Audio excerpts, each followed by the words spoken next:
Chapter 1565, Who? A subtle hint of cosmos fog seeped back into Ryu's body, vanishing as though it wasn't there at all, and just as the seventh heaven erupted. Aika stood with her eyes open wide. She knew exactly what that ability was, but the fact that Ryu had already awakened it made her shudder.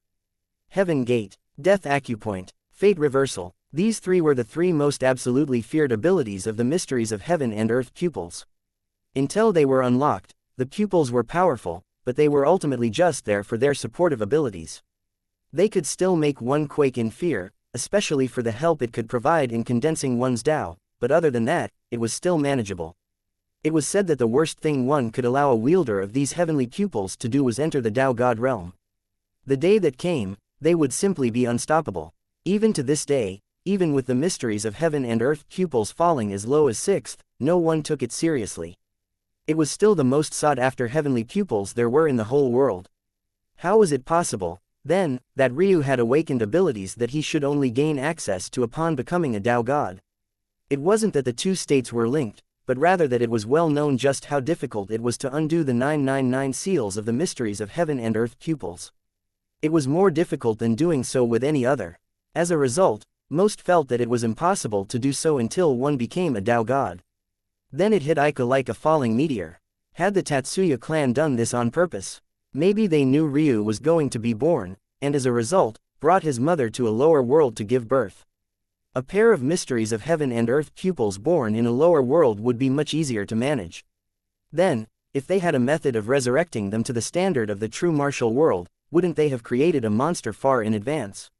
Now that she thought about it, she had never even sensed these pupils before. As a Tao sovereign, she should have at least had an inkling long ago, especially given how long she had spent interacting with Ryu. If she considered back even further, when Lionel first entered their sect, wasn't he blind? Could it be related to this?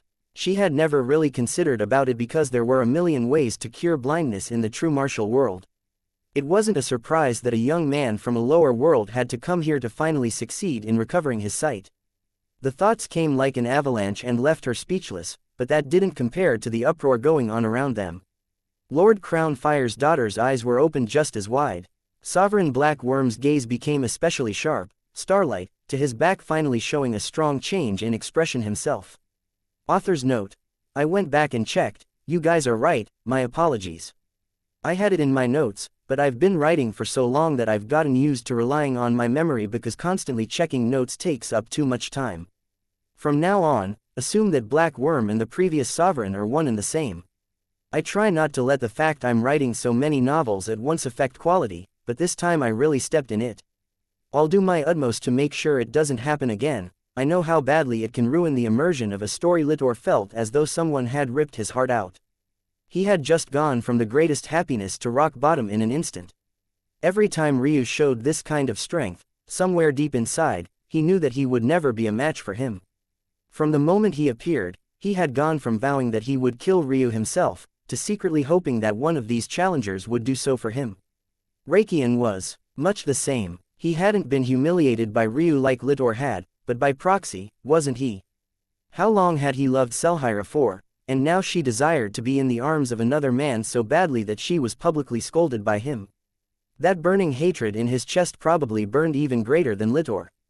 It was one thing to lose your woman to another man. It was another thing entirely to lose her heart to a man who didn't even want her. That was a seething cold he would never be able to forgive until he proved that he had always been better than Ryu. And yet it was all for naught. How is that possible? Starlight let out a trembling breath. This matter was especially shocking to Starlight not because of the power Ryu had displayed, but the kind of power.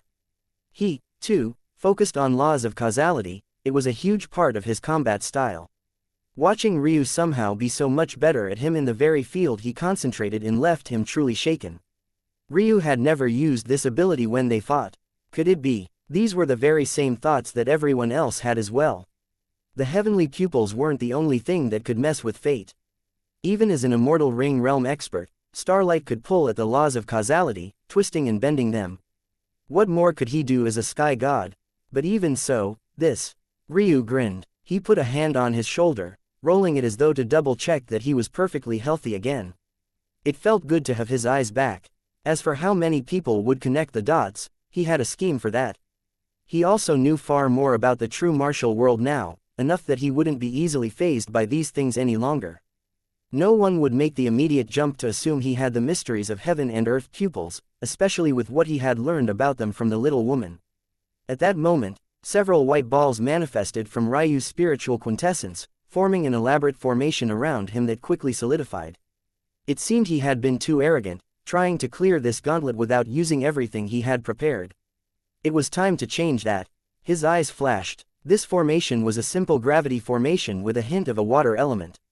It was a slight twist on usual gravity formations, and it made entering it feel like one was being weighed down by the weight of the ocean. Ryu added his own tweaks, incorporating some of his understanding of infinity mist. Although it was only a small bit, it was ultimately still a huge change. Still, he didn't really do this to increase its power. Instead, his goal was to hide the fact it was a mystical grade formation. Because soon, this mystical grade formation would display the strength far beyond itself. Time to stop messing around. Ryu stepped forward again. The starry field warped, and soon, his eighth opponent appeared before him. Ryu's eyes narrowed. This man's aura was dangerous, but more importantly than that, he was at the peak true sky god realm. Even swallowing earth had only been at the lower true sky god realm, as was Silver Dance. So why was the leap so horrific? Higher fragmented realm. The man was extremely stoic. Even when he spoke, words that should have been full of surprise, that didn't change. Other than a slight furrow of his brows, there was nothing else. His robes were strictly pressed. Other than his hands, everything beneath his powerful neck was hidden beneath carefully selected and meticulously kept. Compared to Ryu, who was now shirtless, and a bit haggard, he looked like a noble facing off against a peasant. In his right hand, what looked like a perfectly sculpted wooden katana lay. However, Ryu could tell that it wasn't a wooden sword, but rather a sheathed blade so immaculately crafted that it looked like a single piece. The line that separated hilt and sheath could be seen by any normal pair of eyes. After observing Ryu for a moment, he raised his empty hand, pointing forward 2 fingers. Ryu smiled. I suggest you use your sword. You might not get another chance to. You are not worthy of me unsheathing my sword. TSSSSS. The sword chi appeared so quickly and suddenly that Ryu hardly registered the trembling of the finger before a line of gold appeared before his forehead. And yet, he simply tilted his head to the side, the sword chi flying by the side of his head. In his eyes, a twin pair of 8 trigram diagrams sparkled, one gold and the other dark gold. They spun in opposing directions. At the same time, his birthed phenomena slowly opened its eyes. Its presence bore down on the world, so mighty and all-consuming that the world seemed to freeze. When they finally snapped fully open, a twin pair of 8 trigram diagrams floated before the eyes of Ryu's birthed phenomena, forming what looked almost like a visor over its gaze. Boom! The aura of a founding Tao erupted, causing the man's knees to quake before he straightened himself. I was planning on hiding this for longer, but you decided to go and piss me off. You want to test me before you unsheath your sword? Who do you think you are? Chapter 1566. 9th. The eyes of the man opened wide. There was nothing dignified about his current appearance. It was as though his facade had been peeled away, revealing the true weight of the shock in his heart. No matter how many times he checked, double-checked, even triple-checked what he was sensing, he still couldn't quite trust it. Let alone him, the 7th heaven felt as though someone had gripped their throats, the breath of the entire plane being snatched away. Not long ago, there had been a huge celebration of Litor because he formed a mere peak hegemonic Tao. But what was this? A founding Tao, a mature founding Tao. The only one who felt that this was more manageable to accept was Aika. The moment she realized Ryu had the mysteries of heaven and earth pupils, the odds of such a person maintaining their founding Tao through to the sky god realms was only a matter of fact. Of course, she had no idea that all this while, Ryu's heavenly pupils had been sealed. In fact, because it was sealed, the true grade of his Tao wasn't able to be sensed even by him. On top of that, his Tao was weaker than it should have been as a result. If anything, his eyes had been holding him back. But now that they were back, and the true weight of a founding Tao could be felt, they realized just how small and insignificant they were. It was like this was the only state a Tao should be in. This was a true Tao, a Tao that could overturn the skies and replace the heavens if need be. The man reached for his sword, ready to unsheath it, but Ryu had already moved. I already gave you one opportunity. The man was swarmed by a formation, his movement slowing. Ryu stepped through space as though it didn't exist as a concept to him. His eyes flashed and the world became black and white, filled with lines that looked like the puppet strings of the heavens themselves. Lines of fate. With his Tao fully activated, Ryu didn't need to talk and goad the emotions of his targets. The fact he knew what would rock this man's soul was enough. The more understanding and more connection he had to his target, and the longer the battle went on, the more accurate his predictions were. In this case, he was an inheritor disciple of the Radiant Star sect, a title granted to him by Aika herself. On top of that, he knew of the fall of the dual Radiance sect, a fact that would rock this man's soul to the core. These two things were more than enough. He didn't need time at all. He could see, as far as several seconds into the future, his predictions locking in at over 99% accurate. However, this was just his eyes alone. When his Tao was taken into account, it was a whole different ball game. Not only could he see the future, he could understand it, comprehend it, manipulate it. With his dividing order, he would see through the techniques of the man, seeing through their weaknesses, breaking them down into their smallest parts. He could comprehend the very instincts of the man, his muscle memory, his greatest tendencies. With dividing chaos he could see through these things and slightly tweak them to his own desires. He could make the man want to react a subtle bit faster, a subtle bit slower, a subtle bit more fiercely or docilely. It felt like the world was in the palm of his hands. Death acupoint. Ryu's hands blurred and the man was suddenly overwhelmed. He couldn't tell what was real and what was fake and had no choice but to rely on his instincts. Unfortunately Ryu got there first. A finger drove into his shoulder. In that moment, the scent of death overwhelmed the man. He just barely managed to dodge that fate using his raw cultivation advantage. But the fear of death still pervaded his mind, a suffocating inadequacy taking control of him. Ryu's dividing chaos latched onto it and the man seemed to lose more of his strength into a puff of air. The formation around them became more effective and he only became slower. At the same time, the sword in his hand that he had been ready to unsheath couldn't even make its way out to grace the world again. Bang, bang, bang. Ryu's finger became a wild barrage of 3 quick strikes, his fists drizzling down in such quick succession that the man didn't even have the time to fly backward. Runes of silver and dark silver hovered around him, roaring with life. His fists seemed to hit the man's skin, but in reality the true impact entered the swordsman's body, directly assaulting his inner organs. The more Ryu understood the man, the less his barriers meant to him. Normally, a cultivator's body was their own temple. Crossing the void within them was impossible. But the man's body was no longer under his control.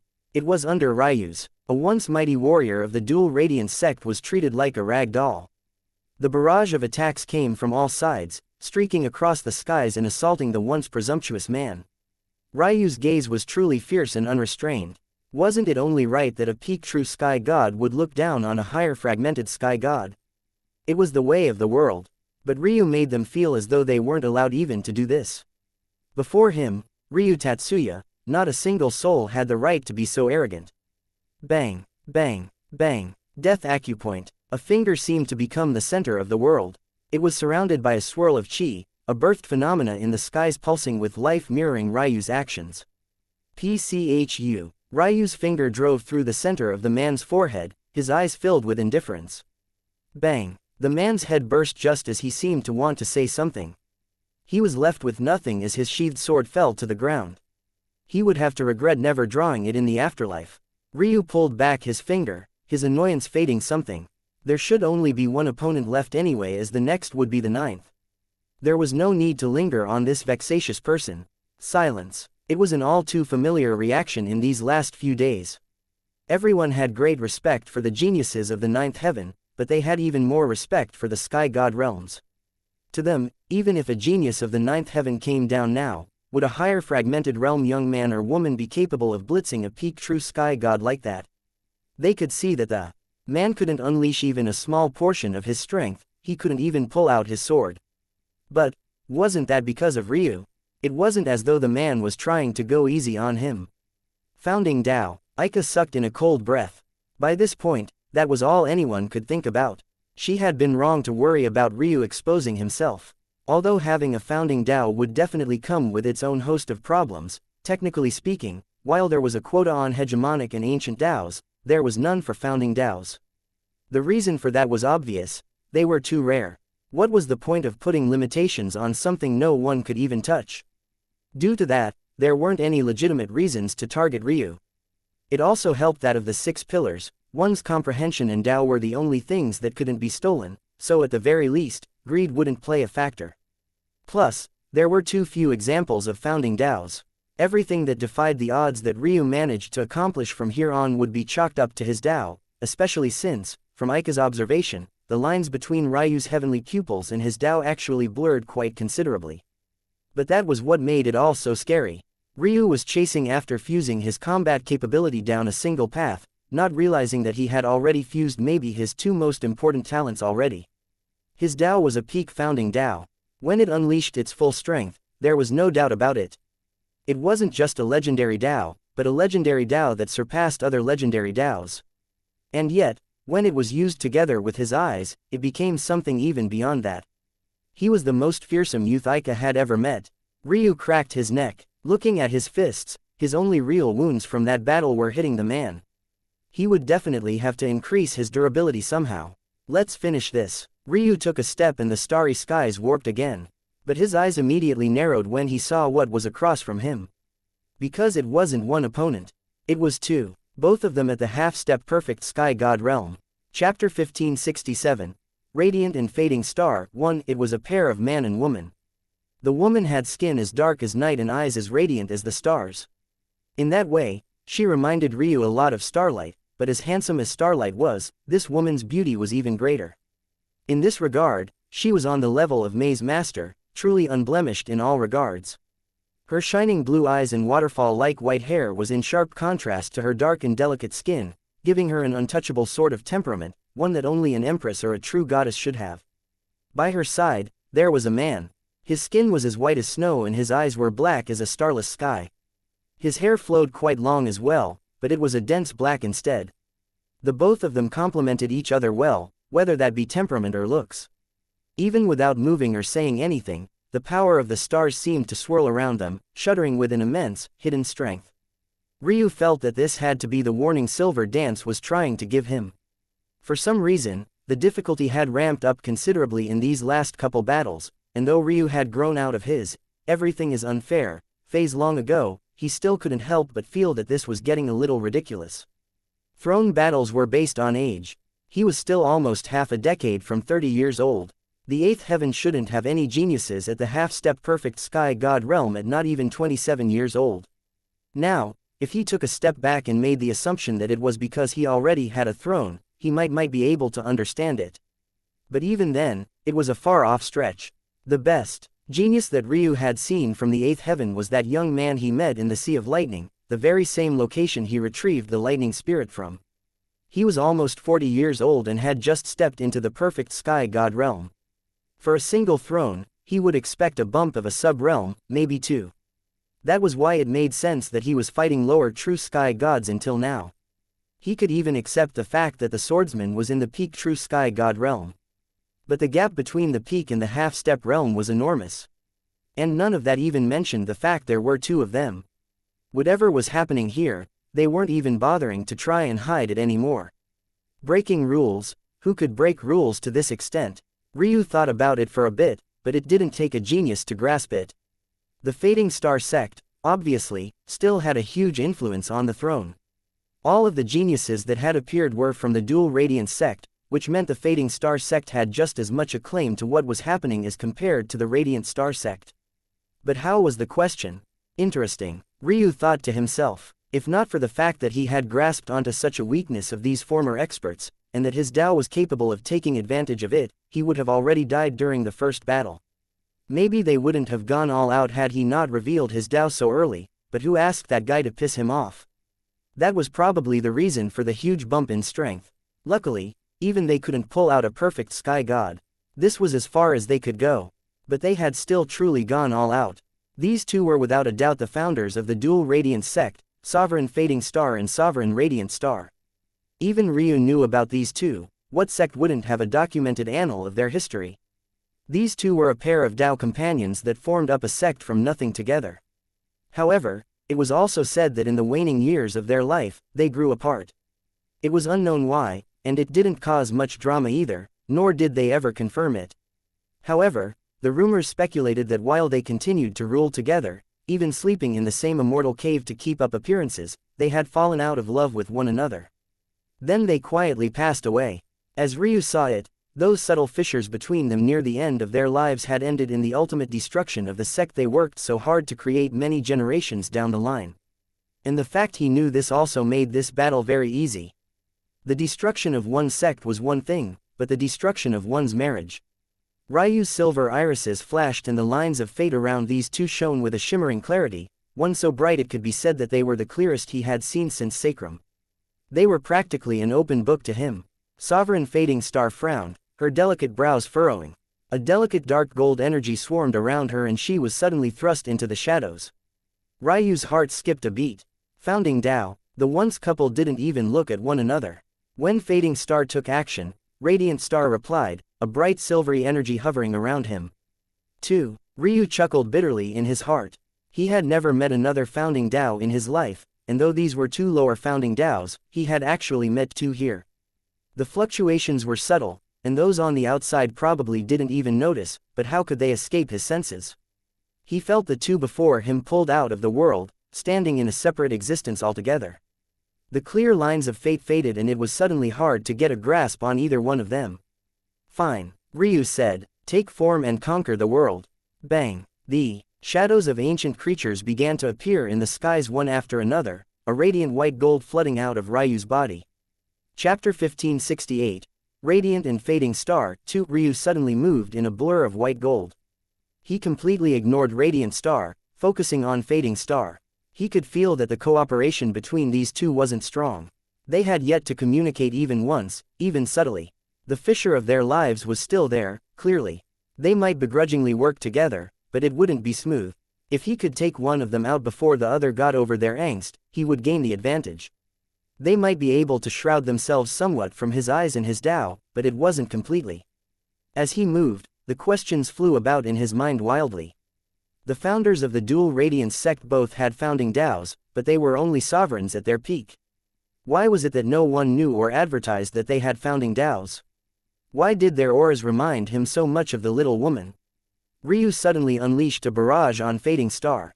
Surprisingly, the gorgeous woman was a close combat expert as well. She wasn't fazed by his sudden change. Her palms moved like steady rivers, flexible but stubborn, preferring to eat away as the shoreline bit by bit to carve out their own path. None of her attacks seemed to carry a great deal of strength with them, and yet they accumulated a steady damage that made Ryu's bones shudder. Ryu flickered and vanished several times, appearing around her at different angles. Sometimes he would only move an inch or two to the side, never pausing his attacks and forcing her to recalculate his trajectories just a little bit every time.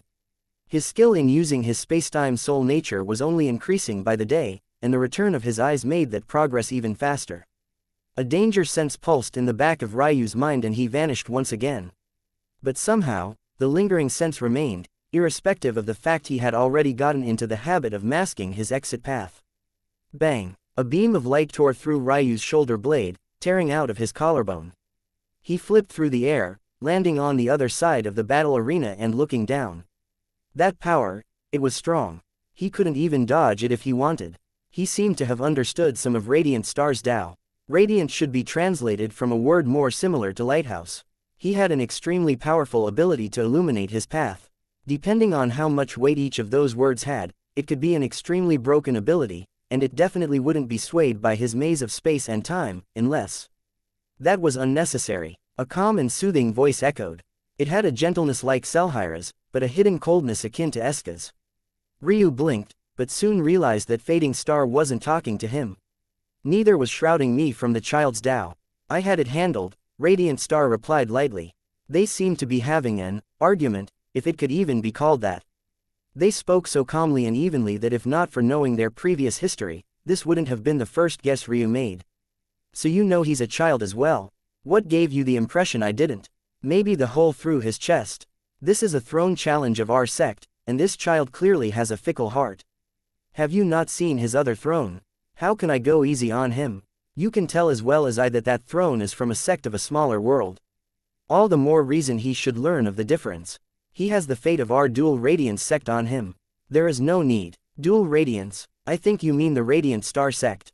I wouldn't have thought that you'd be so supportive. When have I ever not been supportive of you? Would you like me to list them, please? How about right this moment? Ryu was speechless. This was supposed to be a battle, not a marital therapy session. If not for the literal hole in his chest, he might have wanted to laugh. So the kind of support you want is in bullying a child. How can this be classified as bullying?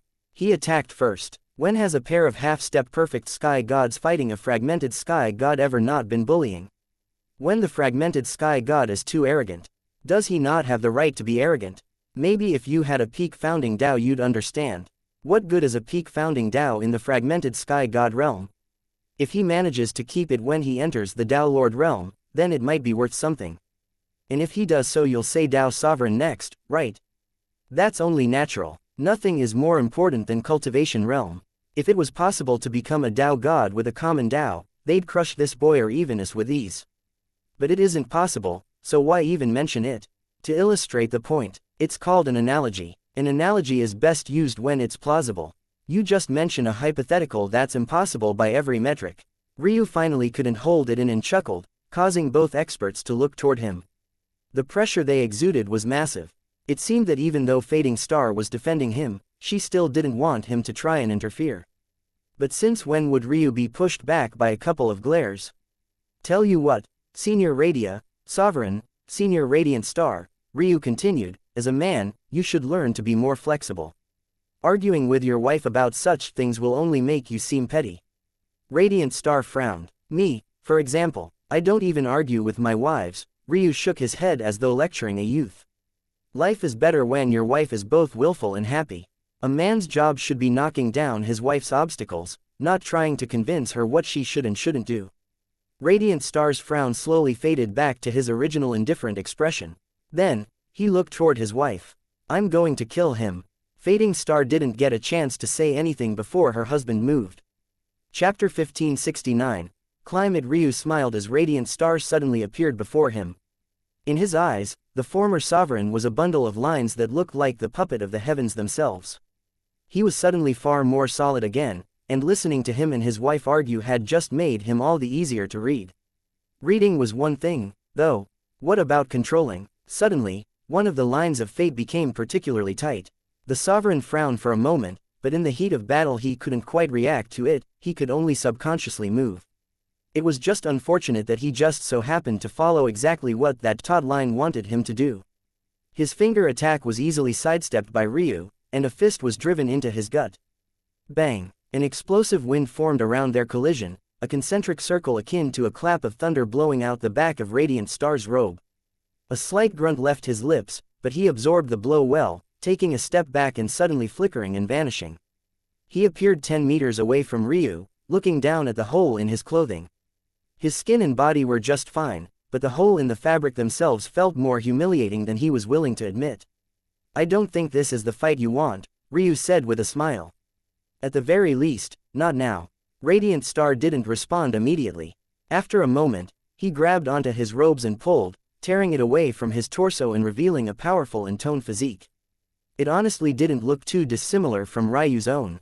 He had to admit that he had moved with the same strength he had just now. Despite his words, he just wanted to teach Ryu a lesson.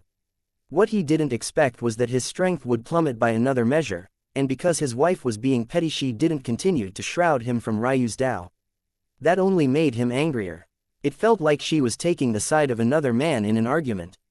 Somehow, Ryu had gone from child to man in his mind, but no one ever accused a man in love of being a rational man. I will admit that your Tao is powerful. Why, thank you, Ryu replied with a smile. However, Taos aren't so powerful, Radiant. Fading Star's stern voice suddenly echoed. It was a clear reminder that people were watching and that he shouldn't cross a line just because he was dissatisfied. Quote. Radiant paused his words, taking a look back at his wife. He really was going to say something about Ryu's eyes, but his wife might really get angry if he went so far. Quote. Like I was saying, Taos aren't so powerful. They're only one of the 6 pillars, and all of the pillars are focused on one goal, the cultivation realm. Do you know why the fragmented realm is called the fragmented realm? Do you know why this realm this avatar is about to step into is known as perfection? Ryu didn't respond. His understanding of the sky god realms was still limited to sacrum. He should have thought more about it, but he was honest in saying that he hadn't. In sacrum, they only really had fragmented, false, and true sky gods, and you could immediately jump to the last if your foundation was good enough. These words were all related to the Tao. Well, I'm not going to tell you. I'm going to show you. Show you a perfect sky god's understanding of those names. A different sort of presence descended, and Ryu suddenly felt himself being suffocated from all sides. It wasn't in terms of raw pressure, but rather in auxiliary matters. His activated formation dimmed, his chi wasn't quite listening to him anymore, and then his birthed phenomena began to waver in the skies. Finally, there came his Tao. Ryu felt his connection with his Tao getting dimmer and dimmer. I can see that you've acquired a child of order constitution, so you should feel it much more prominently than most others would, that feeling of helplessness before someone more favored by the heavens. Bang! Ryu couldn't react as a fist was driven into his own gut. His inner organs rattled and shook, blood spurting from his mouth. His white scales didn't seem to provide any protection at all, and he was sent flying back. Bang! He collided with a barrier that sparkled with bright silver and landed heavily on his feet. Ryu wiped blood from his lips with a forearm, shaking his head. In truth, he knew quite well of his limits. Finishing these battles quickly, attacking the psyche of his enemies, using his low cultivation realm to his advantage, a mixture of all of these things were the reason for his continuous victories. Ironically, against Radiant Star and Fading Star, he had gained his largest advantage. He understood too many of their weaknesses, and his dividing chaos had a strong hold on them. In conjunction with his eyes, he could play them like puppets on a string. Or so he should have been able to. That punch that Radiant Star nonchalantly shrugged off, despite Ryu's lack of a reaction to his surviving it, was everything Ryu had. He was a close combat master now, that punch had combined everything. But it only blew a hole through Radiant Star's clothes. In contrast, Radiant Star had hardly tried just now, and yet the shift was so subtle. Ryu's eyes glowed. Battle is so interesting. In sacrum, what decided a battle would always be who had the largest fist.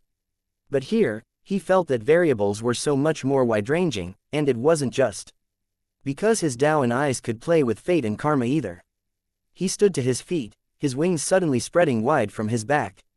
I'm going to need you to make a choice, Senior Radiant Star. It's either you want a real battle, or not. Which is it? Radiant Star's indifferent expression didn't change. You seem to still think you can dictate things. The larger the mountain, the more I want to climb it. Chapter 1570. Taller mountain. Ryu's aura flared, and the sonorous call of a phoenix echoed. His white phoenix manifested, and his chaos chi churned. His white scales suddenly erupted with sharp blue lines that made him look particularly ethereal. At the same time, his claws were lit with swirling patterns of black as his wings were adorned by complex golden-red feather patterns that flowed perfectly with the existing patterns. More abilities do not make you stronger, Radiant Star commented lightly, his fist having already appeared before Ryu's chest. Bang! Ryu's back rebounded against the barrier once again, but he was already so close to it that he was prepared.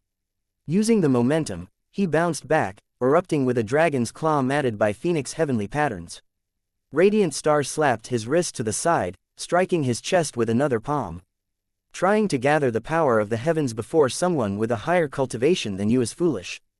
The moment they start taking you seriously, this is the only outcome. Bang! Ryu rebounded against the barrier again. His gaze was sharp, and his battle intent didn't waver, but the outcome was just the same every time. Lines of fate felt worthless, death acupoint kept missing again and again. He thought about using fate reversal, but he hadn't taken nearly enough damage to make it worthwhile yet. Plus, he didn't know if Radiant Star somehow had the ability to avoid that as well. His series of combinations didn't falter. Every time he was countered, he would have the perfect response ready, and yet every time he would take a hit, and then another. It felt like with the barrier, every one of Radiant Star's strikes was worth double. Ryu's claw met a palm as his knee was slapped down by another. As his foot was driven hard back to the ground, the palm his claw had met deviated, parrying his arm to the side and cracking his collarbone in the same motion. Blood continuously drizzled out from Ryu's lips, but he could feel it, a slow change. Bang, bang, bang. Ryu suddenly blocked a continuous flurry of 3 strikes with a knee and 2 elbows. He shifted to the side, erupting with an uppercut to Radiant Star's ribcage. His entire body roared with power, from his plant leg to his pivot leg, up his winding and powerful core all toward his fist.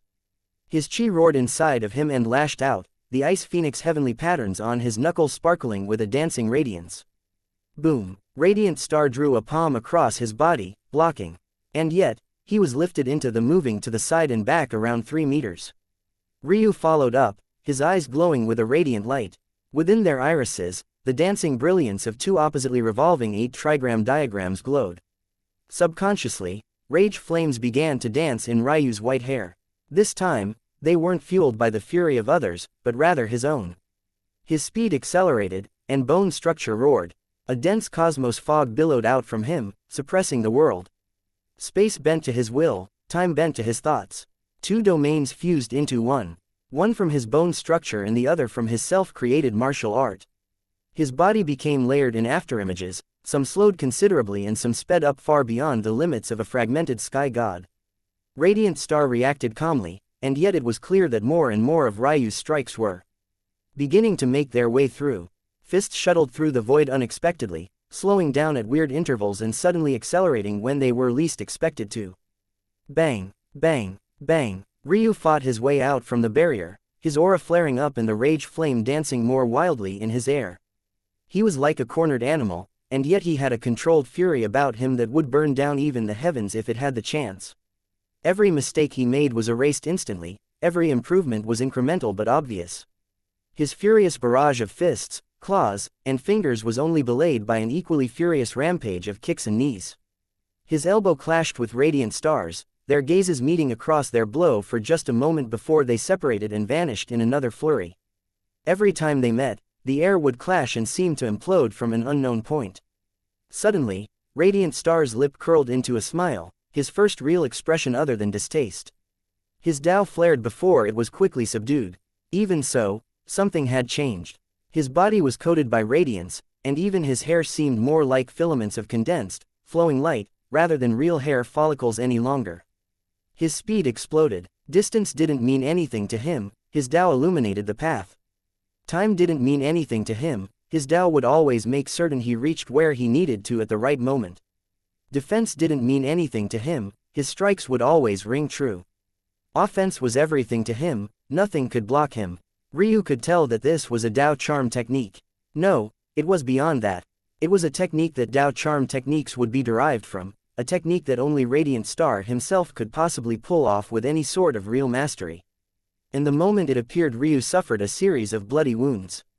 A fist to the gut, a kick to the side of the head, a finger that pierced right through his body. Bang! He collided against the barrier, his bones rattling within him. Fate reversal. Ryu finally used it, and Radiant Star's expression changed. The latter's aura flared up instantly, but marks still appeared across his body. Ryu coughed up a mouthful of blood, feeling as though he had just partially failed at something. He struggled to his feet, his eyes still on the couple. "All right, I think that's about enough," Fading Star suddenly said. Radiant Star frowned as he looked back at his wife, but she was sporting a glare of her own at this point.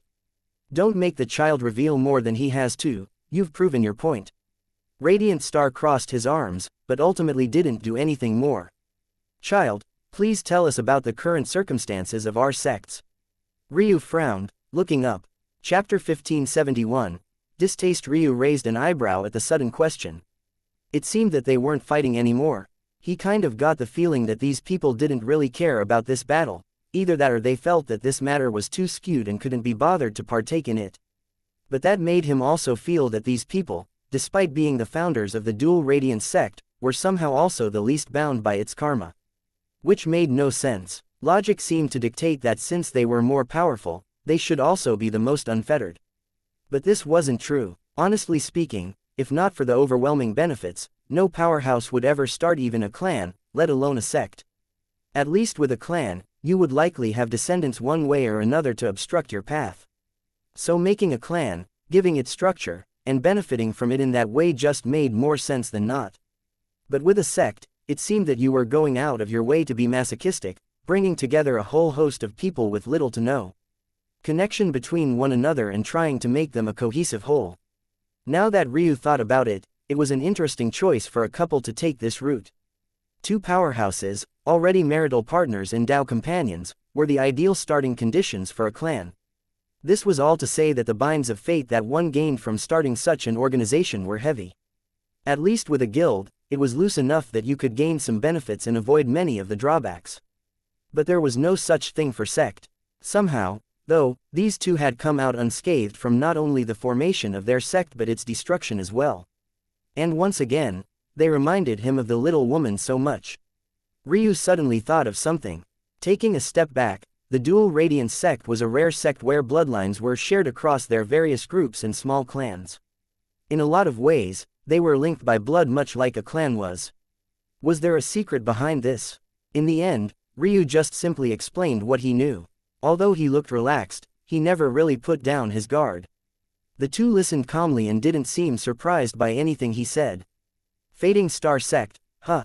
Radiant Star scoffed. I knew it. What is that supposed to mean? You heard the story, why are you wondering what I mean? Ryu tuned them out. It was no wonder their sect ended up like this with all the constant bickering.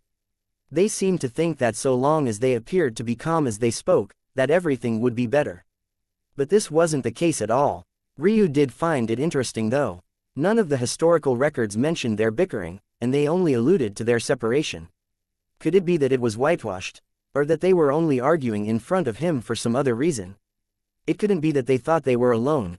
They were smart enough to know the entire seventh heaven was watching right now.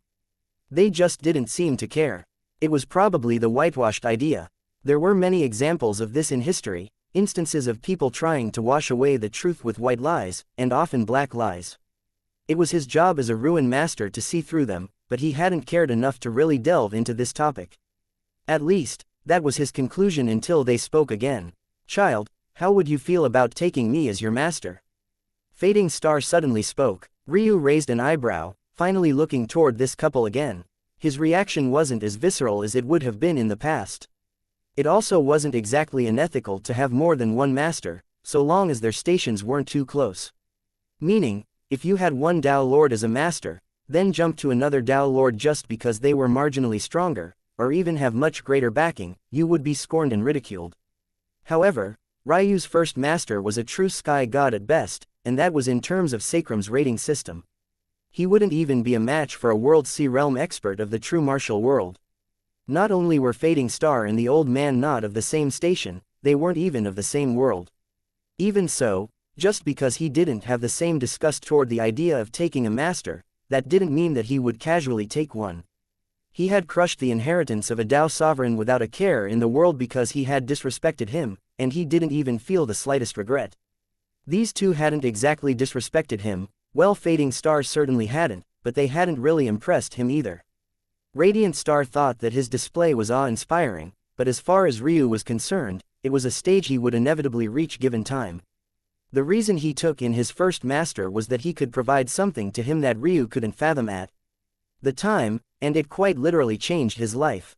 Plus, it might not take so long for him to display what Fading Star had either. He still hadn't brought out his Tao vessel.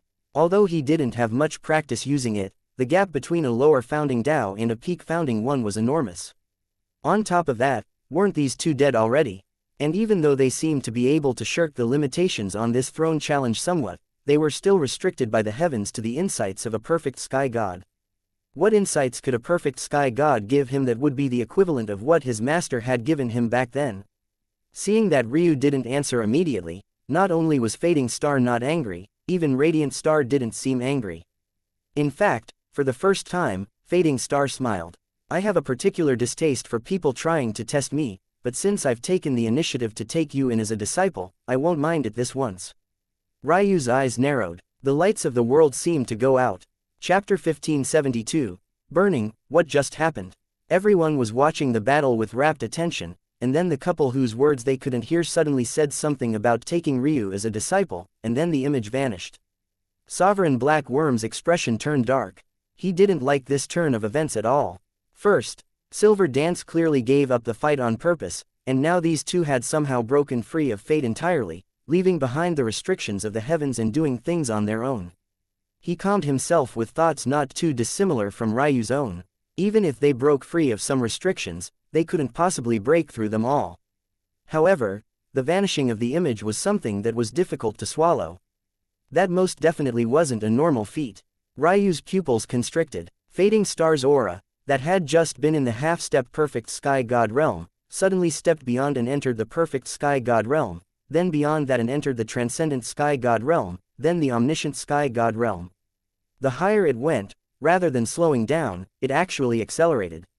It treated the Tao Lord realm and even the Tao Sovereign realm like they were fluttering leaves in the wind. That was right, she stepped into the Tao God realm.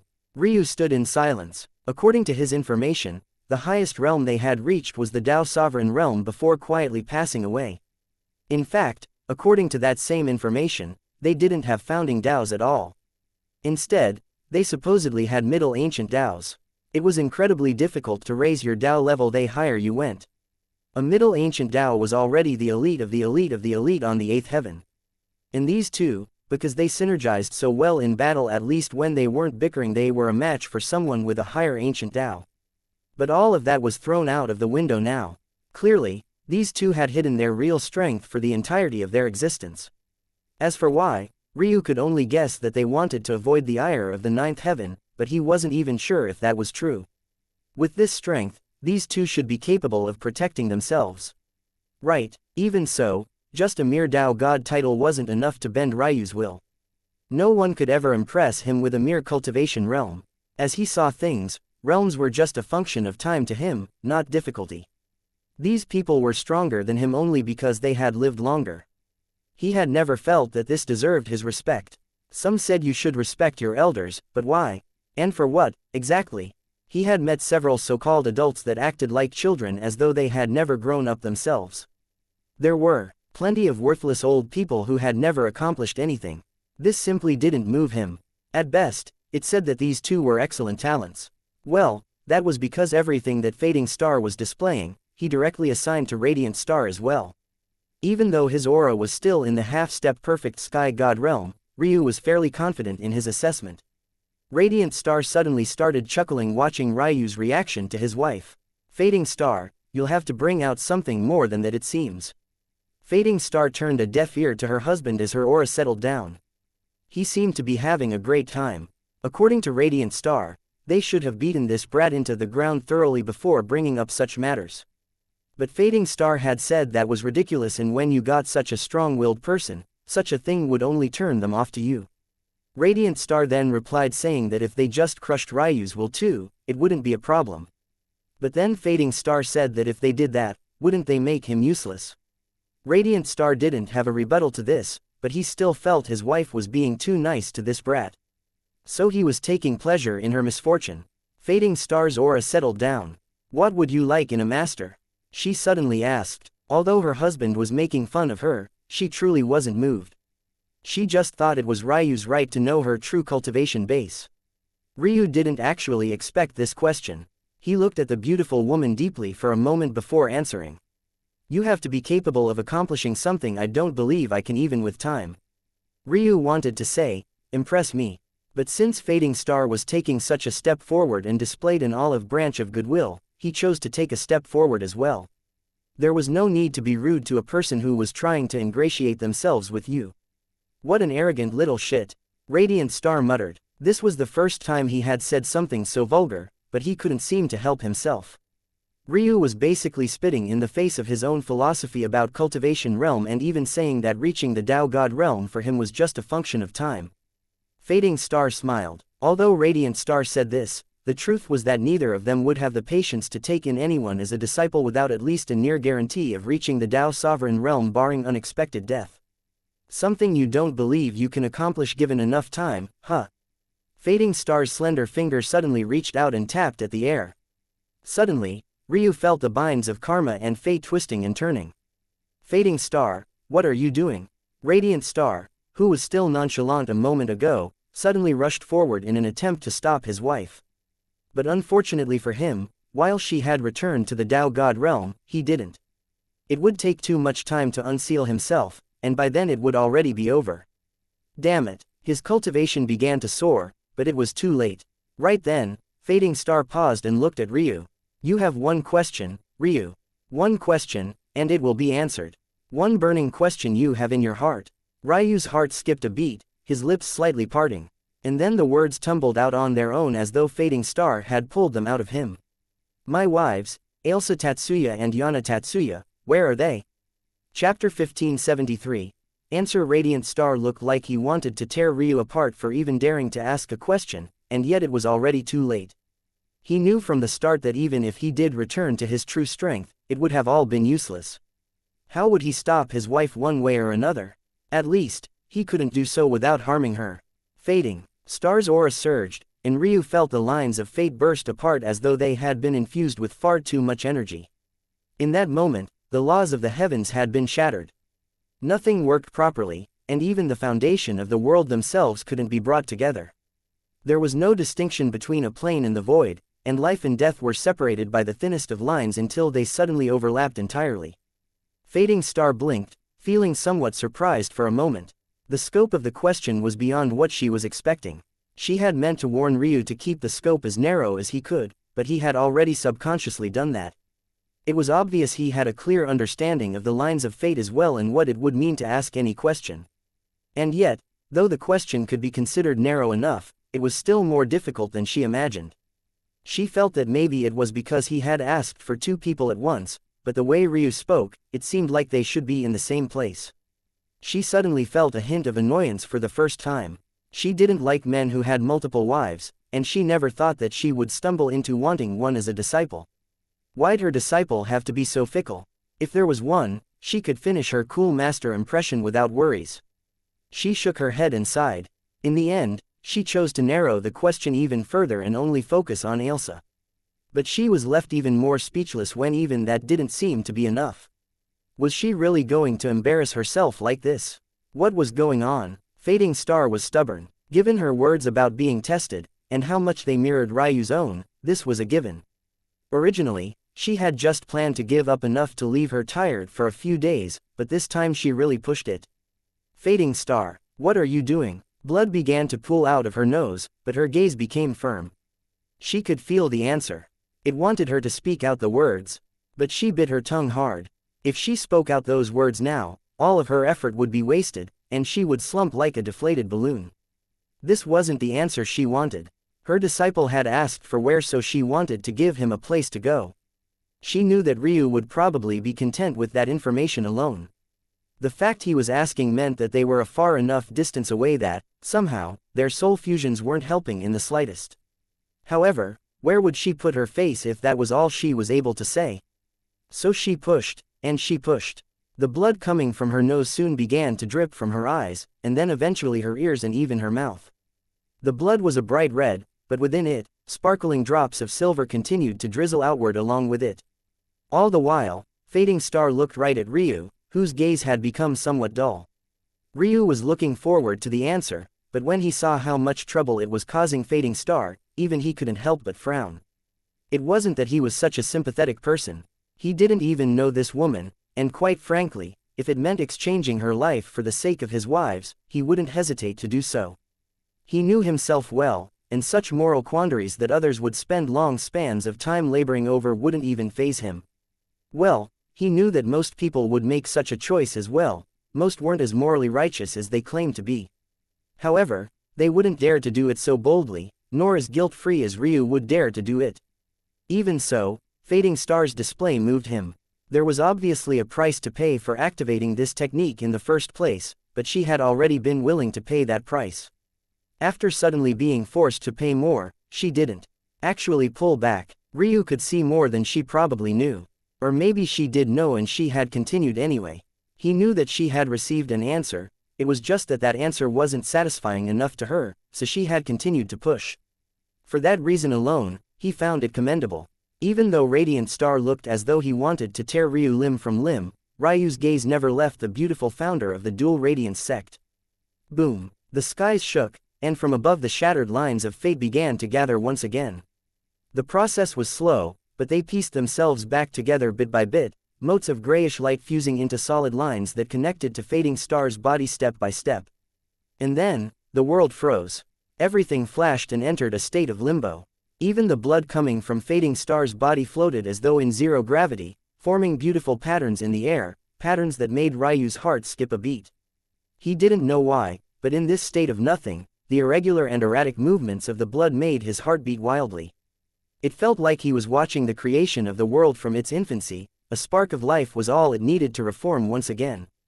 Bang! Ryu's head snapped backward as a beam of information entered his mind, and fading star collapsed. The world fell silent as time began to move once again. Chapter 1574, Who Dares? Ryu felt his mind shuttling through the vastness of space.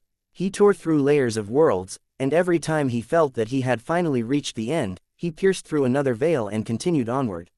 He saw civilizations of all kinds as he moved, and his heart went from one of awe to shock, and then he eventually felt that it was all too incredulous. Was it even possible for the world to be so large? He saw places so primitive that fire had yet to be invented. Instead, they huddled around steamy geysers and volcanoes to keep themselves warm, eating raw meat they peeled off the bone with their teeth like animals. He saw many places just like Sacrum, middling of the road worlds. But some of them had extremely strange power sources, things he couldn't even fathom. One world used water as its only source of power, using its movements. The warriors were all water chi cultivators, and the bottom rung of society was forced to work every day in mills, using their chi training to move large wheels day in and day out. Another world harnessed the power of the wind, doing much the same as the water world. There were all sorts of elemental worlds, like these ones, but they weren't what fascinated Ryu the most at all. He passed over several worlds where the people were as weak as children. They had souls that snuffed out with a breath and bodies so frail that even the weakest beasts of their world could tear them apart.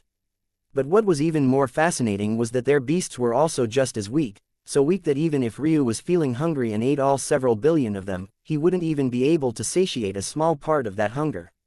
The entire world seemed to be lacking in substance and foundation, and yet they were able to create such fantastical things. Granted, those fantastical things were also still extraordinarily weak in his eyes. But when they were taken as a function of how weak the people creating them were, it was enough to leave him in complete shock. What they had succeeded in doing would be the equivalent of an awakening realm expert creating something that could kill a sky god. At that sort of scale, how could it not be impressive? Some of these civilizations were more impressive than others. Some of them only had weapons capable of wiping out a city, but some of them grew to harness the power of their suns and were even capable of wiping out entire planets, some even entire solar systems. If these people could cultivate, what could they accomplish? It made Ryu wonder just how much potential was stored away in places he never thought to look. He didn't take Cultivation Realm as seriously as Radiant Star, but that wasn't to say that he didn't take it seriously at all. He was still quite focused on raising his Cultivation Realm as steadily and quickly as possible. After all, he was on a time crunch. However, the accomplishments of these weak people made him gasp in awe. It made the fact he could battle a true sky god as a fragmented sky god feel almost pathetic. The force multipliers these people had managed to create were absolutely astounding. Compared to them, could he even be counted as a blacksmith? As a formation master? As an alchemist? Why couldn't he create things so absolutely amazing? What was even more shocking about all of this was how little chi these worlds had. It made sense their people were so weak, there was no chi for cultivation. They were lesser than even a lower world, their chi was practically poisoned to the point most of them couldn't even live to 80 years old. And yet, they had extracted so much power out of their worlds. Ryu was almost impossible to impress. But right this moment, he was truly struck dumb. He didn't even have respect for Tao gods, but these people. The world snapped into focus, and Ryu suddenly saw a familiar silhouette. He lost his breath for a moment. All his thoughts of how beautiful Maze Master or Fading Star were seemed to flee from his mind. This was truly the most perfect woman in existence, his Ailsa. She stood in silence high above a battlefield. Her golden hair stretched for several meters, her crimson eyes piercing through the veil of the world. The carnage below didn't seem to bother her as she seemed to be focused on a singular task, a rift in the distance. Tao God, it was something that Ryu could only barely grasp, and yet it floored him. He was so uncaring about the cultivation realm of others, but hearing of Ailsa's made his heart burst with all sorts of emotions. Pride, happiness, anxiety. He could barely grasp an understanding of what was going on. They were in battle. Why? Who was fighting? And for what? It didn't seem to matter because he couldn't take his eyes off his woman. He knew that cultivation could refine one to their true peak, and yet it all felt like too much.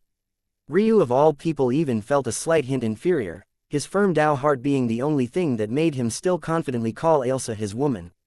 Ha ha, Ailsa, a booming voice just barely managed to catch Ryu's attention. It was truly something because Ryu seemed to have tuned the rest of the world out entirely. It could only be said that this voice was capable of overturning words.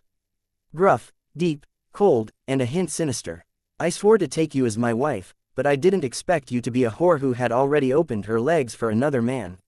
Ryu didn't hear anything else, and maybe that was for the best. He didn't even see the man clearly. All he felt was a familiar fury suddenly erupting within him. Who dared to speak to his wife in this way? Ailsa's eyes widened as she suddenly sensed something familiar. Little Ryu, Chapter 1575. Warmth. Ailsa was in a daze. She, too, didn't hear the rest of what the man was saying. It didn't really matter to her, she had heard it a million times. She was Ryu's life partner for a reason. Their personalities were practically mirror images of one another. The only reason Ryu seemed so different from her when they met was because his own personality had become twisted and cold. This was all to say that a person's words were completely unable to affect her. As far as she was concerned, once someone said something that pissed her off, their death date wasn't too far off. However, she wasn't thinking about that right now. How long had it been? Billions of years, trillions maybe, she didn't know. She had truly lost count. It had just been too long, too long. Tears began to pool in her eyes as her head swiveled, looking for where she had sensed that feeling coming from. It would have probably broken her heart to know that Ryu was standing right in front of her, his head inclined toward the direction of the man who dared to speak those words. Ryu was nothing but an illusory construct, something less than a ghost. It could be said that the only reason Ryu could even appear here in the first place, aside from Fading Star's efforts, was one due to his soul connection with Ailsa, and two because of his own attunement with fate and karma. However, while he could see Ailsa clearly, she could only vaguely feel his presence. "Where are you?" Ailsa said with a hint of excitement in her voice, the tears already having begun to stream down her fair cheeks. The yearning in her heart practically burst out in wild waves, the surrounding air and space trembling. Ryu forced himself to look away from the man when he heard these words. He didn't have much time, and no matter how he racked his brains, he couldn't figure out how he could do anything to that man. Instead, he just erased the image of him from his mind. It wasn't a true memory wipe, obviously, but more like a meditation technique. He didn't want to waste what time he had, but he also couldn't easily push down his rage without doing this. He looked into Ailsa's teary eyes, the coldness in his own melting away like frost in a breeze. But when he tried to touch her cheek, his hand moved right through and a deep sigh came from him. Ailsa suddenly raised a hand to her cheek, seemingly having felt something. But it was so fleeting and far away that she didn't have the chance to bask in. "Ailsa, where are you?" Ryu spoke, trying to convey his intentions. Ailsa didn't hear these words at all, and she turned downcast, but then she felt that feeling on her cheek again. She continued to try to look around, the man's words below turning more and more vulgar, but she couldn't seem to hear a single thing. "Little Ryu, where are you?" She felt like her heart was breaking all over again. Ryu's jaw clenched, his fury threatening to bubble up again. How could he allow this to happen? He knew the way here, he had watched every second. But he didn't know of an easy way to make it here. In fact, even if he was a Tao god, he wasn't sure he could survive such a trip. It made one think that there had to be something beyond Tao god, but after seeing all of those worlds, Ryu knew there was no such thing. Tao god was definitely the truest pinnacle, but that was what made existence so amazing. Even the strongest creatures it could create wouldn't be indomitable in its lands. One could only be one of many, meandering around and protecting their life to the best degree they could. Ryu thought about finding a method to show Ailsa the path back, but did he want his wife to risk her life just for the smallest chance to see him again? Who knew how long the journey would take? If any one of them was going to make the journey, it should be him. That was his duty as a husband. So Ryu didn't try at all. Instead, he felt a wild burning in his eyes as he began to churn through a large amount of karmic chi. He felt that his eyes would likely be dormant once again due to this. However, it wouldn't be for long. So long as he could break into the perfect sky god realm, they would come back. He had already completed the calculations. Even so, if he had to choose between crippling his eyes forever and giving his wife this small bit of warmth, he would choose the latter every single time. This was the one duty he had, the one duty that he took more seriously than anything else, a duty that burned like an endless flame within his heart. His wives would be the most carefree women in the world, doing what they want, feeling what they want. He would make the world their oyster. There was no one who would make them shed tears, not even himself. That was his promise to him as a man, as a husband. And nothing could stand in the way of him doing that, no matter what sacrifices he had to make. Even the world itself couldn't stop him. At that moment, Ailsa felt something warm wrap around her. They were thick, silky lines of karmic threads, enveloping her body not just in warmth, but in Ryu's very existence. In the end, they only conveyed one thing oh so very clearly. Wait for me. Ailsa's tears fell like a tide. She had been so worried, so lost. But suddenly, the world felt brighter again. For the first time in a long while, a smile bloomed on her face even amidst the streaking tears. It was a smile that lit the entire world in a gorgeous glow. Chapter 1576. Beaming Ryu snapped back into his body, a dangerous glow gleaming from his bleeding eyes. His silver irises had turned somewhat opaque, and though he wasn't blind, he had been regulated to vision near to that of immortals. He was on his hands and knees, having fallen at some unknown point. But even so, the dangerous aura he was exuding was so gloomy and all-pervading that his birthed phenomena seemed to have gained a tinge of darkness to it as well. It was hard to put into words the kind of fury he was feeling right now, not just due to that man, but due to his own weakness. He wanted nothing more at that point than to shred the world to pieces, but he slowly restrained himself, the darkness being peeled back somewhat. He didn't know who that man was, but so long as Ailsa didn't kill him first, he would enjoy the day he got to drive his fist through his chest. Ryu slowly stood, the blood streaking down his cheeks and the faded color of his eyes gaining the attention of the two Tao gods immediately, but not more than his rage just now. It had truly felt palpable, as though his fury was somehow taking the reins of fate and forcefully twisting them. Fix my disciple. Fading Star gave a look to her husband. Fading Star wasn't doing too well herself. She seemed to have lost a lot of weight.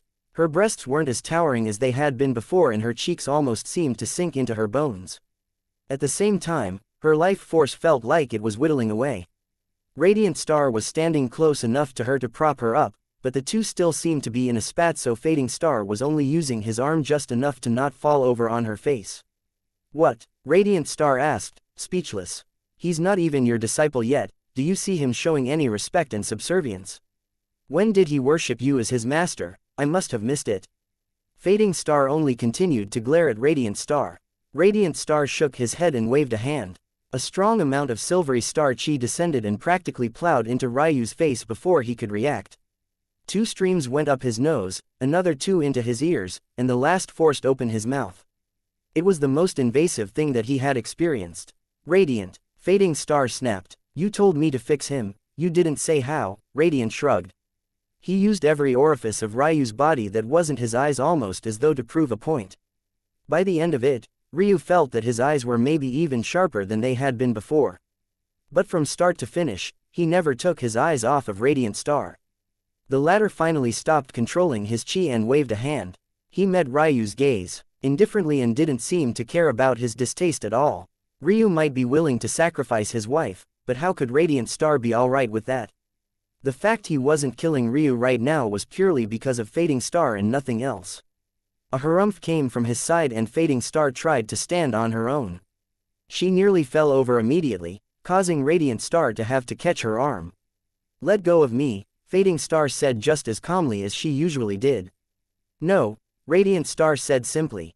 And like that, the two were at another impasse. Ryu looked toward Fading Star for a moment and the world fell into silence.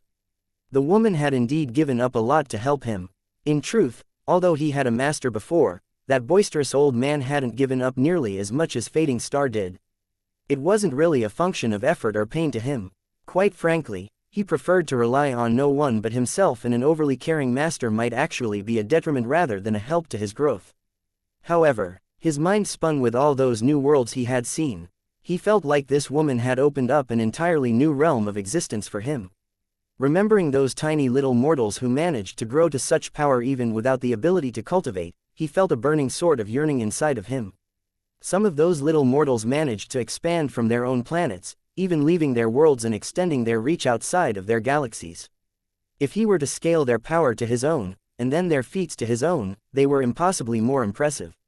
If mortals who couldn't even run faster than a few miles an hour, could step beyond their stars, why couldn't he find a way to streak across existence itself? Ryu sank down to his knees and pressed his head to the ground. Fading Star's smile suddenly beamed as Radiant Star shook his head, looking away. Even so, there seemed to be a smile tugging at his as well, a smile that turned to panic when Fading Star tried to hurry forward to help her disciple up. Radiant Star had no choice but to stand to the side and stop Fading Star from collapsing as she helped Ryu up. Fading Star beamed, placing two hands on Ryu's shoulders and looking up at him. The more she looked, the more satisfied she felt. She had never had a disciple before and she felt a bit giddy about it. She had never had a child either, though she had many children by proxy in a weird sort of way. It could be said that in this way, Ryu was both her first disciple and her first son. How could she not be happy? Though she really wanted to do something about his multiple wife situation and lecture him about how he shouldn't focus his attention on one woman at a time, she decided not to start off on the wrong foot. Considering how much Ryu had been willing to give up just now for his wives, at the very least, he wasn't neglecting them. Her smile grew wider and despite her somewhat sickly appearance, she too seemed like she could light up a world. Chapter 1577. Ryu Radiant Star shook his head, not liking the enthusiasm of his wife, but he allowed it. Ultimately, they hadn't been able to have a child the conventional way because their talent was too high. It also didn't help that they spent practically generations being petty to one another. He could count on his fingers the number of nights they had ended up in each other's beds in the last 1,000 years. That wasn't really conducive to child making. As for Fading Star, she wasn't even paying attention to her husband at all. The more she looked at Ryu, the more satisfied she was, and that was despite the fact he looked like he had gone through a few garbage chutes to get here. Look, isn't my disciple very handsome? Radiant Star's lip twitched but he didn't say anything. For a man who always wore a deadpan expression, this was about as much as you'd get out of him. Fading Star laughed, leaving her own usually deadpan expression somewhere far off in the past. Ah, what am I doing? Sorry, little Ryu, I've never had a disciple before. My etiquette and understanding of the culture isn't the best. I've heard that I'm supposed to give a gift, but the truth is that this isn't my real body. I've just used an ability to firm up the connection between myself and this avatar. Tell you what, I can give you a gift, but it won't be the usual kind. A genius needs pressure to grow, but too much pressure comes with death. You've gone around slapping the faces of too many people, even with those eyes of yours. You could die 1,000 times over and not understand what happened even as your consciousness fades. That's the reality of the world. Ryu didn't refute. She was probably right, though he felt he was more competent than that. At the very least, he had avoided a Tao sovereign like chaotic space, and that was before his eyes were unsealed. He wasn't as fragile as he seemed. Now, tell me, where did you learn absolute domain from? Ryu raised an eyebrow but eventually replied. Someone taught me. The husband-wife pair looked toward one another. Are you still in contact with this person? I am, but the restrictions of this throne challenge don't really allow me to. Radiant Star waved a hand, and suddenly a torrent of sobbing entered Ryu's ears, causing him to blink in confusion. The little woman was really a little childlike, which was why he had given her the nickname in the first place. But while she was childlike, she had never been a burden as a result of it. Simply put, aside from when his fate star was exposed the first time and the little woman lost herself to despair, her emotions had never really been something that annoyed Ryu. Of course, he wasn't annoyed now, it was just to say that he was surprised she was crying like she was. Was there a reason, or was this just what she did when she thought Ryu wasn't paying attention? Ryu frowned. The thought of the latter actually made him a little upset. He had spent quite a long time with the little woman by now, she was a friend at the very least. There was no one else for him to talk to in those years in the black hole, and his current personality was much more open to forming relationships with others. He thought she had already gotten over the matter of his fate star, but had she? Hope. The voice drifted into the little woman's ears and she was somewhat startled, looking up with red and swollen eyes.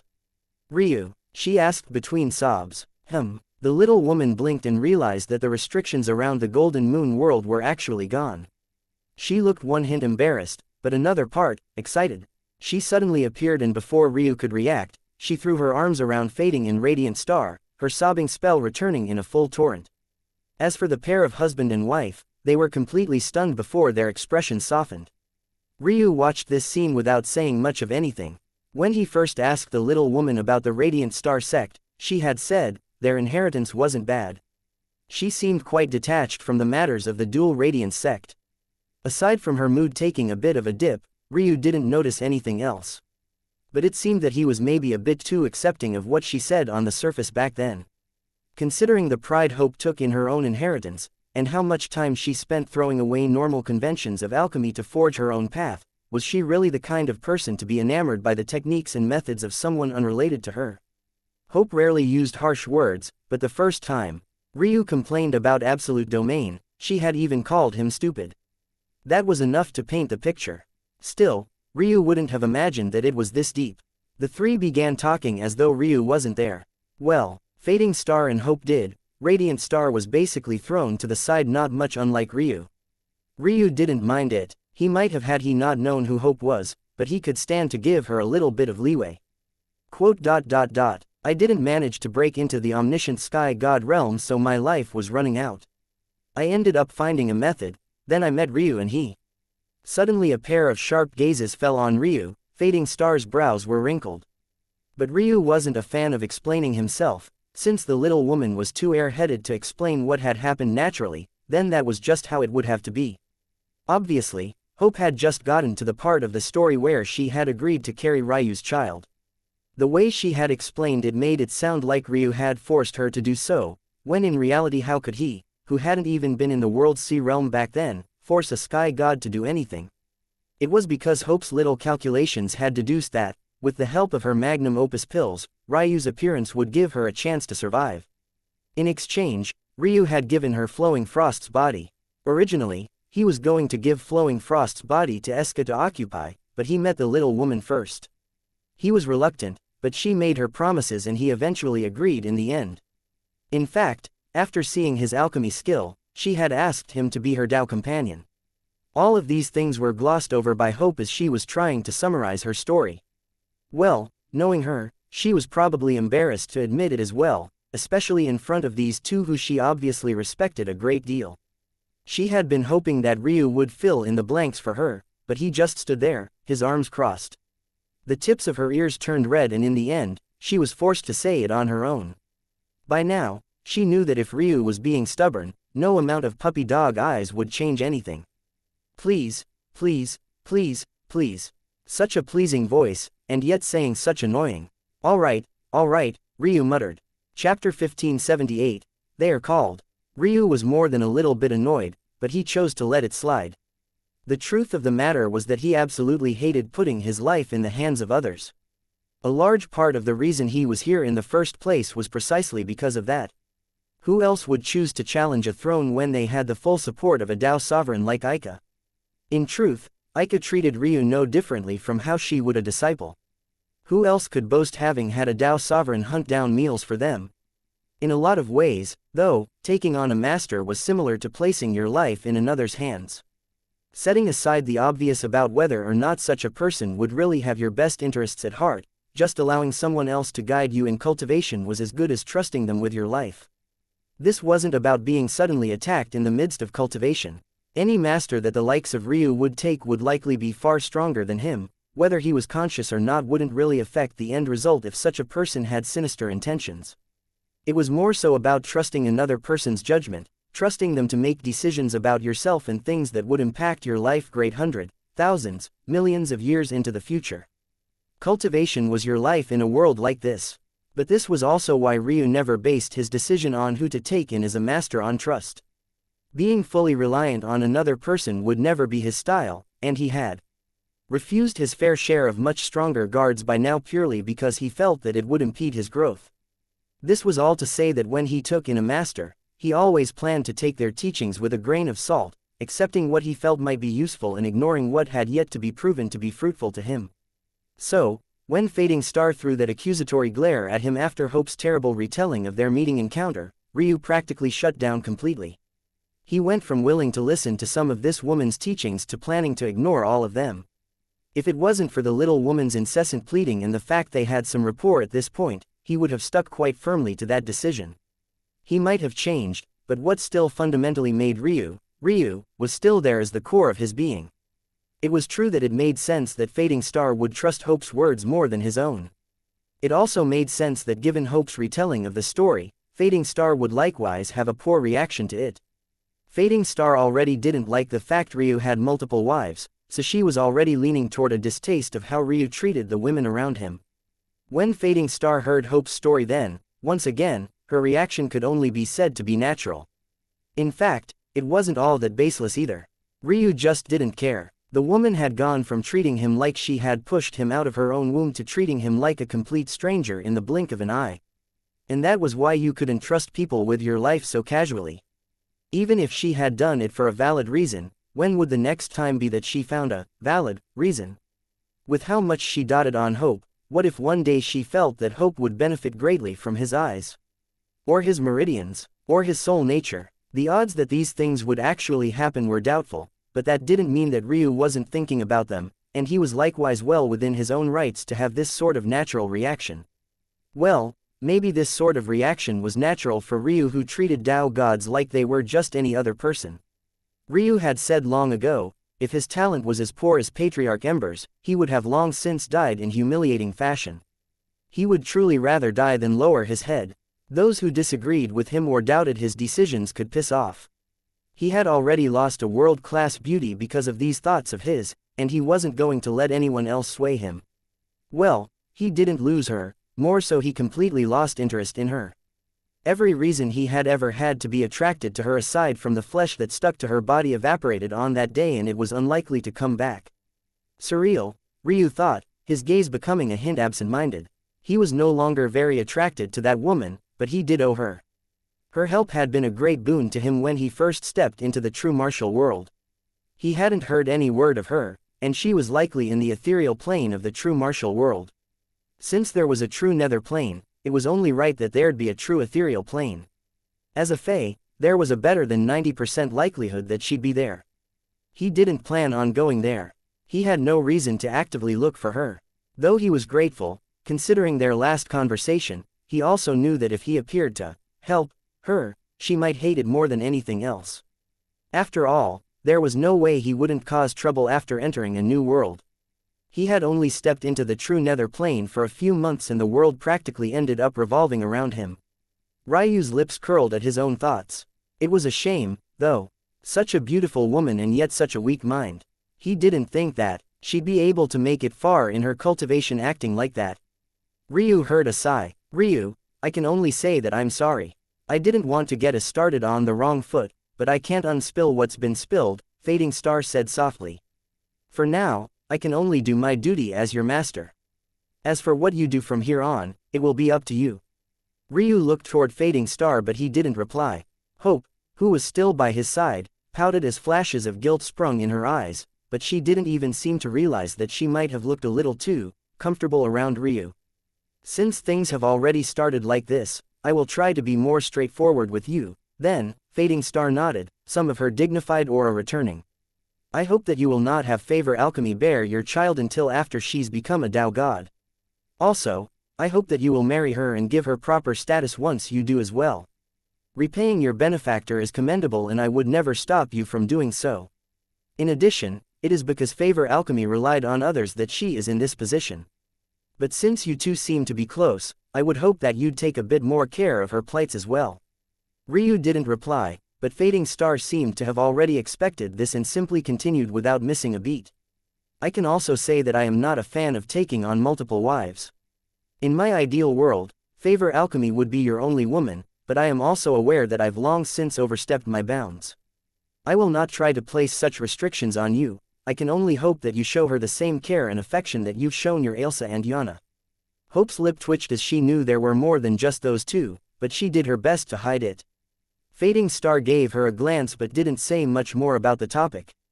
Since they had already started off so badly, she felt that she should just say what was on her chest outright. If she waited until later after she had mended their relationship somewhat, then it might put her right back to square one. It would be easier to climb out of the negatives than to be on a mountain peak, fall, and then be expected to walk up an even taller peak. I planned on also not tell you this for a while, I wanted to build up some trust and rapport between us before I did so, but since things have gone down this route, I will also tell you quite straightforwardly. I took you in as a disciple because your potential is excellent. Although your talent is lacking, severely so compared to what you might face in the future, in terms of potential to expand and grow, I have never seen anyone that is your better. But even that is only a small part of the reason. We have an enemy the likes of which can't be defeated through normal means. This person goes from world to world, swallowing up their potential and turning it into their own. They're even able to swallow up their core of reincarnation, commandeering the process and using it to create talents that can be used. This person is without a doubt the strongest Tao God across all of existence, and they have been obsessed with trying to find a way to step beyond that realm even though one does not exist. They are called the Phoenix Sky God. Chapter 1579. Mansur Ryu should have had a fierce reaction to these words. But honestly, he didn't. What was more interesting to him was the fact that Fading Star dared to speak this person's name aloud despite their power, and there wasn't even the slightest reaction. Now that he thought about it, he wasn't exactly skimpy with how often he said that name. And considering how wary Fading Star was about this person, it was doubtful that she could casually shroud herself from their attention. So this meant something else. Now that he thought about it even further, the legend of the Phoenix Sky God was so muddled that it took him years of research just to find a plausible method of awakening their spiritual foundation. There were so many stories and iterations of the Phoenix Sky God and their life that it was impossible to take any one of them as the truest truth. Sometimes they were a man, sometimes a woman. Sometimes they were born in a great family, and at other times, they were pauper who rose up like a tide. Ryu wondered how much of this was manipulation on the part of the Phoenix Sky God, versus how much of it was true. If the Phoenix Sky God was so obsessed with controlling reincarnation, who was to say that they didn't actually live all of those lives? The moment Ryu had this thought, his eyes couldn't help but narrow. Such a person, capable of tossing everything away and reincarnating again, and again, and again, only to still inevitably rise to the pinnacle. Just how formidable were they? Talent alone couldn't be enough, and neither was just keeping your memories from a former life. Yana was the perfect example. It was only a great series of events, including the use of her life partner, that allowed her comprehension in this life to quickly catch up with that of her last life. By now, she had likely even already ascended beyond it. However, without that series of coincidences, comprehending something you had already comprehended in the past based on memories was many times more difficult than it would have been otherwise. Of course, if Yana could stumble into a series of coincidences that allowed it, it wasn't impossible that someone else could do the same. The issue was, triggering that series of coincidences again and again would be exceedingly difficult. It had to be remembered that Yana relied on a life partner to achieve what she had. Such a thing was a blessing bestowed by the heavens and relied on someone who was your perfect mirror image being born on the same day and at the same time as you. Plus, only fairies had life partners, even the Fae did not, as it was an evolutionary quirk of their descendants. Though, the Fae had a different albeit similar inborn ability. This was all to say that unless the Phoenix Sky God continuously reincarnated as a fairy, it was all useless, not to mention the fact that according to the story, he or she, most definitely hadn't.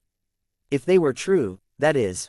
Fading Star sighed. She had pretty much expected Ryu's response, though she was completely wrong about what was actually causing it. She thought that Ryu was nonchalant because he didn't take anyone seriously. If she knew that Ryu had the Phoenix Sky God's spiritual foundation, it would be hard to say how she might react. In fact, she might do exactly what made Ryu so wary of her in the first place and try to deal with it.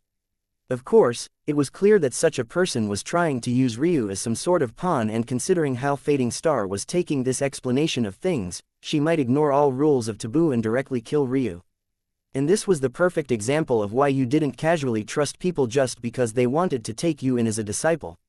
The world of cultivation was ultimately one of benefits.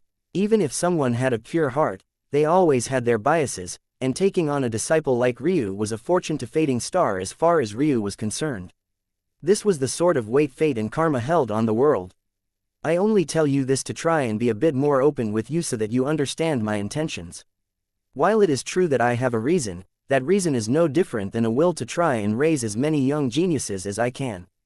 Still, you are the first disciple I have ever taken in, and I will treat you sincerely.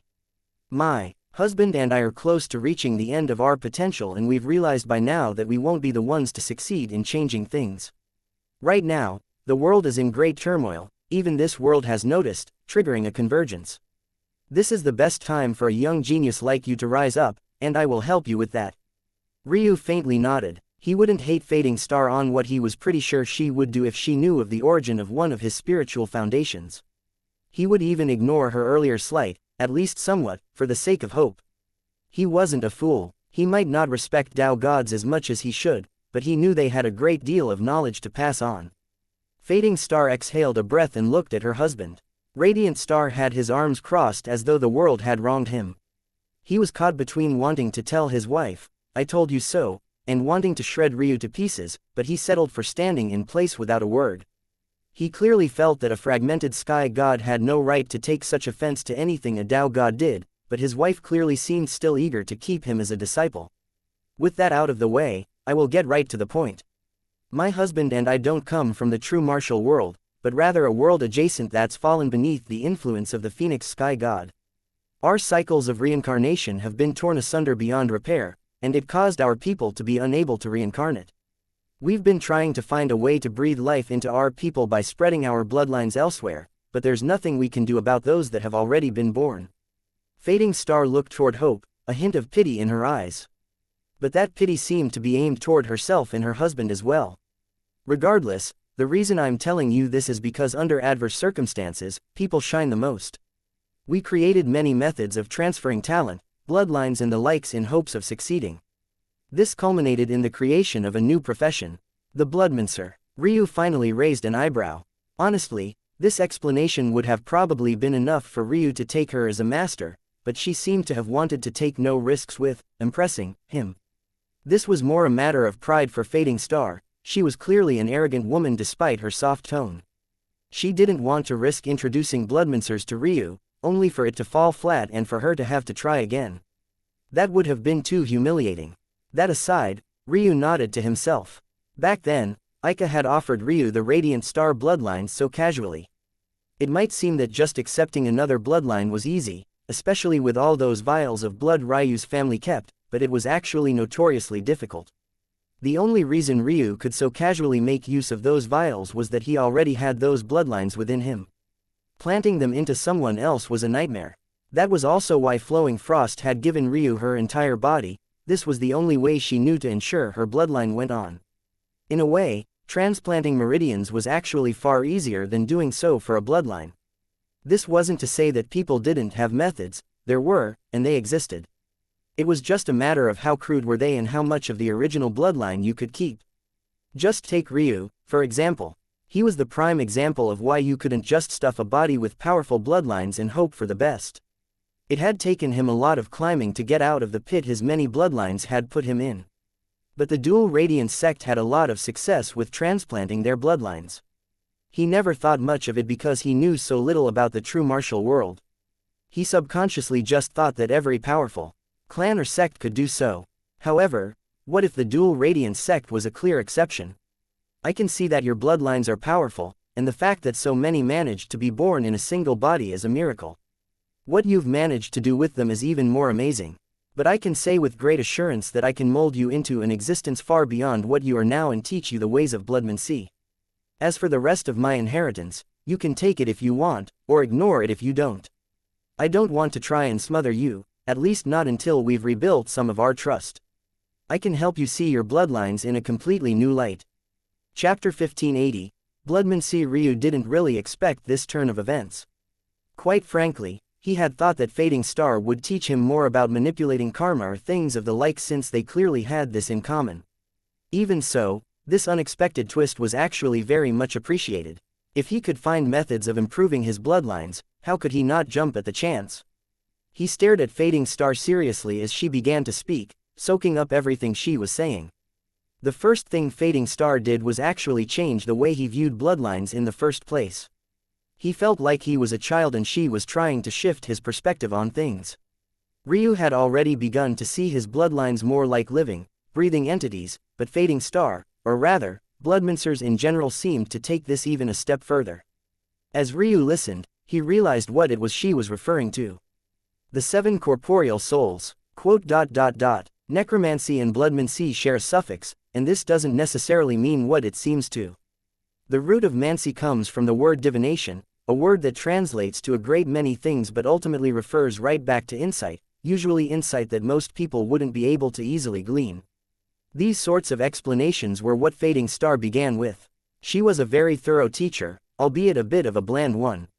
She was highly specific in her choice of words and almost overly verbose in her speech. The little woman was already yawning, and that was despite being an omniscient sky god who obviously didn't need sleep in the normal sense. It was obvious to anyone why this woman would have never taken in a disciple before. She'd probably kill anyone else with her long, drawn-out tirades. She seemed to jump from tangent to tangent before finally getting to the point, and then jumping into another tangent. And yet Ryu listened to every word of it.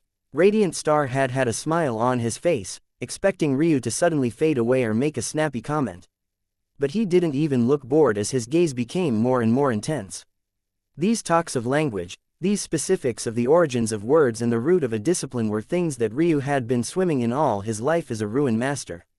These were normally things he would have to fill in himself later down the line, so why not take them in from the source directly? Quote. However, the act of divination is only one portion of what are shared between necromancy and bloodmancy. There are many branches of necromancy, many of which require things similar to that of bloodmancy.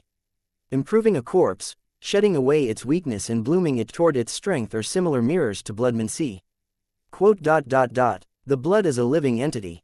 It can be counted as a separate part of you and part of you at the same time. Quote. Training the blood, then, is no different from training a beast companion or a corpse puppet. Much like those things, it has chains of its own. A bloodline only exists because it was passed down, and as a result, there are strong bounds of karma that can and will restrict it. Quote.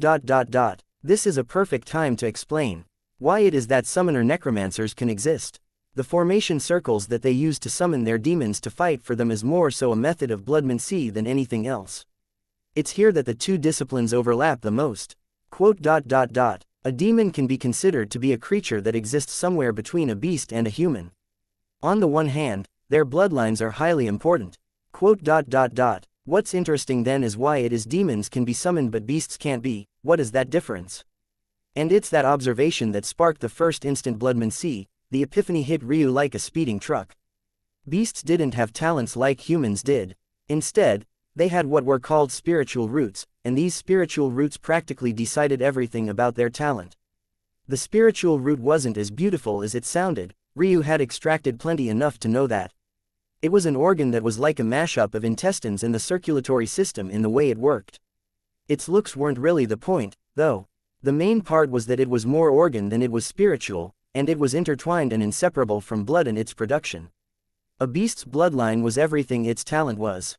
By comparison, like his master had said, a demon was caught in between this and the six-pillar system of the humans. In fact, they had more of a weighted pillar system, where their bloodlines played a much heavier role than much of everything else. This was why it was lineages that ruled the demons and there were hardly any sects at all. The reason demons could be summoned to do battle against their will, then, was because they represented a link between absolute reliance on the heavens and the exact opposite. Why was it that beasts had originally won the favor of Sacrum and become the favored race? It was the same reason that beasts usually won such a battle. Their progress was almost guaranteed so long as they had time to grow, whereas humans, humanoids, and human adjacents like Ryu and Hope were faced with higher barriers the stronger their talent was. Hope even failed to reach the sixth sky god realm despite being maybe the best alchemy talent the true martial world had. Demons were stuck in the middle, and this provided a unique sort of resonance with both the heavens and the earth. They were more easily anchored and taken advantage of. Those that relied on the heavens for their strength had to likewise deal with the consequences. Beasts could be captured and reared, while demons could be summoned. What was interesting was the real reason why.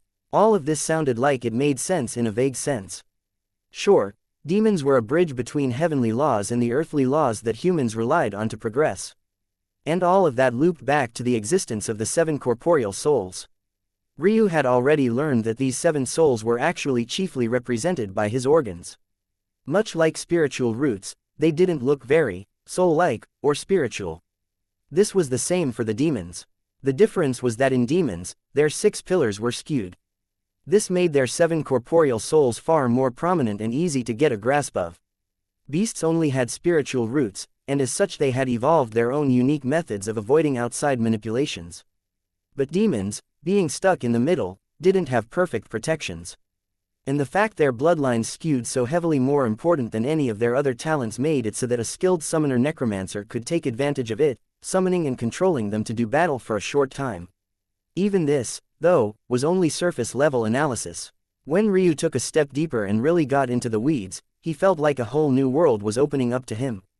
He seemed to understand, now, why humans were so average, and yet could be so absolutely powerful in some cases, and yet so pitifully weak in others.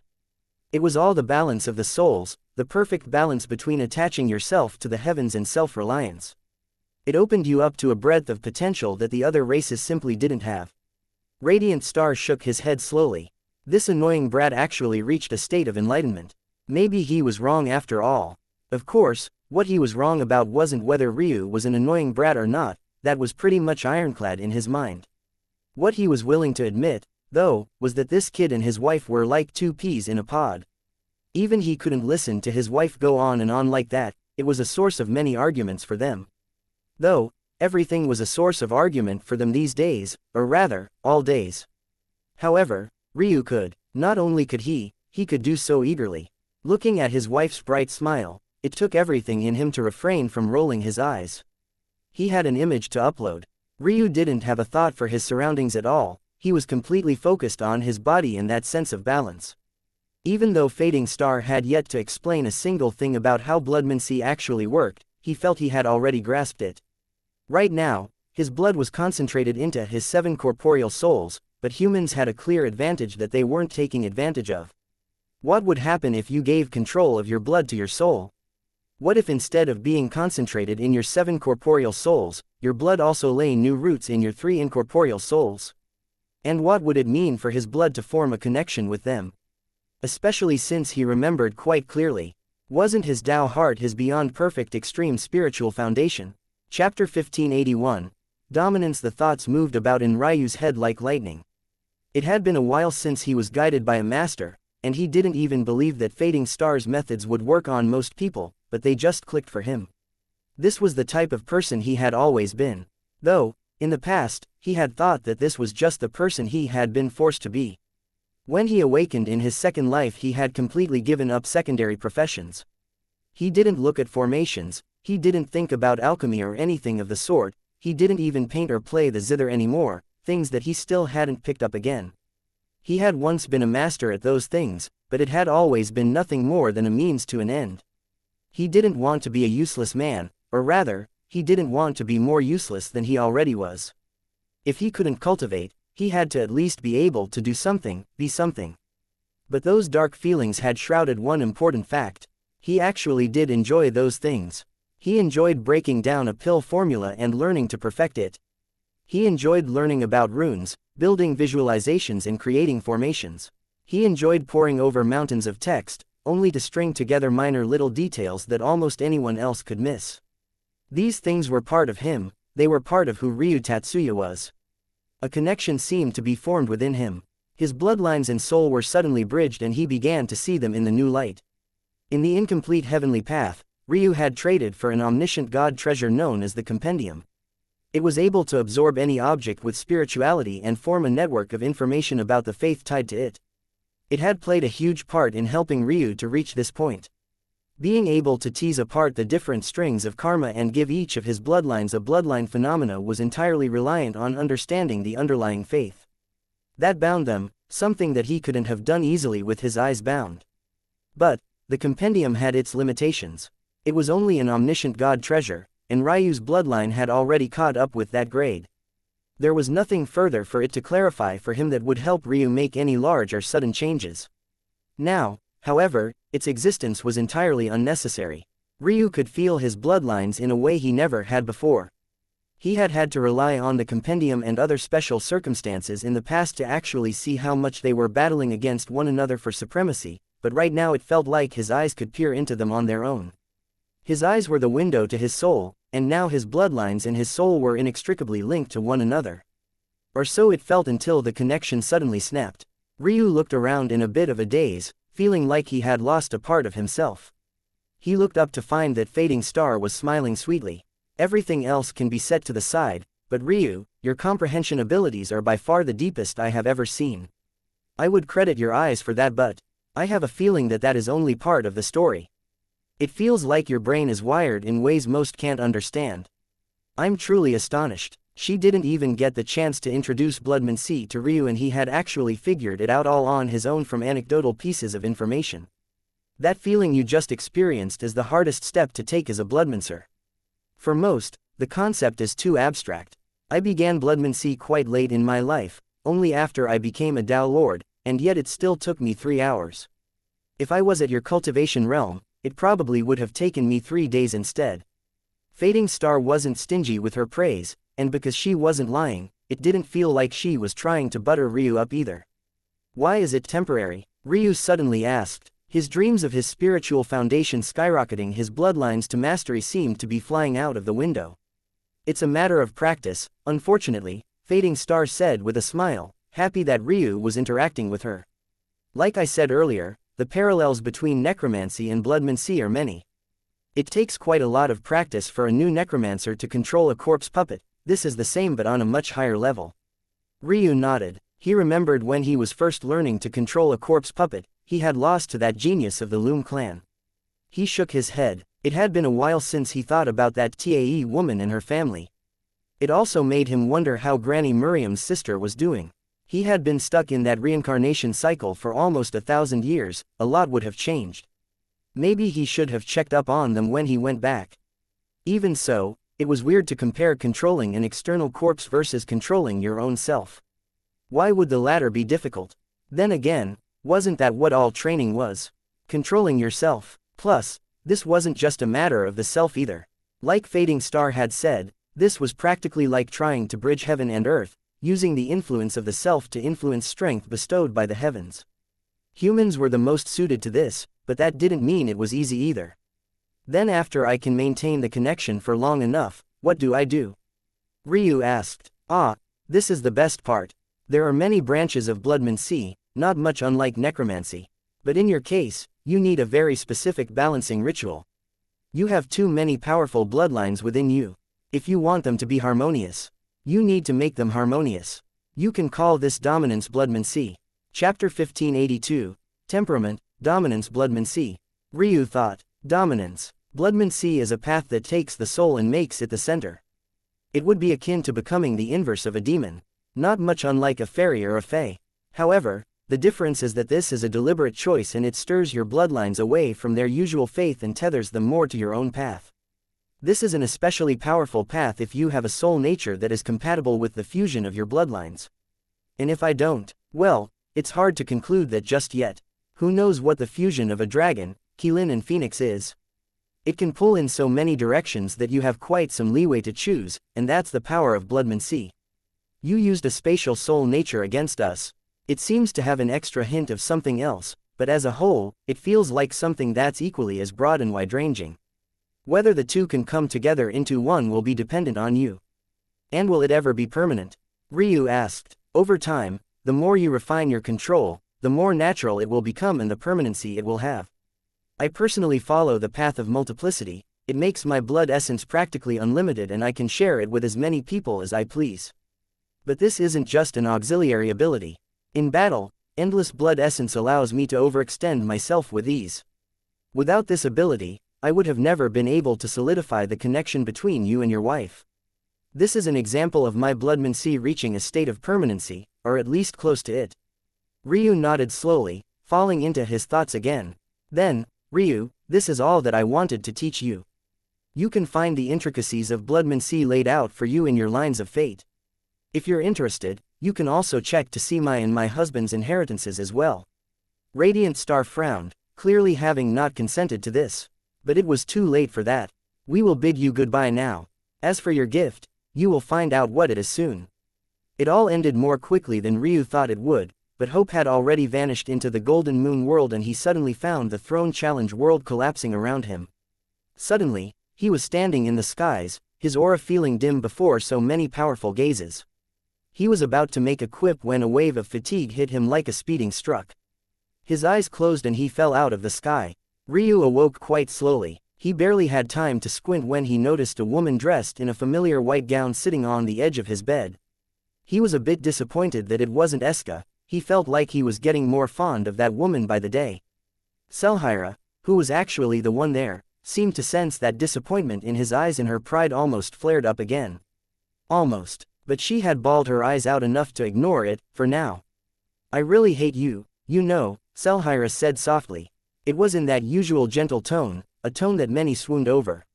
Ryu didn't say anything. He had just gotten up and his body felt like it was in its prime. He didn't know how much he wanted to let this woman rant. Plus, thoughts of Ailsa were also surfacing in his mind and he was suddenly ticked off again. He was probably just about to say something rude when Xianxia continued to speak. "I hate that you're so arrogant yet so right. I hate that you're a fire dragon of all things. I hate that you're so cruel to me even though you already know how I feel." Ryu felt a headache coming along. "I'm a human, not a fire dragon." Xianxia looked at him and actually smiled. "That's the nicest thing you've ever said to me." She suddenly took off her veil. Ryu was absolutely floored. He had to admit, the woman was perfect. With her white hair done up in an elegant, empress-like bun, and her blue eyes shimmering like the stars, her face only made it more perfect. Especially those little dots of crystal scales below her eyes. Those must have been why she always wore the veil. It made her identity as a crystal dragon all too obvious. "Am I very beautiful?" Xianxia asked in the same gentle tone. "You already know that you are," Ryu responded. He was never one to mince his words.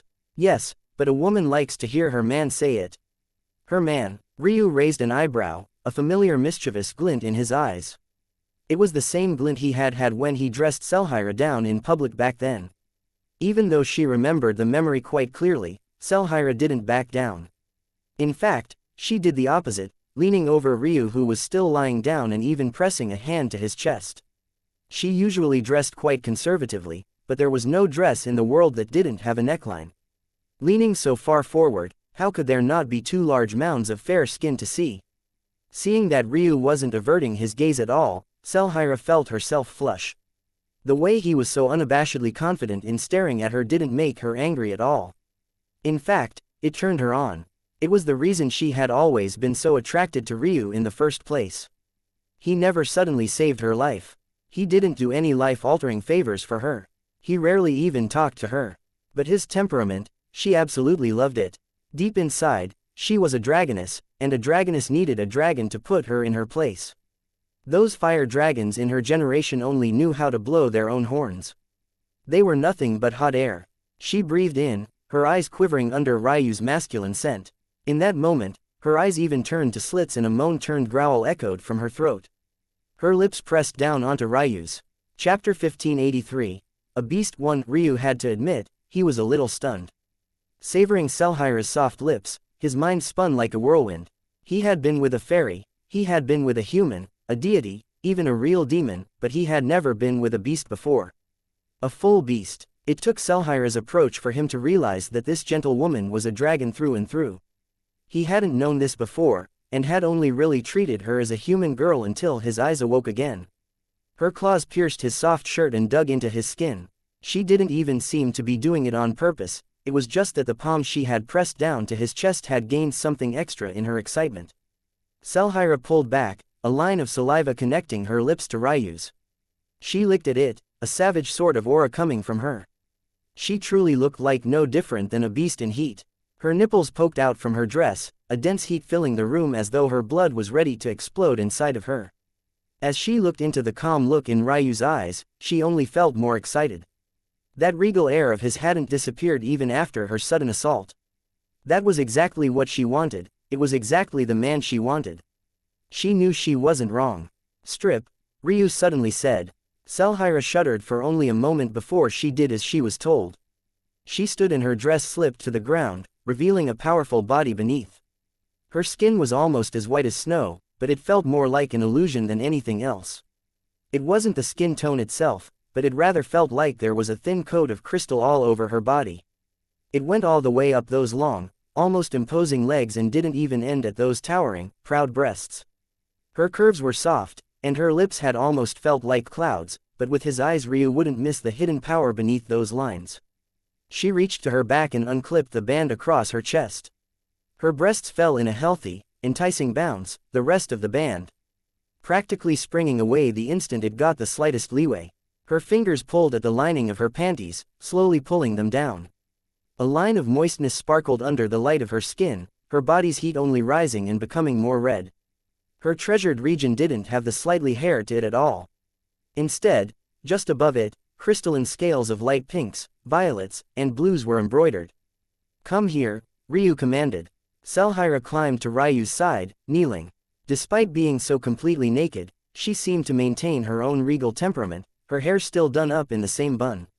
Ryu didn't even bother to say a word, he only sent a glance to his crotch. Xianxia shuddered again but still obediently shifted to his between his legs, pulling it out. It caught her somewhat off guard, slapping against her cheek and lips. She didn't move it away, grinding his cock against her soft skin. Her nose breathed in the scent and she groaned again, her moan sounding even more reverberating as her heartbeat quickened. She stuck out her tongue and ran it up and down the shaft. She knew little about what she was doing, but she just wanted to taste more of it, feel more of it. She suddenly felt a hand grab her head and she was forced down. Her body shuddered, the feeling of the hot rod gliding down her throat and the last immaculate part of her hair, being messed up seemed to send her over an edge. She bobbed up and down, looking up and into Ryu's eyes. He stared back at her, his demeanor cool and unbothered. Yes, she loved it. More. She wanted to see more of Ryu. She wanted him to conquer her in every way he could and look just that confident and unmoved. She opened her mouth wide trying to accept more of him, her tongue sticking out as far as she could to make more room. Her eyes watered and tears ran down her cheeks, but Ryu showed no sign of stopping. In fact, his hand became firmer, pressing her down more and more. And then she tasted it. Her tongue ran through the middle of his balls and her eyes rolled back, a gush of liquid coming from between her legs even as another rush sprung down her throat. Xianxia gasped for breath as she was finally allowed up for air. Her eyes were red, tears were streaming down her face, and her cheek had collapsed onto Ryu's thighs. And yet, she immediately kissed at his balls, hoping that he wouldn't be done just yet. Ryu grabbed her by her throat and pulled her up to his face. Her body shuddered again when she felt his breath, but the firm hand that suddenly slapped and grabbed her ass made her eyes practically roll back into her head again. Oh God, yes, she had waited for this for such a long time. "You're quite interesting," Ryu said with a calm tone. "Do you really want me to treat you like my woman? Or do you want me to treat you like a sow? Whatever you want, husband," she said, her eyes misty and completely out of focus. "Husband, huh, it seems like you're still making decisions for yourself. I'm sorry, please punish me." A sneer spread across Ryu's lips and Xianxia's legs shook when she felt a cock slide between her legs. Ryu still had a palm clamped around her throat, she could only take in slow, shortened breaths, and the stimulation was getting to be overwhelming. The feeling of Ryu's cock sliding up and down her wet slit almost made her pass out. But when he bypassed that moistness and slid right into a hole she never thought of using, the feeling of humiliation and domination completely overwhelmed her. Until now, these were all matters she could think of. As much as she seemed like she was letting Ryu take control, there was just a small part of her that kept her autonomy. The moment that vanished and she truly felt like a toy, she had an orgasm that shook the room. Ryu pushed her onto her back, his hand pressing down onto her throat and his cock driving into the deepest parts of her asshole. Chapter 1584. A beast too, oh God, yes.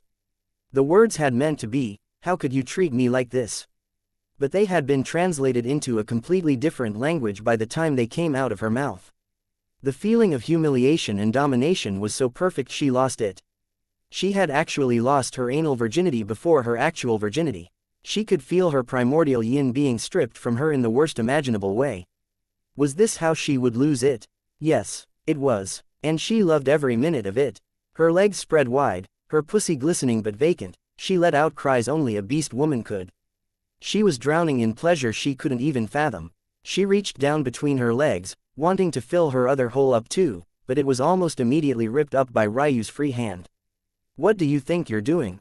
he growled. "I'm sorry, husband, I'm sorry." Ryu flipped Xianxia over, pressing her head into the bed and driving into her even faster. Her screams echoed into the sheets. He suddenly drove into her deepest parts and her entire body seemed to go erect. She pulled up so far that Ryu's cock popped out, a strong geyser of liquids coming from out of her. Her body trembled wildly and she fell back down, gasping for breath. I'm sorry, she muttered these words again and again, completely incoherently. Ryu slapped her plump ass, causing her to shudder again. Realizing that it was a call to attention, she obediently got back into position, propping her ass up and using her slender fingers to pull herself apart. Fragrant liquids drizzled down. It was a beautiful scene. Who knew how many of her pursuers would run to the ends of existence just to lay eyes on this? It was so humiliating it made her eyes water again. How could she spread her out like this? Didn't she have any shame? Tell me, little sow. Which hole do you want it in? Any hole you want, husband. They're all yours. Every one of them, Selhira spoke through heated breaths. Good answer. Selhira gasped as Ryu drove into her pussy. She had expected Ryu to take her asshole again, treating her like the toy she was. But he had subverted her expectations again, and the feeling. It was even better. Oh God, she couldn't even believe how much better it was. And that was why it was so agonizing when it suddenly stopped and Ryu pulled out, plunging right back into her asshole. Tears of pleasure and frustration pooled down her cheeks. That heavenly feeling, she wanted it again. But by the gods, did this feel good as well. Ryu grabbed onto her hair, ripping her from the bed. She had bit into the sheet so hard that they tore under the sudden actions, but neither of them seemed to care in the slightest. He rammed into her harder and harder. His body was the equivalent of the false sky god realm while she was only in the fragmented sky god realm. If not for the fact she was a dragon, he would have already broken her into countless tiny pieces. And once again, she loved it. Ryu pulled her back even further, nearly bending her neck back over his shoulder as she grabbed a handful of soft breast with his free hand. The moans came from her lips in a torrent, her tongue moving like it had a mind of its own. She orgasmed again and again, rarely going more than a few minutes without convulsing. And then Ryu's hand slid down from her chest to her moist slit. It was so neglected, so lonely. She still remembered that magical feeling, that heart-stopping elevated madness she had felt for just the briefest of moments. And then it returned as his fingers slipped inside her. It wasn't as magical, but the stimulation from both places at once made it close. Her insides writhed against Ryu's fingers, pushing and pulling against them as though they had a mind of their own. It was so good. No matter how many times she fantasized, how many times she dreamed about this moment, he still exceeded all of her expectations. That was the type of man he was. That was why she had noticed him in the first place. It was why she was here, willing to be humiliated by him, degraded by him, used by him. Only by him. Ryu suddenly picked Selhira up and in a single brief step, the two stood before a mirror. He dropped Selhira and she stumbled forward, her legs much too weak to stand on their own any longer. I want you to see the state of you. Selhira palms pressed against the mirror, leaning forward. Her heavy breathing fogged up the glass, but she could still see it. Her hair was a mess, sticking to her face in a mixture of sweat and tears. But all she could see was the absolute pleasure in her eyes and the man with broad shoulders and the cock of a war god looming over her back.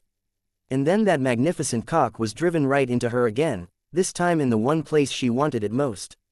Her eyes rolled into the back of her head, her hands nearly slipping down the mirror. Friction barely kept her upright as she rode a raging sea that made her knees feel like they were made of air. Then she heard the growl. It was the first thing Ryu had said that wasn't a snarky quip or a degrading statement. It was a growl full of dominance and marking its territory.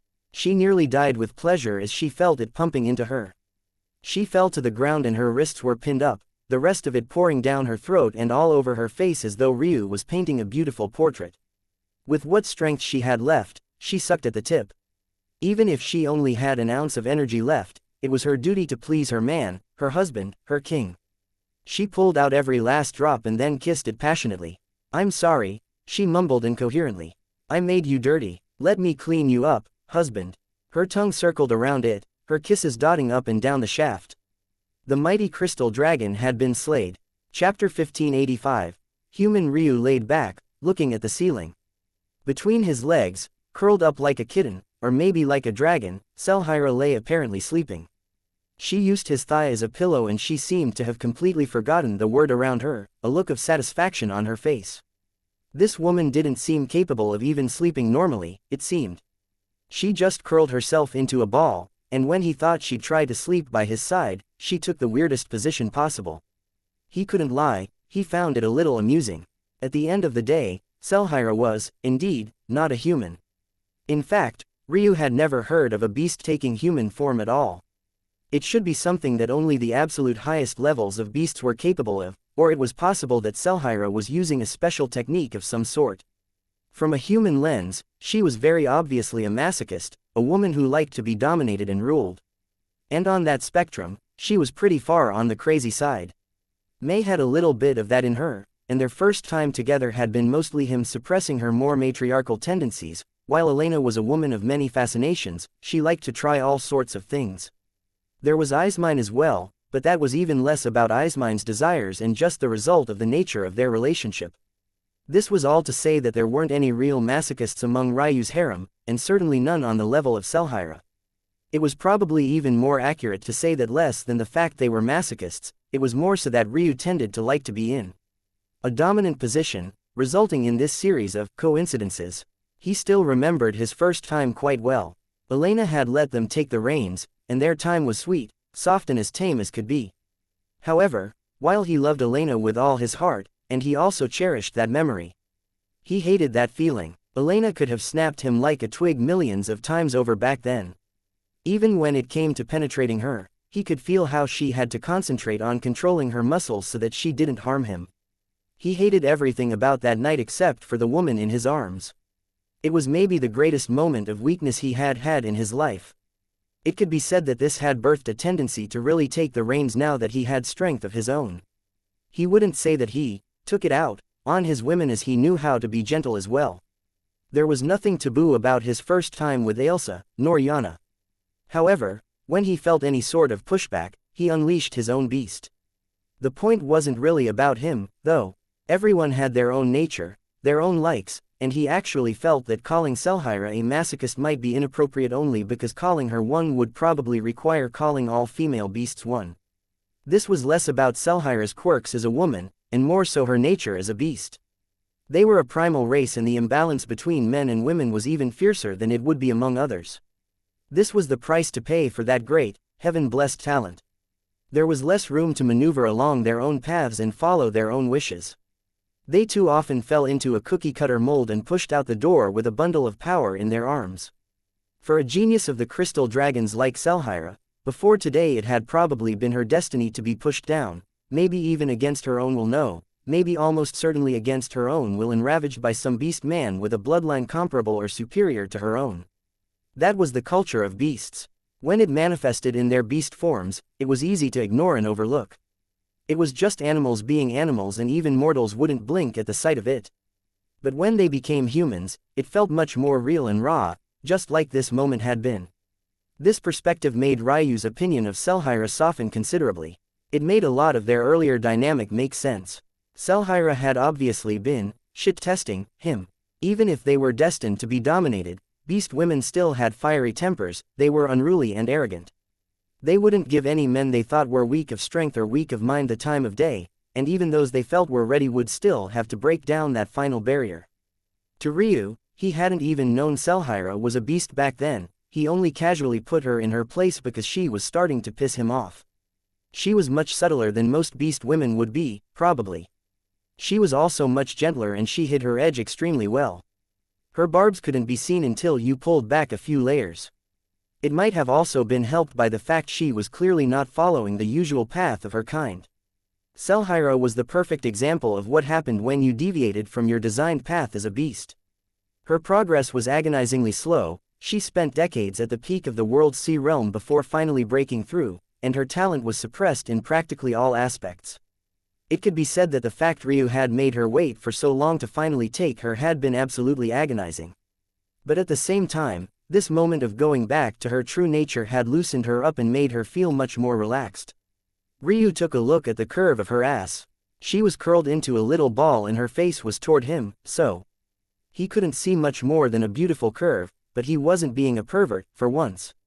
Instead, he was looking at a small collection of gem-like crystals shimmering at the very bottom of the small of her back. Those crystals hadn't been there before.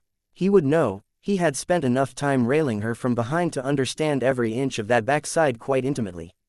At the start, the only places Selhira had those little collection of scales was right under her eyes on her soft cheeks, and they also seemed to replace her pubic hair.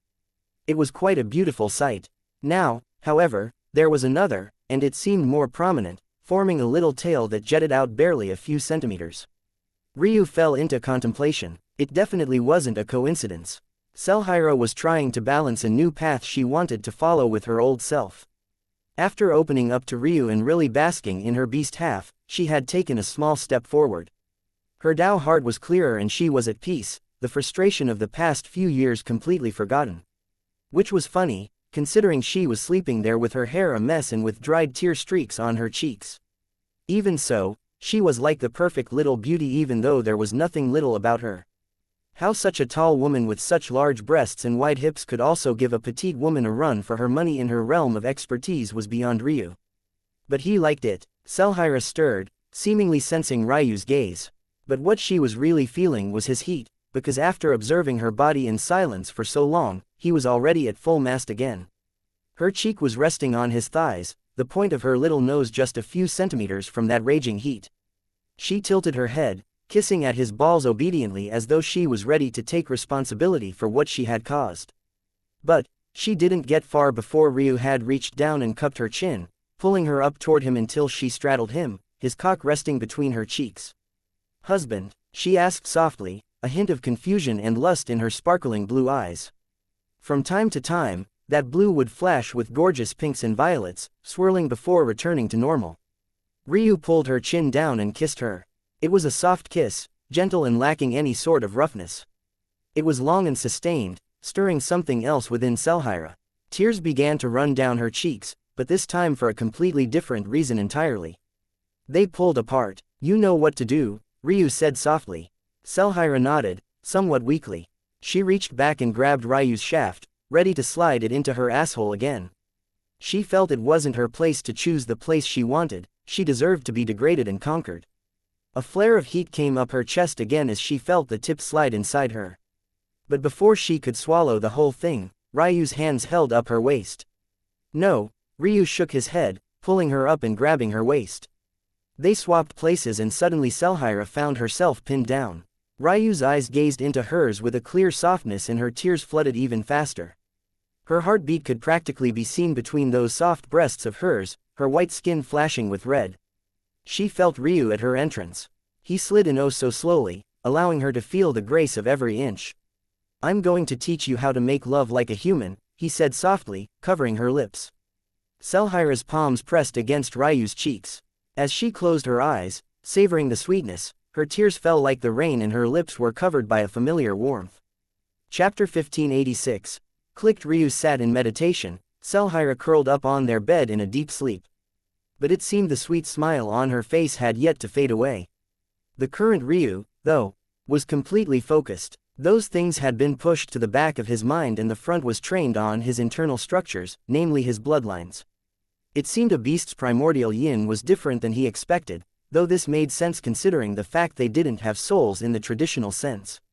Everything was rooted into their spiritual roots and everything spread out from there. Due to this, Selhira's primordial yin was neither extracted in the normal sense, nor did it act in the normal sense. Rather than finding its place in his spiritual sea like the others, it was actually swimming through his blood. And truthfully, this would have been a very troublesome matter in any other scenario. The trouble was that Ryu could feel Selhira's primordial yin resonating with his fire dragon bloodline, forming a feedback loop that was strengthening it again and again. It could be said that even compared to dual cultivating with sky gods back when he was still immortal, Selhira's primordial yin still managed to have the largest direct impact on him. If he hadn't learned of Bloodmancy, his fire dragon bloodline would have already gained enough backup to directly swallow all of his other bloodlines, and it was hard to tell what would happen if that occurred. Maybe the most positive scenario would be that it would use his other bloodlines as fodder and energy to directly improve itself, reaching the pinnacle of the fire dragons and beyond like it had been meant to from the very beginning. But that was if he looked at the situation with rose-colored glasses, because even in that ideal scenario, he would probably have to spend years curled up into a ball, suffering unimaginable amounts of pain. Destroying the bloodlines of a person wasn't just about getting rid of the amount flowing in their veins, it required targeting their blood essence, their very souls, it required needling organs and drilling into the bone that produced it. That didn't even mention the fact that bloodlines were the foundation of a body's strength. Removing them meant removing that strength. As painful as body realm cultivation was, reversing it was even more so. It was a horrifying process. Women are dangerous, Ryu thought to himself with a chuckle. Many looked at the balance of the existence of primordial yin, one imbalanced in the favor of men. In many ways, this was true, and it was also why clans and sects were fiercely protective of their female disciples. However, if you weren't a strong man and thought that you could just go around charming exceptionally strong women, you find out the hard way that your life wasn't so infallible. The universe simply didn't allow useless men to gather up large numbers of exceptional women. Mei's soul was only one such example. It seemed like a unique instance where the backlash would grow stronger the more primordial yins he took in, but then there was this situation right here. There were any number of similar but alternate situations out there that could make a man really pay for his greed. Of course, Mei's soul wanting to be in sole possession of Ryu, and thus acting up due to the existence of his other wives, was precisely those matriarchal tendencies Ryu was talking about coming into effect. For now, he was able to suppress them all quite easily. This helped after re-establishing connection with Ailsa because her own primordial yin had suddenly grown far more powerful, suppressing Mei's thoroughly. But if Mei grew to a Tao god one day as well, who knew if it would come back to bite him? Ryu smiled. He would have laughed if not for Selhira's sleep. He didn't fear even the heavens, why would he fear his own women? Thanks to Bloodman, Ryu had a different perspective on Selhira's primordial yin than he would have otherwise. In fact, he felt that rather than a detriment, he felt that it was a useful tool. He watched as a stream of rainbow wrapped around his bloodlines, resonating with one in particular and mostly rejecting the others. It was fiercely arrogant and it seemed to only be naturally subservient to the existence of fire dragons. However, that didn't mean that it wouldn't submit to the others as well. Hadn't she not wanted to submit to Ryu at first as well? Instead, watching it act like this made Ryu get a feel for the dynamics and spirituality of bloodlines to a degree he hadn't been able to quite grasp in the past. His master said it would take practice to get a hang of it, and in the meantime it was difficult to extend that control for extended periods of time. But right now he felt that that comprehension was advancing by leaps and bounds, and it only helped that the nature of Selhira's primordial yin was so perfect. It was said that the fire dragons were the emperor dragons and the crystal dragons were the prime ministers. The former raged at the heavens and the latter directed that rage, guided it. The crystal dragons were the intelligence behind the dragon race and it was with their silent support that the fire dragons were able to reach their current level of power. That was why it pissed Selhira off so much that they were kicked down from the ninth heaven by the very beasts they had elevated to their current station. As for Ryu, there couldn't have been a more perfect primordial yin for him to reign in the control of his bloodlines. He slowly sunk into that familiar state of bloodmancy. His souls reached forward, tentatively forming a connection with one another. Incorporeal established a link with corporeal and they began to find and push and pull balance against one another. Then, Ryu began to slowly coax Selhira's primordial yin.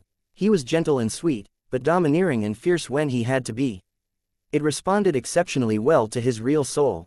Ryu could faintly tell that this was because of Selhira's deviated path. A pure crystal dragon, or rather one purely following their intended path, would only respond to a bloodline so affectionately. Selhira's, however, could respond to both. It immediately fell to the familiar scent of his fire dragon bloodline, but it was more easily coaxed than another's would be when his soul appeared. And once that sense of familiarity was formed, Ryu could begin to slowly familiarize it with his other bloodlines. This was no longer the path of dominance, Ryu could faintly tell that. However, there was also something about bloodmancy that was slightly different from the methods he had learned in other disciplines. It felt much more fluid, much more individual. He felt that this was why Fading Star started off with that entire lecture and didn't teach him any bloodmancy directly. If he couldn't grasp that feeling on his own, it would have simply been a path that he had no fate with. And that was why he followed his gut and even the guidance of his Tao. He could feel the mysteries in how his body was subtly pulling him in one direction or another. Then it clicked. Layers of enlightenments piled atop of one another and made things clearer and clearer. Bloodmancy relied on the advantage of humans, that balance between heaven and earth, between the guidance of some higher power and your own wishes. There was no more perfect outlet for these comprehensions. Selhira's primordial yin seemed to be quickly understanding that despite their quirks every part of Ryu's bloodlines were, in fact, her husband. She warmed up to them, wrapping her rainbow energy around each and every one. Though Ryu casually referred to it as a rainbow color, this wasn't exactly accurate. Selhira, primordial yin, much like her crystals, were only made up of extremely light shades of blue, violet, and pink. They warmly wrapped around one another, creating a gorgeous array of colors that almost reminded him of ephemeral tapestry. Like the guidance of a sweet housewife, Ryu's bloodline grew more and more docile beneath Selhira's touch. She pulled at them, guiding them down the path to strength, but at the same time, she didn't fight with them. She stood back and watched with a smile as her man grew stronger and stronger. Harmony. Ryu could feel it, that ever-elusive balance between his bloodlines. No matter how hard he tried, he couldn't fuse them together and bring out their full strength at the same time. He always had to choose one or the other, which was why he had formed individual bloodline phenomena instead of a completely new creature. However, Selhira's gentle guiding hand and his delicate control through bloodmancy were quickly coming together and forming a magnificent monument. Ryu could feel his focus chi rapidly draining, but his mind didn't waver. He didn't even think about it as he pressed forward. He inched closer and closer. And then it suddenly clicked. Chapter 1587. Strength. Ryu felt his body settle down. It was an odd feeling, and it was almost embarrassing because he immediately thought of exactly what it felt like. He had spent a millennia as a mortal, dealing with much of everything else a mortal dealt with. Although, thankfully, his quality of food was so excellent that he didn't need to defecate, passing gas was just a natural part of the process anyway. He would have shook his head and laughed at himself. It really did feel like he had been holding in a fart for too long and finally got the chance to release it. A bloating he hadn't even known was in his body was released and his skin rippled with a golden light that spread into the surroundings. His mind felt at peace. No, his mind had already been mostly at peace, but it was like his boy had entered such a realm as well. It took him a moment to understand what it was, but then that eventually became clear as well. The tranquility of his incorporeal souls had been transferred to his corporeal souls. It was like his body had entered a deep sleep and had come back feeling refreshed. It felt amazing. Ryu released his grip and his excessive use of focus chi finally came to a stop, but the feeling only dimmed somewhat, not vanishing entirely.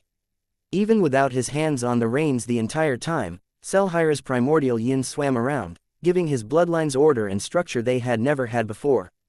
It was able to naturally find a method of pulling them together so that they could bring out their full potential rather than holding one another back. Ryu's eyes opened and he shifted slightly. Suddenly, a burst of silvery runes appeared around him. He frowned, not quite understanding. His eyes narrowed. That much. His guess seemed to be correct as he shifted again. His chilled of order constitution was different from other such constitutions or even the origin of said constitution itself. It was based entirely on his comprehension rather than the natural instinct the latter would have. This meant that when he acted, he would have to pull against his own instincts and act in a way that was often opposite to his natural method of doing things. This was a very worthwhile trade-off, though. Doing so obviously put him at a greater advantage than disadvantage, as having the heavens harmonize with your every movement was a great boost to his strength. And yet, there would always be certain movements that were harder than others, and it didn't help that there were many aspects of him and his foundation that were very clearly not in alignment with all that was accepted, meaning very much taboo. But with the harmony of his bloodlines, he found that it was even easier.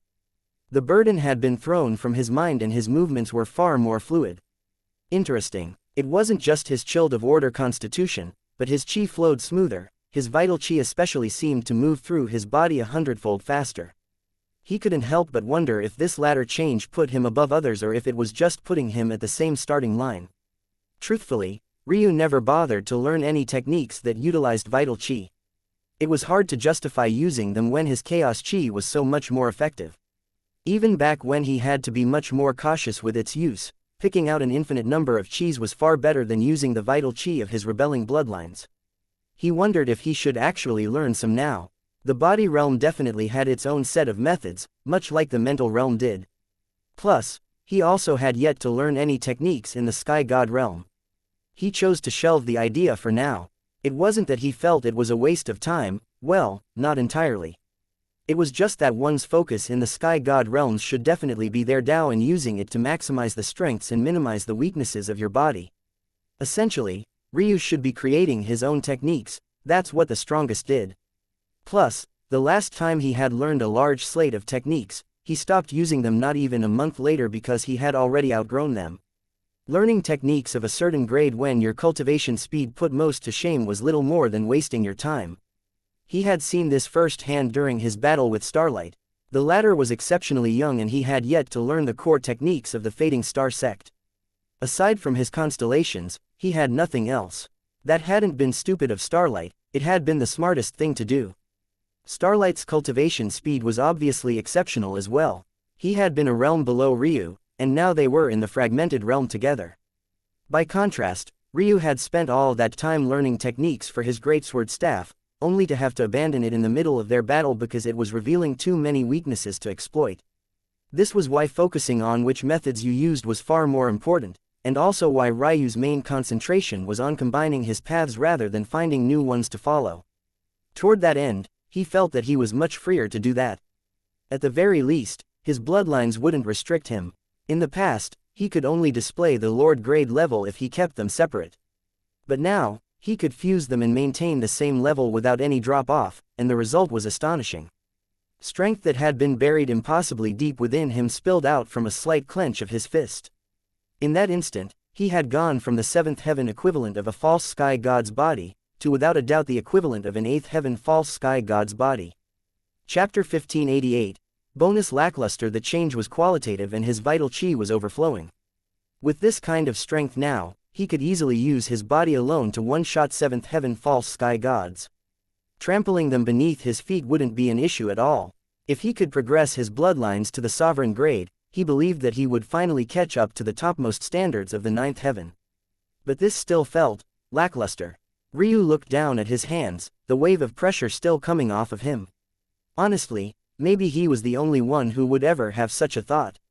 Fading Star would have never guessed that her disciple would have already made such progress when she had only just left. It could be said that Ryu had already stepped into a level of comprehension of bloodmancy that made little sense considering his lack of familiarity with the discipline.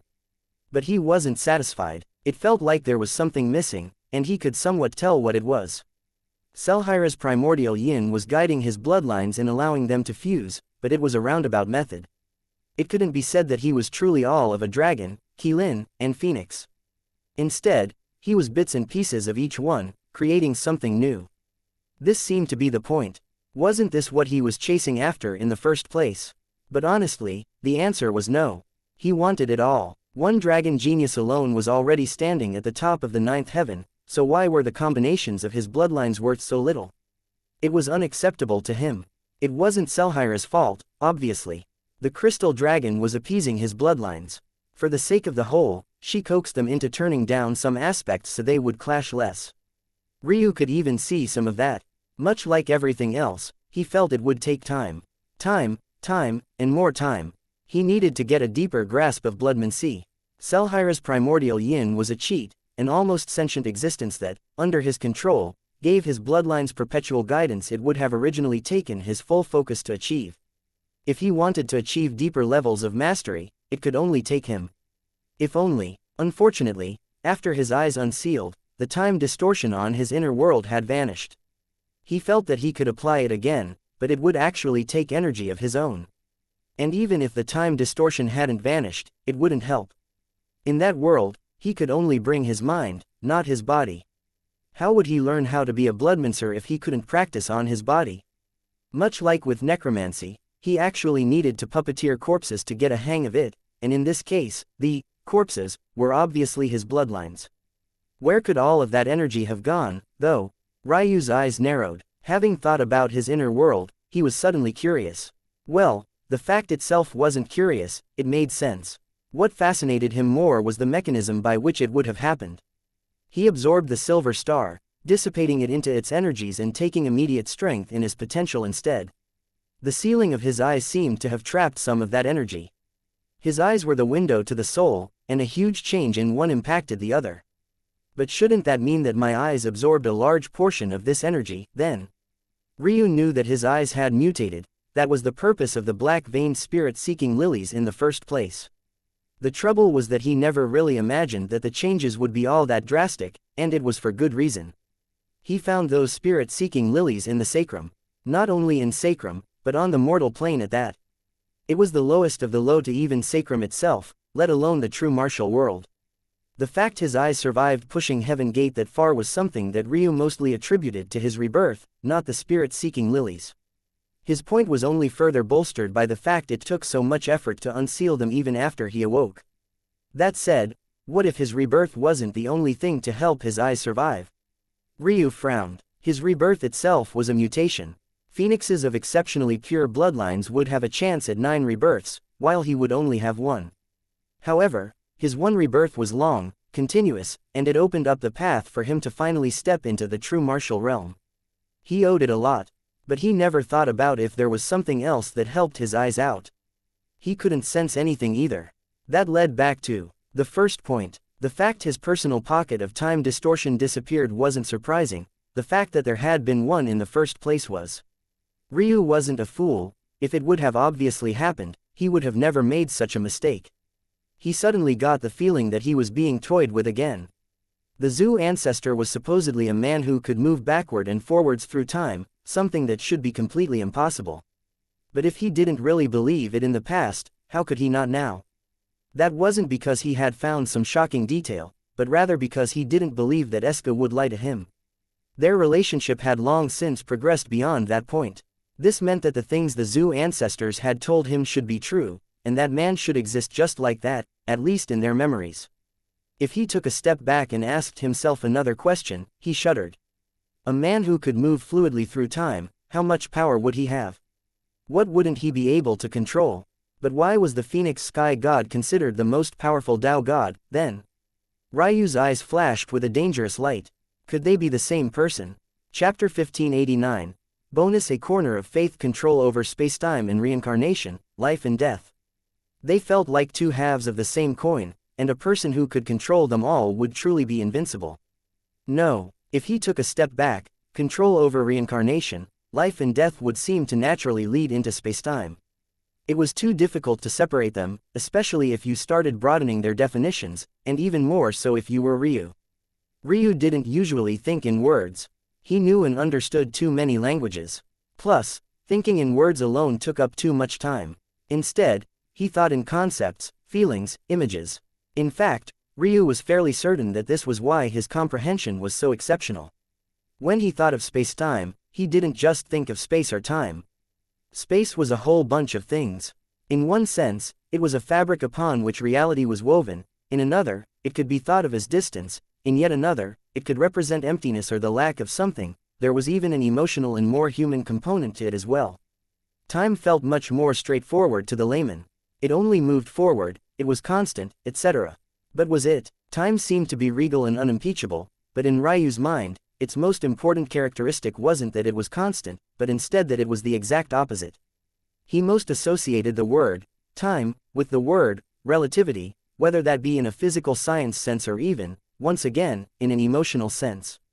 Why did time seem to fly by when you were doing something you enjoyed, versus not?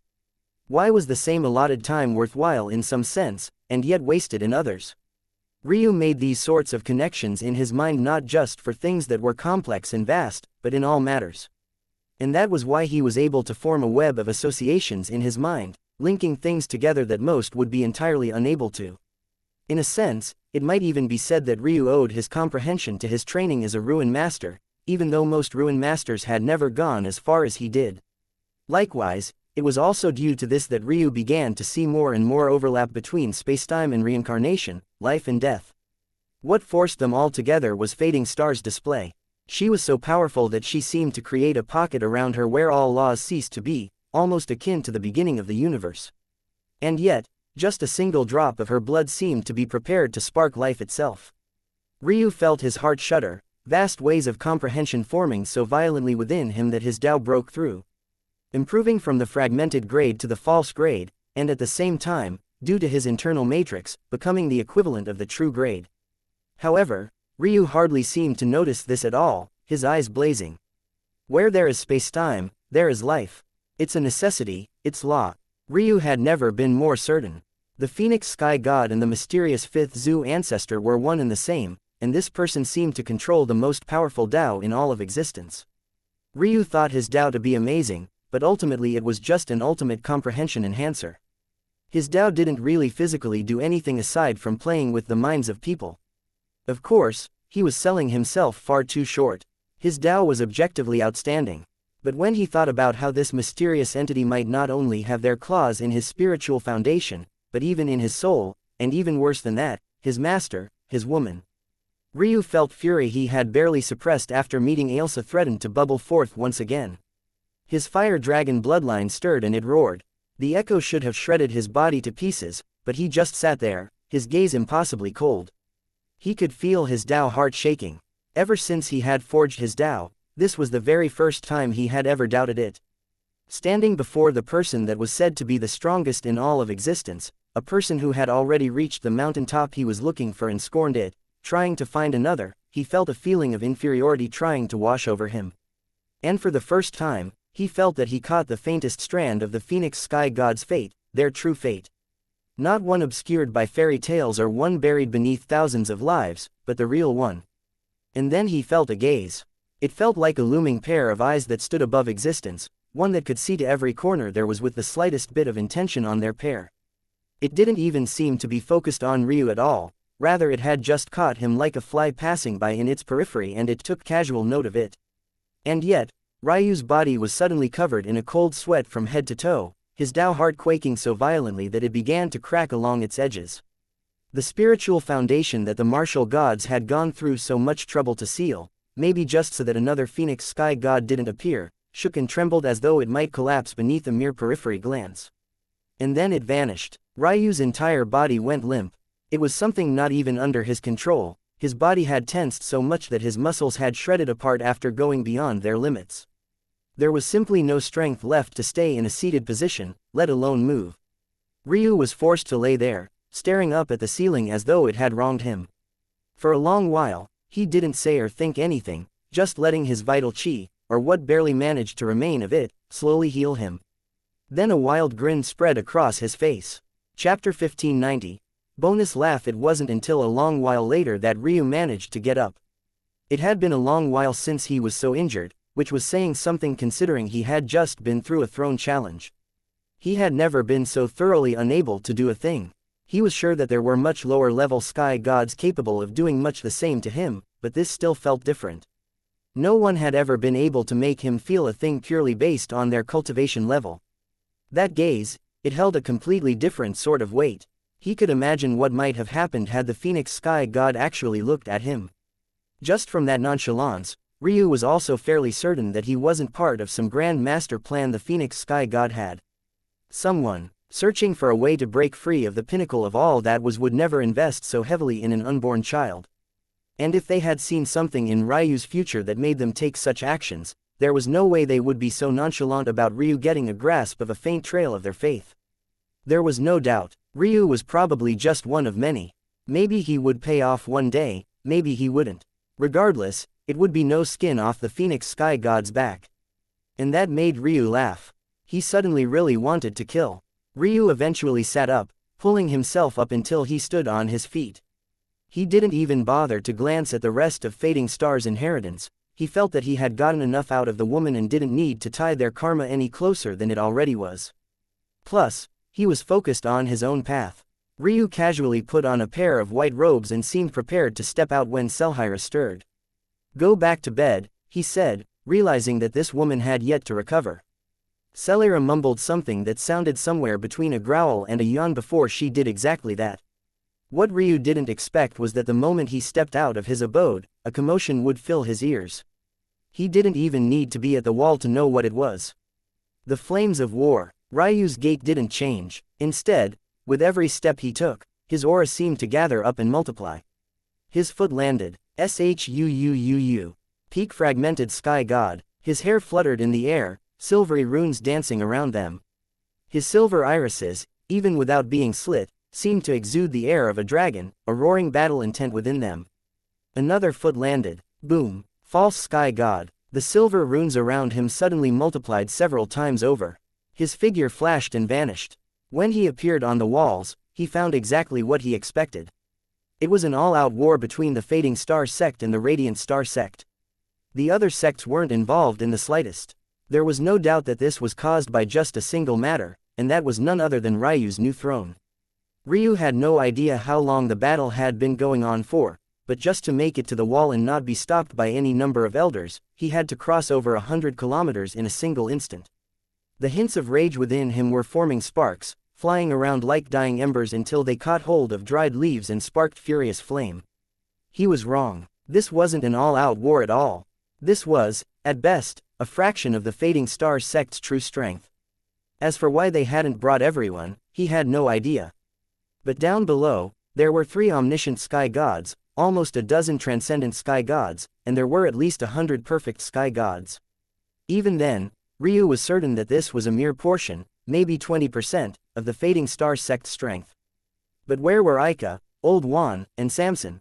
The Fading Star sect would definitely never dare to send such a powerful contingent if they could be wiped out with a finger. It would deal too great a blow. Ryu's rage sparked to another level when he noticed Eska amidst the warriors below.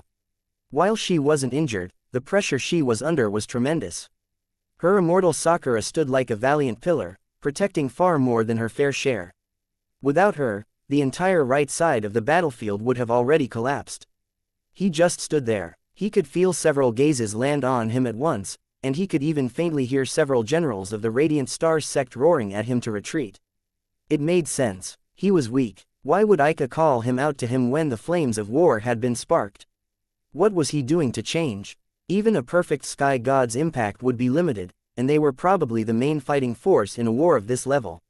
It was the same with Selhira. It was better to let the 2 hopes of the sect rest easy while the elders tried to handle everything for them. It was Aika's responsibility to give them to grow, at least that was the way she saw it. Ryu could feel the sincerity, it was just he didn't want it. He felt like he was transported back to the day he was forced to drive a dagger through his own heart, to rest his future on the whims of someone far more powerful than him giving him a chance. The more he thought about it, the fiercer his aura flared. His breakthrough into the false sky god realm wasn't complete. This was an ascension of a god realm. How could it be as simple as a sub-realm? Violent swirling forces of chi gathered around him, whipping across with force that put hurricanes to shame. Boom! A throne appeared in the skies. Chapter 1591. Bonus Throne Ryu Tatsuya. It was simple and unadorned, its main body made of an almost unpolished grayish-black steel. The only thing that was slightly special about it were the twin stars at its center, but that was all it needed to unleash the truest might of its majesty. In the true martial world, thrones weren't a true protected class. There were even many examples in history of them being hunted down and killed by the very sects and clans they had claimed a throne from in the first place. It could be said that becoming a throne was a very lonely road, one you would inevitably have to walk to the end of on your own.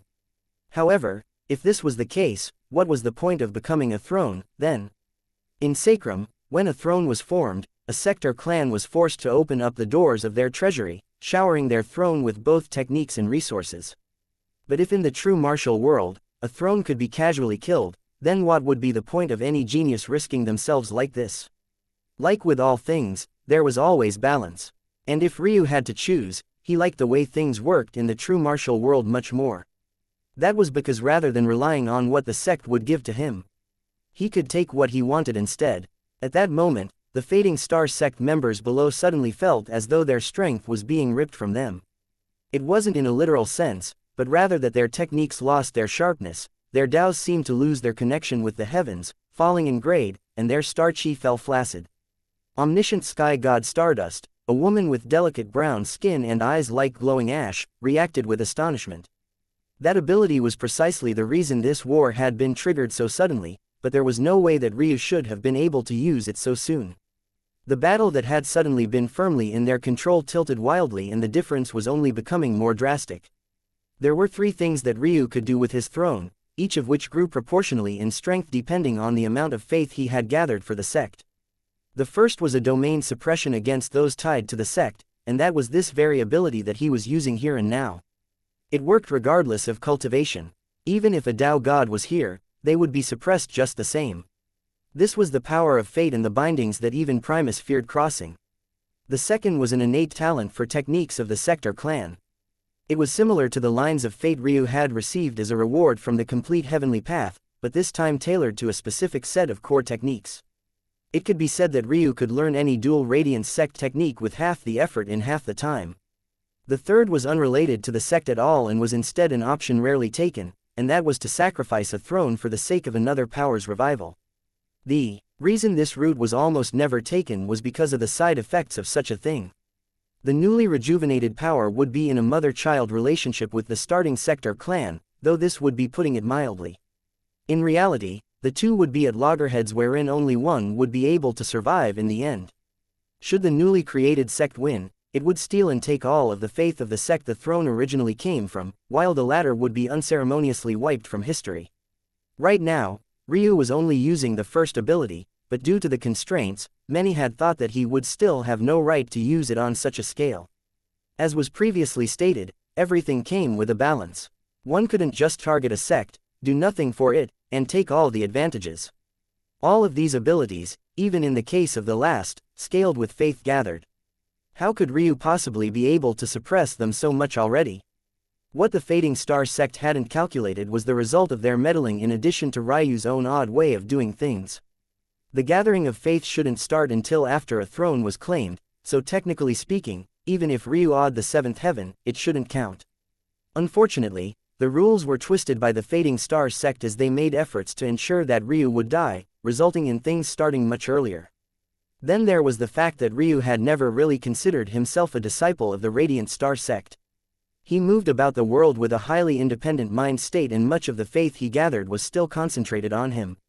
The result was as such, but there was a third variable that Ryu would only find out about later and that the Fading Star sect couldn't have possibly prepared for. In the last few days, a commotion had broken out on the ninth heaven as an unfamiliar Tao god, unaffiliated with any powers, descended on the realm of the martial gods.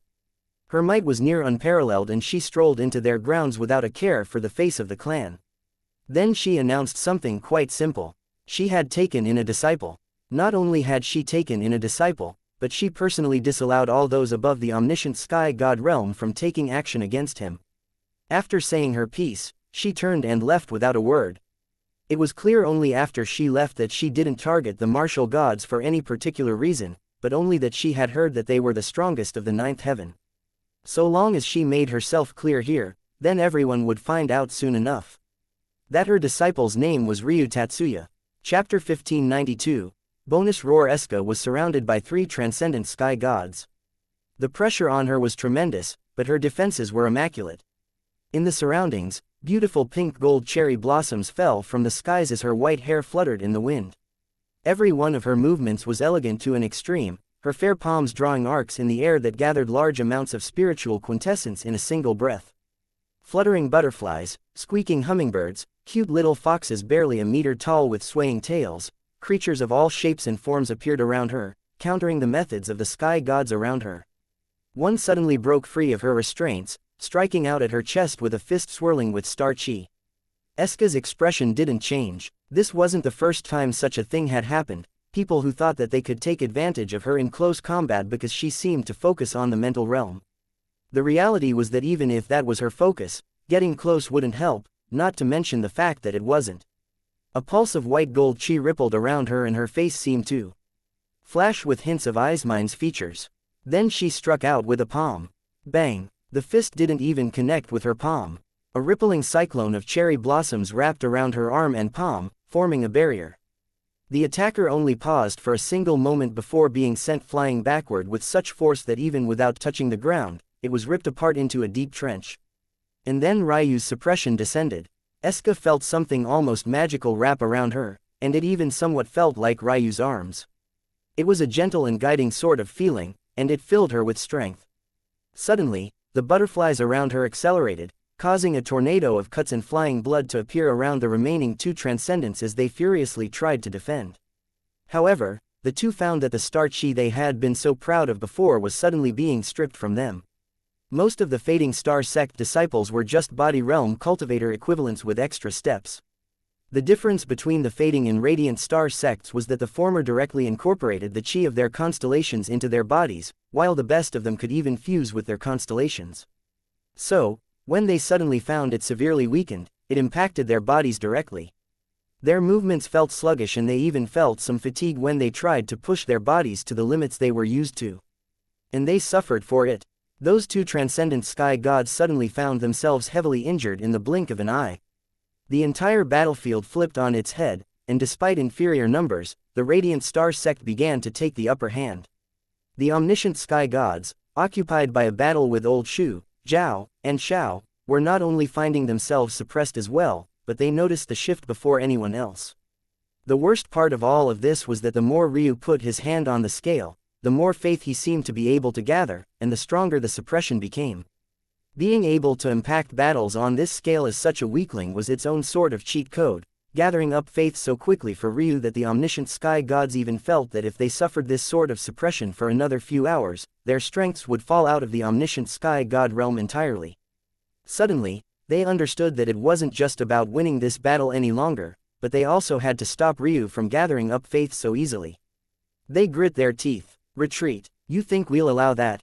Old Shu scowled. Stardust only sneered. They were all intelligent, so they understood Ryu's weakness immediately. The throne didn't have unlimited range. In fact, as omniscient sky gods, they were the furthest from the other battlefields because if they fought with everyone else, they would end up slaughtering everyone else. They were lucky that since this was the seventh heaven, the space and earth were very robust. As a result, the waves of their battle didn't travel very far. Or else they would have already leveled everything.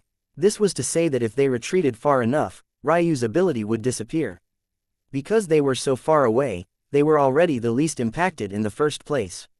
In addition, because Ryu was so weak, he couldn't possibly follow after them. It was fine if he was on the city walls and under the formation's protection, but if he stepped out here to help, he would lose his life without even knowing who took it.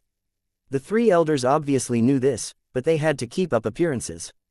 The entire battlefield entered a retreat. High up on the city walls, Ryu had obviously seen through this as well. The fury within him was towering and a wild itch was in his heart. Bang! The section of the city wall he had just been on trembled wildly as he accelerated off of it. He fell from the city walls before anyone could stop him. He grabbed at the air and pulled out a pill from nowhere. He could hear Hope's voice berating him, but he didn't seem to be able to hear her at all. He swallowed it and suddenly a large, pulsing cloud of spiritual quintessence bloomed into the surroundings with a roar. His soul's strength skyrocketed, breaking against its bounds again, and again, and again.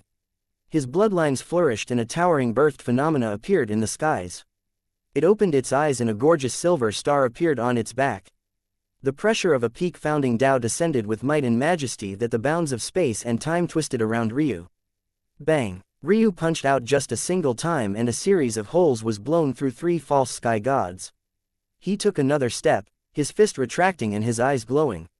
The world seemed to roar for him. Chapter 1593. Bonus Synergy. Ryu was like an untraceable shadow. He seemed capable of reading and calculating the state of the entire battlefield, vanishing before anyone with any real power could lock onto him. In fact, no matter how hard they tried, it seemed impossible to lock onto him properly. It made no sense. Everywhere he appeared, he would be accompanied by a towering birthed phenomena and a gorgeous silver star. He was the easiest to spot on the entire battlefield. And yet, it also felt like there was a swirl of fate, faith, and karma constantly protecting him. His eyes and his Tao pushed and pulled against one another, and Ryu was able to use the latter to mask the presence of the former. And on top of that, the more he overlapped their abilities, the more powerfully they resonated and the stronger they became. Bang! His fists became lethal weapons of destruction. Everywhere he stepped, he reaped the lives of false sky gods as though they were nothing more than broken weeds. A single fist reaped the lives of many. Two took out entire troops. Three colored their hearts with despair. The morale of the fading star sect members was being ripped out of the skies like a god plucking down stars from the sky. Ryu's Tao vessel flared and caught onto this despair, sinking its claws in and ripping into them, making their bodies even weaker and prime for the picking. At the same time, it resonated with his throne, pulling at the lines of karma it could see so clearly. While Tao of Chaos sunk its claws into their psyches, his Tao of Order shredded apart their techniques, breaking them down into the simplest forms until they could be casually seen through by a single glance on his part. His eyes shone, and he could seem to see through everything. Even though he still didn't dare to activate any ability of the mysteries of heaven and earth pupils right now aside from the undetectable third perspective, that didn't change their sharpness in the slightest. Even though he could battle against the perfect sky gods of the fading star sect, he could step through their attacks like a fish in water, unmoved as absolute domain guided his steps. And now, he felt prepared to face their true sky gods. He suddenly appeared before one in the midst of battle with another. He was entirely unprepared, although he was paying attention to Ryu. Until now, Ryu had only been massacring false sky gods. In his mind, if Ryu targeted a true sky god, they would be able to tie him down for long enough that he would lose his life at the hands of a true powerhouse. Plus, he was focused on his retreat as well. Unfortunately, he was wrong. A claw ripped through his chest, pulling out his heart and crushing it into pulp. Red scales erupted across Ryu's body, and the roar of a dragon pealed through the skies like a clap of thunder. Dragons, roar. The bloodline talent fused with Ryu's Tao, pulling at their despair, latching into their hearts and making their knees weak. Their movements became even more sluggish, and those beneath the true sky god realm directly collapsed to the ground, their minds fracturing and many of their Tao hearts directly shattering to pieces. Ryu could feel it. This was what it felt like. This was what it felt like for one ability to feed into the other, to synergize so perfectly that they weren't only extraordinarily powerful on their own, but together they could collapse mountains, rend the earth, and sunder the skies. He appeared in front of another true sky god. Silvery runes erupted around him, and his body moved as though it were a single lethal unit. His knee blocked a kick, and his body drove forward in a Superman punch, ripping the true sky god's head from his neck. Ryu vanished again and appeared amidst two true sky gods targeting just one. They had no choice but to combine their strengths in hopes that they could survive just a bit longer. Ryu's palms slapped down at their wrists, driving them into the ground. They stumbled forward, off balance as Ryu's hands circled through the air. He seemed to exude the air of both a feng shui and a tai chi master. The heavens sang beneath his movements before his palms erupted forward, driving with such force that the true sky gods were practically atomized, the only thing remaining of their previous forms being wisps of misty blood. Ryu's carnage compared to the size of the armies should have been small.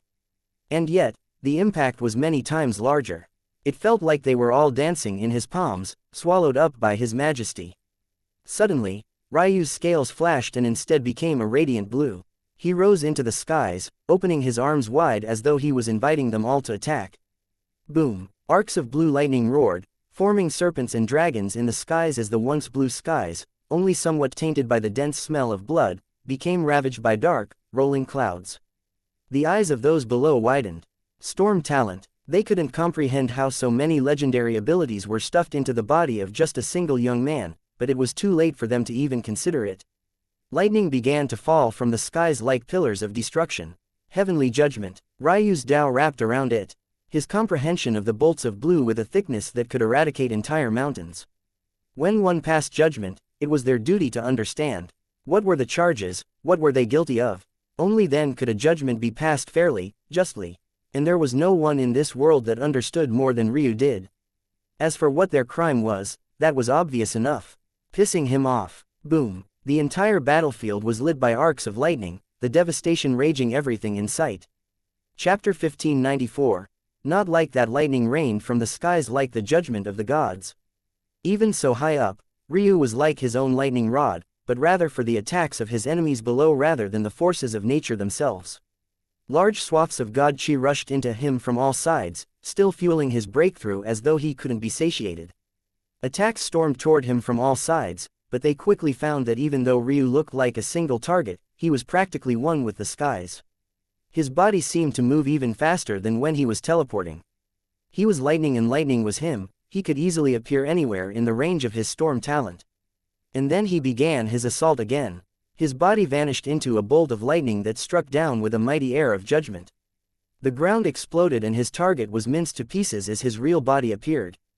The carnage was even faster than last time. Ryu's birthed phenomena looming in the skies like an overlord. It rode upon a lightning Qilin, its majesty unmatched as the world seemed to be in his palms. The slaughter was endless and the fading star army was crushed. Their attempts to fight back all fell flat and they were chased out, most of their sky gods beneath the perfect sky god realm unceremoniously slaughtered. They ran for their lives, tucking their tails tightly between their legs. Ryu stopped chasing after them, his gaze a frightening cold. After a moment, he waved a hand and hundreds of godhoods rose into the skies, rushing toward him. There was most definitely a taboo around gathering them like this, it was just that Ryu couldn't be bothered to give a damn. Were the police of morality going to upgrade his realm heart for him? The battlefield fell into silence for a moment before the cheers erupted. It was deafening and it seemed to roar across the seventh heaven. The faith well of the Radiant Star sect seemed to overflow, large pools of faith gathering as the conviction of its disciples deepened. Ryu couldn't seem to enjoy the ambiance, the hint of annoyance in his heart very much still there. He landed on the ground and found Eska had appeared by his side without a word. She didn't do much, but she did fix his collar and wipe sweat from his brow.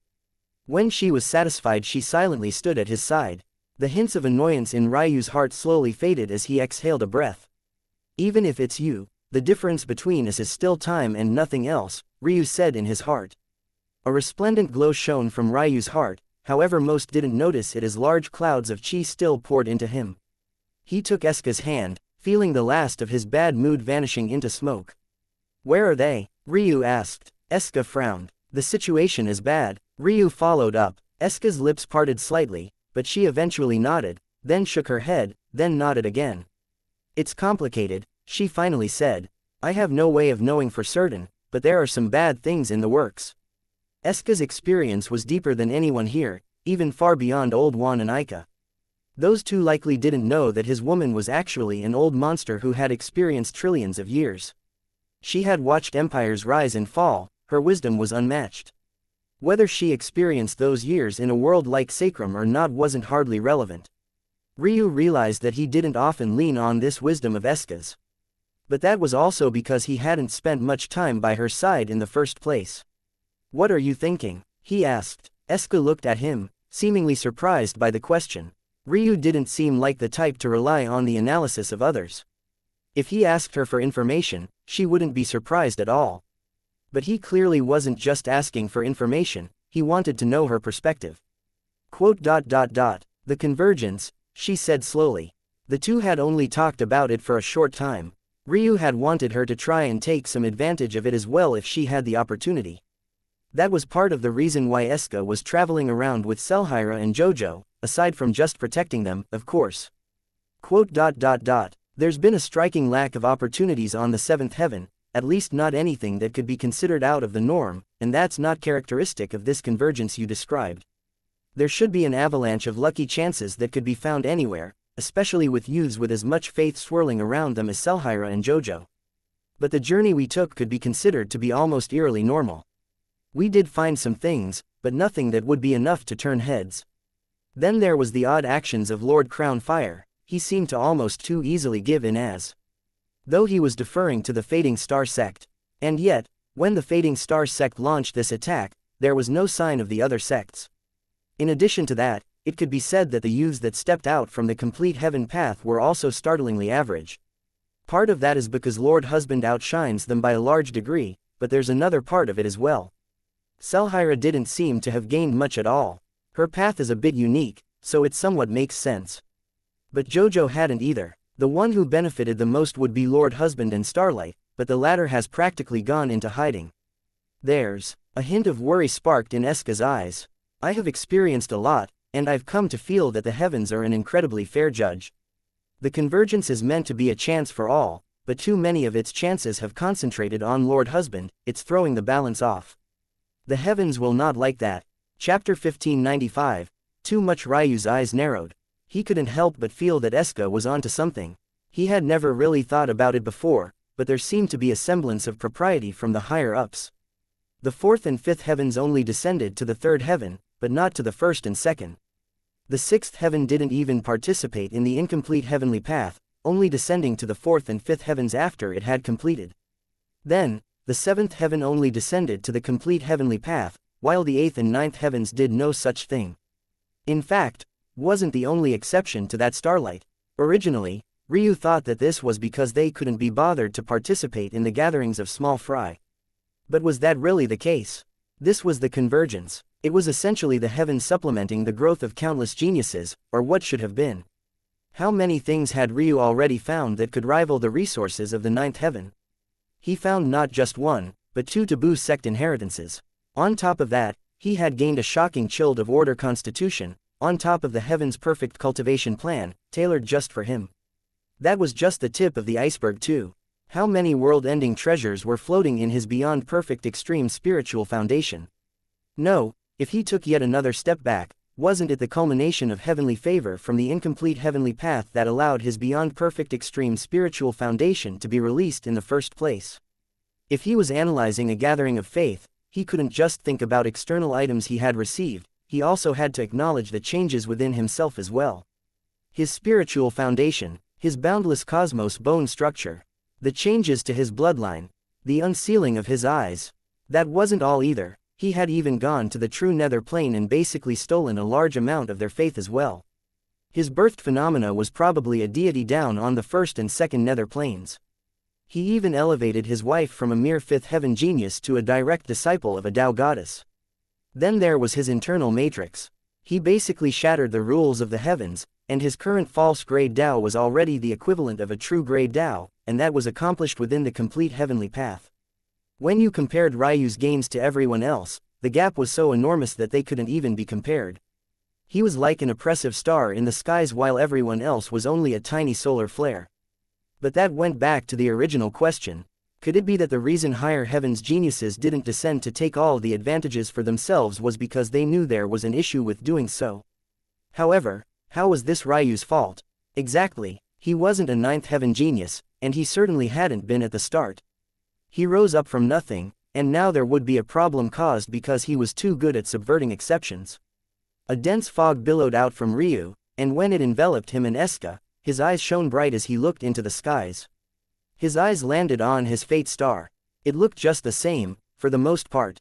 Its former brightness had dimmed considerably, but it wasn't dying like it had been in the past. Instead, this was just a consequence of the fate that surrounded him weakening considerably after his chains had been undone. The good news was that it was spinning normally. He frowned. Were he and Eska just thinking too much? Or was there something else going on here? He looked at it for a long while, trying to see something. His pupils suddenly constricted. His fate star was not much different from the sun in the sky in terms of how it acted. It had different shades of a gorgeous silver dotted across its surface. From time to time, a flare would erupt from its surface, lashing out at the world. It looked much more lively than it did in the past. However, Ryu finally noticed that those solar flares weren't as one-sided as they seemed. In fact, they seemed to lash out at the world for energy, absorbing something and incorporating it into itself. This should have been a good thing, no. His fate star was strengthening itself. With all the faith that he was gathering up, this was inevitable. Right, and yet, Ryu's reaction was incredibly fierce. You couldn't just casually add or subtract from your fate star. It was the foundation of the luck you'd have in your life, and it illuminated your path forward. You couldn't just take heavenly favor from one origin and push it into another. If heavenly favor was just heavenly favor, why was it that Ryu had to concoct a very precise kind of pill when practicing the Refinement Sutra? The pill had to be aligned with his talents or else it would never work properly. Taking in heavenly favor you shouldn't was a lot like stuffing your face with random medicine after you got the sniffles. The best way to break free of the limits of a fate star's limitations was by meeting those limitations in life and shaking free of them. This could be by cheating death or by meeting a bottleneck and finding a lucky opportunity to shake free of it. This wasn't what was happening right now, though. There was so much faith gathering around Ryu that it started leaking to his fate star, and now a whole host of heavenly favor that wasn't in line with his goals or path were seeping into him. This would have never happened with his original fate star. Like with most things, faith in this situation was flowing from areas of high concentration to low. It saw his fate star as an easy outlet. Shit, Ryu's pupils trembled. He suddenly remembered the throne challenge. Were all those flubbed rules really just the action of the fading star sect? Where did Aika and the others go? Ryu asked, a bad feeling swelling up in his chest. Chapter 1596. Ethereal Chi 1. There were only really two ways that this sort of situation would go, and Ryu's instincts toward the bonds of karma were practically screaming. The first way was his death. The heavens would throw everything at him to release the faith he had gathered and allow it to spread across multiple people. This wouldn't be a conscious effort, but rather just a natural phenomena no different from heat rising or condensation in the morning. The convergence was designed to build up a large number of experts, at the price of a dark age of sorts, usually to deal with a coming threat, though it was often just a natural phenomena of coincidence. The fact that so much build up for an entire world was concentrating on Ryu alone was unacceptable to the heavens, and it would try to rectify that.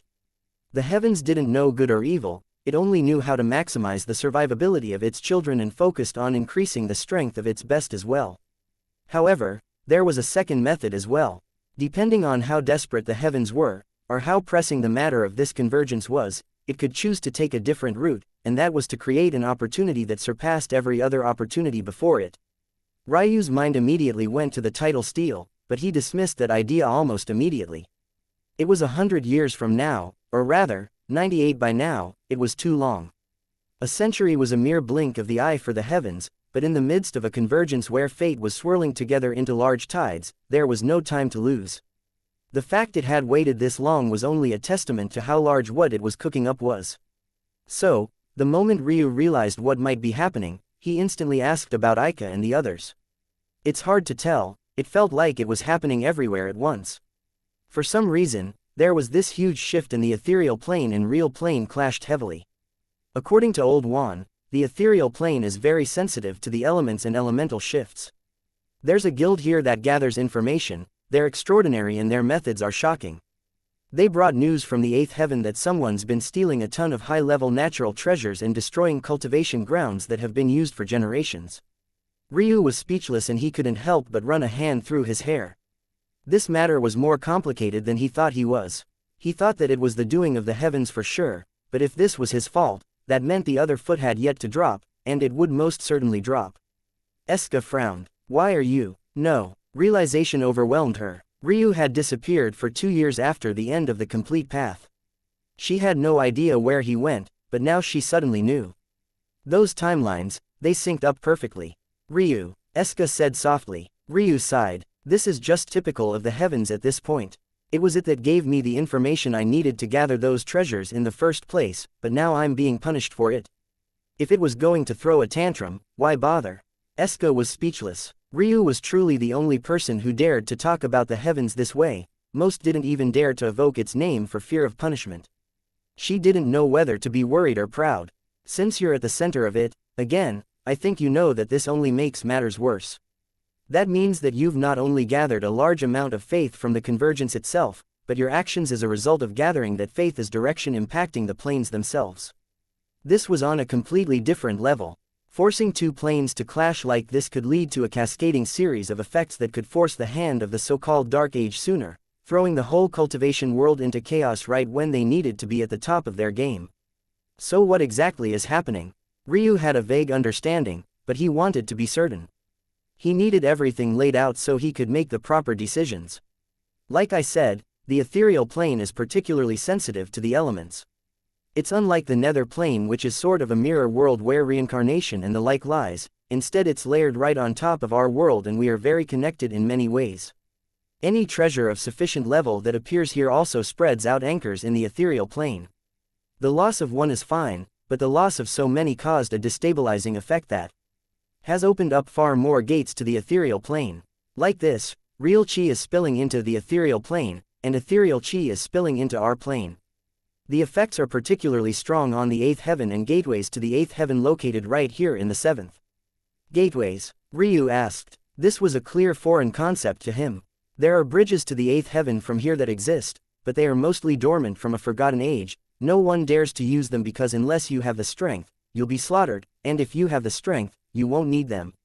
The effects are definitely strongest on the 8th heaven because that's where he, or Lord Husband, took most of the treasures from.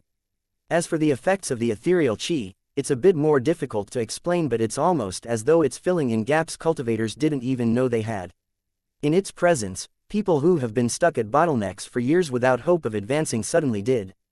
It's almost as though the ethereal chi is another half to real chi, and after experiencing one for so long, experiencing the other is like a wave of relief.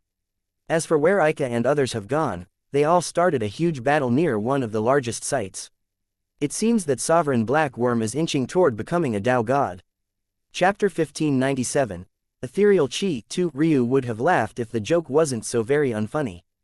That was right, why was he trying to draw a line between what actions he triggered and the heavens doing? The heavens wouldn't actually physically do anything, it would just feel like a series of unlucky events that would stack together against him. Something like all those treasures he gathered up being the impetus his current greatest enemy needed to rise to a step he would have otherwise had absolutely no chance at was exactly what the sort of bad luck his previous good luck had triggered. Sovereign Black Worm was a much older sovereign than Aika, although much less talented and less powerful, his foundation was solid and he had experienced a lot. If this so-called ethereal chi could really fill in the gaps like Eska said, this was a world-changing matter. It was no wonder even the usually lazy Samson had made a move. There was no doubt that those three had to go all out to stop Black Worm. If they failed everything, the Radiant Star sect would be finished for good. There was simply no battling against a Tao god. Even if Black Worm failed and only became a half-step Tao god like Primus had been, his strength would soar to unimaginable levels. This was a huge problem. There was no way that Aika and the others had disseminated this information, it would practically break the clearly fragile sect. Instead, this should all be the product of Eska's deductions, and he didn't question them for even a moment. Ryu fell into silence, his mind churning. Fighting against fate was something he never feared doing. Swimming against the tide and rising above the expectations of others was something he would never get tired of. However, this felt different. It was as though he had been playing a game of domain and was suddenly ripped out of his chair, forced to watch as someone else played his save game for him. It was agonizing. Ethereal chi? Ryu suddenly asked. What the hell is that? Ryu's life partner was a fairy, he was far more understanding of the ethereal plane than most, he had even been to it before. Well, he had been to sacrums, not this true ethereal planes. But he had never heard of this concept before and Ailsa had never mentioned it. I'm not sure either, Eska shook her head. On the surface, it's impossible to tell the difference. It's only after you take that chi into your body that you'll feel a subtle hint of something different. Ethereal chi is just a name I casually gave it. Ryu's gaze sharpened and his pupils constricted. This wasn't because of shock, but rather because he was concentrating his vision. Ephemeral tapestry was amplified by several degrees. He had long since gotten used to seeing the world in a tapestry of swirling colors, but now he was really paying attention to what was around him. Eska said that others couldn't tell the difference until they took it into their bodies, but Ryu didn't believe that his eyes wouldn't be able to. Eska seemed to have thought of the same thing, but she said nothing as she realized that Ryu had already thought of it as well. And then Ryu saw it. The difference was so subtle that it baffled him. He had to zoom right into their very atomic structures, he couldn't find a difference until he noted their spin on a quantum level. Ryu never paid attention to chi on such a micro level. He knew a lot of languages, but it would take him a while to think of a word for quantum. That sort of scientific approach to cultivation simply wasn't a common discipline and it was usually fringe. But seeing this, he was completely astonished. Can Aika see this? He thought. Aika's Tao seemed to control chi on this quantum level as well, using the differing properties of particles and waves to accomplish things that would otherwise be impossible without them. This spin, or orbit or rotation, maybe. It's actually so significant that it can elicit breakthroughs.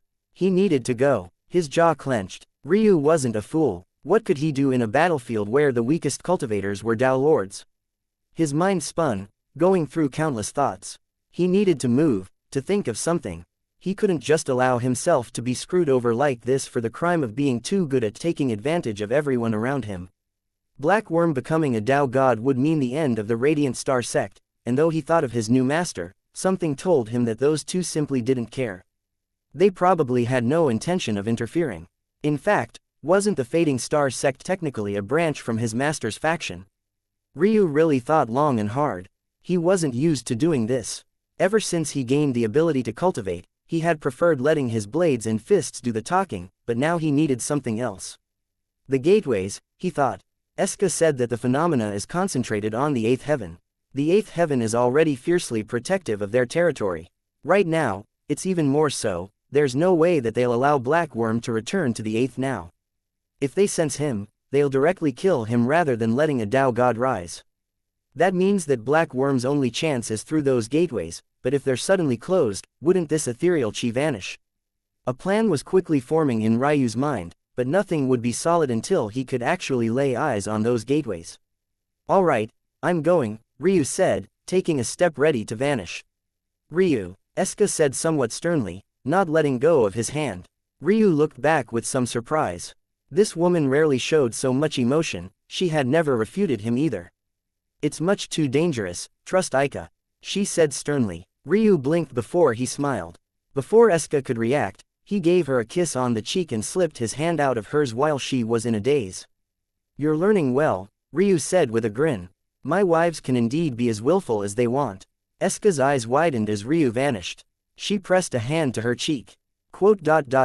Wife. The word sounded somehow both foreign and sweet on her tongue. Chapter 1598. Very Ryu, what are you doing? This is stupid. Hope's voice rang in Ryu's ears. That's so, the noncommittal answer nearly sent Hope over the edge. This was just being a daredevil, the man was looking for death. Messing with the sects the way he had was already a huge misuse of his time and a complete disregard of his own personal safety, but now he seemed to have become addicted to it.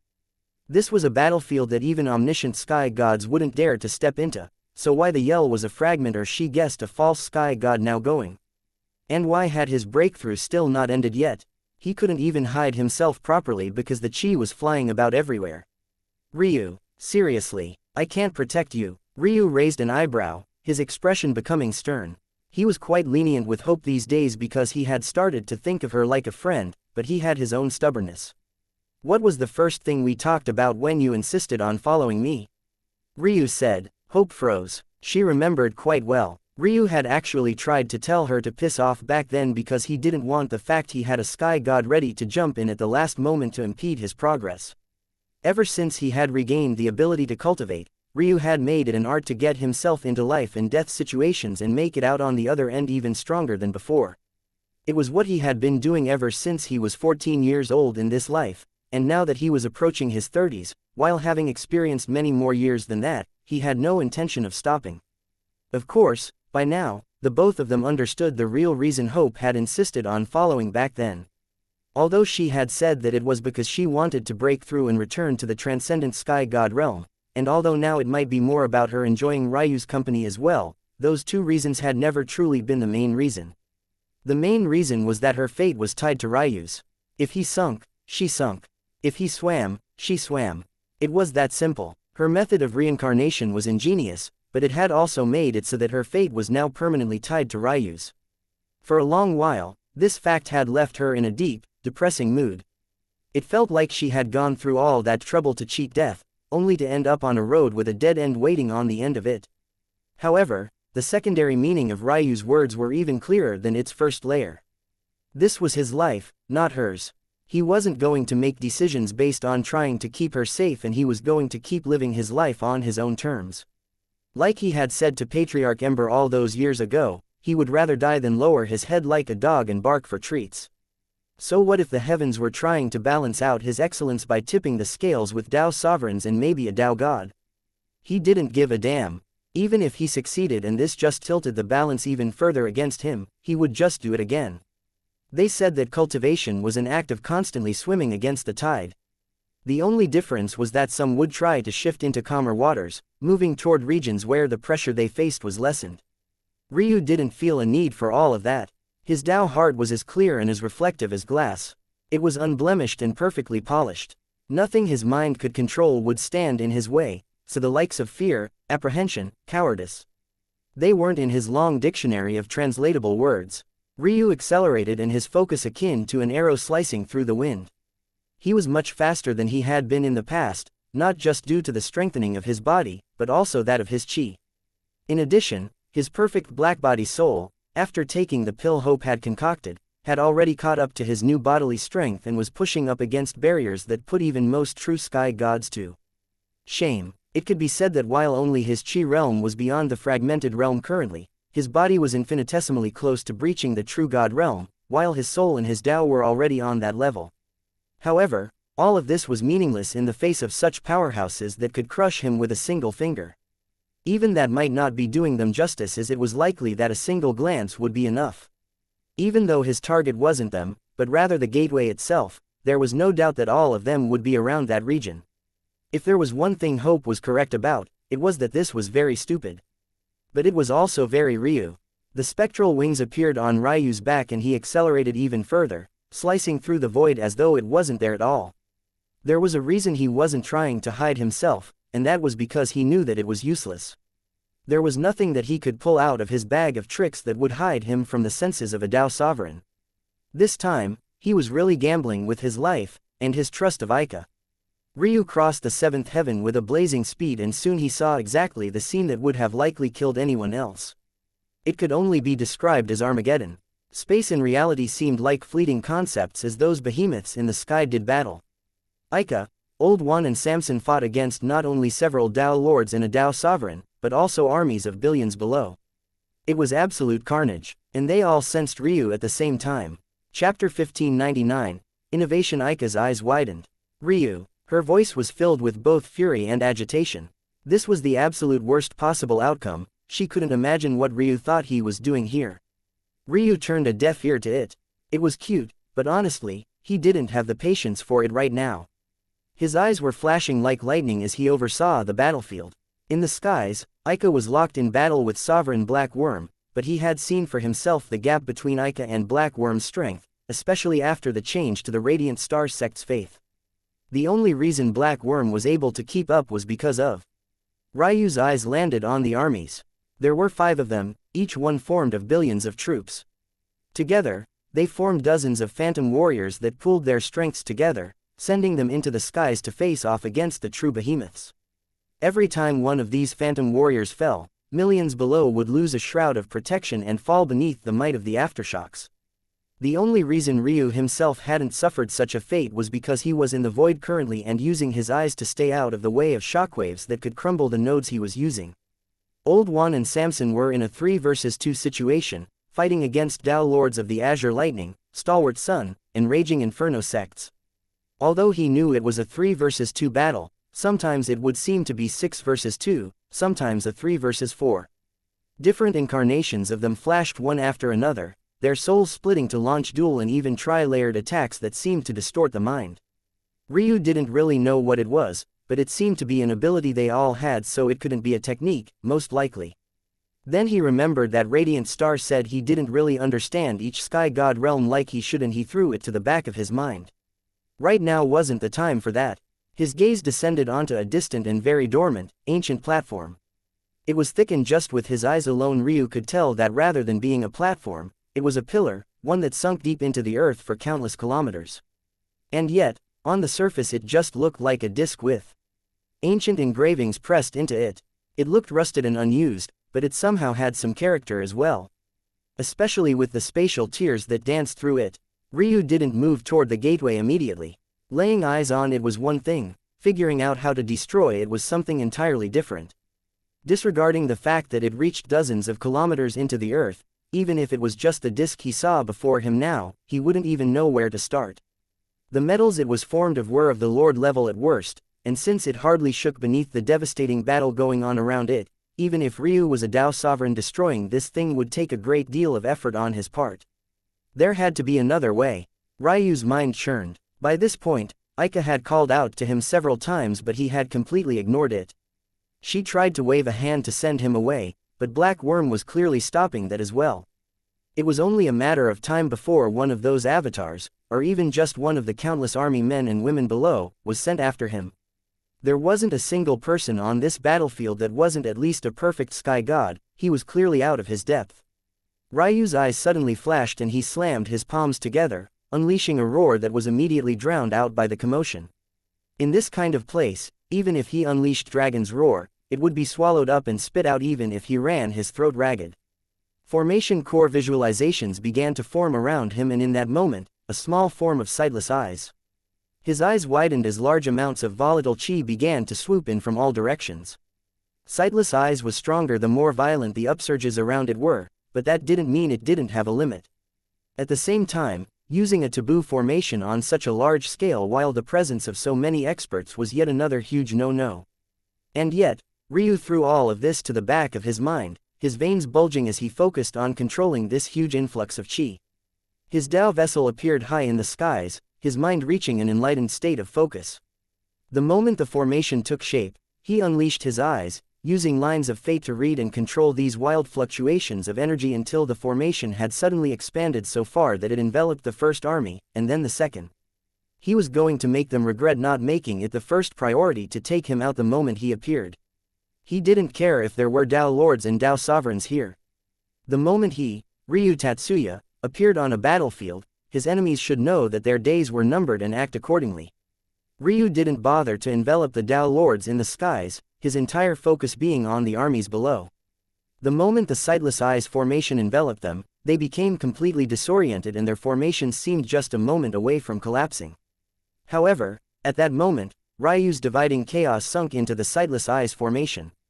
This formation was one that had existed for countless generations. It had been refined and re-refined by the experts of the unbalanced art sect so many times that it had reached the acme of perfection. However, today, it would show off a completely new sort of color and form. Innovation, Ryu thought. It wasn't that his Tao could do nothing, it was that he wasn't nearly creative enough with it. Watching what those mortals could accomplish with their pitifully weak bodies lit up a fire in him. He was nothing but an ant on this battlefield, but he would make the largest impact there was. This time when Ryu roared, it echoed across the skies. Chapter 1600. Bright Ryu's mind felt like it was filled with fireworks, one thought after another linking together in ways he never thought of in the past, or maybe he had and he had simply ignored them.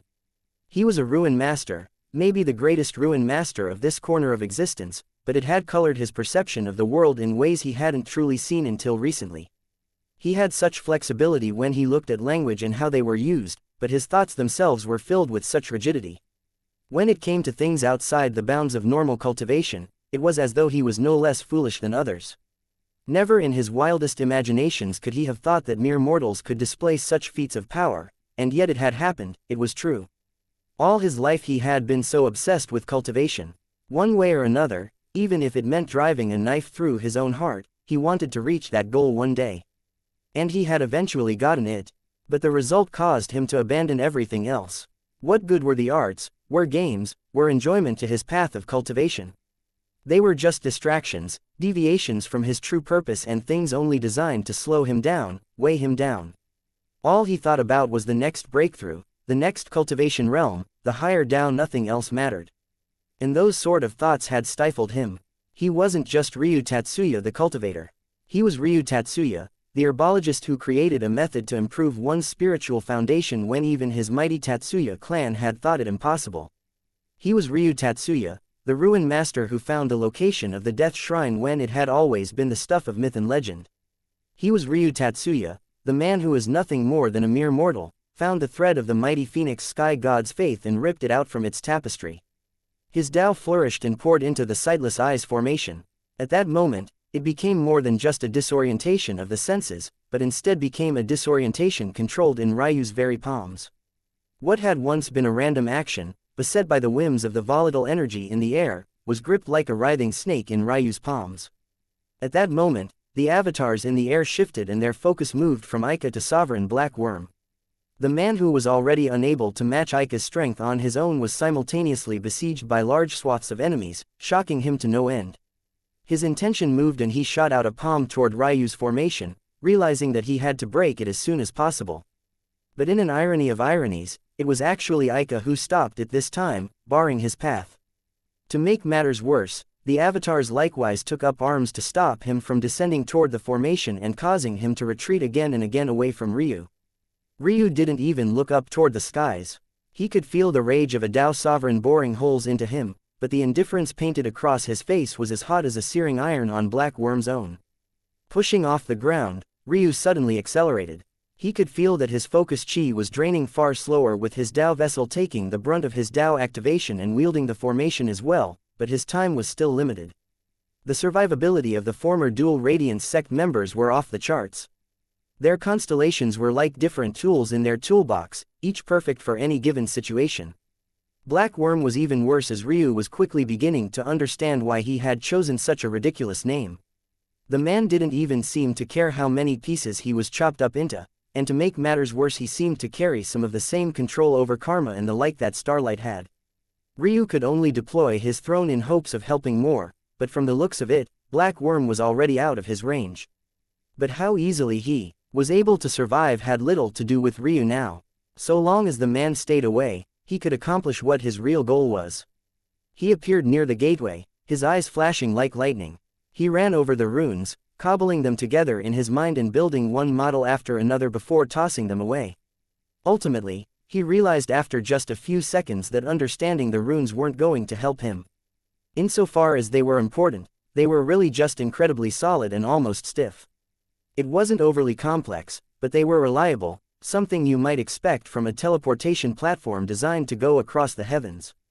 There were no loopholes to take advantage of, and even if there were it would hardly matter because the largest failsafe here was the sheer girth of and tonnage of the pillar hidden beneath the earth.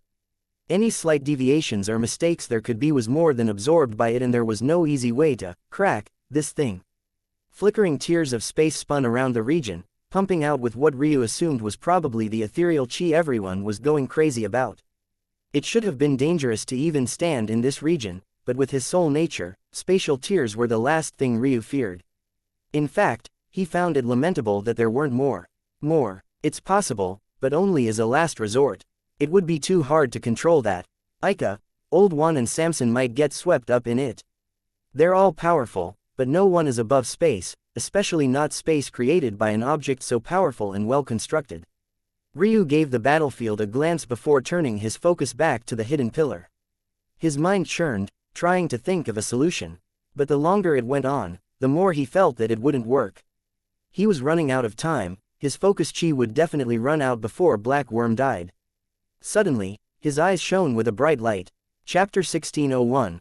Stroke 1601. Stroke. It was a wildly unorthodox idea. Ridiculous, even, but given the new streak he was on, he couldn't help but smile at the thought. It really has been a long time since I've painted anything. Ryu sat down abruptly, his mind slowly entering a state of incomparable peace. The four arts, calligraphy, painting, music, and domain. He could once be considered a master of them, at least by sacrum standards, but much like most everything else, he had directly abandoned them.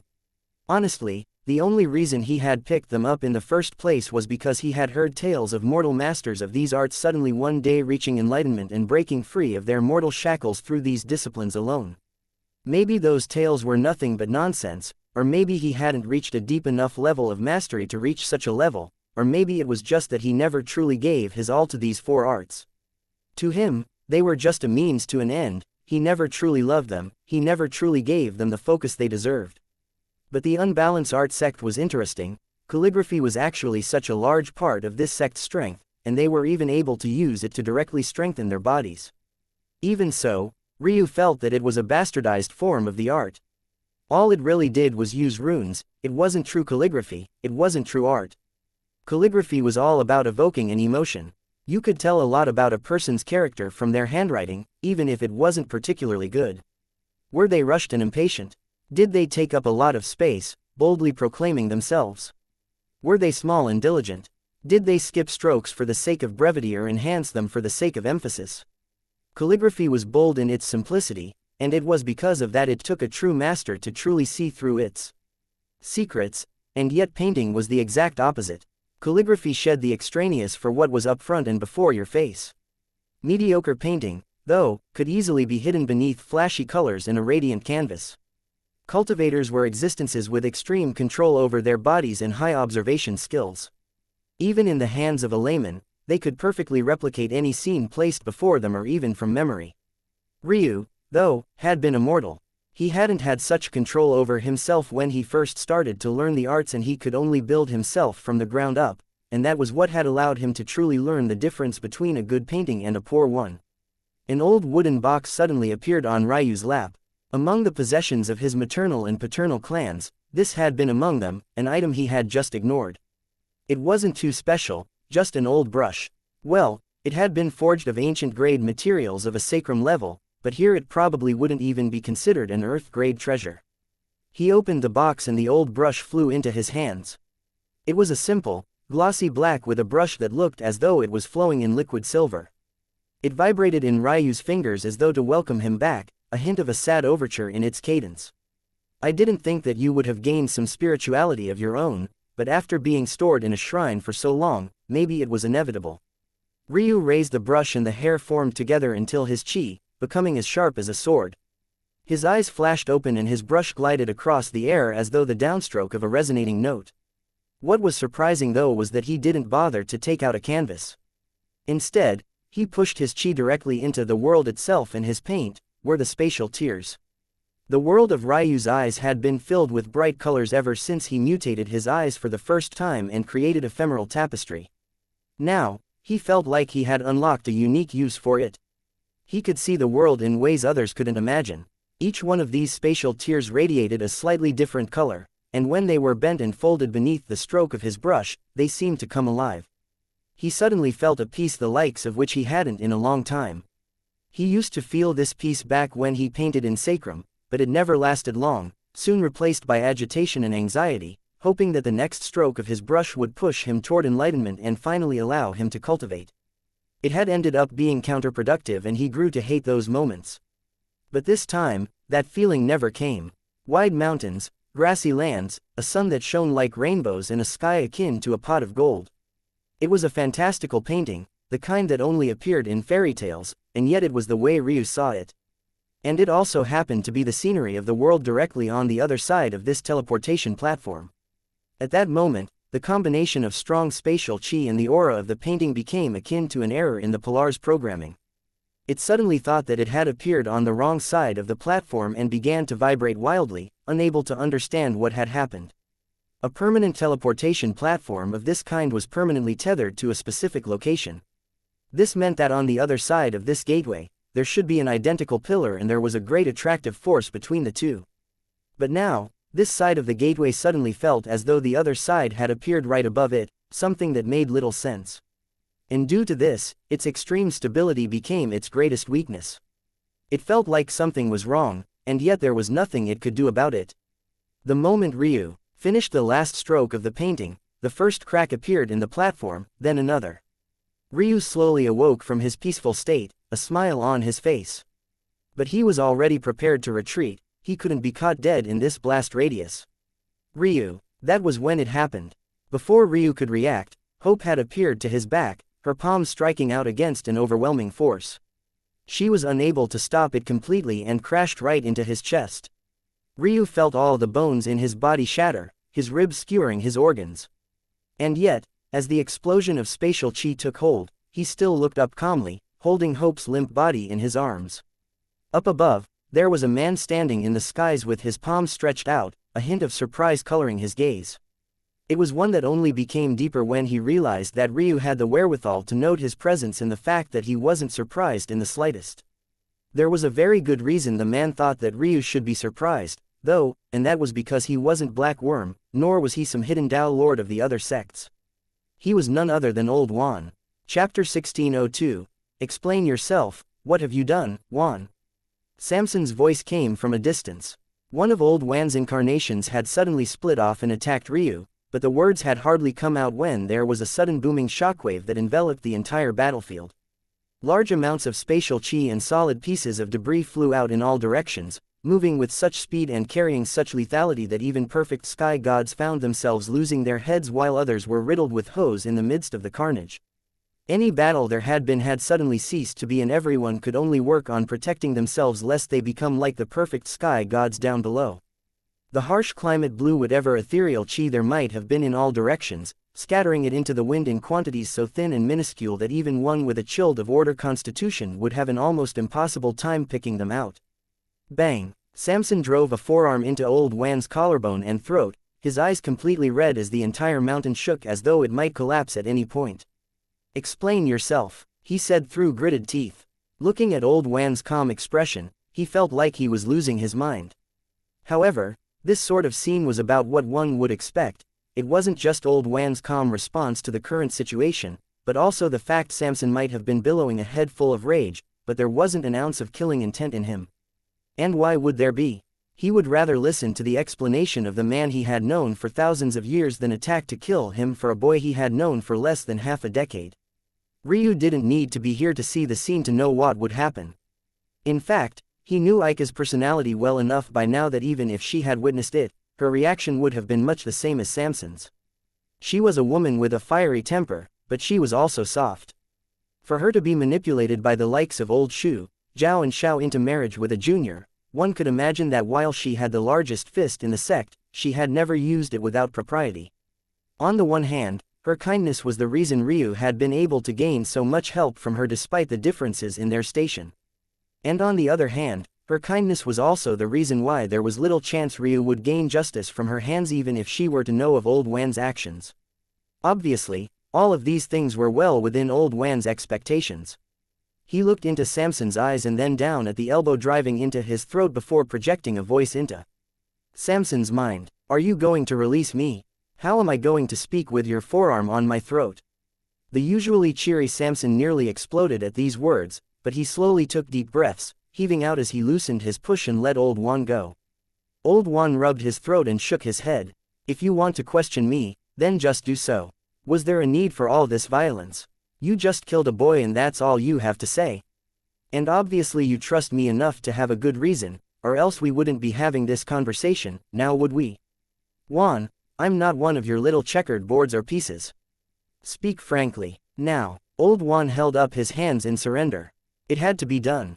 The boy's faith was overwhelming the sect and at this pace, nothing but bad could happen. This time, Black Worm almost became a Dao god. What about next time? Do you think these things come without a price to pay? Did it not work out? And what about next time? And the time after that? What about the time after that? Not only is the faith swimming around him excessive to the point of overwhelming our own before we can even establish ourselves again, he doesn't even see himself as part of the sect. That's your explanation? Samson asked, seething. He was clearly favored by the founders. Do you think the founders even care about us? What the hell are you talking about?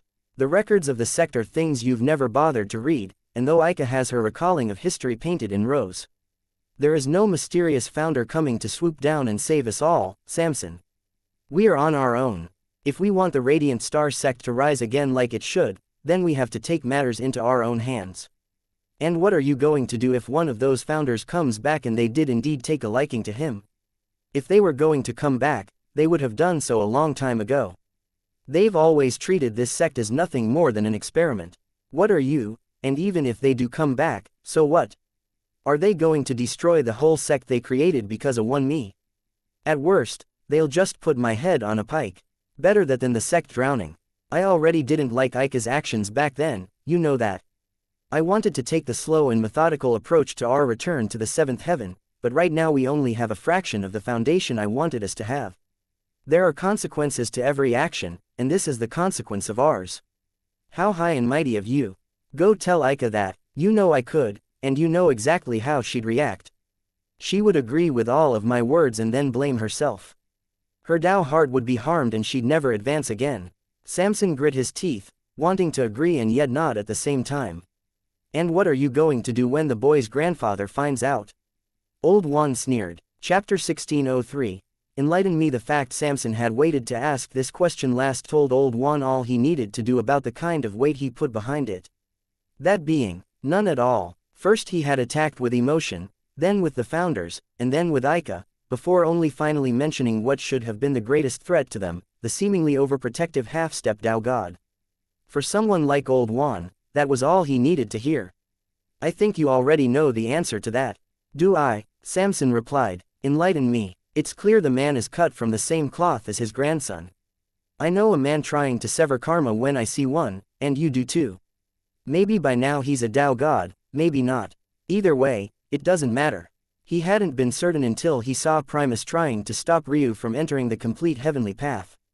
With how deep his comprehension of karma and how good his deduction skills were, that was enough to take a speculation to a certainty. Half-step Dao gods didn't just follow around Dao pedestal realm expert no matter how overprotective they were. Someone who had lived that long and a Dao heart far more sturdy than that, it was hard for them to even feel familial love in the same ways. Most of the truest Dao companions to ever exist had gotten together at a very young age. Those that came together while deep into their cultivation years weren't nearly as tied to one another and often didn't even use the title of Dao companion at all. Instead, they preferred the more layman titles of husband and wife, and some didn't even use that. It was a fact of life that no cultivators could escape, and it was exceptionally rare to break free of that mold. Whenever higher-level cultivators showed rage toward the treatment of their youths, it rarely had to do with love at all and was almost entirely reliant on 1. Their face, and 2. Their karma. The only reason Old Juan didn't dismiss it outright was because Ryu had come from a middle world. There was a small chance that things could work differently over there. But that was all thrown out the window the instant he saw that scene. If there was anything that struck fear in him at all, it was the fact that Ryu had somehow managed to wiggle out of Primus' grasp. As for the rest of it, he didn't even consider the matter. And that's your reply, that's it, a young genius who's done nothing but help us, snuffed out just like that. And for what? Because you were scared of the future. Back to emotion, it seemed. Old Juan wanted to sigh, but he knew that if he didn't handle it well it would only cause a fissure that couldn't be mended. This wasn't the time for witty remarks. Samson, my only loyalties are to you, Ika and the sect. I wanted to do things the right way, but Ika was too impatient. I'm the one who found the boy, did you forget that? I've known how much talent he's had in him longer than all of you. I know things about him that I haven't even told that 2 of you about yet purely for the sake of protecting him and his secrets. However, this is ultimately the world of cultivation. Geniuses die. I understand the irony of saying that when he did so by my hand, a senior who was supposed to protect him, but it was either him or the entire sect. By then, it wouldn't just be one genius dying. You wanting him to live would be akin to co-signing thousands of others to death. Do you think you would have seen what I did if I didn't want you to see? Those other 3 certainly saw nothing, so why were you the only one to react? I did so because I trusted you. Samson fell into silence, the struggle on his face clear. However, he didn't get the chance to work through it. A dull bang came from the distance and Ika landed, her hair a bit messy while there was a scowl on her face. That bastard is really slippery, she cursed. He actually managed to slip away. Where's little Ryu? I need to give him a big kiss and a nice spanking. Ika wiped her forehead then looked up, only now really observing what was going on and feeling that something was amiss. What's wrong? Where is he? It wasn't long before a howl of grief echoed across the 7th heaven. It was the kind of rage that made blood curdle. Eska heard the howl of grief, and soon she learned of what happened as well. Ika broke the news to her with tears streaking down her face, apologizing again and again. Eska had never seen a sky god break down so thoroughly, let alone a Tao sovereign, but she could only stand there and take it, her face filled with gloom. It wasn't until a long while later that she could return, taking it upon herself to pass the news to Xianxia. She entered the cave and her gloom was matched. With a frown, she could sense that Ryu's state was terrible right now, and she could even feel a dense coldness from him that was without a doubt murderous intent, but he was very much not dead, at least not yet. Xianxia, Eska shook the slumbering dragon beauty awake. Xianxia's eyes slowly opened and she released a yawn that sounded more like a grumbling roar. It shook the immortal abode before settling down. What is it? Eska explained the situation. You want me to pretend as though husband is dead? Yes. Why? Eska looked at Xianxia instead of answering. Then, said something that almost made the dragoness enraged. Will you listen to me or not? Her words came with the majesty of a woman who had lived for trillions of years. She even looked like she might directly kill Xianxia if the latter responded the wrong way. Xianxia managed to rein in her temper, realizing that she was asking the wrong questions. What happened to husband? I don't know yet, but I don't like it. Chapter 1604. Dried up innovation. Ryu wasn't surprised in the slightest. In fact, the moment Hope suddenly called out like she had, he knew what had happened. He had put too much effort into bringing Black Worm away and dealing with the other threats for one of them to suddenly sneak up behind him, whether they were far more powerful sky gods or not. From the moment he met Old Juan he understood what kind of person he was. He didn't believe that there was anyone so morally righteous and good that they would leave him be. Other than his eyes, there probably wasn't a single secret on Ryu's body that Old Juan wasn't aware of. Of course, that wasn't taking into account new talents that he had formed since he met him. Back then, Ryu had completely passed out due to the backlash of forming a hegemonic Tao, and it was Old Juan that saved him. There might have been a part of Old Juan back then that felt that his talents were useless to him, not just because he was already a Tao Lord, but also because the stench of sacrum was thick around Ryu. Ultimately, without being upgraded first, stealing Ryu's talents back then would only weaken Old Juan rather than strengthen him. Ryu had likely started as a casual gamble that cost Old Juan nothing. It seemed odd to be thinking about talent stealing when Old Juan didn't do that at all. Rather, he chose to kill Ryu directly instead. It could be said that most of this was, indeed, just baseless speculation on Ryu's part. What wasn't baseless, though, was their game of domain. Domain was one of the 4 arts for a reason. Much like the first 3, painting, calligraphy and music, they were a gateway into the heart and soul of a person. Old Juan never realized just how much of him Ryu had forced to lay bare during their simplified game, or maybe he had, and that was the very reason he had never tried to play Ryu again despite being upset about his loss. Old Juan's character was clear in Ryu's mind. He was a man who was almost fiercely patient, he acted without hesitation and he took gambles without cowardice. He moved only with a perfect understanding of those around him, and that was the very reason why he was shocked when hope suddenly appeared from within Ryu's ring. First it was Izmine, then it was Eska. Old Juan had never thought that Ryu would actually have a third sky god around him, at least not one strong enough to react to his strike. But more importantly than all of that, he was a person who did whatever he had to for victory. "I can't wait to kill you." Those were the words Ryu's eyes had conveyed to the Tao Lord. Old Juan probably knew that he wasn't dead, at least not yet. He wasn't the kind of man who would take something on fate. If it wasn't for the fact that Old Juan had no easy method of finding him. Right now, Ryu was certain that there would be a follow-up assault. Ryu's main worry, aside from his own life, was that of Selhira and Eska. Eska was highly intelligent, but in this situation it would be nothing more than a detriment. The moment she pretended that he was dead and played along after rightfully feeling that something was off, she would be marked by Old Juan as a person to take note of, and even if her life wasn't in any immediate danger, it would be soon. The rage in Ryu's heart burned like a smoldering fire, and if others could read his thoughts they'd think he was a madman, mostly because this moment wasn't the time for him to be thinking about such things at all. The instant hope collided with him, Ryu had changed tactics. Even if his body was in tip-top condition, there was no way he could make it out, and that was disregarding the fact Old Juan would have never allowed it. Entering the void wasn't possible. The blast would definitely be stronger than a transcendent sky god's strike, and thus definitely be capable of piercing into the void. Although the 7th heaven was made of stronger stuff, even a Tao Lord wouldn't dare to be in the radius of such a blast. So, there was only one answer, and that was to make it out via some other means. He entered a spatial tear, his mind flickering with calculations as he read and reacted to the volatile chi in around him. The half-dead Hope was barely holding onto her life as he moved, but his mind was already on the next challenge. There was only one place this spatial tear would lead to, and that was the 8th heaven. Under normal circumstances, he might have a chance to live. The gateway had been dormant for so long that there might not even be guards on the 8th heaven side. Even if there were guards, they would likely be on the weaker side and essentially be glorified messengers. However, with the change to the planes, Ryu had little doubt that there was at least something watching the gateways to make sure that no one would try to take advantage of it, and now Ryu was about to be plopped right in the middle of that with a body that was about to give way. Hope had blocked more than 99% of the strike, and yet the few fractions of a percent she couldn't caused her to fly back with enough force to leave his organs in a complete mess. The gap between himself and a Tao Lord was actually so large, and it only made his fury all the deeper. While Ryu was focused on trying to figure out what he would do once he got to the other side, another person would have felt that their life was in shambles right this very moment. That was because the mere act of making it through his minefield of volatile space was dangerous in and of itself. Especially when, boom, the gateway shattered, exploding outward with so much force that everything went white. Ryu had already traveled a considerable distance within the spatial tunnel, and yet the blast seemed to reach him in an instant.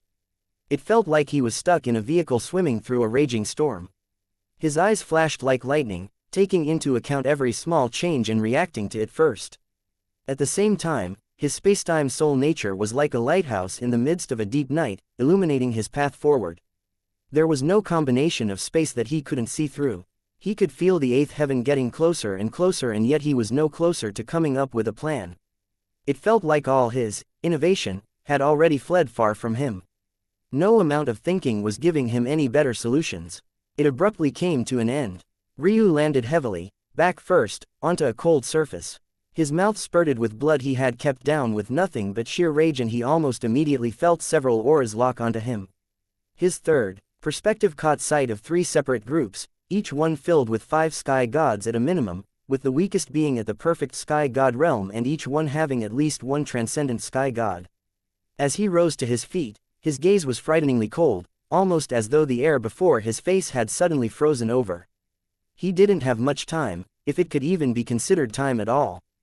The three groups seemed to be from different factions, and as such, while they were all guarding the gateway, they had also kept their distance, causing them to be quite spread apart. Even so, it would only take seconds for them to close in the distance. Ryu closed his eyes and took a breath. His smoldering rage became a calm flame and his mind settled down. This was for the best.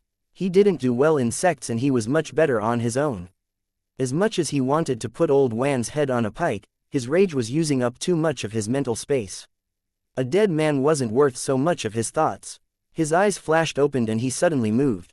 A pill came out from the Golden Moon world, and if Hope had been conscious, she would have probably blushed down to her collarbone. This pill was none other than the very same pill she would have to take to get pregnant with Ryu's child. Of course, it wouldn't be instant. The pill worked by sensing when a female cultivator was likely to conceive and pulsing out her Tao companion's yang essence over a long period of time. Hope had long since collected what she needed. Ryu had dual cultivated with his women on more than one occasion in her presence. She was just, quite frankly, much too shy to actually go through with it. Ryu never cared to press her on the matter because his lifespan was counted in millennia at worst by now, and he also wasn't ready to have any children. But at this moment, it was the only way out. The moment his yang essence took root in Hope, it was as though a part of his primordial yang was in her, the complete reverse of how taking a wife worked. It was an odd feeling, but it was precisely the feeling he needed to latch onto. The three groups suddenly appeared around him and Ryu's eyes suddenly shone like the stars in the skies. Fate reversal. His voice boomed like thunder and in that instant, Hope's injuries were washed away and thrust onto the approaching parties. One after another, they fell from the skies, dead. Chapter 1605.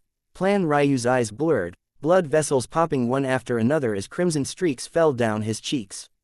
Trying to completely reverse the fate of an omniscient sky god, who had been hit by at least half the strength of a Tao lord, and separate to kill over a dozen perfect and transcendent sky gods at once, all as a mere false sky god himself, was something beyond just playing God. Teasing apart Hope's fate was particularly difficult because it was so tied to his own, but the damage his own body had taken was far too little to kill these sky gods. If anything, it would just tickle them a little bit. Even so, that foundation was part of the reason he felt that he could succeed. Swapping the fates of others was one thing, but tugging and pulling at the fates of so many at once was a completely different tier of difficulty. He didn't believe that he could have succeeded unless he had some sort of anchor that went beyond the norm tying him and Hope together. In the end, he only had one shot at it and no room for error, so he had to go all in. Luckily, it had ended up working out in his favor, but they had to move. He got up, or rather he tried to. In the end, he ended up stumbling with Hope in his arms and coughing up a mouthful of blood. He looked down after barely managing to catch himself. Why is she not awake? Ryu's expression became more than just a little hint gloomy. Hope should have woken up by now, all of her injuries were healed, so why was she in a state like this? Blood leaked from Ryu's eyes and lips, but he didn't have time to even wipe them away.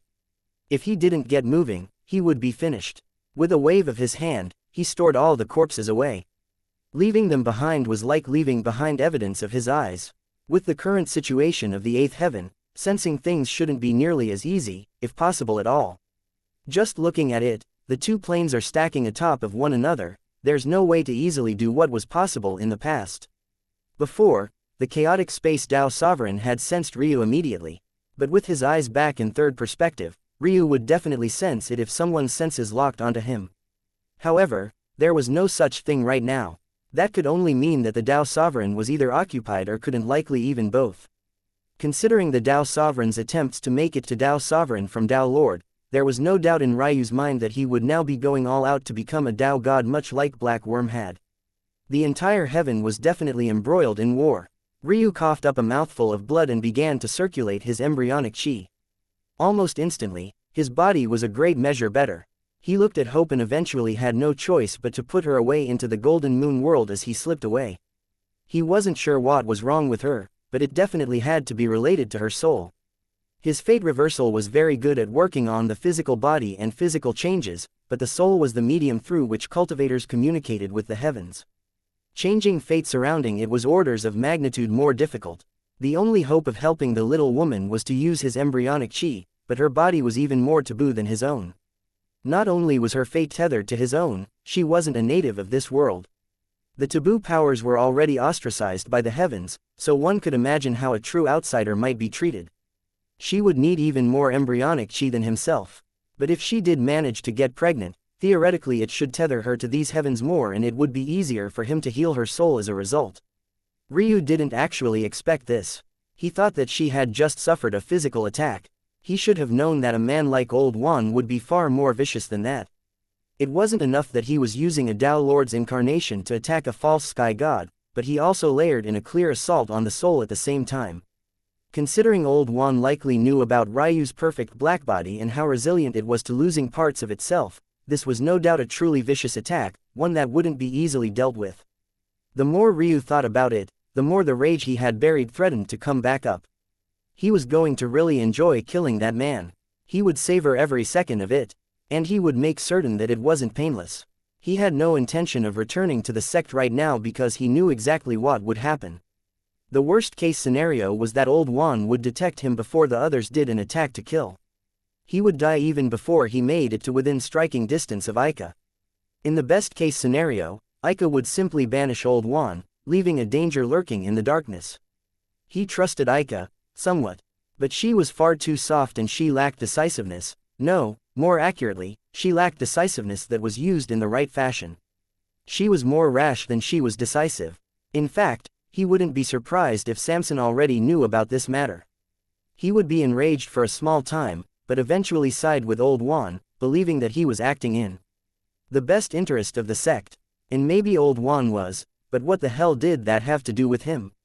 He was going to kill, and he was going to kill to his heart's content. Anyone who stood in his way could die too. Beneath his rage, blood leaked from his wounds even faster. But as he moved through the void, they closed slowly, but surely.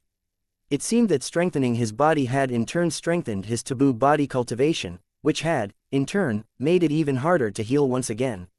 But that was fine. Right now, even if he was in tip-top shape, it would matter little if he ran into someone who could kill him. The immediate danger was pretty much solved, but he wasn't out of the woods yet. He had learned over these years to not underestimate the methods of these great powers. Anyone who was guarding the gateway at a time like this had extremely low standing amongst their powers, but it was still likely that they had a soul tie or something of the sort in their main sects.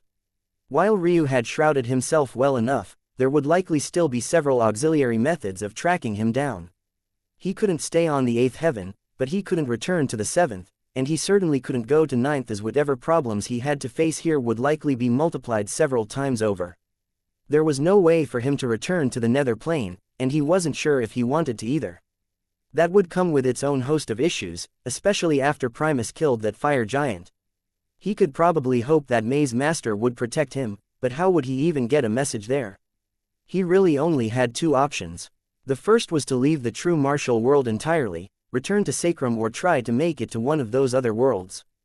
In the first case, he'd enter closed-door cultivation and hop from shrine to shrine, hoping for enlightenment. In the second, he'd be rolling the dice on something even Tao gods didn't dare to do casually. The second was to gamble on the ethereal plane. He would stick out like a sore thumb in that place, but he had his methods. Relying on Ailsa's primordial yin, it wasn't impossible to mask himself as a fairy for a time. On the 7th heaven, if he wanted to do this, he would be out of luck. But on the 8th, where the two planes were touching, so long as he found a weak spot in the void, he could manage it. The trouble was that any weak spot would have the largest concentrations of ethereal chi, and on the other side there would be a large influx of real chi. That meant no matter which side he was talking about, both would be teeming with experts. The only good news was that the space in those areas would be so volatile that the only way someone would be able to spot him was either by luck or having a spatial soul nature as strong or stronger than his own.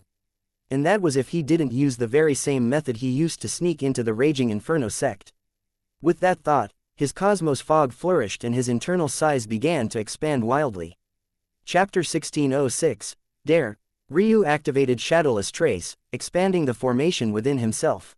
The pressure on his focus chi was still very much there, but he didn't need to activate it to the same degree as he had to against the Raging Inferno sect. Although the 8th heaven was far more dangerous, the situation here was only helping him. There was no easy method to sense things in this place, nor with the volatility of the space. As Ryu moved, he observed the world more, and as he did so, he came to realize that despite how calm it all looked, the eighth heaven was in complete chaos. There were no storms in the skies, or tornadoes of spatial tears. In fact, it looked like a normal day to most people. Until he looked at things with ephemeral tapestry. Ryu had pushed his eyes too far and the world looked mostly like a blur to him right now, but he could still see it. Colors clashed in the skies, ripping each other apart and canceling one another out. It felt like the Chis were fighting for supremacy, vying for complete control of the plane. The problem was that they did so completely silently. When one portion of real Chi met an equal portion of ethereal Chi, they cancelled one another out. It was like two objects of equal and opposite spins colliding together and coming to a complete stop. The result of this situation was truly shocking. It felt like the Chi itself was disappearing, and yet not at the same time. It couldn't possibly be so dangerous. Ryu had even absorbed some of this ethereal Chi himself to see what would happen. Although he had done so in incredibly small quantities, there wasn't a huge change at all. Instead, it just filled in the gaps naturally. How could the Chis be so dangerous and yet so helpful at the same time? It didn't make any sort of sense. Ryu thought about it for a while as he moved and thought that maybe his Chaos Chi might be to blame. Potential. Chaos Chi should neither be real Chi or ethereal Chi. All of the real and ethereal Chi here was just a derivative of essence. Technically speaking, essence should probably be made up of both types, in which case Chaos Chi was unable to be affected by ethereal Chi at all. This must also be why he had never felt anything when entering the ethereal plane in the past. How could it even begin to affect him? On the one hand, it was unfortunate because it likely meant that Ryu wouldn't be able to benefit from this like others could. But on the other hand, it should mean that he was immune from the potential drawbacks. But therein lied another question. How exactly was absorbing this opposing Chi strengthening people and aiding them in their breakthroughs? Breaking through in the Sky God realm was almost entirely reliant on comprehension. If you were of old age and had lost some of your momentum, though, it was possible that you could run into a more normal bottleneck, one wherein absorbing more Chi wasn't helping you to get over that hump. That would usually be a limit of the body and vitality. Ascending through Sky God realms was akin to elevating one's station, reaching a new realm of being. You would almost be like a completely different person. The old would have more trouble doing this. This was more than likely the sort of bottleneck that Hope had run into, which was why she was able to enter the omniscient Sky God realms so quickly after her rebirth, and why she was already so close to the Tao Lord realm. It was hard to tell how far beyond her Tao was in comparison to her realm. This sort of bottleneck was even more common in the true martial world than it would be elsewhere due to the clear restrictions on lifespan. You probably couldn't count on living millions of years until you became a Tao Lord in this world. Yet, in Sacrum, if you reached the Tao pedestal realm in a million years, you were considered to be a cream of the crop genius. Then could it be that there's something about ethereal Chi that helps the old to get over that hump? It didn't feel that simple. Black Worm definitely didn't have a god-grade Tao. From what Ryu had vaguely sensed, he should also barely be at an ancient Tao standard as well. It was possible for someone with a Tao a level lower to make it to a higher realm. In fact, most Tao gods of the true martial world only had ancient Taos. But the coincidences were starting to add up too much. He felt like he was missing something extraordinarily important. And then, for some reason, his mind drifted to life partners.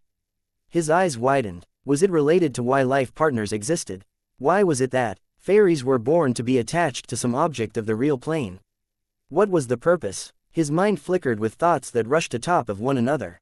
He was constantly trying to force his thinking outside of the box he had subconsciously placed it in, trying to free his mind from rigidity of thought. However, there was only so much a change in thought process could do. He needed more information, and he would get a chance to do so soon. Ryu quickly found the source he was looking for and he was immediately stunned. The spectacle was far more than anything he had been expecting. Could he even get close to such a battle? High in the skies, there were three individuals, each one immaculately handsome or beautiful. Illusory crowns hung above their heads and they radiated out with an unbridled majesty. Across from them there was a group of individuals wearing robes that fluttered with flames across its hems. It was a uniform Ryu recognized well. But then he saw something else. An old man doing something just as stupid as his son. Titus, you dare appear before me? Chapter 1607. Out of luck. Ryu felt his mood suddenly take a turn for the better. He didn't even remember why he was so mad before. Unfortunately, as soon as that feeling took hold, he felt a wave of worry again. He could sense his father's strength. He was only an omniscient sky god. Those 3 fairies above were already Dao sovereigns. The bastard yelling just now was yet another Dao sovereign. It didn't even seem right for an omniscient sky god to even breathe this air, let alone expose himself here. His father was also not in the best of shape. It looked like he had been through hell and back. Either that, or he had been in a constant state of fight or flight for the last few centuries. Unfortunately, Ryu had no idea how true that was. Titus had been on the run for a long while now, and Primus certainly didn't do much to help it when he came around to sever karma. And yet, Titus has still come here. Ryu was a bit worried, but honestly he didn't feel that the situation was existential, although all logic pointed to the fact that he should be. Few people knew Titus Tatsuya as well as Ryu did. Ryu didn't believe that there was a situation where he could survive that his father couldn't. His father wasn't cut from the same cloth as him. Titus was a man that was often difficult to read. He was fiercely passionate, and yet it was cloaked beneath a veneer of calm and stoicism. He had a fiery temper, and yet he usually feigned level-headedness. What he probably lacked in wits was more than made up for in tenacity. Ryu wasn't trying to say that his father was stupid, far from it. It was more so that he had yet to meet someone who could keep up with him intellectually, and his father wasn't on that level. Even so, it didn't mean that the likes of these people could better his father either. Because if Ryu was smarter than his father, then compared to these people, he was an elephant to an ant. In which case, compared to Titus, Ryu's gaze flashed over the battlefield before it landed on a woman wearing the same cloak of flames. She wasn't the one who had just roared out, but her expression was more furious than anyone else's. She looked as though she could really eat Titus alive. Goddammit, father. Ryu touched his chin, wondering if he was just coping before. Was his old man really more handsome than him? What was going on with all of these love debts? What Ryu seemed to fail to realize was that unlike he who didn't care to expand his harem on a whim, his father didn't do the same. Definitely telling mother about this, Ryu shook his head, a bright smile spreading over his face as fierce black flames erupted from his father's body. Do you think the likes of you can dictate my steps? Titus said calmly, his eyes a smoldering cauldron of black flames. His crimson irises seemed to have been completely enveloped. The man in the skies was so infuriated he laughed. Do you think you can get away with snatching the innocence of my daughter and strut about as you please? Ryu choked on his breath, coughing heavily. If not for his diligence in masking himself, there was no way he'd be able to stay hidden. What a scandal, he thought through chokes and wheezes. Titus' reaction to those words were just as calm as ever. If you think I'd touch such an insignificant woman, it seems your opinion of me is lower than I thought. Ryu nodded with approval, a solid 9.3 out of 10 on the scold meter. I couldn't do much better. His father had definitely learned a thing or two about putting barbs in his words from his son. He had certainly seen Ryu dress down his fair share of World Sea Realm experts in his life. Titus, you bastard! The woman was completely furious. The world shook and quaked around her, a sea of golden hair swimming out behind her like a stream of molten metal. I said it in the past, and I'll say it again. I have a wife. Leave me be. Something seemed to break in the woman. She was so completely infuriated that her equally as golden eyes consumed her sclera, making it look like 2 polished balls of metal had become her eyes instead. She pulled at the air and a stream of molten chi took shape, forming a whip that stretched thousands of miles as she struck down. Ryu's eyes widened. The scale of the attack was unbelievable, and the power was even more devastating. Some of that previous worry returned. It just felt impossible. His father couldn't cross 2 realms to do battle, could he? Titus was split in 2. Blood and gore erupted in all directions, and Ryu, who had just been laughing and smiling a moment ago, froze. His fingers suddenly dug into his biceps so hard that he drew blood. He hadn't just watched his father die, right? No, that was impossible. His father would get himself into a situation where the only path was death. There was simply no way. He wouldn't make a mistake like that.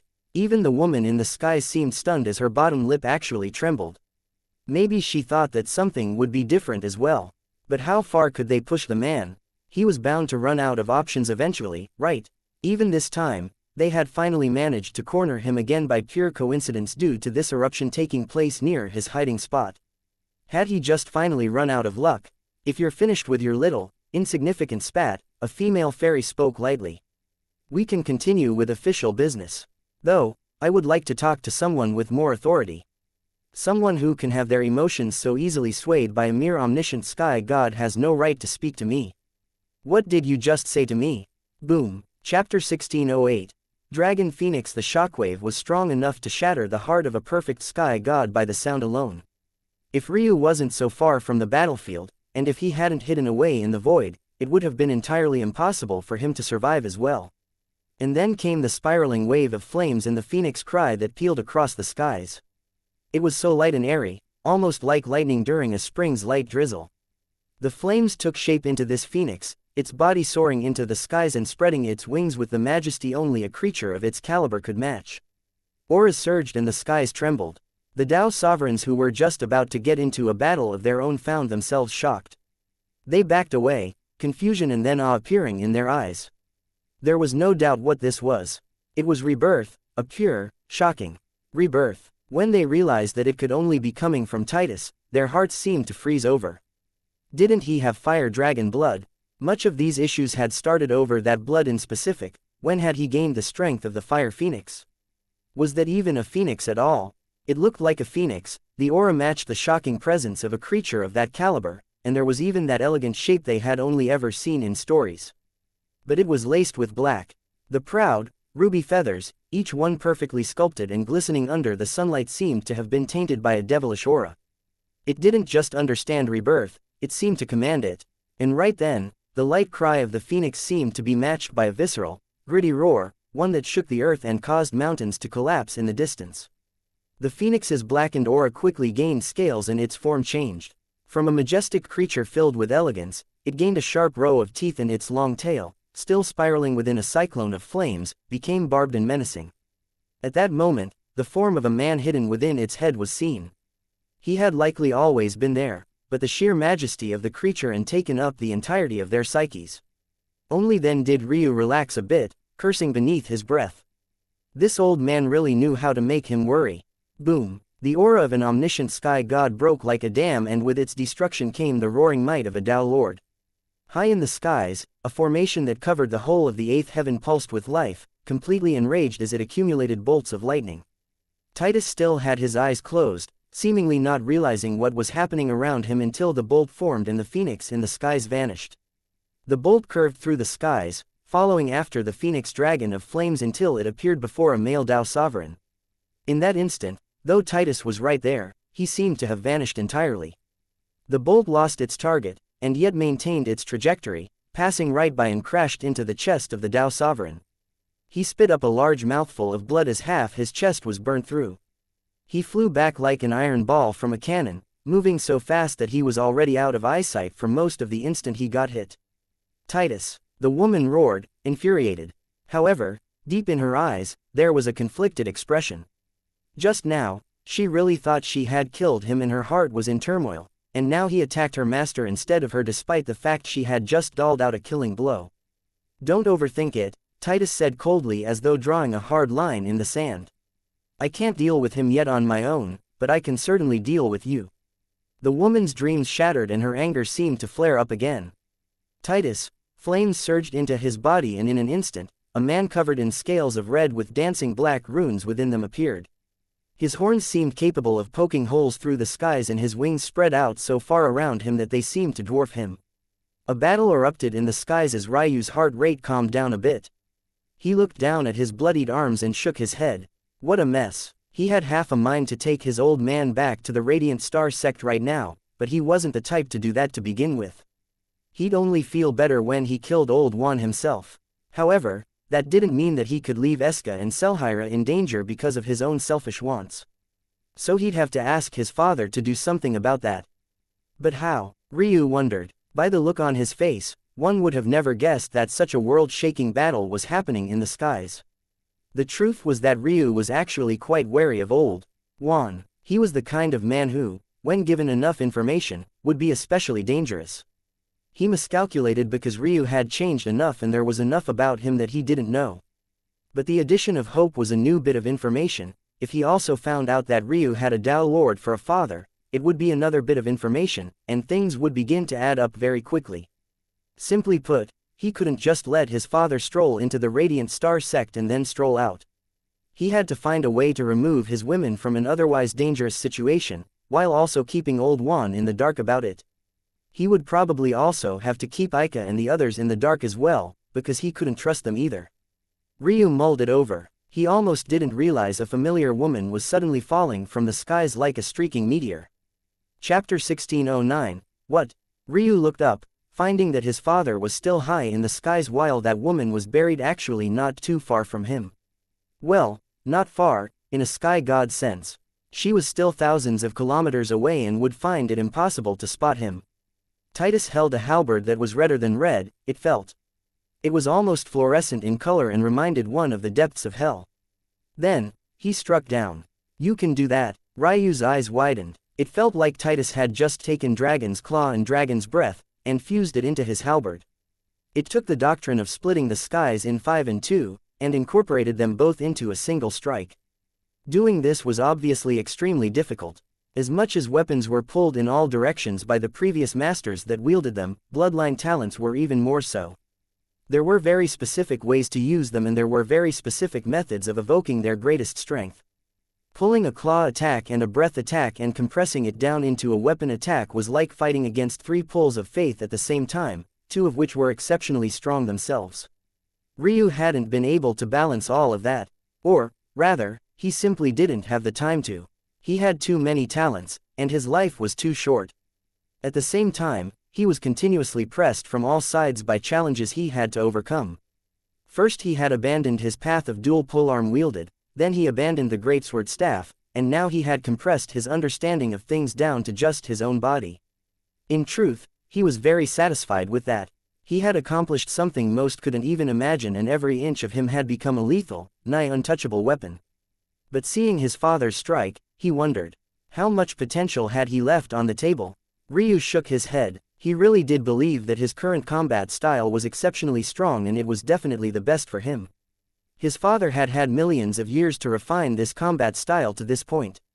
Those that came from smaller worlds to the true martial world after years of successful cultivation had a grasp over their combat styles and techniques that those born here could hardly fathom even at the Tao Sovereign realm. And now it seemed he was finally seeing the truth of that. Titus, head turned toward the fairies who were still in the skies, their crowns floating above their heads. There seemed to be a stalemate as Titus had completely taken over the side of the battlefield the unknown 8th Heaven sect was meant to. The gazes of the fairies seemed somewhat apprehensive. The fairies were the humans of the ethereal plane. To them, the dragons and phoenixes were on another level, a level only the Fae were on.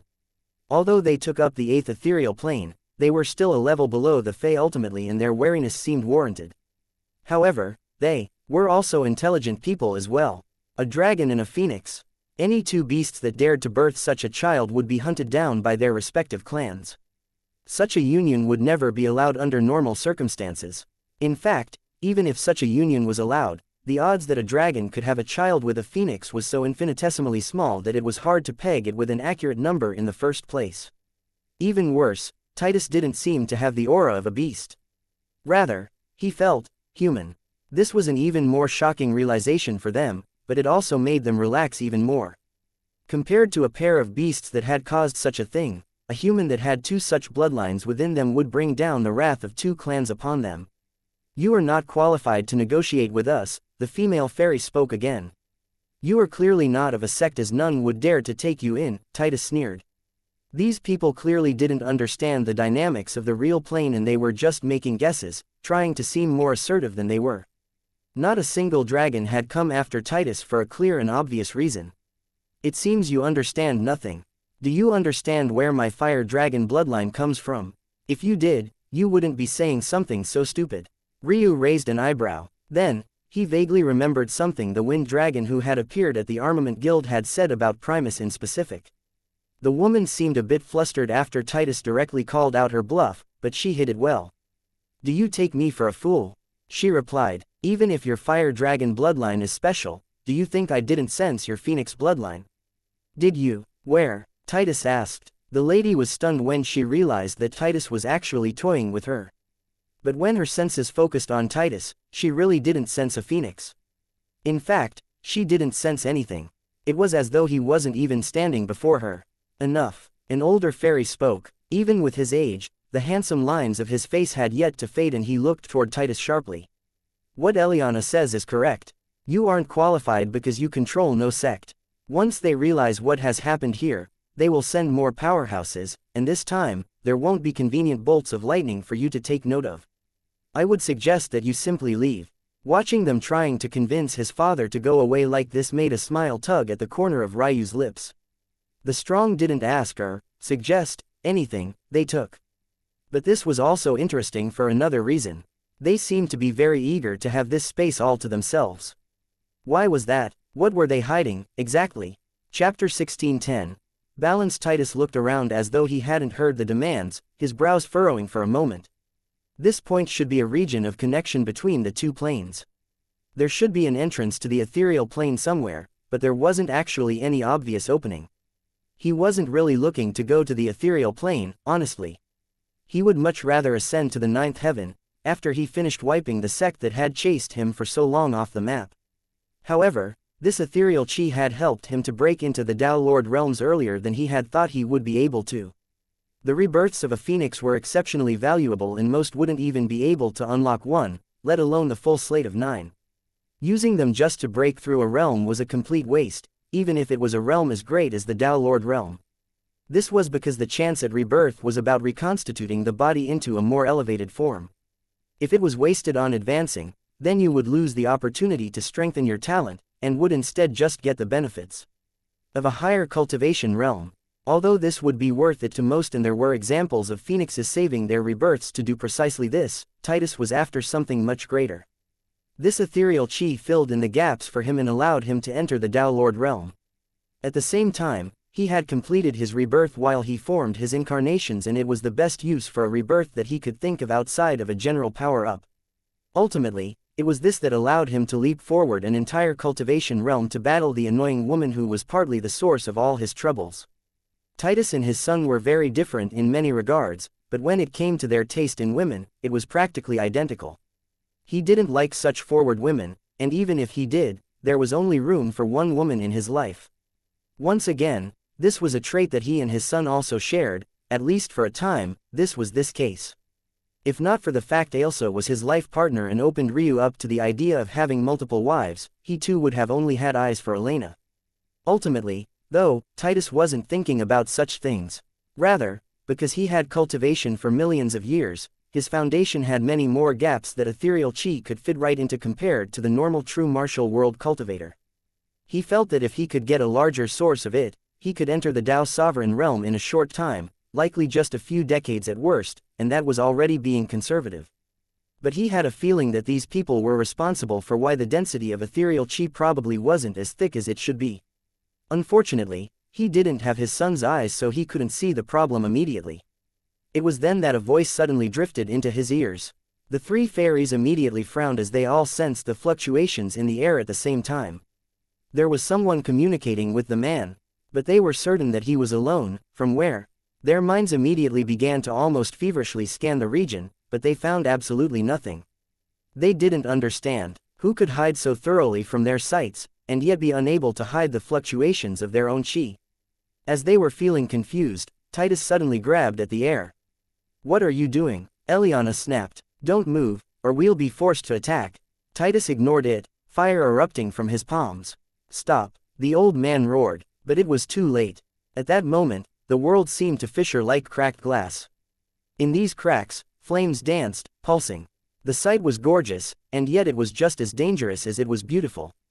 Ryu had gathered many treasures on the 8th heaven, but a fire treasure hadn't been among them. There was an obvious reason for that. He already had several origin flames. Thanks to the true Nether Plains trial, he had gotten himself a boatload and hadn't bothered to gather another. It wasn't like it was easy picking up these treasures. Each one he took was another huge risk to his life. He had lost count of how much he had suffered while gathering these treasures in the first place. He couldn't gather up another one that he couldn't control just because. There was no room in beyond perfect extreme spiritual foundation for this treasure because the fire aspect was already occupied. It would have relied on Ryu alone controlling them, and that was something he was entirely unable to do. So why was all of this important now? It was because this location was one Ryu had never visited, and it had a treasure he had never attempted to take, and yet there was a fissure fusing the two worlds together right here. Why was that? The answer was obvious, to Ryu at least. The balance between the planes had been formed through a not too solid connection between these extremely high-level treasures. Among them, some were more rooted in the real plane and others were more rooted in the ethereal plane.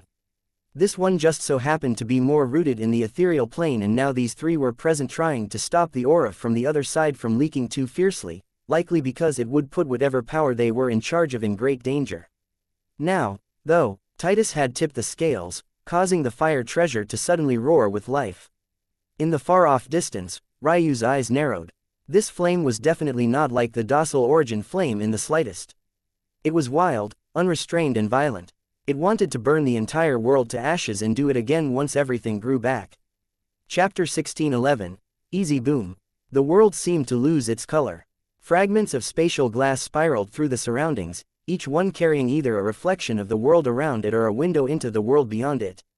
It was the most ethereal sight that Ryu had ever seen, and he completely forgot about his father for a moment. He had never seen space react like this. The push and pull between two worlds, the fragile construct that separated the two, it felt like vibrations, resonance, wavelengths, strings.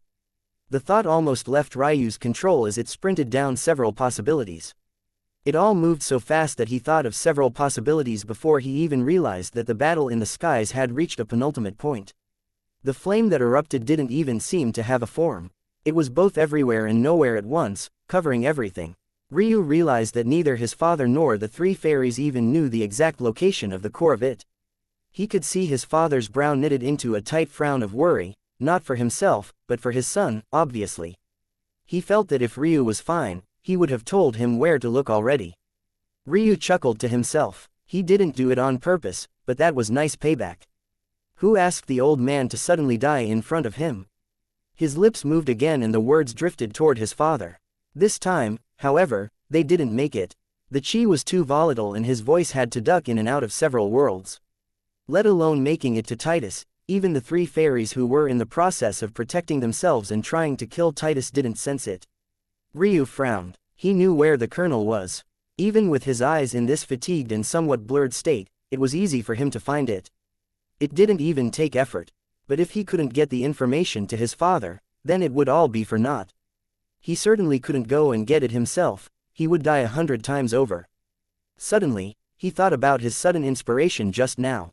When he first began his journey and created techniques like warped ripple, he had thought of space like a box. He could press it together and pull it apart somewhat, he could flatten it into its pieces and even change its dimensions. When he gained his spacetime soul nature, his view of space changed again. Rather than a box, he thought of it as multiple thin layers, countless two-dimensional constructs layered atop of one another to form a three-dimensional system, and hidden between those layers, there was the void. But just now, he broke it down even further. He began to see space as individual, singular and one-dimensional strings, not just strings, but vibrating ones, each one carrying its own unique frequency that divided the world into planes. But then he took it even a step further. He thought about how Fading Star had been able to connect him with Ailsa across such impossibly far distances. It wasn't an act of spatial chi, obviously, but it had felt like something deeper, something almost more magical. The magic didn't come from the chi type itself, though, but rather, the concept. If Fading Star had used raw chi and tried to accomplish the same feat, let alone her feeble state at the end of the attempt, she would have ended up dead. She used a far more ingenious, far more clever, far more elegant form of chi control. One that reminded Ryu a lot of Ika's Tao, but simplified and streamlined. Ryu suddenly opened his mouth again and spoke. But this time, he saw his father's ear visibly twitch. A wide grin spread across his face as Titus suddenly shifted, dodging out of the way of an avalanche of techniques and suddenly grabbing at empty space. Before the three Tao sovereigns could even be shocked by what was happening, he directly swallowed it and his body exploded again. Ryu was speechless. What was with this old man's fascination with dying? What he didn't know was that Titus had already unlocked 3 rebirths, but he had had no good opportunity to use them.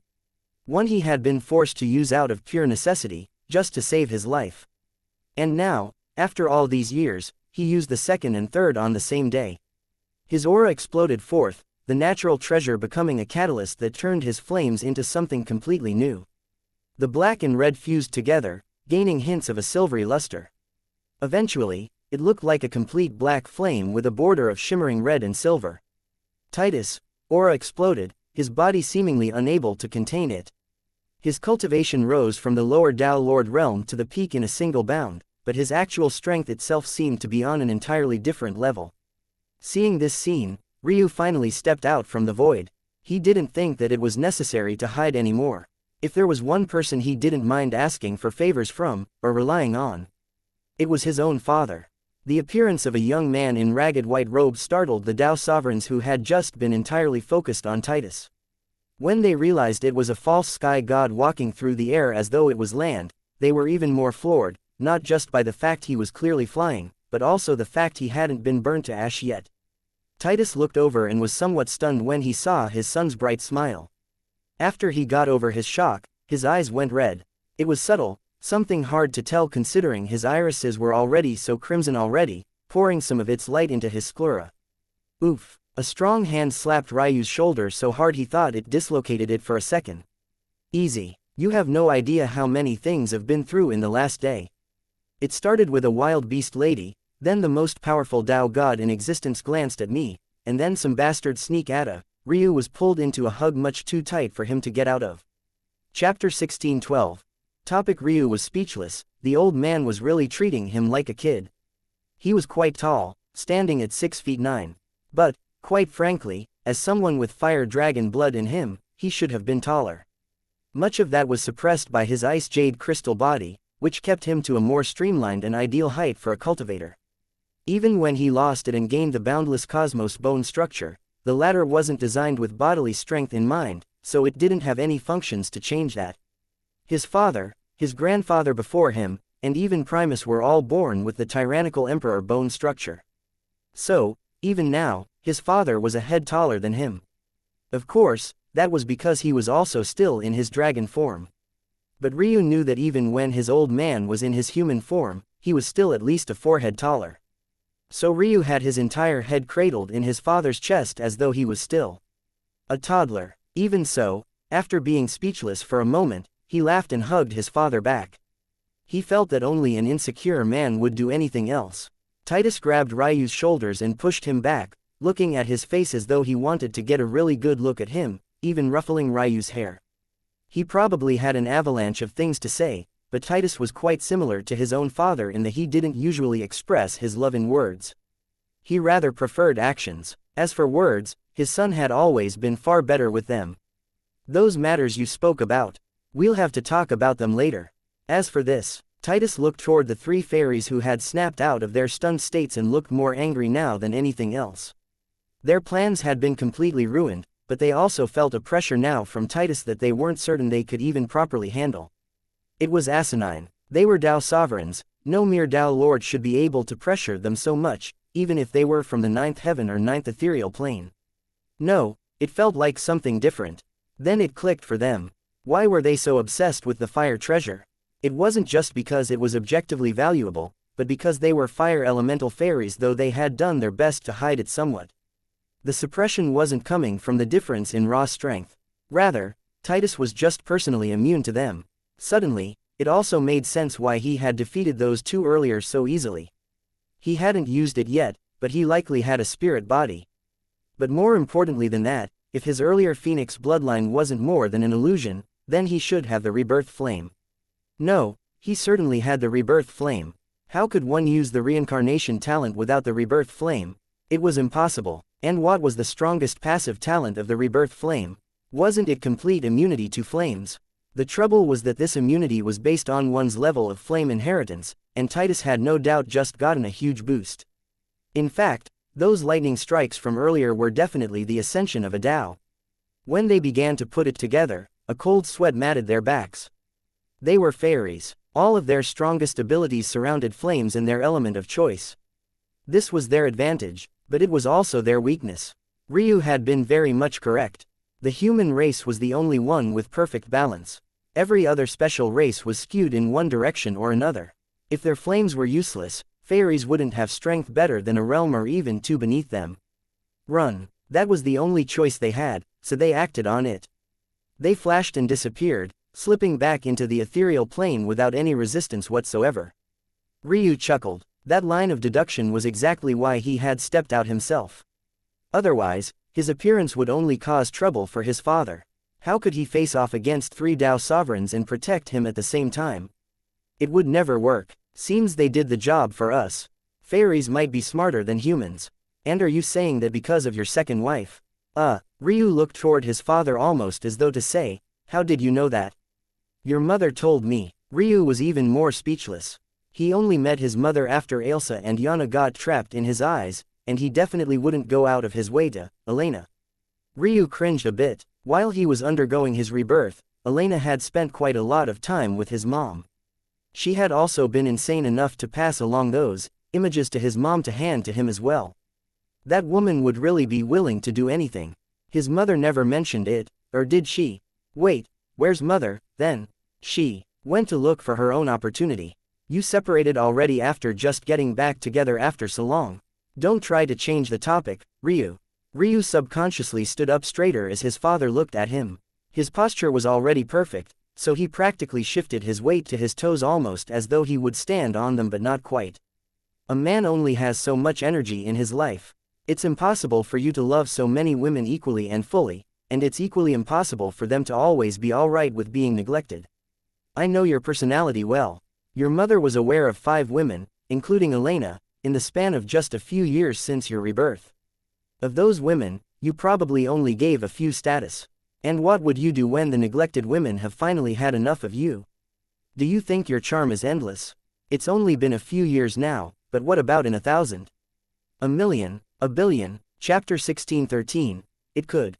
Ryu took the lecture in silence, coughing from time to time. His father was right, he knew that. But honestly, he never really worried about it. What would he do if a woman he neglected chose to leave him? Well, he wouldn't really care, so long as she never married again. Because if she chose to lie with another man after losing her primordial yin to him, it wouldn't just be a matter of her any longer, it would be about his pride and his faith. He would never allow that. In truth, he would probably kill such a woman and her lover, never thinking twice about it. Was it fair? Of course not, he knew that. But Ryu wasn't a man who dealt in fairness to begin with. Most of these women his father was talking about had a clear understanding of his personality before they took action. The only exception to that was Mei. Well, he guessed Aizmine as well. When Ryu thought of this, his relatively calm expression became a frown. He really liked Eska and she wasn't among the neglected, at least for now. But now she shared a body with Aizmine, and Aizmine had a completely different set of morals and personality. If not for Eska's influence, Aizmine would already be thinking about leaving him. In fact, she might have already acted on it. If Aizmine did such a thing while sharing Eska's body, even if they were technically separate, Ryu couldn't say he wouldn't care anymore. He wouldn't even be able to kill Aizmine without affecting Eska or maybe even killing her as well. He wouldn't even know what to do in the situation aside from burning everything related to her lover to the ground, and even then he'd still be furious. The odds of such a thing happening were low. Eska had a lot of autonomy about what went on in both of their bodies, but her influence wouldn't be the dominant one forever.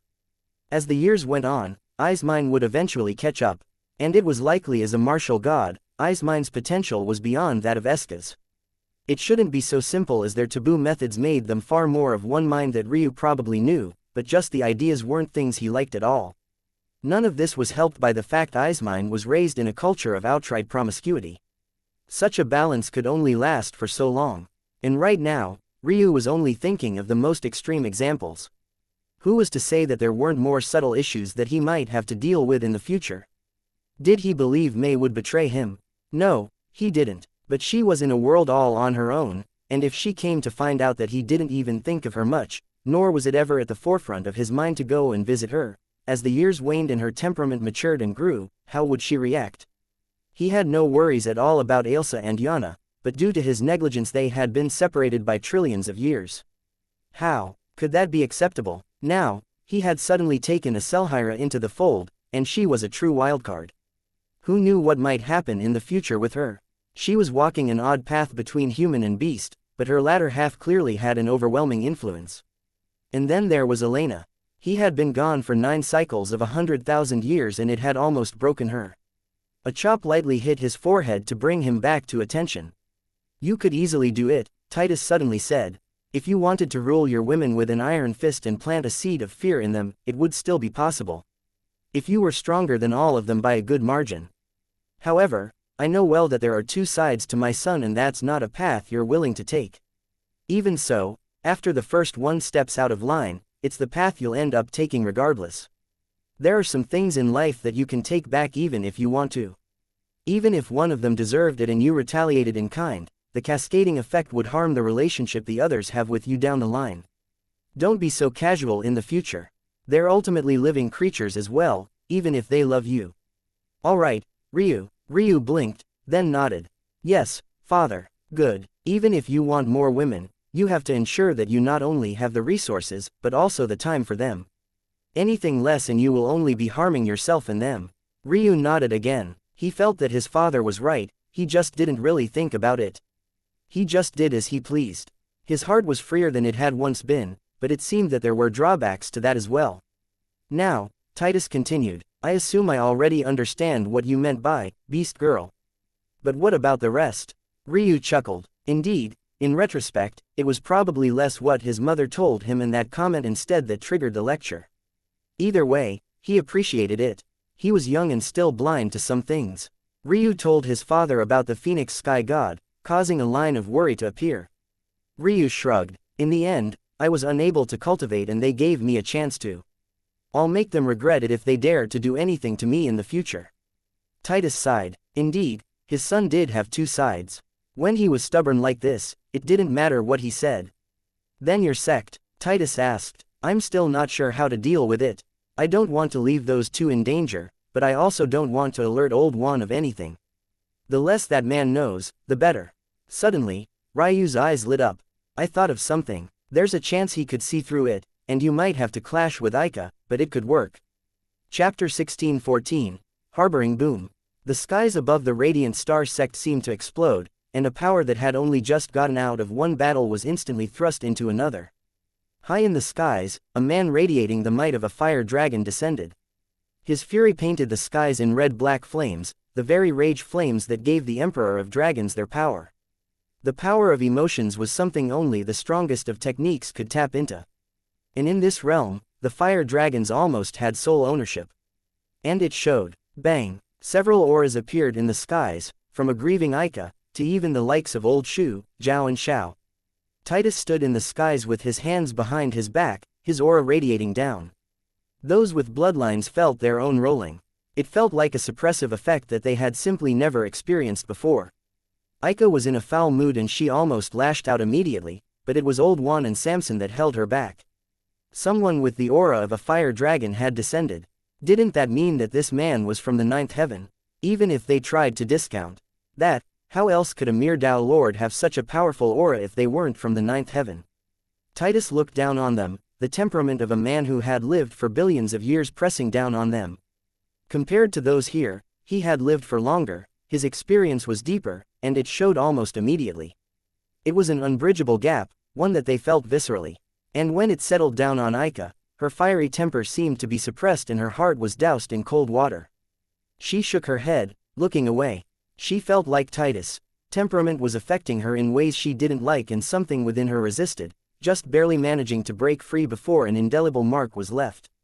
She might be the strongest of the Radiant Star sect currently, but there was no doubt that her Tao heart was the weakest. No, maybe it couldn't be best described like this, rather, her personality made attacking her Tao heart far easier. You are housing a member of my species. Bring her out, now. Aika's heart shook again and her eyes turned red. Old Juan and Samson still had a firm grip on her, the former giving the latter a look. Samson nodded and held onto Aika, trying to send her thoughts to calm down as Old Juan stepped forward. Esteemed guest, we do, indeed, have a dragon amongst our disciples. She joined of her own accord. If the dragon race prefers, she is free to speak with you. Titus waved a hand and Old Juan was slapped across the face. he shot into a distant mountain with such speed that it erupted in flames and began to quickly burn to ash before all their eyes. Juan, Ika called out, her eyes turned bloodshot. She broke out of Samson's grip with a twist of her shoulder and a whip of her arm. She gathered around her like a storm, forming points of lights in the skies that danced like stars. Ika, you can't use your strength here, Samson called out. Ika deflated the moment she heard this. Indeed, this visitor wouldn't care about the lives and deaths of their sect members, but how could she not? Just the fact he had appeared here was a checkmate in and of itself. Titus looked down and reached out a claw, squeezing it down. Ika's body shook. It felt like a dragon's claw was wrapping around her. She had heard faintly of the bloodline talent before, but she had never heard of it being used like this. Ika was a person who took a liking to Ryu purely because he spent a lot of time in her library. Despite her brash personality, she was a scholar in many ways, and that was a large part of the reason her Tao was both so complex and why her talent shone so brightly. However, the suppression of her bloodlines due to lack of fate was something their sects were still grappling with, and she would always be grappling with them until they reformed the former dual radiance sect. Even further than that, even if she did reform that bloodline, she would only be at the pinnacle of the 8th heaven in terms of strength, while this man was clearly of the 9th. If she had any doubts before, seeing this novel use of Dragon Claw, her heart shuddered uncontrollably again. The fury was still in her eyes, but it was colored by despair. Bang! She was slammed into the ground below, hitting the earth with such speed that cracks spread out wildly in all directions. The sect shuddered and their walls collapsed. Ika felt as though all the bones in her body had shattered, and Samson, who seemed to be the last who could stand in the skies now, felt his expression turn ashen. Old Juan was right, we really aren't ready to be on this stage, he thought to himself. Titus raised a hand to deal with Samson, but at that moment, a voice came out. Two white-haired beauties, one with equally white eyes and another with radiant blue ones, rushed out. As for the one that was calling out, it was the latter. Wait, the voice came out like an agitated roar, it echoed like the rage of a dragon. But almost the instant it appeared, Titus waved another hand and Xianxia was grabbed so tightly by a formless energy that she couldn't even speed, let alone move. Titus snorted and seemed prepared to leave when his gaze landed on Eska. This sect is harboring remnants of the taboo powers. Samson's heart turned to ash when he heard this. He knew that this would become a problem in the future. Even though Ryu had said Aizmine was a member of the martial gods, the taboo powers were the enemy of all 9 powers. Chapter 16:15. How? Titus swept a gaze over everyone, the coldness in his expression deepening. Radiant Star Sect, huh? What a good sect. He waved a hand and Eska was grabbed. Even Ika could hardly resist, let alone Eska and Xianxia. The two were grabbed without being able to put up the slightest fight. We'll see how the world reacts to this. Titus vanished, but he had only done so for a moment before a ball of fire descended from the skies above. Clearly, it was one last parting gift. Ika pulled herself out of the rubble. Her hair was a mess, but her body was in even worse condition. When she saw the ball of fire descending, ready to envelop the entire sect, she shrieked, her chi spiraling into a tempest that shot into the skies after the ball of fire. It was caught by one pillar of star chi, then another, and then another. She poured everything she had into it, but balls of flames still fell onto the sect in droves, burning down buildings, killing disciples, unleashing unholy hell and carnage. Ika found herself burning everything within her just to resist this ball of fire, her mind unable to stop itself from drifting to Ryu. If he was still here, couldn't they have stopped this? It was a ridiculous thought, but only as ridiculous as it was that a mere false sky god had been able to turn the tides against Blackworm like that, even costing the Fading Star Sect, the Stalwart Sun Sect, the Raging Inferno Sect, and the Azure Lightning Sect millions of powerful warriors. At that moment, the Radiant Star Sect had somehow leveled the playing field against those behemoths thanks to the actions of that one young man. And yet she, as a Tao sovereign, couldn't even do the same. The disgust she had for herself reached a fever pitch as she pushed through the last of the ball of fire. She stood there in the skies, her head hung low, her hair drifting over her face. Her 2 small hands were charred black and her clothing was burnt through in many places. If not for the volatile aura and chi around her, she would have probably lost her dignity to the face of the entire world. She felt such a crumbling sense of despair. They had lost Ryu, now they had lost Xianxia, and even Eska.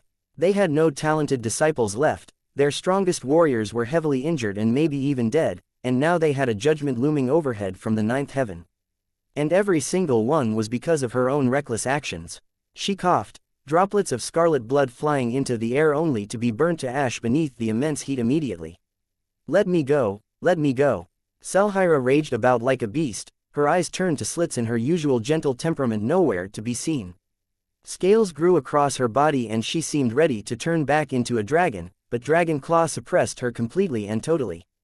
Xianxia, stop, Eska called out. A whimper came from Xianxia's mouth. Over these past few days, she had found herself somewhat suppressed beneath Eska's maturity and strength. There was a clear imbalance of dominant to subservient between them. It, obviously, wasn't the same kind of relationship Ryu had with Xianxia, but it was something different. More like a mother to a daughter, or more accurately, a big sister to a little sister. Senior, Eska started lightly. Are you Titus Tatsuya? She had realized that whenever Titus grabbed anyone in that invisible dragon claw, they wouldn't even be able to breathe properly, let alone talk. But after they left the range of the sect and began ascending to the eighth heaven, the pressure they felt vanished and they were even able to speak with ease as they flew along under Titus' power. Titus met Eska's eyes as they broke through a barrier. Does that answer your question? Titus' head nodded towards something behind Eska. When Eska looked, her eyes lit up. Lord Husband, Xianxia said in surprise. The two women were released from Titus' grip and Xianxia pounced on Ryu while Eska smiled from the side. Titus shook his head. Maybe his son's charm was infinite, who knew? With a grin, Ryu swept them both into his arms, even Eska who very much wanted to escape. But between escaping Ryu and embarrassing herself a little before her father-in-law, she seemed to choose the latter. She felt odd calling a man a fraction her age father-in-law, and a man even younger than that Lord Husband, but at this point, this was the bed she had chosen to lie in, so she would do so.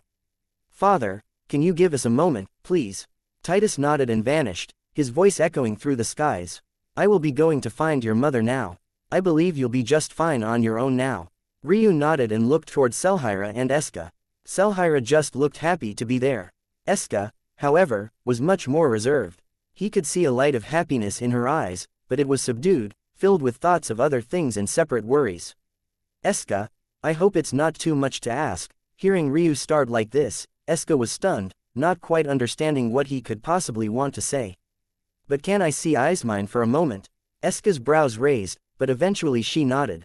Of course. In that moment, the soft, cloud-like waist of Eska was replaced by a more robust and firmer frame. Eismine's skin was just as soft and supple, but the muscles beneath were on another level compared to Eska.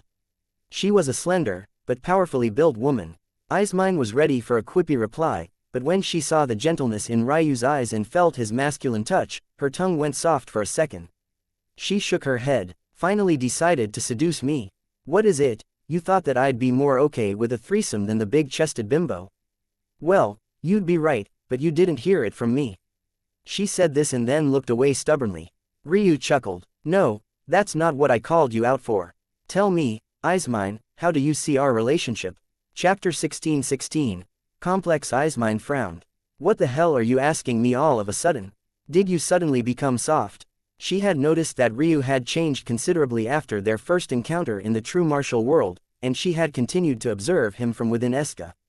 The problem was that she hadn't really known Ryu all that well to begin with. She was just the useful flesh toy he brought out when he felt like he needed to vent. Honestly speaking, if it was another woman, they would have grown to absolutely hate Ryu. Well, she had hated Ryu in the past, but it was for an entirely different reason. She didn't really care all that much about him using her body because it was a good time. What she cared about him was him infringing on her dignity and looking down on her. She was a mighty martial god, someone who should be respected and worshipped. It was more insulting to her when she was writhing with lust and yet Ryu preferred to sit there and watch her die than touch her. As a martial god, she simply had a different relationship with sex than most others of the cultivation realm. Her own mother had children with 2 different men, and many more lovers outside of that. Of course, her fathers likewise had many lovers of their own. That was simply the culture. It was ingrained into their very bones and minds that the only use of dual cultivation for them was growing stronger and birthing stronger babies for their race. Martial gods rarely fell in love. Or, more accurately, they rarely fell into an unselfish, all-encompassing and loyal kind of love. They might favor one person over another, but something like giving up the reins on their sex life to another was almost entirely unheard of. In fact, the only person Eismine known to have done this was Elena. Well, she might as well count herself as well, but that wasn't really out of her own personal choice. That annoying Eska was always nagging too much. Ryu smiled and shook his head. This was an expected response, honestly. Just tell me. Eismine's nose quirked up to one side then wrinkled. I guess you're a decent fuck buddy. The moment she spoke, she felt a hint of heat from her side. She looked over and seemed to finally take notice of Selhira. The latter looked quite calm at the moment, but her crystal-slit eyes seemed to paint a different picture entirely. Eismine laughed. It looks like your little puppy doesn't like my words. When Selhira didn't respond to these words, Eismine grinned and didn't seem to mind it until she suddenly squealed, jumping up. If it wasn't for Ryu's arm around her waist, she might have gone soaring. Be obedient, Ryu said. Eismine rubbed her ass cheek, a bit speechless. Her body was strong. How had Ryu made her feel that pinch so viscerally? Do you know how weak you are right now? I could snap you like a twig. You wouldn't even last a round in bed. Ryu looked down at Eismine. He probably should have been angry. That sort of dig was a sore spot that went a long ways back. But he had already decided something, and he wasn't so immature to allow a dissatisfied woman's words to throw him so far off his game. Do you know what would happen if you chose to leave me? Ryu suddenly asked. Eismine rolled her eyes. You'd turn murder hobo like you usually do. Is that supposed to scare me? I don't even think you'd care. You're just obsessed with your own little power fantasy. Ryu smiled, but inwardly, he was a bit surprised.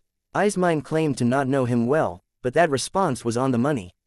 The more Ryu responded like this though, the weirder Eismine felt. Where were the quippy remarks? Where was the rage? Why wasn't he flipping her over and putting it in yet? It was fun to watch the usually elegant Eska writhe like that. When she was even in the mood, she could fuse their senses and it felt like she was experiencing the same thing, though a bit dulled. However, there was only so long she could watch that lovey-dovey sex. Though the two really seemed to like each other. She gagged. Gross. She wasn't exaggerating, nor was she being jealous. It really did feel gross. In her opinion, given the way their relationship started, it blooming into a real like or love of one another was ridiculous. It didn't compute to her. Well, she knew why that was. To her, sex was never something that could conquer or sway her emotions, it was just an outlet. And from an outside observer like her, it felt like Eska was falling for Ryu purely because he was good in bed. Unfortunately, Eismine had missed the nuance of the situation entirely, because the type of man she liked was completely contrary to the type of man Eska liked. Eska liked the brighter and more cheery Ryu, while Eismine much liked the darker and more commanding Ryu. She wasn't a masochist like Selhira, but she just preferred a more dominant man. Ryu observed the changes in Eismine's expression silently. Even the latter didn't seem aware of just how much she was showing him right now. More complicated than I thought, Ryu thought to himself. Eismine's primordial yin was inside of him right this moment, and with his senses, even the slightest fluctuations in her emotions could be sensed. Though it couldn't be directly translated, he could feel the slight changes and get a feel for what she was thinking. This was why he had wanted to have this conversation.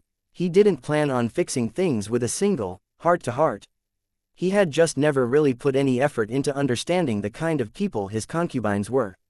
Even Eska's change was mostly a surprise to him. It could be said that it was mostly luck that her attitude had changed in regard to him. So are you going to fuck me, or what? Or did you just bring me out here to show me that you have a bleeding heart now? Ryu's lip curled. Bleeding heart. Eismine's white gold irises flickered when she saw the danger in Ryu's gaze. Indeed, maybe he hadn't changed so much after all. However, by the time she broke out of her daze, Ryu was already looking around. Right now, they were deep into a mountain range, one that his father had likely already killed the top-level creatures of, or else he would never leave Ryu here so casually. Truthfully, Ryu had things to do and he would prefer to head to the ethereal plane immediately so he could check out some things. But his cultivation wasn't the only thing that deserved some effort in his life. With a step, he flashed and vanished. When the trio appeared again, they were even deeper into the mountain range and had found a small oasis. The area was quite peaceful, and it seemed that a very powerful creature had called this place home in the past.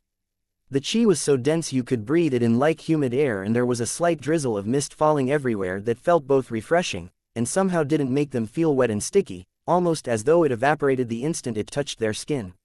Xianxia seemed to like the surroundings, burying her head into her side of Ryu's chest. Well, isn't this nice? Aizmine chuckled. Better than losing your first time on a jagged rocky surface. Seems like you've improved over the yeah. Aizmine yelped again, then glared at Ryu. How the hell are you doing that? You're not strong enough to harm my body. Ryu smirked. You sure you want to test that? Aizmine's gaze flickered with uncertainty. She had already unearthed a lot of the potential of her body, and as a martial god, there was a lot of it. She and Eska might, only, be transcendent sky gods, but the strength within them was much greater. It was just that they never used it because using taboo powers so openly was dangerous. Even so, that didn't mean that Ryu could just make her feel pain like that so easily. Ryu's smirk deepened. Then, he looked from Aizmine's eyes down to his crotch. Aizmine rolled her eyes, but she still obediently got down on her knees. This is not turning over a leaf, you know. Her next words were muffled as she wrapped her lips around it. This is, she pulled back, not fun for me at all. Seeing Aizmine like this, Ryu's understanding of her deepened. She was clearly not happy with him, but she tied almost none of her unhappiness with this sexual act. In fact, she felt happy doing it, because the act itself aroused her. She even seemed to like the fact Xianxia was watching. Even as blood was diverted from his mind, Ryu's thoughts didn't slow. He couldn't just randomly decided to take Aizmine as a wife. Even if Eska wouldn't say anything.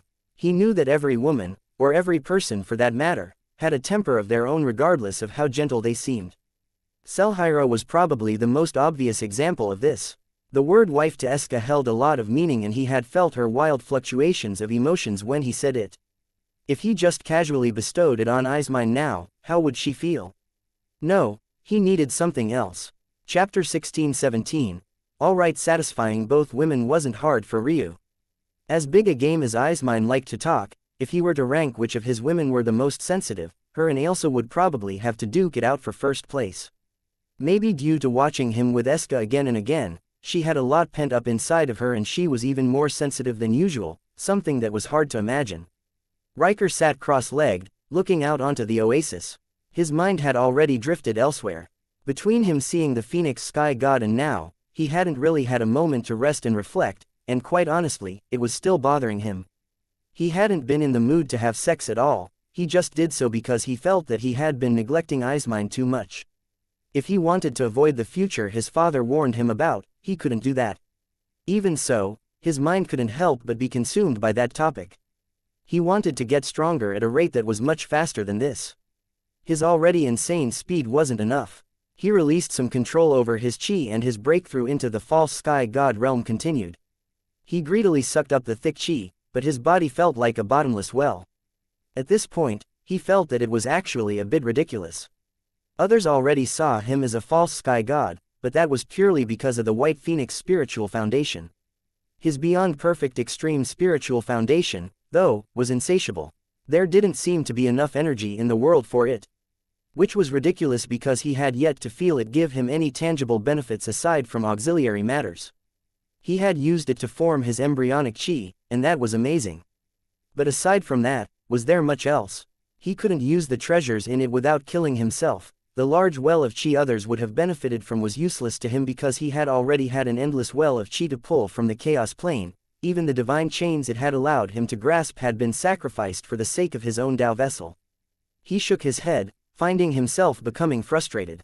He had thought he felt better after going on a rampage, but old Wan's attack and Hope's current state had just brought him right back to stage 1.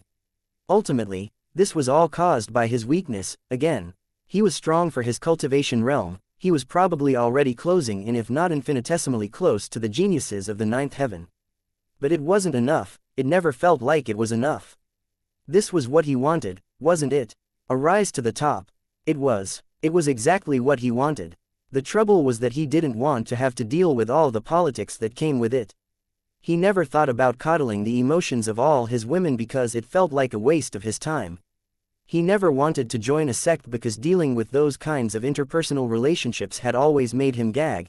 Even back when he was a youth and his father was taking him around to visit their subordinate powers, he had always hated it. He never wanted to be leader, he never wanted to be a king or an emperor, he just wanted to have the strongest fist, the strongest blade, the greatest strength. He was willing to work for it, he had shed enough blood and sweat to make that completely obvious. But whether it was the ceiling of his original spiritual foundation, the ticking time bomb of a spiritual foundation in him right this moment, or the chaining of his fate star, it felt like there were always things outside of his control and he hated it.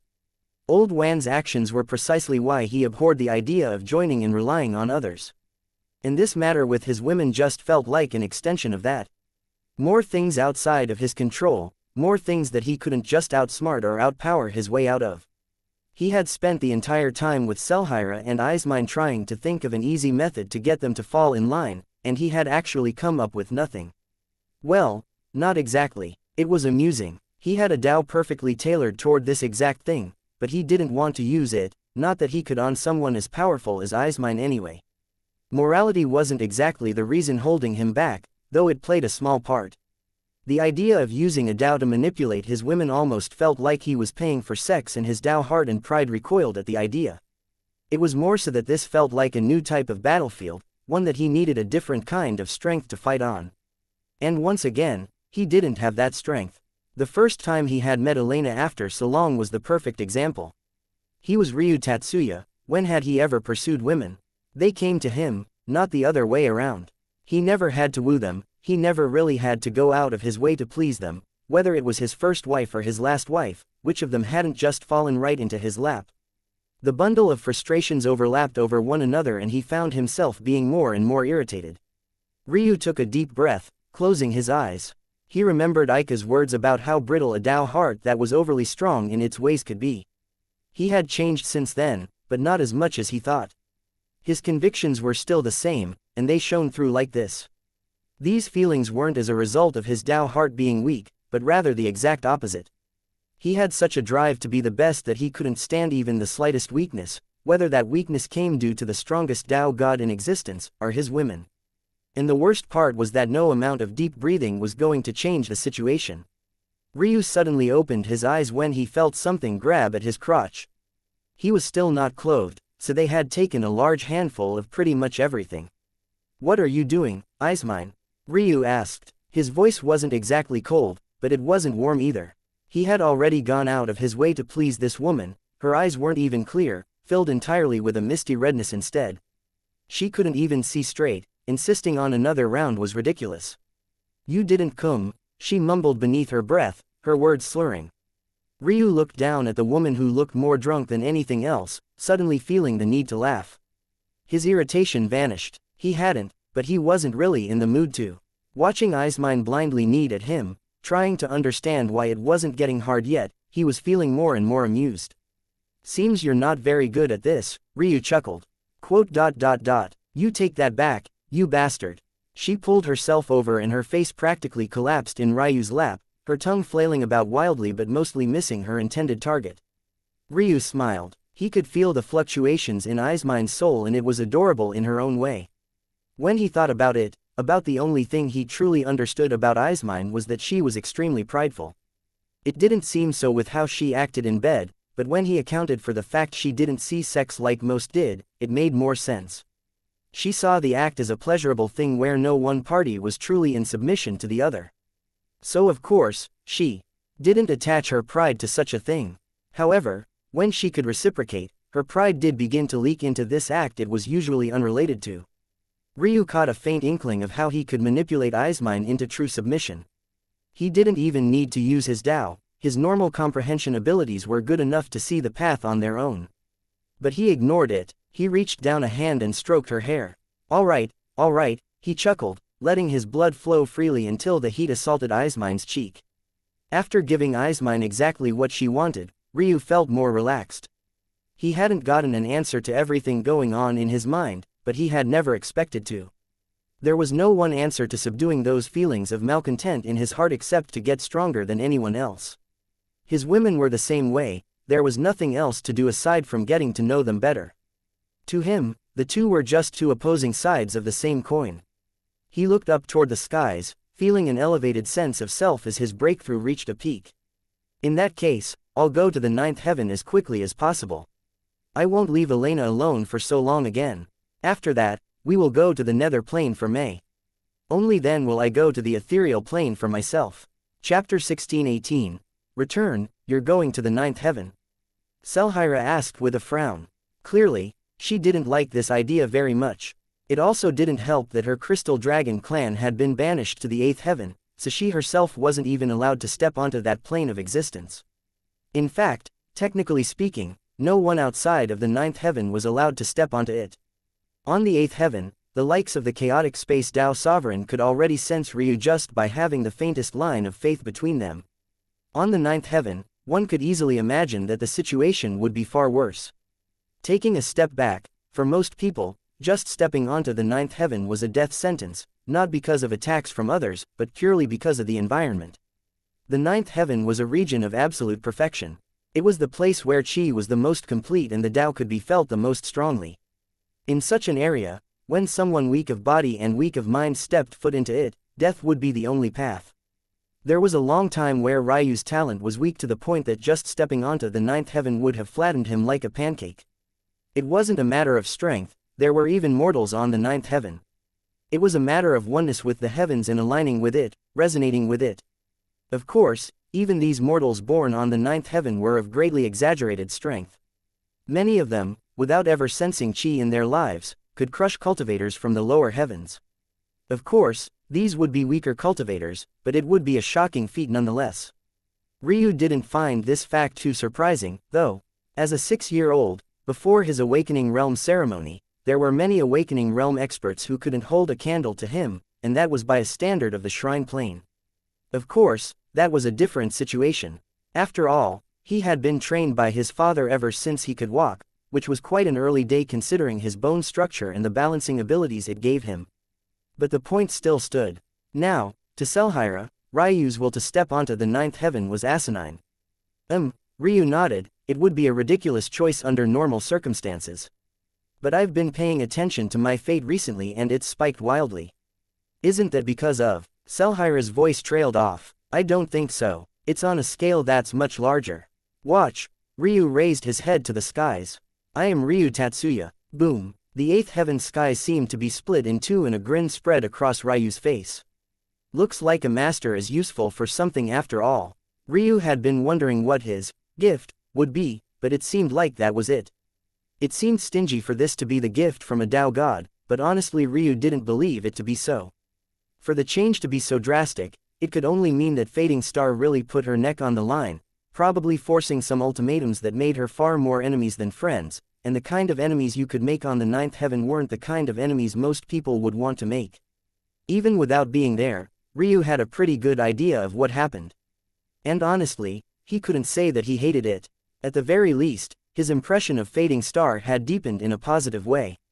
There was probably no other gift that Fading Star could have given Ryu other than saving Ailsa and Yana that would have been as good as this one. At the very least, she seemed to understand her disciple quite well. Tangible gifts meant nothing to Ryu. Quite frankly, he had gathered more treasures now than most weaker Tao gods could even match up to. However, this was different, because it was a subtle hint that Fading Star was willing to put herself on the line if it meant standing by his side. That was worth far more than any gift. Now, he just needed a method to go to the ninth heaven. That was far easier said than done. The only method he had was the Nine-Pillar Flame sect's inheritance, and though there was a chance he could find it again, even if he did it would teleport him right to the bottom of that vast ocean. There was no other path than death down there. While he could survive while in Infinity Mist, that was just due to its unique properties. If he went high enough, he'd meet a block of ice millions of kilometers thick. He wouldn't even get to start drilling through it before the cold killed him. Even if by some miracle he made it through and survived the cold, the pressure above that block of ice was so great that opening the void was a pipe dream, he would be crushed instantly. None of that even mentioned the creatures. While there were no creatures that called the Infinity Mist home, at least not from what he knew, that wasn't the same for the ocean itself. All in all, trying that route was a bad idea. I'll have to find a way to take advantage of this disruption in space, maybe. I don't know if I have the skill to draw a formation capable of crossing that barrier, especially since there are definitely protections. Maybe there's another gateway.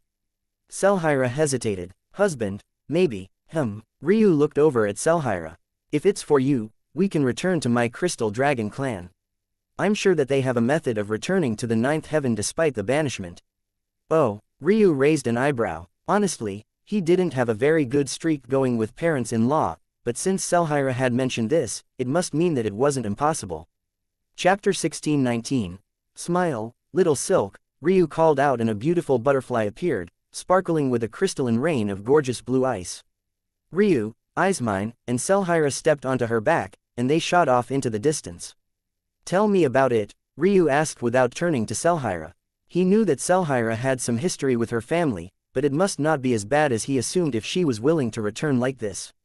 Though, it was possible that she was just doing it for him, he could sense a slight longing in her as well.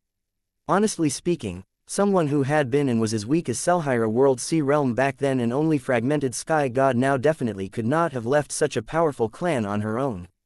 Sneaking away was impossible. Setting aside her cultivation, her overall talent had taken a huge hit as well due to the fact she abandoned her dragon heritage. It could be said that she was in the worst possible position to ever sneak away from such a powerful clan. It was also important to mention that while the crystal dragons had been banished, it wasn't an act of war. They were a docile race of dragons and left in silence without a single ounce of blood being shed. Effectively, they were still the second most powerful line of dragons in the whole true martial world. Although raising their young and cultivating on the eighth heaven had, indeed, weakened some of their edge, it wasn't exaggerated to the point they were no longer cut from the same cloth. There was not a single power on the eighth heaven that dared to offend them. Selhira's eyes dimmed. I really hate the fire dragons. We did everything for them, we are the reason they're so powerful today, and we never asked for any credit. We were just a silent clan in the background. Because of our nature, it's impossible to pull ourselves away from a subservient role. We were always designed to be subservient to someone, the only question was to who. As a result, in order to become the strongest of us, most have to chip away at their desires, at their pride, and cast it away in favor of a humble bearing. It isn't that we're all born this way, but that it's impossible to become stronger without following this particular path. This is the fate of us all, and it's inescapable. But I wanted to escape it and now I'm here. Ryu gave her a glance. And that's all, there's nothing else to it, she said lightly. They didn't even fight me, they just let me go and told me good luck, not in a condescending way, but in a sickeningly supportive way. Their brains are already too rotten to react strongly to one of their best talents abandoning their way of life. Ryu and Eismine sat in silence. They understood the path of beasts, but this was the first time that they had heard it in so many words. Honestly, it could be said that Selhira had struggled a lot more with fate in the heavens than Ryu ever had. Of course, Ryu would prefer to be capable of cultivating than not at all. At the very least, when there was a will, there was a way. But Selhira's plight was quite tragic. It was very possible that she would never be able to accomplish what she wanted to. She was born as a talent that should have been feared across the ninth heaven, but now she couldn't barely shine on the eighth heaven. She could only be considered a great talent on the seventh heaven. That sort of drop-off was drastic and terrible. Ryu had been fighting to climb against that tide for the last several years, but Selhira had chosen to fall of her own accord. She leaned her head against Ryu's shoulder in silence, her eyes a bit dim. She didn't even shed a tear, maybe she had already shed all she had left. In a lot of ways, this path of beasts was even crueler than Ryu had thought. You didn't start off born to follow their path. However, in order to follow said path, you had to slowly shed away anything that was unique to yourself, almost as though you were watching yourself die in exchange for power. You can fly faster, Selhira said lightly. With me here, no one and nothing will bother us. Ryu nodded without a word and pulled them all into the void. With little Silk's speed, their pace of travel accelerated to an exaggerated extent. Selhira was true to her word. It felt odd, but they were not bothered by anyone or anything. It was a peculiar feeling for Ryu was fairly certain he would have gotten into trouble by now. Traveling across the eighth heaven, especially toward a position at its very center with all this wilderness in between, should have been a death sentence. Let alone making it to the ninth heaven, he might have died in just this attempt alone. But he hadn't, and in just a few days, he could see it in the distance. It was a mountain range of crystals, so blinding beneath the sunlight that even he had to squint. They stepped out of the void and the sight became clearer, until a long shadow was cast over the world. Ryu looked up and his pupils constricted. It wasn't his first time seeing a dragon, but for some reason, this felt different. It wasn't as large as the dragons of Sacrum, but it was far more imposing. Stretching out 100 meters from head to the beginning of its tail, and another 50 meters after that, its body glistened with radiant scales of light pink, pale violet, and gorgeous sky blue. Even gliding barely a few hundred meters overhead, the wind pressure was near non-existent, as though even its method of flight was gentle. The dragon inclined its head and looked down. Then, Ryu could have sworn it smiled. Chapter 1620. Submission. Ryu met the gaze of the crystal dragon, feeling something stirring inside of him. It was submission. He could feel his fire dragon bloodline withering away as though it wouldn't be satisfied until he bowed. He scraped. Ryu ignored it, looking at this crystal dragon for a long while. Their gaze only met for a brief moment as the creature was simply too fast, but for Ryu, it might as well have been an eternity, not because he was trembling in fear, but rather because his eyes seemed to want to burn the image of this beautiful creature into his mind. It truly was the most beautiful beast he had ever seen. It was only after it had flashed into the mountain range that Ryu turned his attention to his bloodline and shook his head. In the past, he would have probably gotten angry, but he didn't really see the point right now. Seeing what xianxia had to go through, he understood that humans with beast bloodlines were actually better off, at least in part. There were still a lot of shackles that Ryu had to deal with, but rather than his bloodlines, because the only path for him to take, they were just supplemental. Compared to xianxia, he was actually in a far better state. Plus, he didn't care how agitated his bloodlines were. They were under his control and nothing else could dictate their actions. If he had wanted to, he could have triggered an activation of his bloodmancy and any effect similar to what had just happened would have been fully under his control. He didn't because it would have been a waste of his effort. Ryu suddenly looked over to find that xianxia had tears streaming down her cheeks. In line with her race, they sparkled like little droplets of gems. "There's no need to cry," Ryu said lightly. "Just take it as revisiting home after a long while, a reprieve from your hardship. The rest of it will fall into place with time." Ryu wasn't actually all that worried about xianxia's path. He only ever casually used his Tao to help enhance those around him when it suited his plans, but given that he would take xianxia as his wife in time, it wasn't too big of a deal for him to put some real effort into helping her improve. "Aizmine, go into my golden moon world for now. There's an unconscious woman in there, see if Eska knows anything about how we might be able to help her." Ryu hadn't asked his father because he knew Titus was the furthest thing from a mental realm expert. In fact, mental realm cultivation had been banned during his reign, so he was making up for more lost ground on that front than even Ryu was. Eska, however, had trillions of years of experience in dealing with souls. Even if she didn't have the strength to change things right now, she would more than likely know exactly what was wrong and exactly what steps he would have to take to fix it. Completely shameless. You have 3 women with you now, you're going to visit your in-laws, and yet you somehow managed to sneak in another one. Ryu shook his head and smiled. "Be gentle with her and don't do anything stupid. She will probably be carrying my child soon." These words caught the attention of all of them. Ryu could even feel that Eska was at attention through Aizmine. So, he gave them an explanation of what was going on. "Oh, so you didn't fuck her?" Aizmine spoke, sounding genuinely surprised. Ryu was speechless. What was that supposed to mean? Did he look like a man that bedded anything with 2 legs? Yes. Aizmine nodded, reading Ryu's thoughts. Ryu shook his head, not bothering to argue. He had lost count of how many supreme beauties he had killed. xianxia wiped her tears and laughed, pulling on Ryu's arm and resting her cheek on his shoulder. "Husband deserves all the women in the world." Aizmine gagged. "Oh God, I think I'm gonna throw up. I'm going now, no need to torture me on the way out." Little Silk descended and soon it was just Ryu and xianxia standing at the entrance of the Crystal Mountain. There was a huge archway before them and the air was filled with a delicate scent that was just a few strokes away from intoxication. The smell almost assaulted the mind, forcing you to rid yourself of anxiety and rage. It almost begged you to give yourself over to tranquility. xianxia's feet seemed rooted in place and her body started shaking. No matter how hard she tried, she couldn't seem to take another step. "If you don't want to enter, we don't have to. I can easily think of another way," Ryu said lightly. If he had known that xianxia would have such a fierce reaction, he wouldn't have accepted her offer. He didn't want her to think that this was his only path. With or without this, he would have found a way. Wasn't it just going to the ninth heaven? Who could stop him from achieving his goals? Selhira didn't expect herself to have such a fierce reaction, but even the smell was making her feel disgusted. This gentle and coaxing environment was like the worst sort of nightmare to her.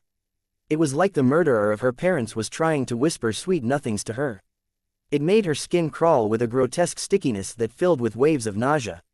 Okay, let's go. Ryu turned around and pulled Selhira away. She couldn't even respond properly, but clearly she didn't want to enter. Rather than waiting for her to give the answer she obviously didn't want to, he would make the decision to leave for her. Selhira pulled back against Ryu's hand, but the hesitation was clearly painted all over her face. Ryu could even see the regret taking root for the fact she had stopped him at all. It was then that another shadow was cast from the skies above. Chapter 16:21. Good eyesight. The dragon landed. Its four limbs shook the earth, and when it lowered its head, the wind seemed to still. One would have expected the breath of a dragon to smell of sulfur, blood, and burnt flesh, and yet it was just as sweet as the air of this crystal mountain. The maw of the crystal dragon opened and a low, grumbling roar echoed. Its gaze moved from Ryu to Selhira, then back again before focusing on Selhira entirely. Selhira lowered her head, but at the very least, her trembling seemed to stop. The dragon probably didn't expect it, but Ryu wasn't as ignorant to their language as one would expect. Of course, Ryu was a bit unfortunate in this regard as well, because his comprehension of dragon tongue wasn't refined enough to understand this vastly different dialect, at least not entirely.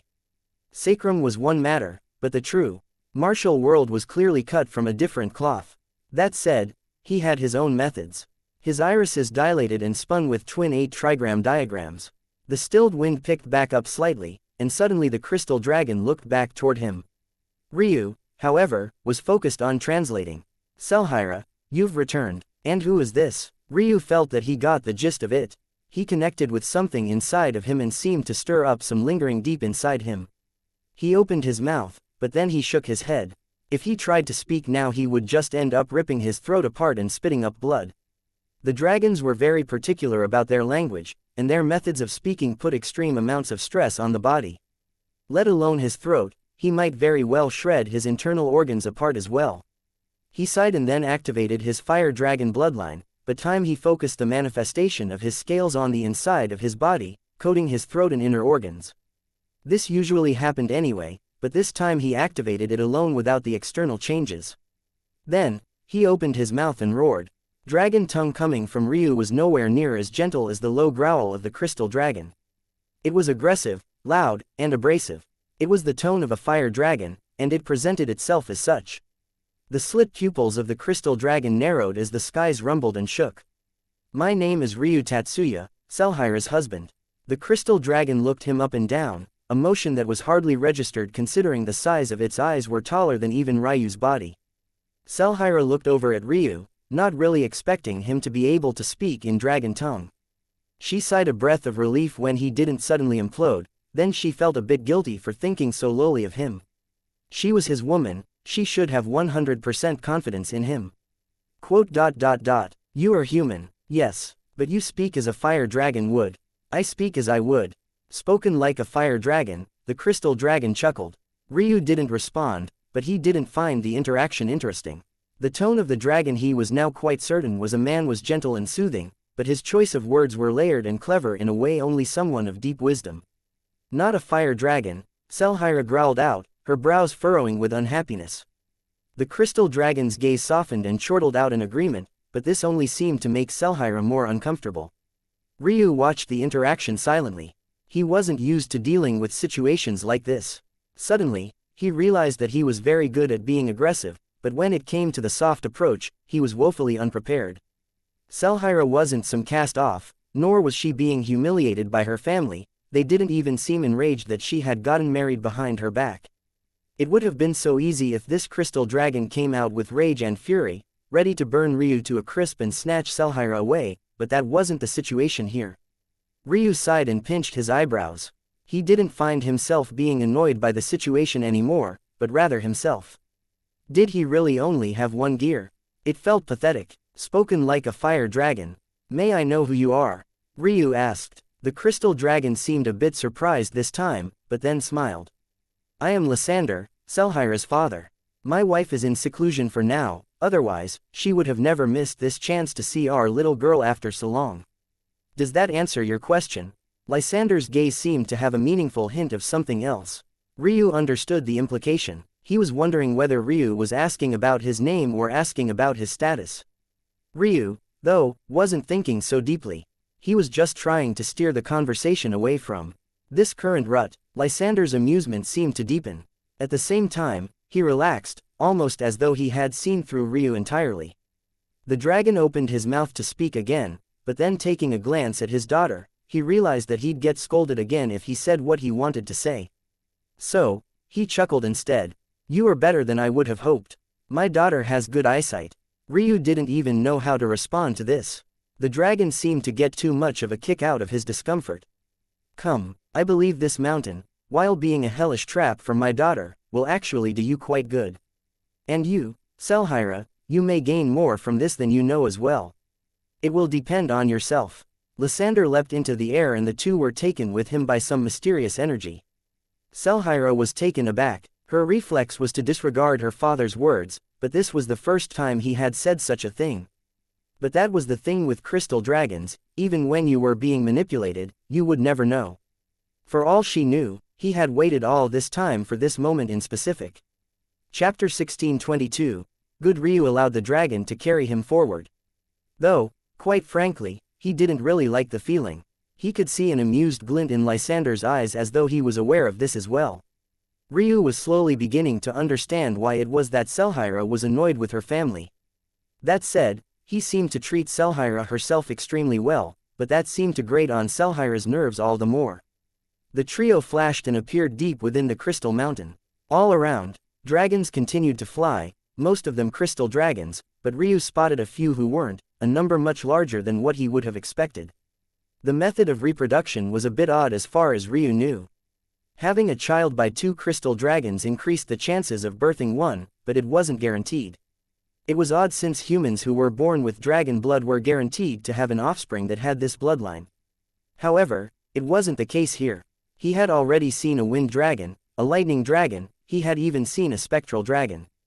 Dragons were all arrogant, even if it manifested in different ways. He was certain that regardless of how the crystal dragons acted, they too, deep down, were also cut from this cloth. And these bloodlines were the perfect example of how, when two dragon bloodlines were formed in the same body, only one could come out dominant. There would be no mixing or fusion of the two, and this was the ultimate result. Sometimes, a long line of crystal dragons might randomly form a wind dragon because the suppressed wind dragon genes had a sudden flare-up. Or, it could be the opposite in that the crystal dragon genes were much too weak. In the end, this was their result. Selhyra suddenly frowned. I don't want to go there. It hardly seemed like a coincidence to Ryu, but the moment Selhyra began to speak, Lysander suddenly vanished and appeared deep within what was likely the very place Selhyra didn't want to be. Ryu looked up and found himself in a world of crystal. He frowned when he looked down, realizing his golden moon world ring was no longer on his finger. In fact, Lysander disappeared and Selhyra seemed to be shaking with fury. Looking at this scene, Ryu had a few guesses. He didn't believe that a dragon he believed to at least be a Tao sovereign, if not a Tao god, would take a fancy to what was ultimately a sixth heaven level treasure. He obviously took it because he sensed Ryu had people inside of it. Unfortunately, these crystal dragons were simply too hard to read. Ryu couldn't even get a grasp on their exact cultivation level even with third perspective, let alone what their intentions are. He grabbed a hold of Selhyra's hand, just trying to manage her shaking a bit. It was only after a long while that Selhyra was finally able to regain some of her bearings. Even so, from time to time, her pupils would quake. What is this place? Ryu asked after she had controlled it to a manageable level. This is our holy ground. Ryu thought of Mei after she said this. Was it similar to the samsara wheel? Then why was he here? Was he supposed to be the stabilizing factor that didn't allow Selhyra to go wild? If she was on her own, who knew how much worse her reaction would have been? Clearly, this was a place where crystal dragons came to accept their inheritance, but Selhyra wanted absolutely nothing to do with it. We're supposed to come here to reach tranquility. It's a journey by foot up the mountain. The only way out under normal circumstances is to make it to the top. The difficulty is dependent on several factors, but age plays the heaviest role. She seemed to be dragging her feet with her explanations, as though every word was like another hot coal she was raking her tongue over. But this explanation was enough for Ryu. Looking up, he saw that the mountain ahead of them was nothing but a long path ahead. However, the path was incredibly subtle, almost as though it was encouraging you to take whatever path you chose. What was even more odd than this was the fact that such a trial, it should definitely be taken on your own, so why had Ryu come with xianxia? Was it even possible? Would they move as though they were alone? But then what was the point of bringing him in here as well? Hey, Ryu let go of xianxia's hand, wrapping the arm around her shoulders. Xianxia leaned into him, feeling his warmth and slowing her breathing. Come on, Ryu lifted xianxia up, hoisting her onto his back. The girl was heavy, as heavy as he would assume her dragon form was. But after tossing her around for a few rounds in bed, Ryu had long since known this. He was used to his own body being as light as a feather, mostly due to the northern heavenly winds that he had, not to mention his former bone structure. However, that didn't mean that that was all his body was capable of taking. Xianxia was taken aback. Her first reaction was to say that she wasn't a little girl, but thinking about her actions, she wasn't all that different from that reality either, now was she. Being a little willful, she rested her chin on Ryu's shoulder, feeling more at peace. Let's go, Ryu said with a smile. He began trudging up the mountain, but he didn't forget about xianxia. In fact, he began to ask her questions. How was your childhood, xianxia? She was a bit surprised. Why are you asking all of a sudden? Shouldn't a man know about his wife? Ryu asked with a smile. Xianxia smiled beside herself, tightening her grip around Ryu. Well, my childhood was very good, actually. Chapter 1623. Forward. Xianxia spoke about her parents. It turned out that her mother actually wasn't a crystal dragon, but was rather a fire dragon, an odd union, to be sure. Usually, it was fire dragon men taking hold of crystal dragon women. This was probably the most common union across the entire dragon clan. Xianxia didn't see her mom often. She was quite a proud and arrogant woman, as one might expect. Even so, she was quite gentle around Xianxia and coddled her as much as her husband did. So as one might expect, Xianxia's childhood wasn't filled with much hardship at all. How did your parents meet, then? Ryu asked, a bit confused. The banishing of crystal dragons shouldn't have been a recent matter. Xianxia smiled, pressing her cheek against Ryu's. My father went to get her. Ryu could hear the smile in her voice, and he understood the implication. It seems the old man wasn't so gentle after all. He could probably imagine the pushback. However, they clearly didn't quite have a happily ever after. The old man was here while his wife was probably still on the ninth heaven. Though it seems she came to visit from time to time, because xianxia was a crystal dragon, she couldn't be by her mother's side for extended periods of time. It was also clear by the way that xianxia spoke about them, that she didn't hate her parents. She actually loved them quite deeply. She probably hated the fact she was born a crystal dragon and not a fire dragon. What about you, husband? How was your childhood? Ryu smiled. Good. He talked about his parents, his grandparents. He had quite a unique experience as a man born to such a high-level clan. He had practically the full support of 4 separate clans, and even now, he was considered their successor. Xianxia didn't even know her grandparents. Well, that was because most of them were dead, and the 2 that weren't had too many grandchildren and children to care for. Then Ryu shook his head. Primus is technically my great-grandfather. In practice, he's nothing of the sort. Xianxia's pupils flickered. She had never really made the distinction. Whether she liked her grandparents or not, they were still her grandparents. But Ryu seemed to draw a hard line, dividing what it meant to be family and what it meant to be a sperm donor. Then how do you want to raise your child? Xianxia suddenly asked. I don't want you to get angry, husband, but you are very similar to your GR. Primus, don't you think? Ryu paused, not answering immediately. Was he similar to Primus? He didn't really think so.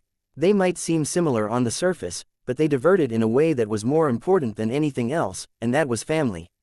He could never imagine leaving his family to rot because of some Dao heart built on a bed of fragile glass. He couldn't stand the idea at all. And it wasn't like Primus was just ignoring an extended family, and it wasn't like he had 1,000 kids to worry about either. He had just one son. Just one grandson. Just one great-grandson. And lifting a finger to help any one of them seemed to be too much work for the old man. I will cherish my family, Ryu said firmly. Was that not what he was doing right now? He didn't want to waste time coddling his women, learning every little detail about them or balancing their emotions. It sounded cruel to even say, but it wasn't that he didn't care about them, it was rather that he felt that his purpose, his drives and goals, were actually a higher priority in his mind than this. He cherished his women, he would give them anything they asked for, allow them to do as they pleased, but the extra step beyond felt like a waste of time. It was that extra step, though, that he was trying to take more often. Because he believed that they deserved it. And that was a step he was certain Primus would never take. The duo fell into silence as Ryu continued to walk. It was hard to tell how far they had gone, and there didn't seem to be an end to the path coming anytime soon. Then do you want a lot of children, husband? Xianxia asked. Ryu raised an eyebrow. He never really thought about it. But he would have to give his wives at least one child each, right? He couldn't leave them barren. So by definition, it seemed that he was already locked into such a path. He smiled bitterly. It seemed that his father was more right than he knew. Honestly, he didn't think that far. He put a lot of thought into his cultivation, but these were things that never crossed his mind because, once again, they weren't his top priority. I guess I will have to. Then how will you cherish them all? Ryu sighed, thinking about how much effort his parents put into just him alone. How his mother cooked his meals even well into his hundreds, how his father trained him and taught him the value of running a clan from infancy to now. Could he really put the equivalent amount of effort into all of his children? Was it even fair to try and do so? Not sure, Ryu finally responded. Xianxia giggled. Maybe you can use your incarnations. Ryu had heard that word a lot recently. It seemed to be an ability of Dao Lords to split themselves into perfect clones. Though he knew Xianxia was joking, it felt kind of gross to think about having to split his attention like that for his children. Well, it seems I just have to lie in the bed I made now. Ryu suddenly made it to the top of a mountain range, overlooking what seemed to be an endless rise and fall of many more. He didn't know what this old man wanted out of them, but it seemed he wasn't done yet. He took another step forward. Chapter 1624. Wonder Lysander watched the scene of his daughter and son-in-law with a cocked eyebrow. At the moment, he was a bit speechless because, where was the trial? Ryu was just walking as though it was a leisurely stroll and hadn't seemed to have been assaulted by anything yet, which was entirely atypical of this holy ground. While they were standing in place, it still made sense for there to be no movement, but after walking up the first mountain range, that was impossible. His plan had already gone awry after Ryu chose to carry Xianxia, but he had hoped that Ryu would at least suffer for this choice and then things could go back to square one. But it didn't happen like that at all. Ryu was strolling through their holy ground as though it wasn't a holy ground at all. Who gave this brat such a strong Dao heart? His daughter seemed blissfully unaware of what was going on. She should have been just as shocked, but she was so lost in her fantasy world of learning about her husband that she didn't seem to care at all. It was like in Ryu's presence, she had completely shut off her brain, letting him handle everything. Lysander sighed. Raising a daughter is really a thankless job. His daughter's temperament was excellent, and that wasn't just his bias as a father speaking. She was strong, meticulous, she was certain in her own path and willing to divert from the teachings of even a powerhouse like him and her mother if it meant dancing to the beat of her own tune. And yet, the daughter he knew had become a blubbering fool he could practically see hearts in the eyes of. Seeing this scene, he had hints of worry in his eyes. It wasn't because of his daughter's actions, per se. After a small interaction with Ryu, he quite liked this son-in-law of his. Ryu was quite arrogant, but he also seemed willing to embarrass himself a little bit if it meant appeasing his women. That much was clear from their conversation, especially when he tried and failed to make small talk. A man like that, though his talent seemed to be a bit lacking, was worthy of his daughter. That much he was happy about. The trouble was that Xianxia seemed to have fallen head over heels much too quickly, and it wasn't her fault. Lysander sighed. He knew that this was a consequence of the path she had chosen. When Xianxia met Ryu, she had found herself at a crossroads. Down one path was the act of following her bestial instincts and giving herself to the man that could make her submit. Down the other path was firmly suppressing those instincts and taking another large step down the path of being human. Unfortunately, she either didn't have the necessary Dao heart, or she was too immature to realize how important the choice was in her path. Lysander actually believed that it was the latter. Considering his daughter's determination, if she knew that falling for Ryu would hinder her path, she would have never done it. She would have rather cut off this budding love than fall into its abyss. And that was part of the problem. It was hard to have the wisdom of a crystal dragon if the wisdom you wanted was exactly what you were running from. Her path had not conflicted in ways she was probably too immature to even notice now. This sort of matter could only end badly, and figuratively speaking, one of them would have to die. Either his daughter would die, letting her dreams fade away into the ether, never to be relived again. Or, his son-in-law would die, losing the wife he clearly cared for. Maybe my old age has made me muddled, Lysander thought, Maybe there's a third path that I have just yet to see. I don't know, Selhira responded. I've never really thought about having children either. It would be very hard.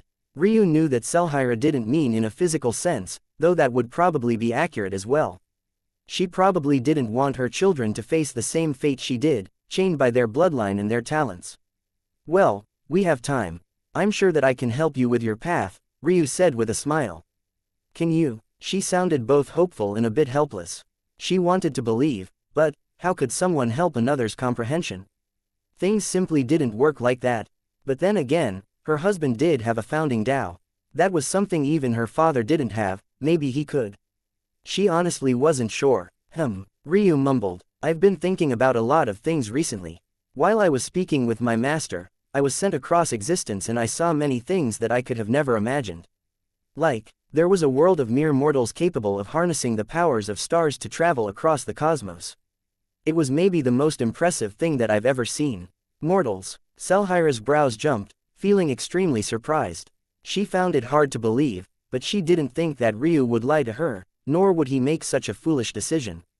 I was surprised as well. But I double and triple checked. Even a child of this world who hadn't cultivated even a day yet could kill them with a slap, and yet they accomplished so many fantastical things. What was most impressive about them, though, was that they were perfectly capable of passing on their knowledge from person to person. Their advancements weren't made in a single generation like most are forced to hear. In fact, even for clans and sects of the true martial world who want to maintain their power, it's necessary for them to give up a great deal, sacrificing potential for sustainability. But these mortals continuously improved from generation to generation simply by passing down their knowledge, something we, immortals, are completely unable to do to the same effectiveness. It made me wonder if there was a way. Chapter 1625. Passed down. Selhira blinked, taken aback by Ryu's contemplative demeanor. It was a side of him she hadn't seen before, at least not outside of their domain sessions. She had some thoughts of her own on the matter, but her father practically wilted when he saw his daughter choose to hold her tongue. Ryu chuckled. You know, I can feel you biting your tongue. I thought it would just be once or twice, but what happened to the woman that wanted to kill me? Selhira panicked. When did I? Ryu's grin widened. You never did. You could have fooled me. Your style of playing domain is so aggressive. Seemingly realizing what Ryu meant, Selhira blushed. Her style of playing domain was very aggressive. It was the first time Ryu had seen a side of Selhira that wasn't gentle, and it was that glimpse that made him grasp her personality fully. He rarely knew the details of his women's lives, well, except for Ailsa, Elena, and Yana. Elena and Yana because he had spent a ridiculous amount of time with them, and Ailsa because she was his life partner. However, knowing details was one matter, but grasping their character was another. There wasn't a single one of his women that he didn't understand intimately in that way. I'm sorry, Selhira said softly. Ryu laughed almost a little too hard. Do you know what type of woman I like most? Ryu said. Eska, Selhira said. Ryu, who was ready for a quippy reply, was suddenly rendered speechless.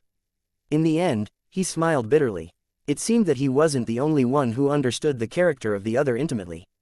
Well, yes, he coughed. But the reasons are important. Aloof and arrogant women are the ones who stimulate me the most. You don't have to temper yourself or dumb yourself down in my presence. A man who wants such a thing is a weak man. Selhira's lips parted, but she closed them a moment after, not daring to trust her voice at the moment. She crunched down on Ryu's back, pressing her cheeks against his traps as though in an attempt to hide herself. Ryu smiled and didn't press Selhira for an answer as he continued to walk. After a while and some sniffles, he finally heard a familiar gentle and serene voice. not one steeped and dripping in hesitation and self-loathing, but rather the xianxia he had always known existed. You say that we don't have a way of passing down our knowledge, but don't we do that every day? Techniques, especially Dao charm techniques, are a window into one's state of mind. But even if that's not what you mean, aren't bloodlines the perfect example of passing down knowledge? You don't even have to actively teach a person and they will casually come to understand. Ryu nodded. All of these things are true, but there are some subtle differences that really form the dividing line I'm talking about. For one, there's the problem of accumulation of knowledge. In those mortal worlds, the understandings of one person are stacked upon another, making it easier for future generations to learn them. Something that only a genius among geniuses might have comprehended 100 years ago would, in the present, be taught to school children. That's where we are lacking considerably. Something that only a Tao god can understand in this world can never be ubiquitous to the point that a fragmented sky god could understand it, and certainly not an awakening realm expert, no matter how much of a genius they are. The second issue is, especially in the example of bloodlines, they don't increase in knowledge, nor do they stack. In fact, over time, bloodlines become weaker, not stronger. The only way to rejuvenate a bloodline would be to essentially have a genius born as great as the founder, one who would be capable of re-establishing the bloodline. But that would ultimately be a fit of recreation, not learning from one's ancestors. That, of course, doesn't really apply to beasts, at least not to the same extent. But think about just how much the beast race has to give up in terms of freedom in order to maintain that strength. The best example of passing down knowledge is what you mentioned. Dao charm techniques, that is. But they are notoriously difficult to learn.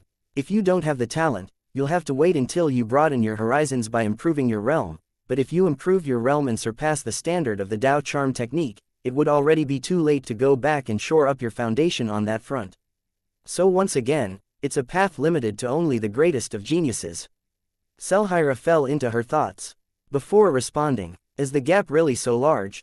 On this front, yes. But I don't know if it's because their methods of passing down knowledge are so much better, it's rather that their path is unique. It's more conducive to being passed down. Technically speaking, in their worlds, someone could leave a child a blueprint that, should said child take it seriously enough, it would be possible to craft the strongest weapons of their races. However, for us, cultivation is mostly an individual journey designed to combat against the heavens. By its nature, it should be hard to pass down and share knowledge. Or so I thought. Is it not like that? Xianxia asked. Well, the heavens have a vested interest in making sure its races are as powerful as possible. In my home world, they even picked out a supreme race to rule over all others. The heavens want people to progress, it wants us to become stronger. Many of the limitations we face today are artificially crafted by powerful clans who stand atop everyone else. And you have a way to fix this. I've been thinking about the four arts a lot. I wonder about the legend of mortals transcending to godhood in a single bound by reaching their extremes. And I wonder if there's a hidden secret within them, one that might help with this exact issue. Chapter 1626. Play for me, the four arts. Husband, are you familiar with arts other than domain? Xianxia asked with a bit of expectation in her voice. Ryu chuckled. It might be too much to say familiar. I mostly use them as a means to an end. I have a small understanding of them. Can you play something for me? Music, I mean, Xianxia continued with even more excitement. Oh, do you like music a lot?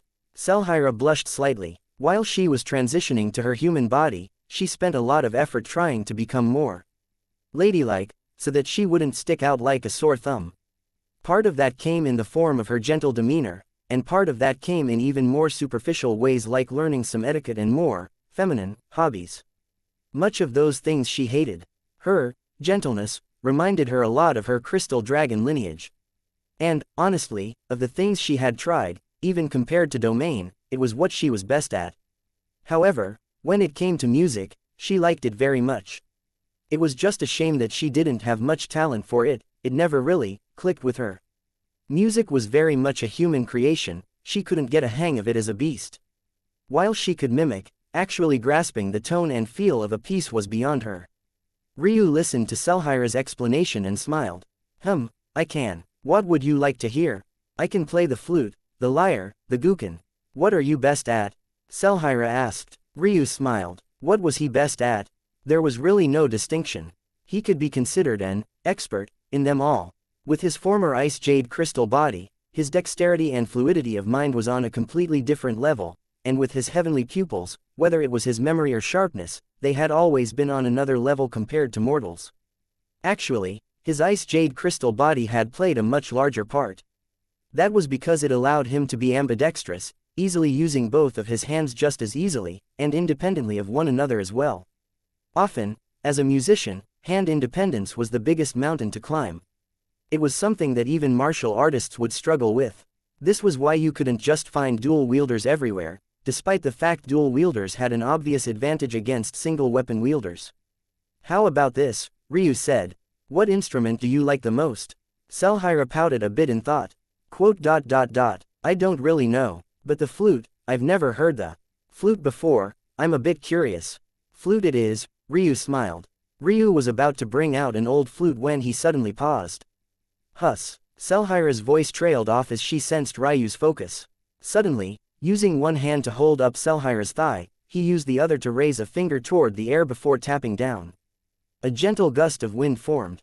There was no sound and it confused Xianxia for a moment, until Ryu tapped again. The wind, this time, carried a gentle green color. It reminded one of steeped tea, a beautiful pale jade. Whether it was by coincidence or a trick of the mind, Xianxia even seemed to be able to smell this tea. And then came the sweet sound of a flute. It was subtle and low, but it made Xianxia's bones tremble. Soon, the notes began to layer atop of one another, sweet scents and gentle sounds pulling at her heartstrings. It felt that she had long since picked up the teacup, taking a deep sip that warmed her throat and filled her veins with vitality. Ryu's fingers continued to tap at the air. His gaze was a bit unfocused and his mind was completely enamored. He saw a beauty to music right now that he hadn't in the past. But it had little to do with the music itself. His northern heavenly wind was the king of winds. It was designed to help one meld into your surroundings, increasing your oneness with the air until the point you were as light as a gust and completely unaffected by even the wildest of storms. But how did it work? It had to be a form of resonance, and weren't sound waves another form of resonance? When you played the flute, you pressed down pads or covered up holes, changing the frequency at which the instrument resonated to and thus changing the sound of the note. So, if he listened to his northern heavenly wind, didn't that mean that he could play the tune that resonated the most with the world he stood in? Couldn't he play the music of the heavens themselves? The crystal mountains in the surroundings began to tremble slightly, glowing. Ryu was lost in his thoughts and Xianxia was completely enamored by the music, tears streaking down her face in torrents. How could it sound so beautiful? Why could she feel it to the depths of her soul?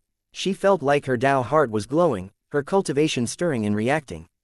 She could sense her path clearer now than she ever could before, as though Ryu was transferring the effects of the crystal mountain directly into her ears. He stripped away the trial, stripped away the challenge. He found the root of the trial itself, sinking down to its very purpose. The music seemed to be capable of ignoring all the protective layers around the greatest benefits of this mountain range, finding the core and giving it freely to the world. As though it wanted everyone to see this beauty. At some unknown point, Ryu's fingers stopped moving, but the music didn't. With every breath he took, with every exhale he pushed out, his body resonated with the world and the music continued. The fragrance was intoxicating, and the feeling seemed to echo in bones. Ryu felt that if he were to throw out a punch at this moment, he could raise the world to the ground. Chapter 16:27. Tremble. Ryu stopped moving his feet. His eyes were closed and the last echoes of the gentle music came to a slow stop. The feeling was unlike anything he had ever experienced before. He didn't expect that his northern heavenly wind would have such an ability. No, it wasn't quite the ability of the northern heavenly wind, it was his innovation that had allowed it. And without his comprehension ability, northern heavenly wind or not, it would be a pipe dream to find the resonance of the world around her. It also had to be remembered that the northern heavenly wind he was referring to was barely an omniscient grade treasure right now. Although he had gained a wind treasure for his beyond perfect extreme spiritual foundation, it was much like the others in that Ryu couldn't use it. Northern heavenly wind was a gentle treasure just like origin flames, so if it had been alone, it wouldn't have been a problem. This was also the case if it had been southern heavenly wind, the breath of life. But the eastern and western winds were too tyrannical, while the wind that Ryu had taken was a fusion of all four. And yet, he was still able to accomplish this. Ryu felt that this new ability was perfect for his close combat style. It wouldn't overlap with his chilled of order constitution, but would instead fuse and enhance it. Both of them could resonate with the world, but one was based purely on moving the energies of the world, while the other focused on actually understanding them. Chilled of order didn't help Ryu to comprehend anything. Instead, its activation simply seemed to force the chi in the surroundings to follow his command. This musical resonance, though, wasn't a one-size-fits-all like the child of order constitution. In fact, Ryu felt that it actually had more potential than the child of order constitution did. That wasn't because of the ability itself, but rather how perfectly it fused with his abilities. This resonance with the world was the perfect foundation for his Tao. He had already managed to form a Tao vessel, and this covered many of his weaknesses, amplifying his Tao usage to a great degree. But he still lacked Tao techniques. In that case, I believe that the four arts, they just might be the foundation I need to create the strongest Tao techniques to ever exist. The main problem with Ryu's Tao as of now was that it could really do anything. It could amplify a lot of his abilities, and allow him to weaken those around him, but when it came to actually impacting the world, it was too limited. But this might change all of that. He had felt that the calligraphy methods of the unbalanced arts sect were too weak. He could change that. Not only could he change it, but he could capitalize on his knowledge of the other four arts and make them even better. What he was wondering was if it would be possible to do the same with domain, but he tossed the thought away. There was no absolute need to try and force a round peg into a square hole. Who cared if he couldn't find a use for domain? If he found a method to use it, he would. If he didn't, it wasn't like he had to make use of it no matter what. The ideas he had now were already enough for a lifetime. In fact, he suddenly really wanted to complete his northern heavenly wind to see just how far he could push it. He didn't even realize how long he had just been standing there, staring out into space. His enlightenment came in fierce waves. If I layer this with a state of meditation, how much more powerful would it become? States of meditation were designed not just to strengthen the mind, but it was a form of resonance with the world as well. There was a reason why the penultimate state of meditation was called one with world. The greatest state of meditation there was called breath of quintessence, and he had a strong feeling that they were related as well. And unlike others, thanks to focus, Ryu could easily slip into and out of states of meditation at will. The number one ranked heavenly pupils, or at least the former number one ranked, had gained their title for a reason. Then Ryu had another thought. How do I apply this to my dividing chaos Tao? Resonating with the world was only one aspect of his abilities. How could he do the reverse? He had multiple potential answers, but only two that stood out. The first was a musical theory answer. Reversing a score, maybe changing its key, transcribing a major piece into a minor one, all sorts of things could work. But then there was a cultivation answer. Was there a deeper comprehension to understand? Maybe. Ryu's eyes flashed like a blazing strike of lightning. Wasn't he walking around with the chaos plane in his dantian? Anywhere he could sense the real plane, he could sense the chaos plane. In that case, wasn't it just a simple matter of sensing the resonance of the chaos plane in this location and reacting to it? Writing a separate score of music just for it? As Ryu was slowly weaving together new Tao techniques, Selhira was entirely lost in her own world as well. She didn't even seem to realize that Ryu had stopped moving and was instead focusing on something entirely different. The small protruding tail suddenly lashed out from the small of her back, becoming long, thick and powerful. It slapped against the ground and caused the mountains to tremble wildly. Her foundation seemed to be solidifying more and more, a pair of wings exploding from her delicate shoulder blades. Despite her slender form, each one was 10 meters in length and could wipe out a city with a single flap. Her weight became heavier and heavier as her eyes slid into an array of pale violet, pink and sky blues. Chapter 1628, Who Did This? Selhira's changes came fast and quick, her tail beating against the ground with a fervor. Her delicate pink lips parted a roar that rended the sky's echoes. Her power improved by leaps and bounds despite the fact her cultivation didn't budge even a single inch. It was truly as though she was a flower blooming in the depths of spring, a gorgeous rose budding for the world to see. It was a long while before Ryu snapped out of his state of enlightenment. Truthfully, he could have kept going, and only he would dare to snap out of it on purpose.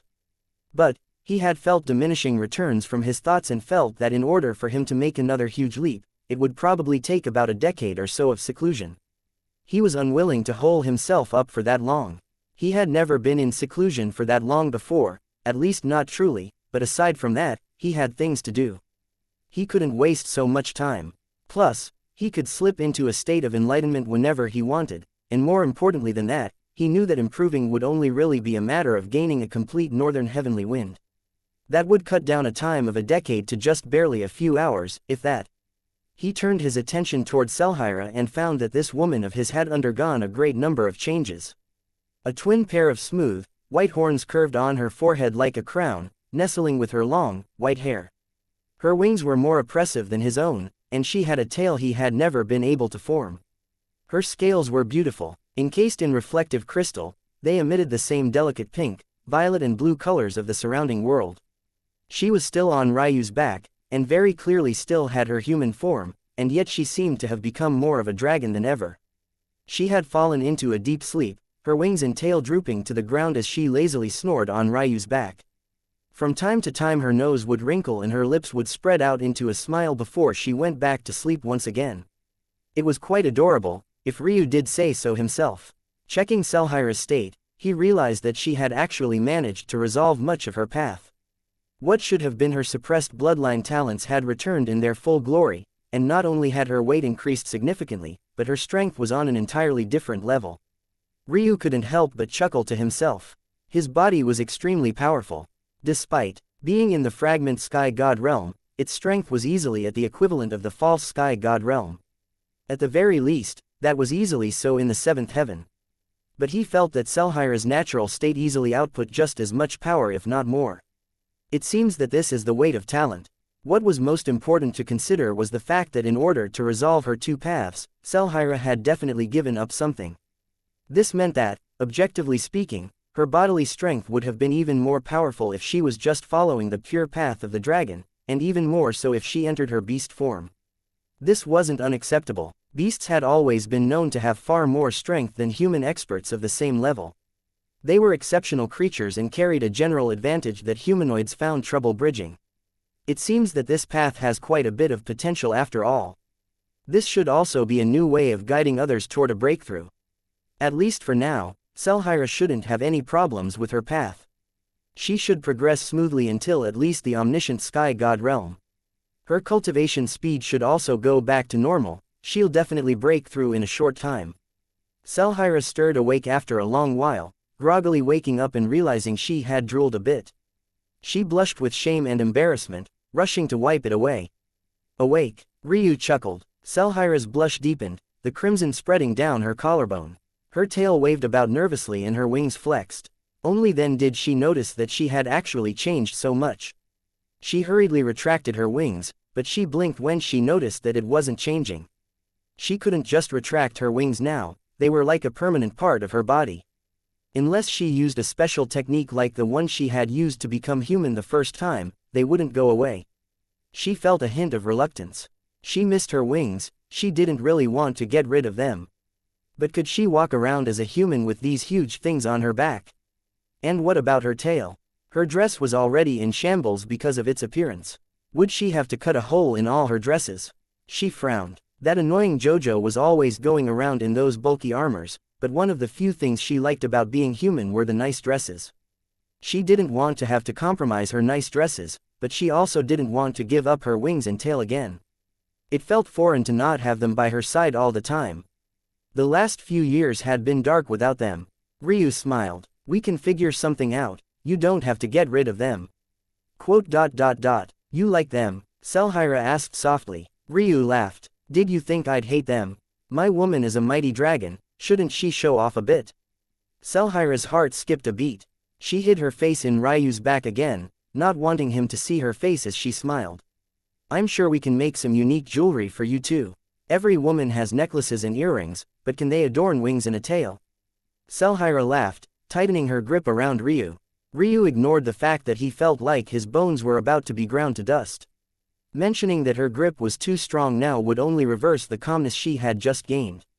After appeasing xianxia, Ryu took a step and finally walked out of the trial. He found Lysander waiting for them on the outside, looking at Ryu with a gaze that could probably cause the bones of most to melt. It was the gaze of an expert in deep thought, one entirely focused on Ryu and practically boring into his soul. Ryu could feel the pressure quite distinctly, and aside from the Phoenix Sky God, This was the first time someone had been able to pressure him to this extent with a gaze alone. It was clear that Lysander's cultivation was extremely profound.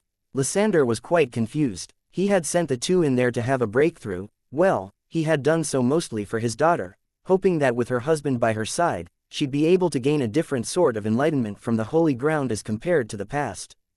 But instead of that happening, Ryu practically ignored the holy ground entirely, and in the end it was Ryu's breakthrough alone that helped Selhira where the holy ground couldn't. Of course, it was because Ryu was in the holy ground that he found the perfect environment to resonate with and thus help Selhira, but if the responsibility were to be divided, it was clear that Ryu played over 80% of a role. Selhira suddenly roared, her meaning clear. She wanted her father to stop glaring at her husband. Lysander shook his large head, chuckling. His daughter was entirely on this man's side, what a thankless job indeed. He flicked a large claw and Ryu's ring went back to him. So, why did the two of you come today? I know that my daughter wasn't eager to visit. Help us go to the ninth heaven. Selhira spoke before Ryu could say anything. Oh, and do you have any soul-healing treasures? Ryu raised an eyebrow. He hadn't asked Selhira to ask that, he had only mentioned Hope's situation briefly.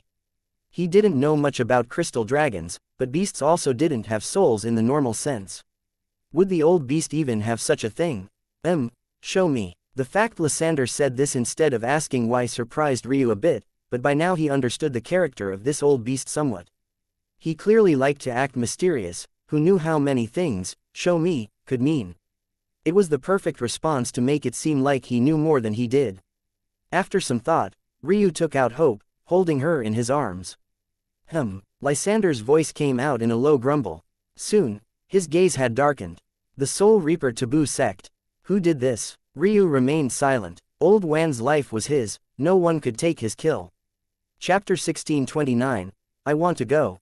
Lysander's large eyes narrowed. The Soul Reaper Taboo sect is a scourge of the true martial world. Ryu shook his head, wanting to tune most of this out. These sort of appeals to morality were exactly the kind he didn't give a damn about.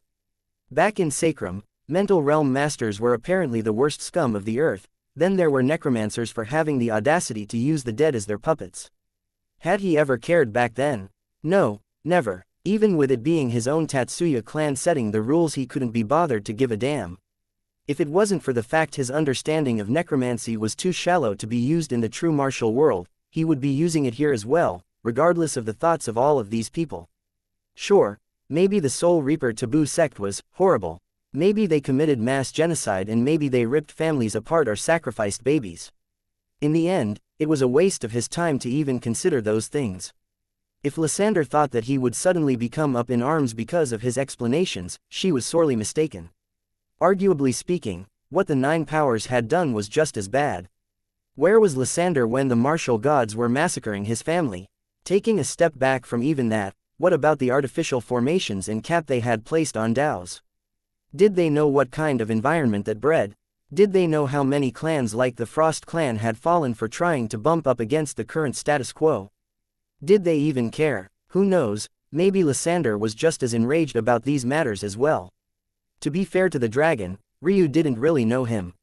However, for Ryu personally, he didn't have the patience for such stuff. Unless everyone was perfectly good, you couldn't even start to have these conversations. And even then, one's definition of perfectly good varied wildly and might not even turn out to be so perfect in the end at all. Lysander had already stopped speaking, seemingly sensing Ryu's indifference on the topic. But true to his nature as a crystal dragon, he didn't seem to be enraged by some things. He had begun speaking on these things because he was personally passionate about them and didn't believe that sects like the Soul Reaper Taboo sect or their inheritances should exist. However, this son-in-law of his was quite firm of a Dao heart. His words weren't going to change his mind, and given his reaction, he shouldn't be the one who harmed this woman either. Logically speaking, that didn't make much sense anyway. This is not an easy matter to deal with. One of this woman's incorporeal souls had been snatched away. Namely, her primordial yin. Ryu's gaze suddenly flashed with a sharp cold light. His fury rolled out in waves, black flames dancing in his eyes as his pupils danced back and forth between slits and not. The Soul Reaper Taboo sect is capable of snatching such souls forcefully, eliminating the need to take virgins and sacrifice them the normal way. However, What's odd here is that the palm that was used here was their Yang Reaper palm and not their Yin Reaper palm. The Yang Reaper palm is designed to be used on a man, not a woman. It's more vicious because the primordial Yang is not designed to be taken out of the body like the primordial Yin is. Normally, whether it is the Yang Reaper palm or the Yin Reaper palm, they use the primordial Yang and Yin as an anchor. This anchor is formed and intertwined with the other incorporeal souls, ripping pieces of them out of the body along with the primordial spirit. The Yang Reaper palm is significantly more vicious because it digs even deeper in order to succeed in something that's not meant to happen. In comparison, the Yin Reaper palm is more gentle, but more insidious as well because it could take the primordial Yin out without harming the woman, but chooses to do so anyway, thus harming the soul of the woman regardless. In this situation, there's good and bad news. The somewhat good news is that because this woman's primordial Yin was taken using the Yang Reaper palm, it was harvested using the incorrect method, and as such, the soul is useless to the Soul Reaper at this time and it came to be used with the same methods. However, this is also a bad thing as well. A primordial Yin harvested in this method not only harms the woman significantly more, but it also corrupts the primordial Yin. Assuming that the Soul Reaper hasn't already destroyed this woman's soul, even if you manage to regain it, purifying it and allowing it to return to its original state will be nigh impossible. I am no grand healer nor alchemist, this I can admit. But I cannot think of a method that would make it possible either. Ryu had already regained his calm, a dense indifference covering a smoldering flame. And how would it, usually, be used if not for the fact it was reaped with the Yang Reaper palm? Lysander looked at Ryu deeply. Now he seemed to care about this. Ryu didn't feel like he was being hypocritical at all. The only thing he cared about were his family and his people. Anyone who touched that bottom line would suffer his wrath. That would never change. The primordial Yin can be used in many ways if it is harvested properly. Usually, the Soul Reaper taboo sect is more flexible with their methods than normally. The most common way of using such a reaped soul, though, is dual cultivation with the soul. This is an advanced soul cultivation method of the Soul Reapers. Not only would they be able to increase their soul strength, but they would also be able to incorporate the talents of the stolen primordial Yin into a soul nature, similar to a poor man's perfect blackbody soul. As for why it would only be a poor man's, it's because it usually takes much more than just one primordial Yin of a certain kind to benefit in this way. This is why the Soul Reaper taboo sect usually wipes out entire clans when they act, only in this way can they have significant improvement to their souls. Ryu remained silent. If not for the fact Old Wan's original aim was himself, what kind of torture would Hope be experiencing right now? If he hadn't sent his father to get Eska and Selhira, what would have happened to them? Although both of those women had already lost their primordial Yins, who knew what other methods Old Wan might have? As for discarding Hope's soul, Ryu didn't believe that Old Wan would do so, at least not yet. He would only do so when it benefited him the most, and that would be only after he could use it to deal with Ryu. He understood that man's character very well, and he would make him pay for it dearly. Selhira, who was still on Ryu's back, looked toward his side profile.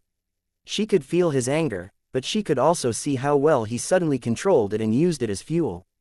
A fire dragon wouldn't be able to do that. If it was her mother, she likely would have already begun to rampage, going to wherever she had last seen this person. But in Ryu, it smoldered and burned, simmering with an eerie darkness that could explode at any time. Honestly, if Ryu knew her thoughts, he would feel like she was actually giving him too much credit. He wasn't all that good at controlling his temper at all. However, what he could do was dream day and night of his fist driving through his target's chest. "Please send me to the 9th heaven," Ryu suddenly said. "Please." Lysander was suddenly taken aback. He didn't expect Ryu to be the type to use words like that either. This boy seemed to surprise him more and more every moment. Ryu didn't respond. He wanted to see his wife, and for his women, especially if it was Elena, his first wife in love, he was willing to do things he normally otherwise wouldn't. "It's a bit troublesome," Lysander muttered. "Not for you, I've heard that your master has caused quite a commotion. Your status won't be any less than those geniuses and they won't casually deal with you either." "But, Selhira isn't ready to go." "Crystal dragons, no, I want to go," Selhira suddenly said. Lysander sighed and shook his head. Forget it, forget it. Fine, fine." The two were suddenly swept up again and Lysander shot into the air. Ryu thought that there might be a formation, but Lysander just shot right into the skies, piercing through an invisible veil high above the clouds and suddenly pulling them into an endless darkness. It seemed that he would see his wife very soon. Chapter 1630. Dragon Emperor Ryu felt it before he saw it. The first time he went to the ninth heaven, he was buried deep under layers of ocean, so insulated that he couldn't truly feel the ninth heaven, and that was a good thing too. Back then, had he appeared within the majesty of the ninth heaven, he would have been crushed to death. Ryu knew this, but when he really experienced it himself, he realized how large the gap was. The eighth heaven was nothing compared to the ninth heaven. In fact, it felt like the gap between the eighth and ninth was even larger than the gap between the first and eighth. It wasn't a matter of chi quantity, but rather that it felt like this was the first world Ryu had ever stepped into that was truly complete. When Lysander broke through the final layer, the breakthrough Ryu had been trying to suppress rushed through like a wild roar through the skies. He sucked in the chi in the surroundings so greedily and wholly that a vortex formed. The clouds above swirled beneath the spinning suction force and Ryu was forced to open his mouth wide and roar to the skies. Ryu felt like he was standing on top of the world. He couldn't even quite see the world around him clearly, it was too obstructed by the rolling chi in his ephemeral tapestry, flooding the world with colors. Lysander was speechless. He had noticed that Ryu's cultivation was a bit odd, but there was something about this boy's body that made it very difficult to read what was going on inside him clearly. Now, he realized what it was. He had never heard of someone pausing such an important breakthrough before, but seeing what was going on here, he had an inkling as to why this was. Ryu literally couldn't complete a breakthrough on a smaller heaven, at least not without absorbing energy for days on end. Even when he first broke into the Sky God realm, he had the help of the shrines. The requirements of the beyond perfect extreme spiritual foundation were truly excessive, a bottomless, insatiable pit. Ryu's hair fluttered wildly, his silvery eyes glowing so bright they almost looked blue. The feeling was absolutely intoxicating. And then Ryu sensed it. His beyond perfect extreme spiritual foundation trembled and he felt his talents being pulled along. Ryu hardly realized what happened at first, his thoughts filled with the sense of intoxication. But then he began to feel his inheritances and his comprehension of the Tao skyrocketing. Ryu didn't even really understand what was going on. The feeling was so clear and yet so vague at the same time. Even though it was happening within his own body, it was almost like he was observing it happen to someone else. Lysander's gaze flickered, his own confusion deepening. Then, he smiled bitterly and his large head shook from side to side. Down below, there was the land of dragons. This was really the only place that he could come with any ease. The ninth heaven was divided into 9 perfect pieces, one to each of the 9 powers. If he suddenly appeared in one of the others, it would lead to more trouble than not. And, unfortunately, even in this case, there would still be a lot of issues. The crystal dragons had been banished. Although he had the ability to come to the ninth heaven whenever he wanted, that didn't mean that he should. It would lead to a clash that he wanted to avoid. Almost as though to confirm this, the temperature seemed to skyrocket. No matter how grand Ryu's breakthrough, he was still only entering the false sky god. Although it was far more substantial than it should have been, it wouldn't be enough to alert true experts. At best, they'd think some transcendent sky god was finally becoming an omniscient sky god. However, let alone someone breaking the veil of the ninth heaven, the appearance of a Tao god like himself would never be missed. Roar! Lysander looked up and sighed. To the weak, it looked like nothing more than a streak of red through the skies. However, to him, he could see it quite clearly. If the dragon could have been called rugged, it would have been. Dragons usually had gorgeous scales and a majestic temperament, but this dragon was nothing like that. Its scales were dark. Though red, they seemed to have somehow been stripped of all their light, replaced instead by an exuding darkness. One side of its head carried a ghastly scar, one that somehow seemed both fresh and healed at the same time. This scar ran through an eye that billowed with a dense black fog, while the other eye was a slit orb of crimson, one that was the only point of light on the creature's entire form. Its belly wasn't ruby like the rest of it. Instead, it was covered in a layered, leathery blackness. Even its wings were filled with scars and holes, its roar causing the entire ninth heaven to tremble as the clouds above were replaced by rolling plumes of fire beneath its presence. Pyrothos the undefeated. Beneath the sudden appearance of the mighty dragon emperor, the land of dragons fell into silence. They cowered in the burrows and shrunk their bodies. It felt as though the entire land was covered in the shadow of this creature. Lysander sighed. This was a problem. The concentration of fire chi in the region had increased to the point that Ryu would burn himself up if he suddenly started wildly absorbing any and all energy that came across him. Lysander. The guttural roar collapsed mountains and Lysander had no choice but to reach out a claw and press down. A crystalline energy rippled outward, forming a barrier that blocked much of Pyroth's voice and repelled some of the fire chi, allowing Ryu to finish his breakthrough. Unfortunately, Pyrothos was incapable of seeing that action as anything less than a challenge. Chapter 1631. Pyrothos, as expected, was immediately infuriated. His maw opened wide, scars running along his throat lighting up like molten metal as a fireball began to form. Pyrothos, this isn't necessary. I only acted to save the lives of my daughter and son-in-law. They are too weak to handle your aura. Pyrothos didn't answer, the fireball suddenly rolling in his throat like tempered metal before it suddenly erupted akin to an iron ball from a cannon. Boom. The world seemed to collapse. The laws bent and twisted, however, under some mysterious power. Rather than breaking into the void like an attack of such power should have, it somehow forcefully stabilized the world around it, forcing it to withstand its power. Lysander unleashed a roar, sending Ryu and Selhira far from himself as he sparkled with a crystalline light. Boom, boom, boom. Lysander slid through the skies, tall mountains of crystal forming as he blocked the fireball that rolled through the skies far more like molten metal than a bundle of flames.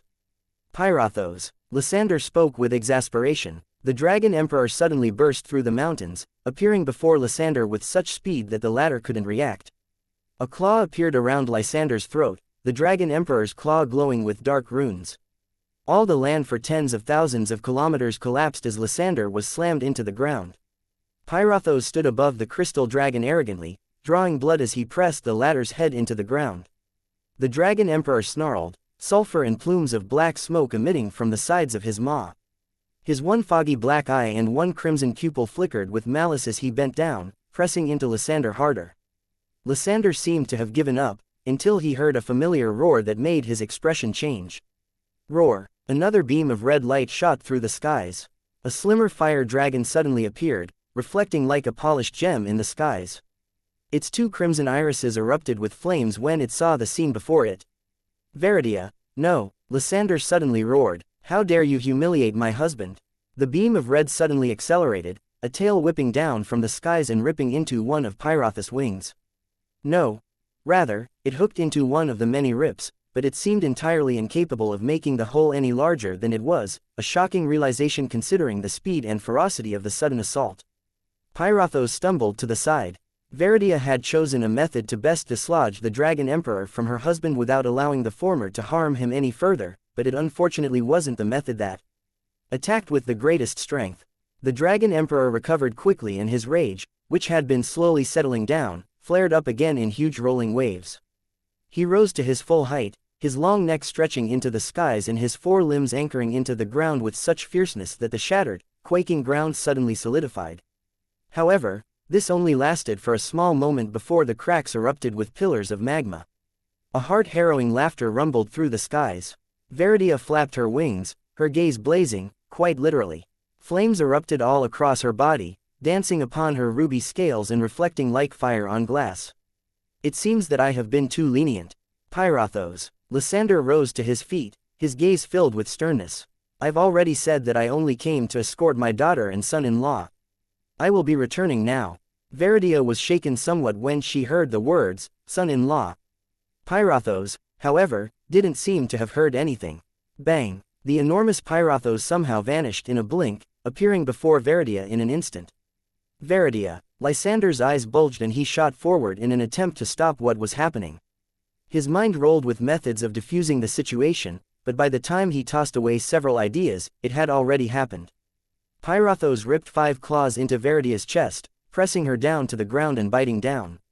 A mournful roar echoed through the skies as Pyrothos bit into one of Veridia's gorgeous wings, ripping to the side. A sickening tearing sound echoed along with an equally sickening crush. Skin and bone were shorn as Veridia's entire wing was ripped away. Blood flowed in rivers. Stop. Pyrothos didn't seem to have heard anything. His claw raised into the skies, one pressing down into Veridia's chest and the other glowing with an eerie black light. Lysander landed heavily by the 2 dragons, his eyes struggling.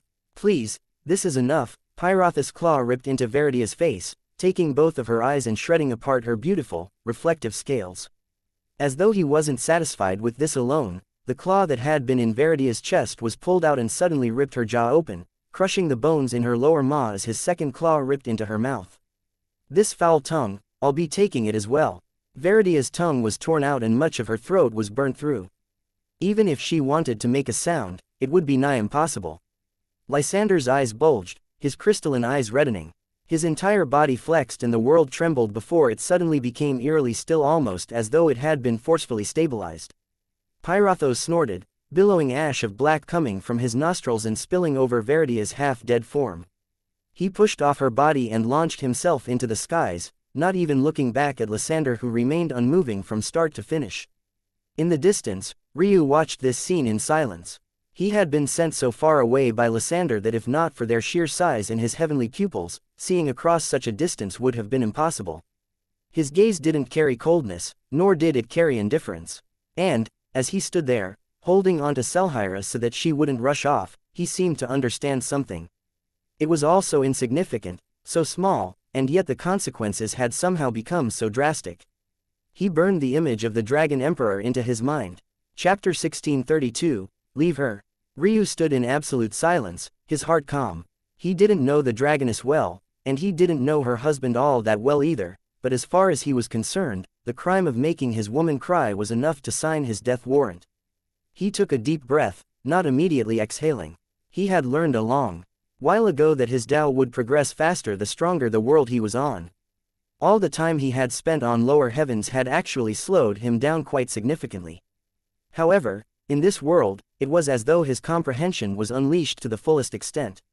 Standing there, holding onto Selhira tightly so that she wouldn't run off, he drew blades across his thoughts, visualizing a future he would stand on the tallest mountain. His Tao heart trembled and shone. Selhira's cries and roars filled his ears, and they seemed to form their own sort of music, not in a sick, enjoyment sort of way, but rather in a sobering, rage-inducing sort of way. This world was filled with things that could fill him with fury, so many things that could piss him off to an extreme, so many things he might be willing to discard his life for just in exchange for a small percentage chance of getting immediate revenge. And then his mind suddenly landed on Lysander. He could feel that the gap between Lysander and the Dragon Emperor wasn't so far apart. In fact, if Lysander was willing to go all out, it would be a battle that raged on for years before a winner was decided. This was more so a guess on Ryu's part than it was based on actual analysis, and it was mostly useless because he knew that Lysander never would. Lysander hadn't acted because his mind was weighed down by logic, by weighting the odds. And it was likely that Pyrothos even knew that. In a sick sort of way, Pyrothos was far more flexible than even Lysander. Considering Pyrothos' temper, he probably would have wanted to kill Veridia, but he didn't because he knew that would cross the bottom line of Lysander's calculations. Ryu found it all so pathetic. A crystal dragon who couldn't protect his wife. A fire dragon who didn't decisively kill and settled for petty revenge. What was the point of being a Tao god if you couldn't do as you pleased? Bang! Mother! Selhira's wails phased back into Ryu's senses. Ryu slowly opened his eyes and saw Lysander land. The injured Veridia was draped over his back, a weak smile on her face. Even in this situation, she seemed to be happy. It was unfortunate she could only look at her daughter with her spiritual sense and not with her own eyes. Lysander's own gaze seemed to be a bit dim. His daughter still loved him, but the reason for the fissure in their relationship to begin with was because of his nature, and this matter would only make it worse. Selhira leapt from Ryu's arms to her mother, dodging her father's attempt to say anything. Veridia nuzzled against Selhira, a gentle smile on her face. She opened her mouth to speak, but the spike of pain reminded her that she couldn't. Instead, a voice as gentle as air echoed in Ryu's ears. In that moment, Ryu understood where Selhira got her enticing voice from. You are my daughter's husband. I can sense more than one primordial yin in you. Veridia almost immediately interrogated Ryu. She was gentle to Selhira, but even though her face was soothing, it was booming in his ears like thunder. Yes, Ryu nodded simply. His mind still wasn't quite on this situation. But when he analyzed Veridia's words, his eyes narrowed. How could she tell he had more than one primordial yin? His gaze focused and he looked at the beautiful dragon. He realized that, even if he couldn't see her eyes after they had been gouged out, that was purely a guess on Veridia's part. A rumbling roar came from Veridia. After she had confirmed her thoughts, her temper was flaring up again. Who was this little human boy to treat her daughter as just one more of his harem? It's okay, Veridia, you're too injured, don't stress yourself, Lysander spoke lightly. After hearing this, Veridia actually seemed to calm down, and Ryu understood something else. It was said that crystal dragons were the ones who guided the fire dragons and helped them to rise up. The tempers of the fire dragons would have destroyed them soon enough, but it was the crystal dragons that helped them channel it toward the right matters. Pyrothos seemed to shrug off Lysander's guidance, but Veridia wasn't the same. She was easily soothed by her husband's words. If she still had her eyes, she might have still been glaring. But at least now, she seemed to have calmed down. Mother, husband is a good man. Don't be mad. Veridia snorted and went back to nuzzling her daughter. What do you plan to do? Ryu asked, speaking to Lysander. Lysander's surprise was painted all over his face. Shouldn't he be asking Ryu that question? Then, he suddenly realized what Ryu was referring to inside. The large dragon shook his head. There is nothing that can be done. There are some things in this world you simply must accept as they are. Change is slow and will take time. Ryu clasped his hands behind his back, looking off into the distance. Change is slow, huh? Well, when you were weak, it certainly was. This time, Ryu chose to hold his tongue, not for the sake of Lysander or Veridia, but rather because of Xianxia. Plus, he seemed to realize that his words in this situation would do nothing. Are you going to leave her like this? Ryu asked. His meaning was clear. Was he going to let his wife suffer so that he wouldn't enrage Pyrothos again, or not? Chapter 1633. Planned. Lysander's gaze trembled. If Pyrothos heavily injured Veridia, and she came back soon afterward relatively healed, then he might very well take it as another insult. Setting aside whether he even could heal his wife, should he? Ryu had obviously come to understand this, which was why he asked first. Standing there, looking at Lysander, it didn't seem like there was a gap between their stations at all. It even felt like he wasn't the son-in-law in this situation at all, but rather the father-in-law. Husband, please heal my mother, Xianxia said between sobs. Ryu didn't respond, his gaze still on Lysander. Xianxia had no idea whether he could heal her mother or not, but she seemed to want to believe in him, having lost faith in her father. Lysander sighed. It must be done with propriety in mind. Meaning you want her to keep these scars. Ryu summarized what would have likely been a long diatribe. Lysander didn't respond. Even now, saying yes left a bad taste. But Ryu was clearly correct. Even if they healed Veridia, if they didn't at least leave the scars, it would only cause more problems in the future.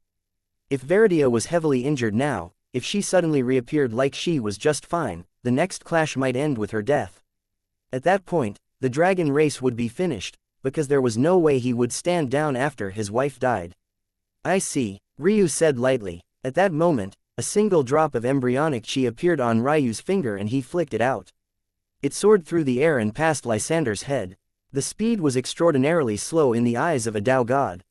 No amount of trickery or suddenness could get it past Lysander if he wanted to stop it. And considering those truths, Lysander also had more than enough time to understand just what that drop was and what it meant. The slit pupils of the crystal dragon shrunk and his large body quaked, but in the end a rumbling sigh shook the earth.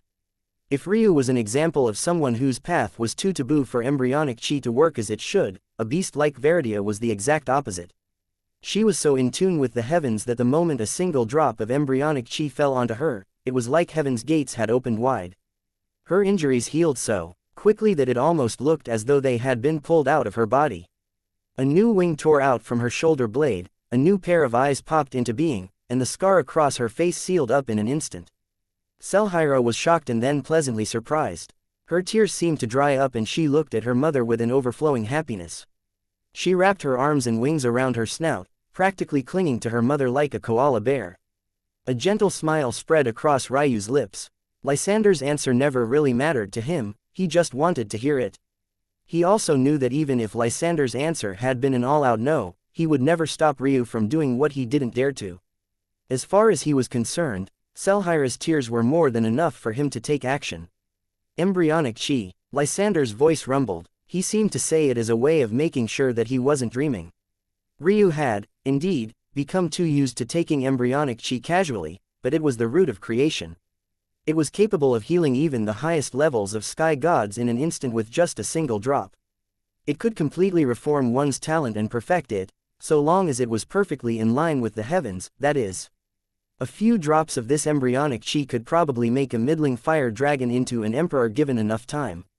Ryu was complaining about his beyond perfect extreme not actually doing anything, but it had already done a great deal. He could only blame himself for practicing taboo techniques, well, that in having so many bloodlines within his body that even his embryonic chi couldn't resolve it with a few drops. It could be said that if Ryu still had his beast companions by his side, they would all be little monsters. There was also a reason Little Silk was growing so fast, aside from his mother's help, that is. The little girl was already on the verge of becoming a Tao Lord and had long since reached the standard of the ninth heaven. The only shame was that because she was evolving so often, Little Silk spent 90% of the time stuck in a cocoon. Ryu shook his head. It was his fault for choosing a butterfly as his main companion. The funniest part was that he didn't really choose her, it just happened because she dared to attack him on a whim back then. Maybe I should think about taking beast taming more seriously again. I don't really want to replace Little Gem, Little Rock and Nemesis, but... Ryu shook his head again. They were across existence, likely dancing back and forth across the same line of life and death that Ailsa was.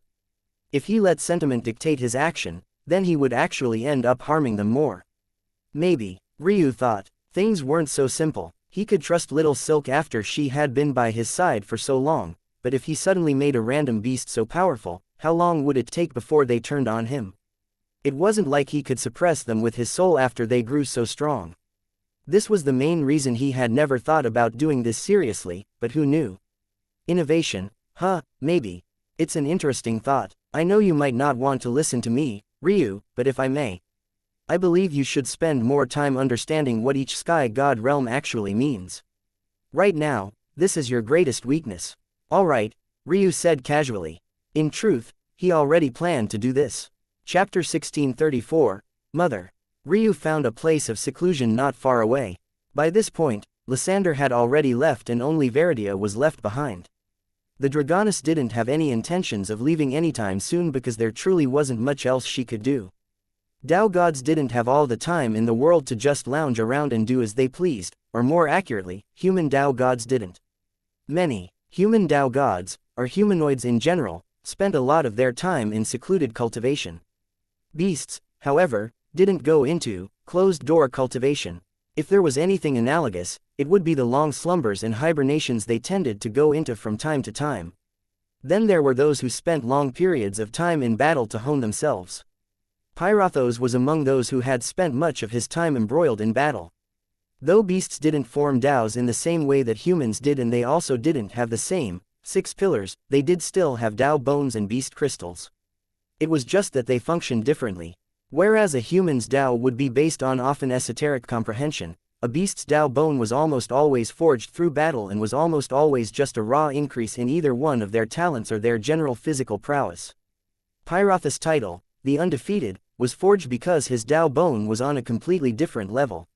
If it were to be translated into human terms, he would definitely be the equivalent of a founding Tao. The battle scars that covered his body were almost all a product of his youth, and often against those with cultivations far above his own.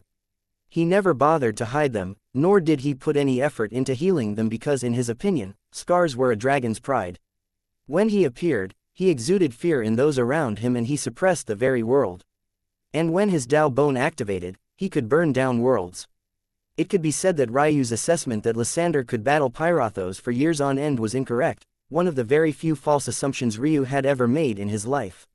Simply put, if Pyrothos wanted to kill, there was likely no one in the whole of the true martial world that could stop him. It could be said that Ryu had just laid eyes on one of the 3 strongest existences on the whole of the 9th heaven, a monster incarnate. What he had done to Veridia could be considered mercy, and that was precisely why Veridia could not return. Their saving grace was that Pyrothos had better things to do than to watch out for someone he had already taught a lesson. And since Lysander had already returned, there was likewise no need for him to return to this place either. These matters, though, weren't really enough to sway Ryu. They were just a reminder that his fist was still too small. Ultimately, it was something as simple as a breakthrough that had triggered such a thing. A mere breakthrough from the fragmented sky god realm to the false sky god realm. To Pyrothos, such a thing was inconsequential, and yet it was still enough for him to do what he had done. So casual, so uncaring, so vicious, all for a petty slight that was hardly a slight at all. These thoughts seemed to calm Ryu into the embrace of the universe. He sunk into a meditative state far more quickly than any time before, but it wasn't just due to his current state of mind, it was rather due to the environment of the ninth heaven itself. He sunk his mind deeper until he sensed the karmic strings his master had left behind. Little girl, I leave you for just a few years and you go off and get a husband. Did you get your father to properly vet him? Why didn't you introduce him first? I don't even know his last name. Veridia's barrage of questions and glares descended onto her daughter. The narrowed eyes of a fire dragon were truly menacing, but all Selhira could see was her adorable mother. She smiled widely, sitting on one of her mother's claws as the dragoness curled up around the mountain Ryu had chosen to enter. Look at you, giggling like a love-struck fool. I've wasted my time raising you. Aren't you the same with father? Veridia snorted. How can these two things be compared? Do you know how much hardship your father went through for my hand? How many tests did you put him through? It can't be that many since I saw you last just 10 years ago. How can you get to know a person in such a short time? Selhira blushed. Let alone 10 years, she had only known Ryu for barely 5, and he had vanished into thin air for 90% of that time. And also, how can a human please you? Won't he be too small? Mother. Selhira wasn't shocked by her mother's crassness, that was a given. But even so, wasn't talking about her husband's endowment a bit too much? Look at you, already defending him so vehemently. If you've already done the assessment and feel that it's worth it, mother won't try to change your mind. But I will tell you that while a dragoness can be happy with mediocrity for a decade, maybe even a century, our lives are long. If he can't please you, it will begin to wear on you after a millennia, 10. Selhira didn't even know how to respond. How was this not trying to change her mind? Mother, I'm a human now, the proportions are different. Ah, right, Veridia said as though she had forgotten this. Even so, you don't need to worry. Selhira said quickly, if it's the ratio of body to endowment, husband does very well for himself. Very well. Also, you may not know this mother, but human love making is very special. They can do things that feel even better than just being big. Veridia snorted with laughter and Selhira laughed along with her. Ryu was oblivious to the crass mother-daughter conversation. Chapter 1635. Control. Ryu sat in meditation. In Sacrum, the fragmented realm referred to a failure, a fractured comprehension and an inferior breakthrough. However, the meanings of this realm were entirely different in the true martial world. Well, entirely different was a bit of an exaggeration. In a lot of ways, there was quite some overlap. The main distinguishing factor lay in the fact that there was an obvious path of progression from one step to the next when one was referring to the sky god realms. Ryu realized that those around him were correct. He understood so much about the mortal realms and immortal realms. From the awakening realm to the world sea realm, he had studied so much about them that it made him practically sick, especially since he could never practice them himself. Even when he came to the true martial world, the overlap was so perfect that he never had to learn more about them. In fact, because the people of Sacrum often spent so much longer in these realms, taking millions and billions of years to progress, in many ways, their comprehension of the realms between awakening and world sea was even beyond the people here. Ryu's mistake was in translating the hubris he had gained from realizing his superior knowledge on this front, and then applying it to the sky god realm. In fact, for much of Ryu's life, he just assumed the sky god realm was just like the world sea realm, a monolithic realm with only a single stage you either reached or didn't. But if he couldn't understand these realms intimately now, how could he bring out their full strength? From the fragmented realm to the omniscient realm, one was referring to a level of control over the world around them. The difference between the world sea realm and the sky god realm was the existence of a godhood, and this godhood was designed to impose its will on the world using your inheritances and Tao as a conduit. A fragmented sky god would only be able to exhibit a fragmented level of control. This so-called fragmented control referred to more subtle hints of control, such as amplifying a single attack or a single skill. Once one formed a false level of control, you could make your body a temple, one that was difficult to influence. Many domains would become useless against you. You could shift your inner organs and displace them to your liking. You could even change the configuration of your own meridians. The reason this was called false control was because the name was translated from the meaning of false idol. It was a control you could have over yourself, but not the world. It couldn't be bestowed upon others, nor could it grant amazing things. As such, you couldn't be a real god, you could only be a false idol. The idea of shifting the circulation patterns of your own meridians was quite insane to Ryu, especially since his master magnum opus had been designed to do this with one blood vessels. Technically speaking, if anything in the body could be changed upon reaching the false sky god realm, then obviously this could be done as well. But as expected, things were more complicated than just that. Ryu ignored the deep dive for now and continued. Upon reaching true control, you could finally press your will onto the world itself. It was usually at this stage that experts would form Dao vessels, because it was at this stage that Dao vessels could finally begin to exhibit their greatest strength. At the level of perfect control, one's influence on the world would be refined to an extreme. The flexibility and ease of application would transcend limits and ease into the next level. Transcended control. At this level, one could not only influence the world, but you could also break its laws. This is why only those of the transcended sky god realm could attack Ryu while he was in the void, even if they weren't experts in space and time. Their level of control allowed them to do so.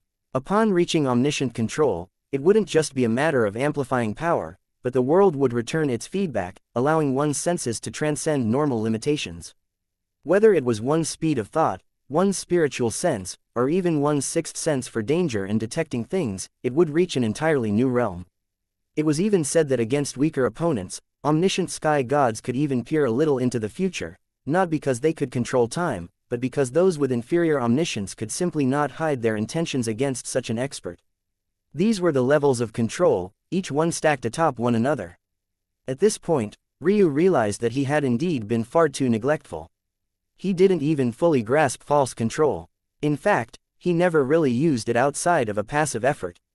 Most of the control he exerted came from his chilled of order constitution, and it only became more so after he formed his new combat style. At the same time, Ryu understood what that mysterious feeling coming from his spiritual foundation had been. His beyond perfect extreme spiritual foundation had been strengthening the control he exhibited. No, it felt deeper than that, larger, more substantial. Almost like rather than strengthening it directly, it was giving him the capacity to potentially do so. It was a weird feeling, one difficult to fully grasp until it suddenly clicked.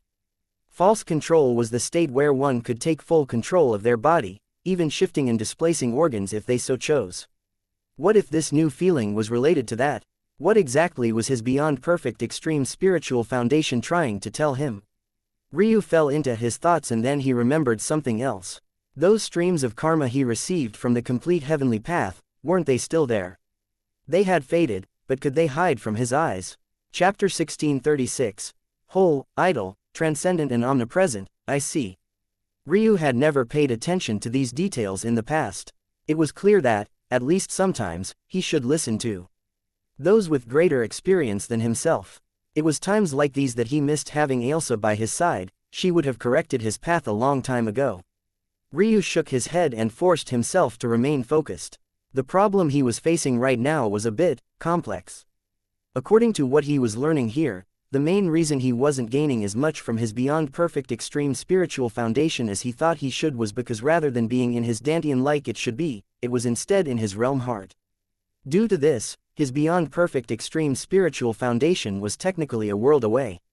And as a result, because he wasn't paying much attention, it was likewise easy for him to miss what it was trying to do for him, on top of the fact many of its uses had been mutated.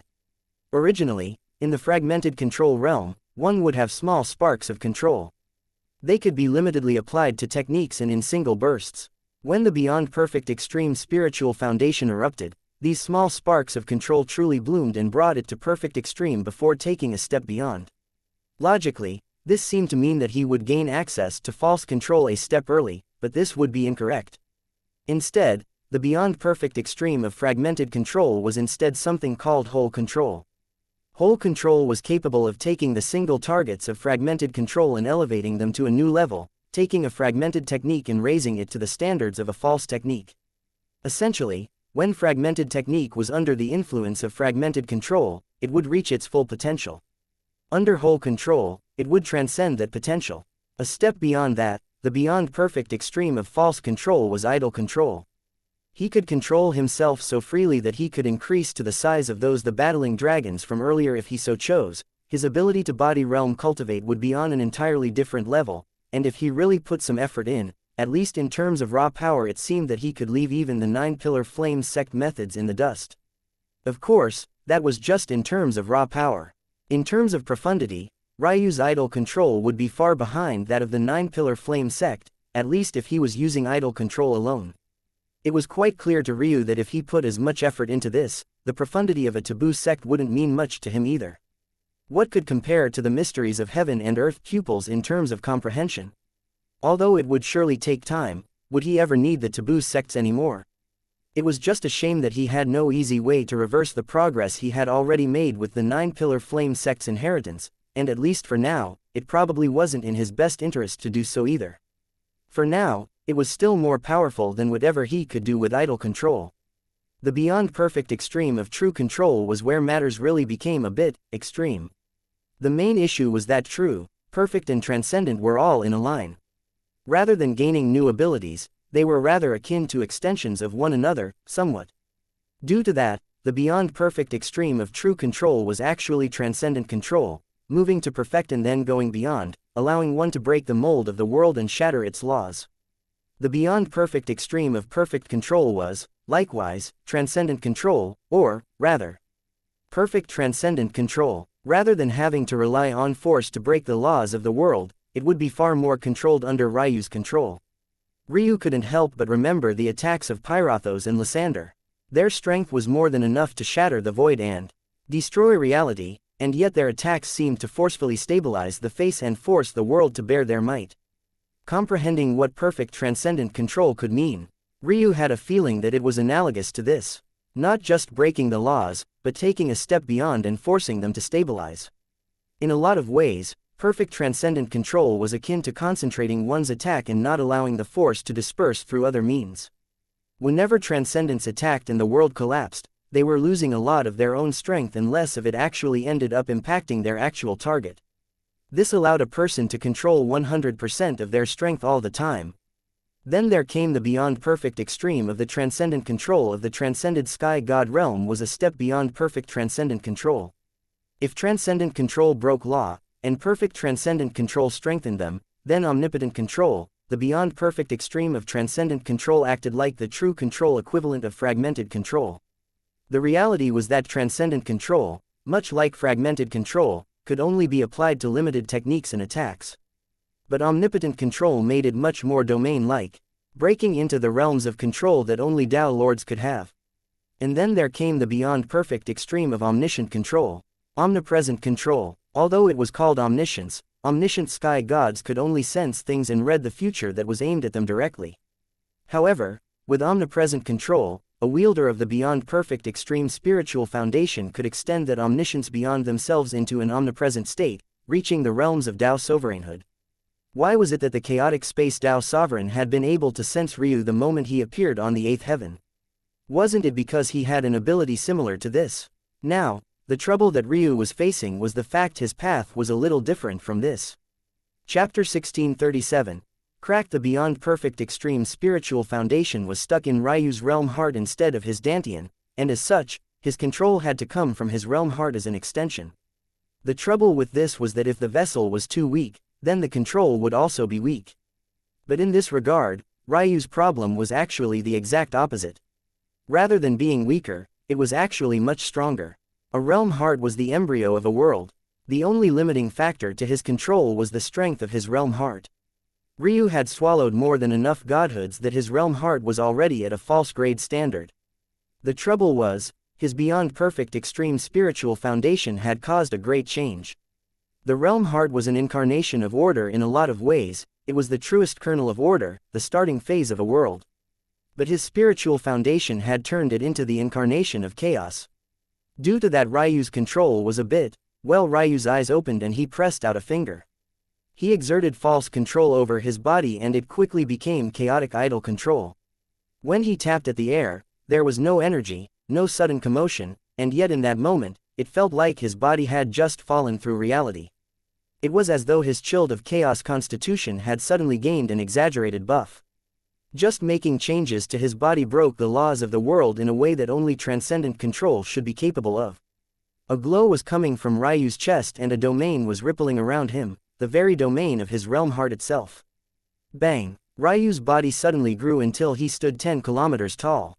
The mountain range he had been in collapsed like it was made of rotten wood, while xianxia and her mother were taken aback by the sudden change. This was the 9th heaven, not the 1st. You couldn't just casually fall through space or shatter the ground. Just because Pyrothos had done it, didn't mean that Ryu should be able to. He was a Tao god beast, while Ryu was just a false sky god. So this is the power of real talent. Ryu thought to himself, standing high in the skies, overlooking the world in a way he had never been able to before. He clenched his fists before he began to feel weak. His body shrunk down and he exhaled a breath. It was simply impossible to sustain that kind of size for more than a few seconds. When Ryu looked into his beyond perfect spiritual foundation, he grimaced a bit. His vast ocean had actually dried up. He had only been that large for a few split seconds, and yet his nigh endless god chi had already run out.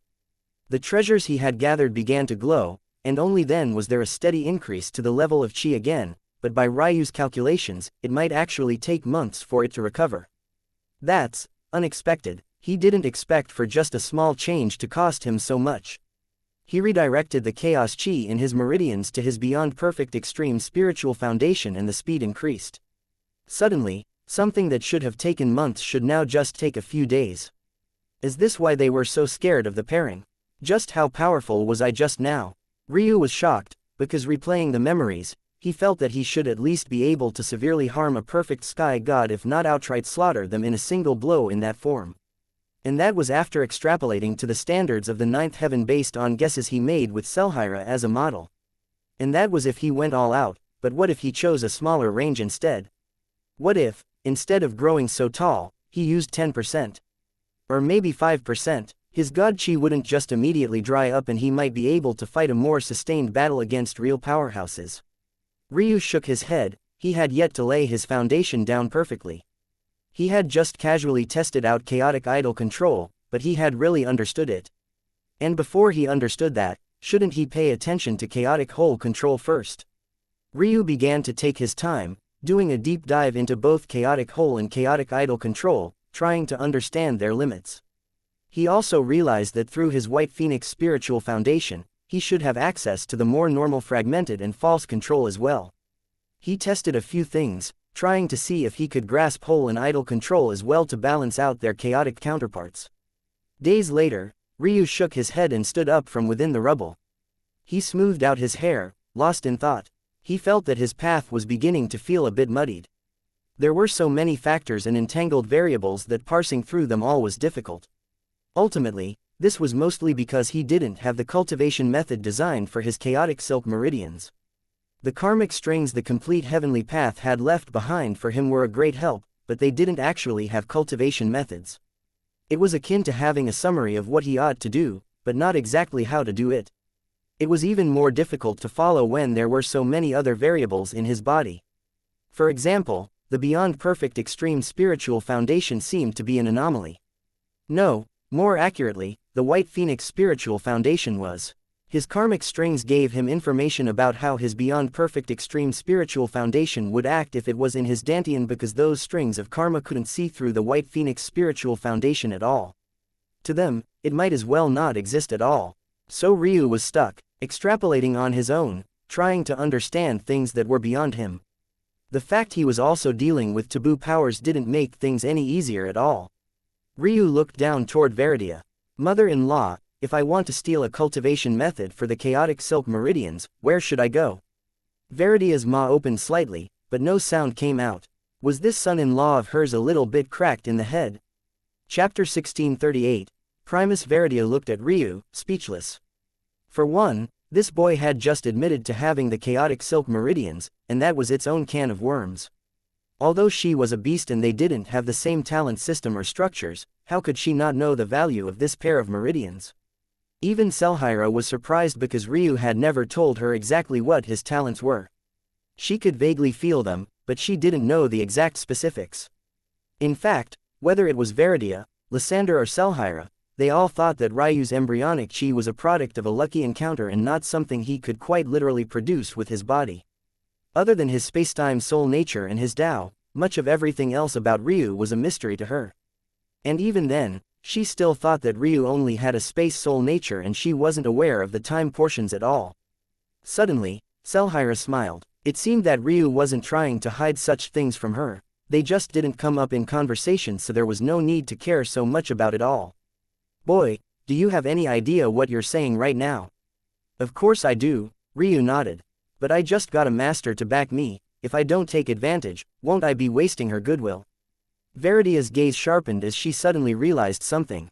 Her son-in-law's name was Ryu. Could his last name be?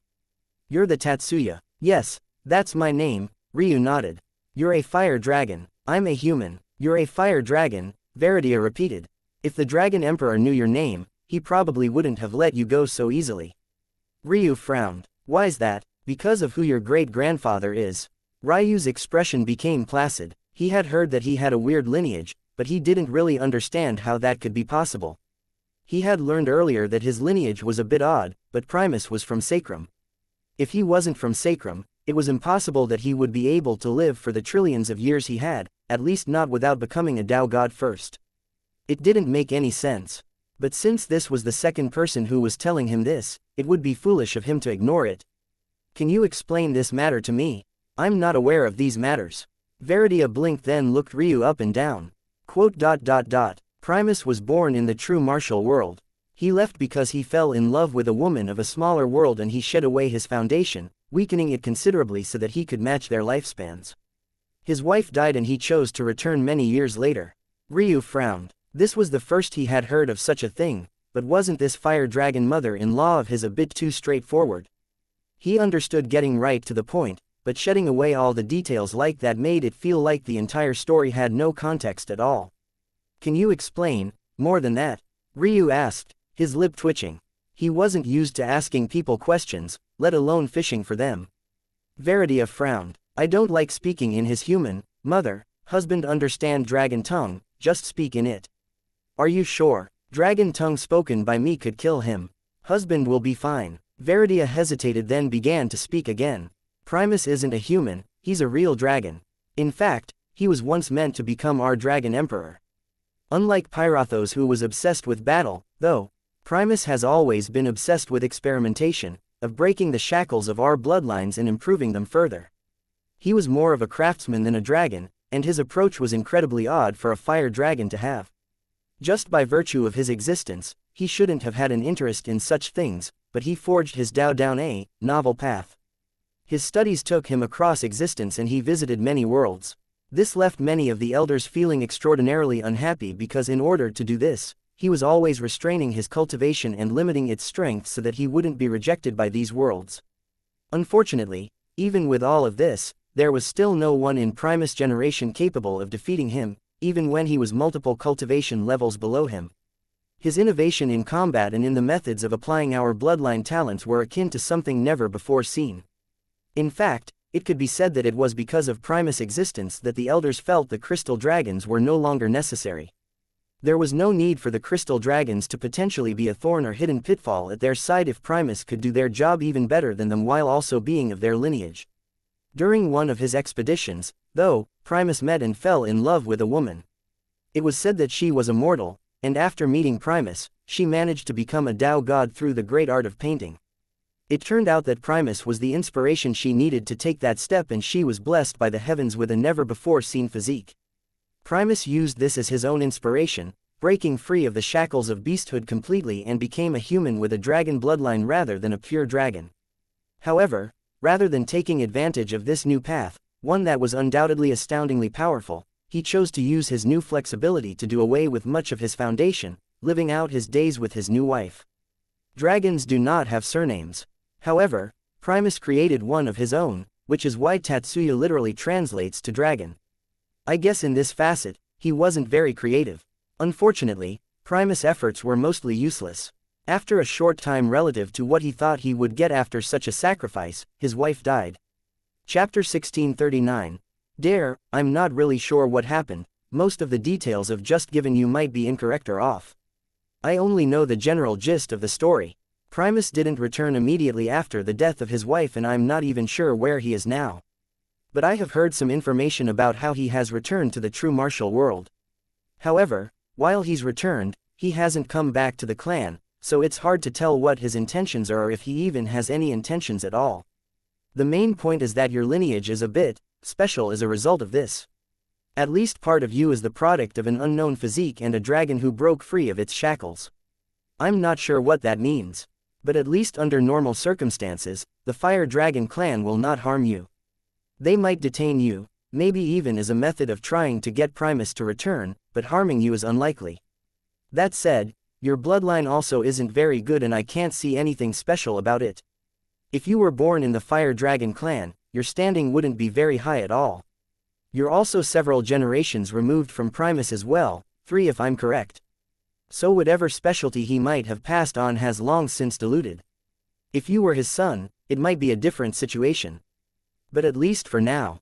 Veridia's voice trailed off as she realized that Ryu was wholly uninterested in these things. The matter of how good his bloodline was or wasn't would be dictated by him, not what he was born with, and certainly not by Primus. If there was anyone he had some interest in and sympathy for, it was his great-grandmother. She probably didn't know she was marrying a psychotic bastard who would sit on his hands while their only son was murdered. Primus sure sounded like great husband material. As for Primus' background, he only gave a damn as far as it affected him. Knowing and understanding the Fire Dragon's stance was important to him. And you're sure that your Dragon Emperor has no animosity toward Primus? Veridia's gaze flickered. No, like I said, the generation of the current Dragon Emperor and Primus are misaligned. Primus is actually much older, and the two never truly clashed head-on.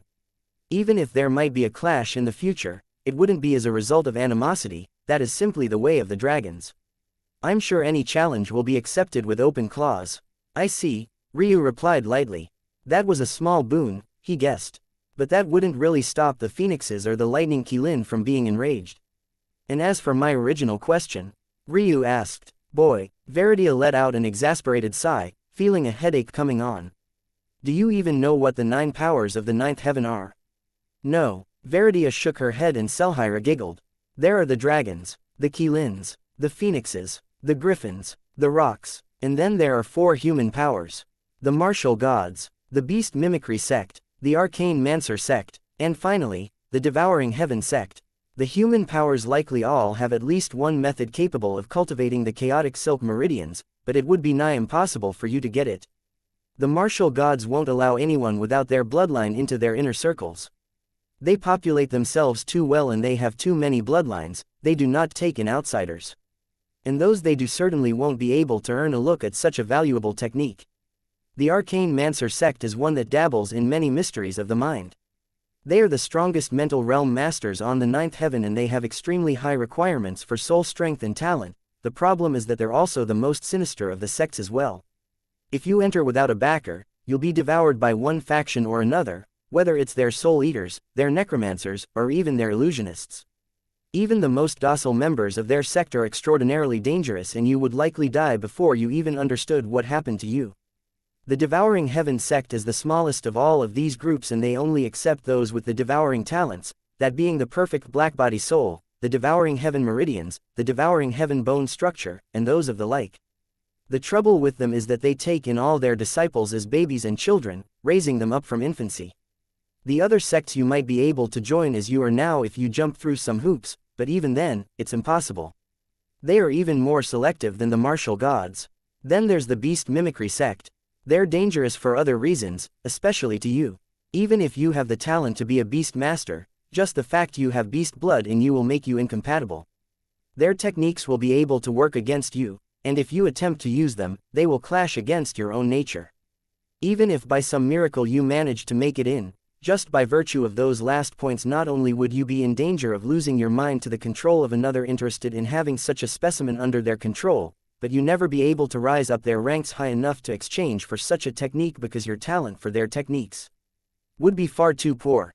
Even if you took a step back and tried for one of the beast clans instead, as there's no guarantee that they wouldn't have such a human cultivation method, you would be sliced up the moment you entered their borders.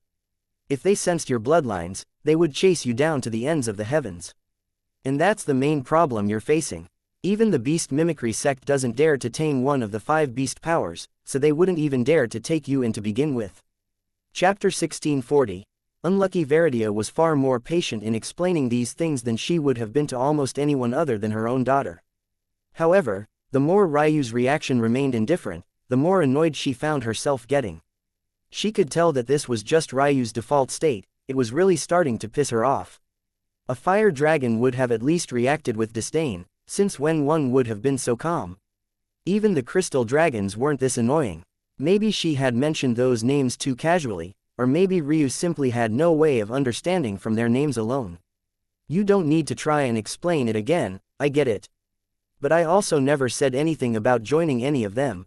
I don't do well with sects. Veridia thought back and realized that Ryu had used the word, steal. She had just directly ignored it because that was even more ridiculous than what she was willing to accept. Even a fire dragon wouldn't be so crazy. None of this made any sense to her. In fact, she had thought that maybe she had mistranslated Ryu's meaning and just filled in the blanks herself. But Veridia shook her head. What are you thinking? Even those hidden guilds don't dare to steal from these powers.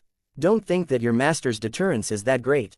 She might be a Tao god, and her husband might be one as well, and that's enough for people to not go out of their way to bully you, but if you're messing with their faith, they will attack to kill regardless of who you are. Ultimately, the backing of 2 people is not enough to offset the prowess of an entire sect. Even if you returned to the Fire Dragon clan under your great-grandfather's umbrella and were acknowledged as one of us, it still wouldn't be advisable to make an enemy out of one of these sects. Ryu's indifference broke out into a smile. Selhira, do you want to come with me? Or do you want to spend some more time with your mother? Selhira was about to answer when Ryu suddenly shook his head. Actually, that's okay. Just stay here. Don't worry, I'm not going to do anything stupid. He could tell from his soul's fluctuations that she wanted to stay with her mother for a bit longer and actually wanted Ryu to stay with her. But Ryu felt that he had already wasted enough time. He hadn't forgotten the true reason he came to the 9th heaven, and that was to see Elena. The rest of it could wait. Well, now that he had learned that all the human clans had the technique he needed, couldn't he just get his wife to steal it for him? Would it even count as stealing, then? Whoosh! Little Silk appeared in a swirling icy wind. Veridia snarled, dispersing the cold in a wave of heated breath that made Little Silk shiver. Ryu sighed. Having a beast for a mother-in-law would really take some getting used to. Anyone else who did that, he would have already snapped at. Little Silk was his companion after all. But he let it slide, again. He stepped onto Little Silk's back and waved goodbye to the mother-daughter pair. However, just as he was about to go, he remembered something. Mother-in-law, can you point out the direction of the martial gods to me? Veridia was, once again, at a loss for words. As Ryu streaked across the skies, he exuded a special aura. Around his neck, there was a thick dragon claw, one that was much too large to be used in a necklace. But Ryu didn't really have the luxury to complain about it. The protective talisman of his master was still fresh and new. Those that were exceptionally powerful, at the omniscient sky god realm and above, could sense the faith gathered on him and make the conclusion that he wasn't one to offend, but those below weren't so smart. In addition, that was just taking into account humans who were more adept at this sort of thing. When it came to beasts, who took up the majority of the 9th heaven, they weren't so particular and careful about such things. In this sort of region, if Ryu didn't have deterrence that was more physical and real, he would die 100 times over before he even understood what was happening. And that was why this talent existed. It was the physical deterrence he needed, and it was why no one dared to bother Selhira while they were on the 8th heaven. Every time Little Silk flapped her wings, they would cross hundreds of kilometers. Space seemed to freeze, then crack, opening up a lane for them to cross in the blink of an eye. As Ryu watched this in silence, sitting cross-legged on her back, he realized Little Silk's comprehension was reaching an extreme. He thought about how, at a certain level, all cultivators had some control over space and time. It wasn't the first time he had thought of this. In fact, the first time he did, he had had a huge breakthrough in how he used his spacetime soul nature. However, seeing it manifest in physical form before him now, he felt a smile creeping onto his face. It was like a confirmation of everything he had deduced earlier, and he felt much more confidence in himself. This world was so large and vast. Even for him, it sometimes became overwhelming. There were too many things to learn, too many potential pitfalls that might ruin his foundation and his future, and none of that even mentioned the people who were always trying to kill him. Ryu got lost in Little Silk's movements. There was something about the shattering of space and the reformation of it. He thought about how long it had been since he had used ice chi in battle. He chuckled to himself. It had, indeed, been a while. His Ice Phoenix bloodline was his greatest defensive asset, but ever since Immortal Sakura became too weak for him to use, and he hadn't dedicated any time to improving it, it had ended up like this. Well, do I even need to? Eska would have already improved it for me. Eska, Ryu called out. Yes, Lord Husband, your Immortal Sakura visualization, can you transfer it to me again? Yes, of course, there seemed to be a hint of happiness in her voice. A stream of information entered Ryu's mind as he was lost in thought. The shimmering image of a gorgeous crystalline Immortal Sakura appeared to his back without much conscious thought. As they flew through the skies, Ryu pulled out a paintbrush and began to absent-mindedly slide it through the air. Runes danced and the construct of the Immortal Sakura seemed to become more solid before fading away as though Ryu had erased it to try all over again. Ryu lost himself in this feeling for months, not quite noticing the time tick by until his gaze sharpened and as a city in the distance sharpened. As he entered the territory of the martial gods, he could finally feel it clearly. Alina's soul, a smile crept onto his face. He could always vaguely feel her, but the feeling wasn't the same as it had been on Sacrum. On Sacrum, he knew exactly where she was at all times. Well, he had after he awakened her primordial yin from a slumber during his second life. However, in the true martial world, other than knowing that she was alive and likely that she was on the ninth heaven, he knew nothing else. A palm flipped over and a familiar jade appeared. He twirled it between his fingers, remembering the crazy girl that had filled it up with images that would make the devil blush. He laughed. The jade disappeared and he leapt off of Little Silk's back, swinging down from the skies with a soaring momentum. He landed with a heavy boom that was much duller than he would have otherwise expected nonetheless. But he didn't care much. He knew where Elena was, he just needed a teleportation channel to that location, and this city was going to be his ticket. The appearance of a young man high in the skies wasn't eye-catching. There were many soaring through the skies like this, relying on various treasures. However, there was only one riding on the back of a beast, and an omniscient god beast at that. Ryu's entrance was so eye-catching that it wasn't an exaggeration to say that almost every soul in the city that could be looking toward him now was doing so. Ryu's laughter boomed. Ninth heaven, Ryu Tatsuya, I'm here. The skies flashed and rumbled, the foundations of the city shaking and quaking. In the heart of the city, a large-bellied, sloppily dressed city lord wiped the sweat from his brows. I just want peace, just peace. I went out of my way to take over this fringe city on the outskirts of martial god territory. Why am I so unlucky? Chapter 1641. Two Streams City Lord Horus dabbed away at his forehead, trying to cobble together a procession to welcome Ryu. But Ryu himself seemed oblivious to all of this. He made a direct beeline to the teleportation platform before he realized that he was a little bit too eager. He could feel Elena now, but that didn't mean he could just hop into a teleportation platform and make it right to her. That wasn't because he was worried about what was on the other side. Quite frankly, he couldn't be bothered to give a damn right now. It had been a while since he was able to flaunt his younger master status, but it was a role he was confident in sliding right back into. Soon, the ninth heaven would be filled with as many Mistress Holy Wings as he could find.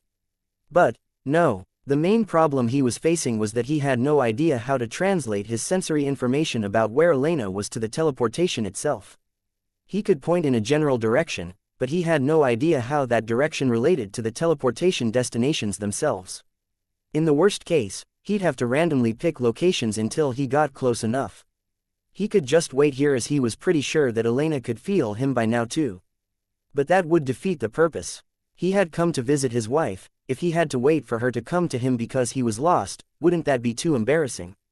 Plus, the purpose was to make her happy. How could he make her do all the leg work? Ryu's brow furrowed. Would he have to just continue traveling with Little Silk's help? But it had taken him months to get here, almost an entire half year. If he kept traveling that way, it would probably be years before he made it. He was lucky enough in that he had been on the edge of dragon territory to begin with, and relatively close to the martial god territory. but if he had to make it toward a region he assumed had to be the core of martial god territory. A map would fix this, but can I even get one? Getting a map in the lower heavens was already impossible, let alone on the ninth heaven. He would probably die just for asking for one if not for his master. As Ryu was lost in thought, a man billowing with fat rolls trotted over, dotting his forehead with a damp handkerchief. "Young Master Ryu, apologies, I am late. My humble city welcomes you." Ryu looked over and raised an eyebrow. He had somewhat expected this, but it really had been a long time since he didn't need to be annoyed by the disdain of others. This city lord Horus was clearly a Tao lord, but he was actually bowing and scraping. However, this just painted the true picture of this world. Even on the 8th heaven, a Tao lord was a great being. And here, they were a bowing city lord. At the same time, though, the sheer power of the martial gods was on full display. Even in a fringe city, they had such powerhouses. Seeing this scene, though, Ryu seemed to realize that this might be simpler than he thought. "Do you have a map of the cities connected to this teleportation station?" Horus froze, his sweat falling even faster. This was a treasonous question. This boy was really trying to get him killed. He should have known. If Horus realized that Ryu hadn't actually expected him to appear at all, he'd probably be kicking himself even worse. Ryu's frown returned and he shook his head. He had known that this was likely going to be the outcome regardless, but it was still disappointing. But then he chose to compromise. "Send me to the furthest city you can in that direction," Ryu pointed. Yes, Horus nodded. He couldn't help but come off as more eager than he probably should have. He even went as far as to set up and activate the formation himself, not exhaling until Ryu was gone. He wiped his forehead again, finally relaxing. Just as he was about to bark out some orders and re-establish some prestige, an aura descended that made him want to faint. What god did he anger to deserve this? He couldn't even relax for a single moment. High in the skies, a young man descended on a silver flying disc. He touched down with a boom and the streets fissured and cracked. With a thought, Horus plopped down to his knees, not even willing to look up. Ultimately, Ryu's name was fresh and new, but there were many more deeply ingrained fears than a young man with the backing of 2 Tao gods. There was a particularly strong surge of faith here moments ago. "Who descended?" the young man asked coldly. Horus quickly explained to the best of his abilities. He gave enough details that the young man would be unlikely to ask any more questions, but not enough that it would be seen as a sign of betrayal if Ryu were to ever learn of it. Plus, it wasn't like Ryu had hidden his actions. "Ryu, I've heard a lot about this name in recent days. His master sure is arrogant," the young man sneered. "Send me to the same city." Yes. Horus released a string of curses in his heart. He had put all that effort into not offending either party, only for this to happen. If Ryu wanted to take offense, he was finished. He could only hope that this young man didn't say anything about how he ended up in the city. If he was lucky, maybe they would just start fighting immediately, or whatever rage Ryu had would be aimed toward the young man. That Ryu was only a false sky god, but this young man was already a perfect sky god and seemed to be a few years younger than Ryu on top of that. He really didn't understand why a Tao god had taken such a disciple. Horus furiously shook his head. Such thoughts were how people ended up dead. He dabbed at his forehead, sending the young man off with a smile. The instant the young man disappeared, Horus threw off his top layer of robes despite the fact he was in the middle of the populated streets. He tossed his city lord badge to his second-in-command and roared into the skies. "Fuck this, if anyone asks for me, tell them that I've gone out into the wilds to die." Horus brought out a flying treasure and shot into the skies, not caring about anything else. He was a Tao lord, even those 2 arrogant brats weren't. Guaranteed to reach his level. Was he really consigned to a life of bowing and scraping for them? On the 9th heaven, there were 2 streams of cultivators. The first stream were the normal cultivators, ones like Horus. The second stream, however, to reach Sky God by 18, True God by 21, Perfect God by 24, Transcendent God by 30 and Omniscient God by 40. Those were the benchmarks denoting who were the true geniuses and who were not. Obviously, Ryu had long since fallen off of this chart, while the young man was far ahead of these benchmarks. However, what was important to Horus weren't the benchmarks themselves, but rather the fact that there were no such time limits for the Tao Lord realm and beyond. It could be said that the moment one stepped into this realm, nothing else mattered. There were even many geniuses who managed to maintain this pace to the omniscient sky god realm, and yet never took the next step. It was true. The more talented you were, the more difficult taking that step was.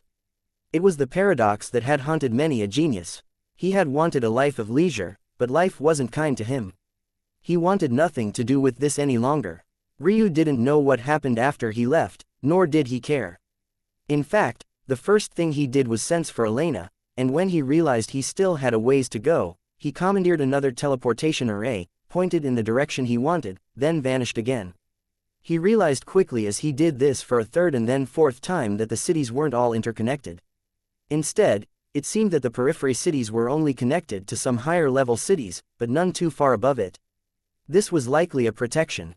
You wouldn't want a person being able to send an army to the core of your territory after conquering just one city, but even so, it left Ryu curious.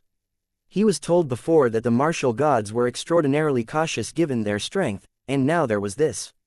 What were they so wary of, exactly? Chapter 1642. Mildew. A familiar young man stepped out from a teleportation portal and a swath of elites swarmed him, bowing in subservience.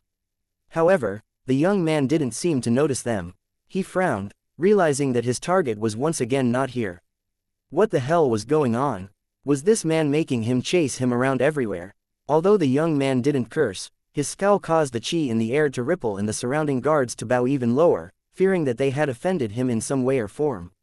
In the fringe cities, maybe only the city lords would understand who this man was. But they could see it all quite clearly here as guards of a city nearer to the core of martial god territory. His hair was a blazing shade of red and his eyes burned like two golden embers.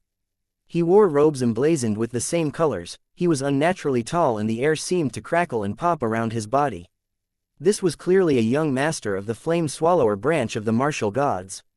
While they weren't on the same level as the divine chain, divine wing and divine hegemony bloodlines, they were firmly considered a low-tier branch within the martial gods, and their standing was far above that of these guards. The structure of the martial gods was quite complex because they had several bloodlines and branches within them. Aside from the hegemonic tier, which were considered to be the ruling class of the martial gods and included the three divines, there was still the high tier, the middle tier, the low tier, and beneath them, there were what was commonly known as the dregs. There was quite some movement between the tiers and there were dozens of bloodlines. However, it was well known to never offend someone of the low tiers or above because they could easily have parents or relatives of much higher tiers. The martial gods were unique in that they worked a lot like the dragon race did. Any bloodline could bloom at any point regardless of who the parents were. Though, it was more likely to have one of your parents' bloodlines, it wasn't impossible to end up with another. In fact, it was common enough that such a rule was in place. That said, even if this young man's parents were also of low-tier branches, that wasn't for these people to complain about because they were part of the dregs. The dregs tier were made up of a random assortment of martial god bloodlines that had long since been phased out.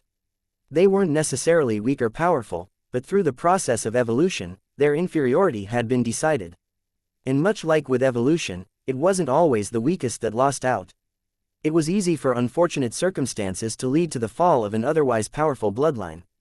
Even with all of this said, the dregs were still the dregs for two very important reasons. They had no political power, and more importantly than that, the techniques and cultivation methods they often needed to bring out their full strength had long since been lost. Where did he go? The young man snarled. The head guard hesitated. It was against the rules to tell one of another's destination. Who would use their services if they did so? The fringe cities might not care much about these rules, but how could they not? The closer you were to the core, the more open options there were, and if even the likes of this young man could dictate where and when they gave out classified information, then who would choose to come to their city? The air popped with more embers as though fire chi was being pulled through the gaps in space. I asked a question. Ryu still wasn't aware that there was a person hounding after him, but quite frankly, he wouldn't really care one way or another. He finally landed in a city that made him feel the full weight of the world he was in. Well, technically, this was the third time. He had landed in this city before, but he ended up overshooting Elena. He tried again and overshot her again. So now he knew for certain that she was somewhere between these three cities, and that would mean venturing out into the wilderness. Ryu smiled when he thought this. Elena wasn't exactly a hard worker. She never truly took cultivation seriously. Although she had easily become a genius by sacrum standards, it wasn't because she shed blood and sweat. In fact, the first time they met, Ryu had a particular distaste of Elena because of this. She could do what he had always dreamed of doing, but she never grasped the opportunity. It made him somewhat resentful of her. Elena, though, never really took it personally. In fact, she would crack jokes about it and poke fun at him, not in the same abrasive way that a certain ignoramus did, but in her own quirky way. "Oh, look, Mr. Grumpy is here again." Elena's pink diamond eyelashes fluttered, sticking her chest out and leaning forward as she looked up. It was almost like she wanted to see up his nose, and Ryu really didn't know how to deal with this woman. "Saintess, if you could, call me Elena, Grumps. This is an important gathering of clans and sects. We have many things to get through, so if you could, hee. I don't know why you pretend to not like me. If it was someone else, you would have already said something outrageous by now. Come on, tell me I'm from a whore's clan or something, really try to get me riled up." Ryu gave Elena a pointed glance. "Is that really what you want?" he asked coldly. Elena blinked. "Did I not say so? All right, you're an absolute annoyance. You act coldly toward others and cozy up to me for what, exactly? Do you think I can't see through your schemes? If you want to be a honey trap, at least be as beautiful as my death guard first, then maybe you'll actually have some chance at success. Either that, or do what your clan does best and drug me. Maybe you'll get your way then." There came a shudder from a nearby ripple in space as Nuri almost slipped and fell. However, she quickly covered up her actions, trying to remain as covert as possible. Ryu pretended not to notice anything, but Elena giggled, turning her head over. "Really, I'm not as beautiful as her." Ryu's gaze became frighteningly cold, almost as though he was daring Elena to take it a step further. Elena laughed beneath Ryu's cold glare. "You know, you're kind of handsome when you glare like that. It makes me shudder in all those unknown places." "Well, maybe they're not unknown to you. I'm sure you and your, watch your mouth, woman. Don't impugn the reputation of Nuri, or it won't just be my words that are venomous." Rather than being enraged, Elena's eyes lit up. "So you're a virgin. This is great." Ryu's expression darkened. Elena leaned forward, about to kiss Ryu before he could react, but that was when a shadowy figure appeared before her, blocking her lips with a fair palm. Hey, you two are no fun." Elena pouted. "Such a prudish couple, but I can't even get a little kiss." There was a push of space and Elena hopped back, smiling as she watched Nuri vanish again. Hee, I'll get you one day, Grumps. Save those handsome lips for me." Ryu shook his head as the memory resurfaced. But the moment one came, it felt like they came in an avalanche. "Hey, Grumps, I heard you revived another spirit herb from extinction. It was the mildew diamond petals, right?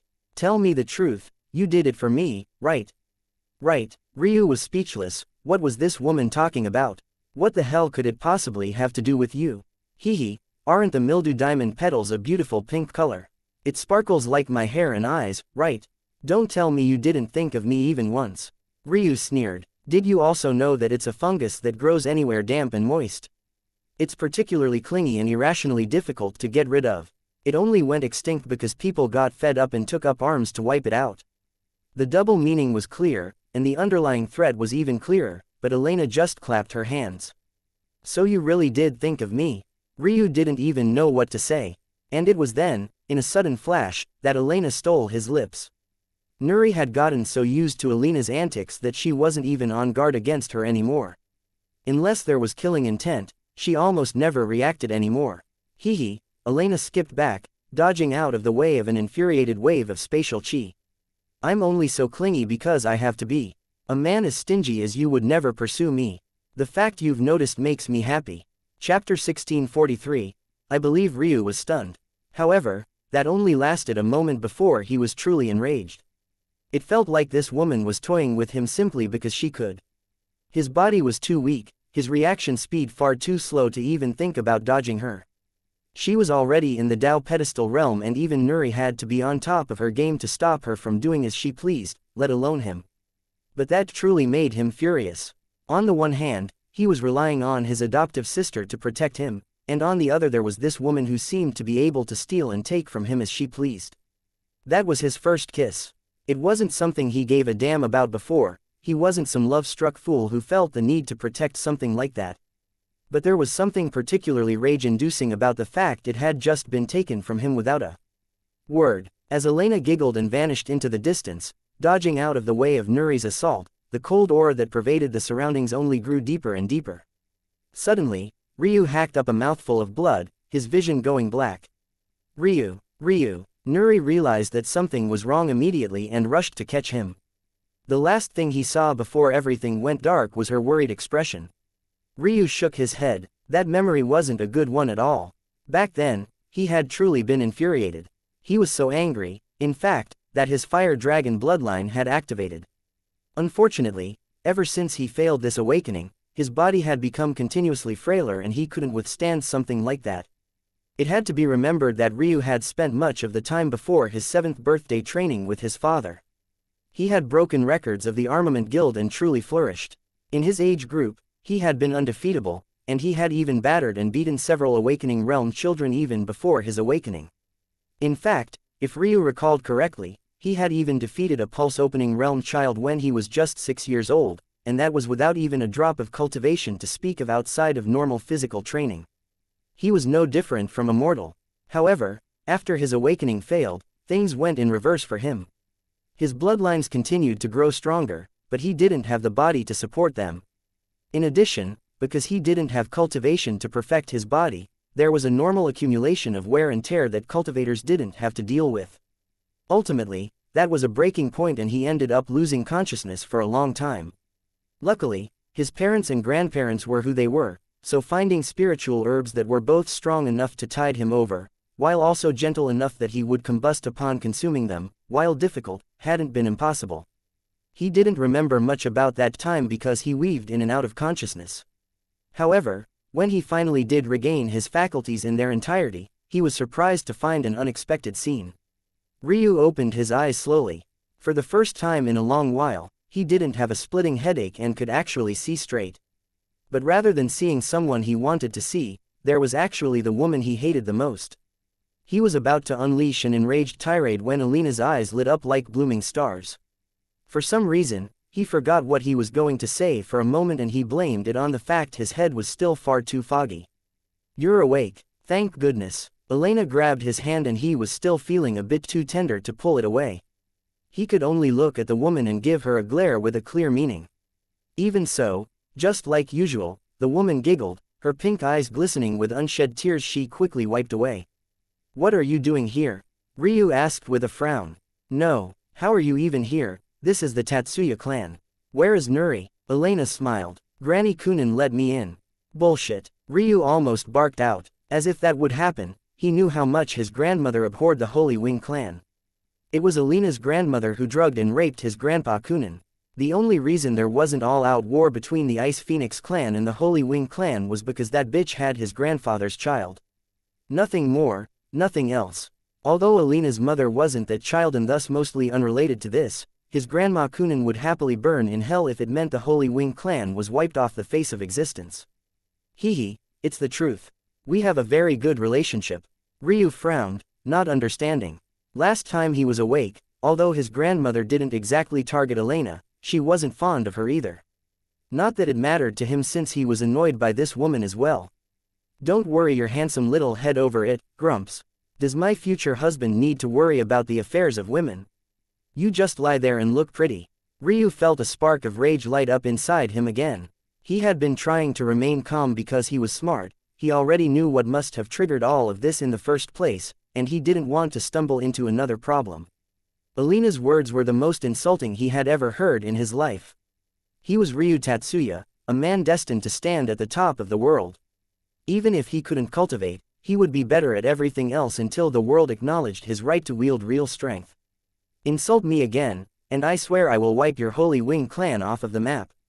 Ryu's silver irises practically flashed with blue beneath their coldness. And yet, Elena just smiled. "I believe you could do it." Chapter 1644. Responsibility. Ryu didn't know what he expected to hear, but it certainly wasn't that. "Why do you look so surprised?" Elena giggled. "Wait, stay like that, it's the first time I've seen that expression on your face. It's almost as handsome as that cold, stern look." No, go back." Elena seemed to be having the time of her life trying to get Ryu to change his facial expressions on her whim, and it was ironically because he was trying to keep in control that they kept changing in the first place. Are you finished? Not yet, Elena grinned, poking at Ryu's cheek. All right, that's enough, Ryu spoke as he slowly pushed himself up. Hey, easy, your body isn't, my body is fine. No it isn't, Ryu sneered, that's none of your business. Didn't you just say your body was fine? Now you're not denying that it isn't anymore. I do believe you, leave me alone, woman. Ryu pulled back his rage, he used the sudden surprise the woman gave him as a chance to try and extricate himself from this situation. He felt that if he didn't rein this under control, next time he might truly end up dying. By then, what would the point of all of this have been? To live immortal and die immortal? Absolutely not. Before he could stand, though, Elena's palm pressed down on his chest and he felt that rage about to come bubbling forth again. But before he could speak, she did first. I really do believe you. You are very impressive, and I don't mean that in a condescending way. I've never seen anyone else piss off my annoying grandmother more than you have. Ryu frowned. Was this woman trying to compliment his sharp tongue? He was having a really hard time not snapping right now. Elena giggled. Of course, you're also capable of doing things no one else has been able to do. How many lost shrines have you found already? How many spiritual herbs have you revived? I also heard that you improved your parents' spiritual foundation, or at the very least, you're close. Ryu tried to sit up at that again, but Elena pressed him down. His mind was in turmoil. He could care less about the compliments, but there was something fishy going on here. The matter of the spiritual foundations was top secret information. That was something that his grandparents had only recently found out about. How could she know about it? That was ridiculous. The only people that knew were the people he trusted the most in this world. None of them would betray him, that was certain. The only explanation seemed to be that it was his fault. This woman had extracted the memories from his soul and he hadn't been able to resist because again, he was too weak. Elena smiled, seemingly understanding Ryu's thoughts. Didn't I tell you? Granny Kunin and I are very close. She's my future granny-in-law, how could we not be? Ryu's brows furrowed. Either way, you're a great man. You don't need to press so hard to be perfect all the time. How about you learn a thing or two from me and be lazy from time to time, Ryu shook his head. That woman was really too much. That had started a stretch of time where he was forced to be lazy, whatever that meant. He wasn't allowed to go into the library, he wasn't allowed to continue his research, and he was forced to listen to Elena's incessant nagging every day. As for his family, they were nowhere to be found, as though they had all tacitly decided to avoid him. To this day, Ryu still had no idea how Elena managed to convince them to allow that to happen. Though, some of them were probably paying attention from the shadows. It wasn't like he could tell the difference even with his eyes back then. Finally, though, after his condition stabilized, Elena went away and disappeared for quite a while. She never really told Ryu why she had vanished back then, but Ryu had a feeling that she had just given up. Even for someone who had lived for almost 1,000,000 years like her, at least that was the case back then, there was only so much patience she could have. She had already done more than her fair share and Ryu seemed to have no intention of meeting her halfway. For someone as prideful as Ryu, just one rejection was enough for him to never bother again. He had no idea how Elena had done it. Then that fateful day came. Ryu sat under the moonlight, looking out toward the open double doors that led to his terrace. The Tatsuya clan was quite hot year-round, so even in the depths of the night, he didn't feel particularly cold. His mind flickered to that woman before he shook his head. Why was he thinking about her again? Women, he had had their fair share throw themselves at him, but he never took any of them seriously. His pride didn't allow it. Sometimes he thought about finding a mortal woman to marry one day. It wasn't like he wanted to be alone. But he felt that that would be like giving up, like resigning himself to the fact that he would never be able to cultivate in his life. His head suddenly snapped back as his third perspective sensed something. But when he saw the scene before him, he was baffled. Beneath the moonlight, her exposed skin was nothing short of perfection. It glittered like a silvery, polished metal, her pink diamond hair and eyes twinkling with their own light. Her curves, the healthy, elastic drop of her breast, the faint sheen of red that seemed to point to an embarrassment he had never seen her wear before. It was all accentuated by the fact she struck such a valiant pose, her arms akimbo and her legs spread to reveal another patch of sparkling pink. You're the first man to see my everything, now you have no choice but to take responsibility. Come, put a child in me. Ryu was speechless. Chapter 1645. Situation. Ryu sat there, frozen. It wasn't the first time he had seen a woman naked, but it was certainly the first time he had seen one not only so beautiful, but also one that he was so intimately familiar with. He had been noticing it more and more in these recent weeks, but she was truly a beauty. It was easy to overlook because he had always felt so annoyed by her, and her quirky personality made him focus far more on that than how she really looked. But at the moment, he truly felt that the only two who could compare to her on the shrine plane were his mother and Nuri. However, those two were women he never looked at in this way. He loved them, but only as far as one would love a mother and his sister. Elena, however, it was like a dam had broken in his heart, and to his embarrassment, something below stood at attention before he could control it. Ryu frowned as he felt the changes within him, not liking it in the slightest. He remembered the days when he could control his blood freely, but now he couldn't even stop this from happening. Elena smiled like a spring breeze. Her blush was still there, filling her delicate skin with a pink hue and a subtle hint of sweat that both made her glisten and filled the room with a subtle aroma of sparkling water and roses. She stepped forward, sitting on Ryu's lap. She huddled in his arms, happy that he didn't push her away. Seeing the hesitation in his eyes, she giggled and felt a great deal of warmth at the same time. She had never seen this man hesitate about anything. In a lot of ways, she felt that she was lucky. Are you just going to sit there? Elena breathed in his ear, making goosebumps race across Ryu's skin. It felt like he was standing on the edge of a cliff and his heart wanted to beat out of his chest. Ryu took a breath and suppressed it. Then, he shook his head. Elena's eyes turned a hint downcast. It was also the first time Ryu had seen such a reaction from her and he immediately felt a pang of regret, a foreign emotion and one he couldn't remember the last time he had felt. Soon, though, her gaze became cheery again. From now on, you're my hubby. I'll listen to whatever you say, Elena said lightly. She didn't make a crass joke, nor did she poke fun at him like she usually would have. Instead, she obediently lay in his arms. Ryu was surprised about just how light she felt. The feeling of her silky smooth skin against his own made him subconsciously hold onto her tightly, worried that she would slip away. Even without saying a word, Ryu knew that she had taken an irreplaceable place in his heart now. She was the first woman that he had ever loved. His first love, his Elena. Ryu stood high on a tree branch, his eyes somewhat vacant as he lost himself in thought. The closer he got to Elena, the more those memories rolled in, and even when he actually laid eyes on her, he couldn't quite believe that he was actually seeing her. An emotion that lasted for but a moment before rage settled in. Elena was distracted, not paying attention to her soul. She had not noticed the change. She had gotten used to ignoring it. Not sensing where Ryu was reminded her too much of the days he had disappeared, so it was easier for her to simply pretend as though he was always there instead of constantly checking to see when he'd finally come to her again. Plus, it also didn't help that she had no choice but to focus entirely on the task at hand. Currently, she was in the middle of a hunt, an event held by the martial gods for the dregs. It was a chance to gather contribution points. The martial gods were actually quite a progressive clan, all things considered. This wasn't just about their views on sex, but rather how they treated their lessers.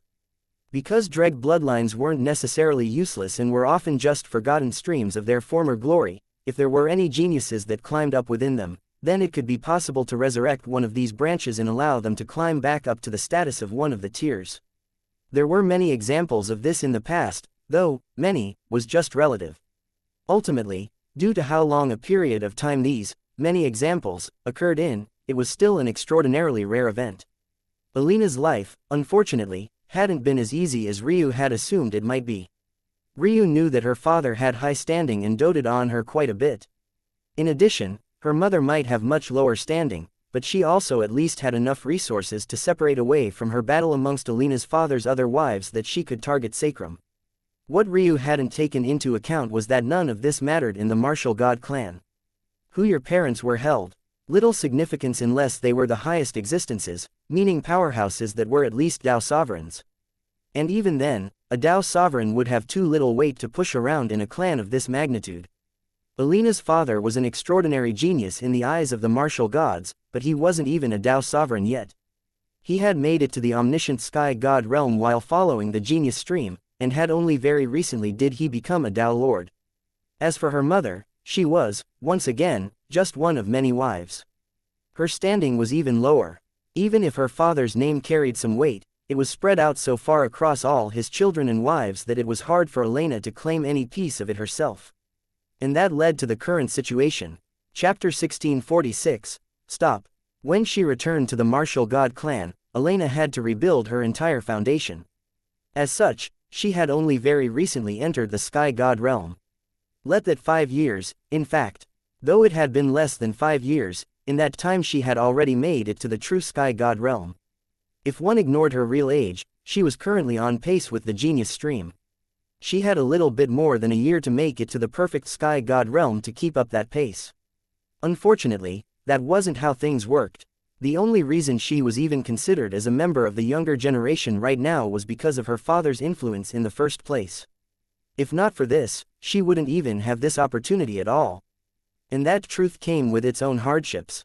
Especially since her holy wing bloodline was a mutated variant that, rather than being classified amongst the middle tier like it should have been, had instead been classified amongst the dregs. At the moment, she was being besieged from 3 true god beasts, all 3 of whom were at the pinnacle of their realms, while she herself was only at the middle true sky god realm. Every sub-realm in the sky god realm was practically an impossibly vast chasm, especially when one was referring to creatures born on the 9th heaven. The fact that Elena was fighting against 3 at once and still holding on was a testament to her strength, especially since she didn't have the techniques of others to bolster said strength. The Divine Wing bloodline would never give her their techniques even if they might suit her, while the Holy Wing bloodline techniques didn't suit her nor work with her path. Even so, facing off against 3 black-scaled worms, her palms formed an avalanche of diamond pink in the skies. Blood leaked from the corner of her lips, but her armor flashed valiantly.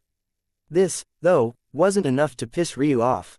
In fact, there were 3 things that he had been able to deduce immediately. First, there was a group of 3 about 100 kilometers to Elena's northwest that were biding their time and waiting. From what he could see, especially by the herbs one of them stuffed into their spatial bag, they were likely responsible for the fact these 3 beasts had been lured here in the first place. Second, there was another group, this time of 2 instead of 3. They were much closer, not even half a kilometer away. They were clearly observing the situation, but doing nothing. Of course, they would have no need to do anything, if it hadn't been obvious they were teammates of Elena who were supposed to be supporting her. But due to what seemed to be a mixture of fear and trepidation, they did nothing of the sort. And then there was the third factor. And that was the old woman standing in front of him and blocking his path. The moment he was about to enter the outer ring of this trial region, he had been stopped. There was no way the martial gods would just freely allow anyone to enter their trial grounds, and this omniscient sky god had clearly seen Ryu coming from a mile away. Ryu hadn't known that Elena was in the middle of such a thing in the first place, so he had never tried to hide himself, not that he would have found much success in the first place. This place was on an entirely different level compared to the sects of the 7th heaven. He couldn't even sneak into the fallen fading star sect, let alone the home of the martial gods. "Get the fuck out of my way," Ryu said coldly. The old woman was taken aback.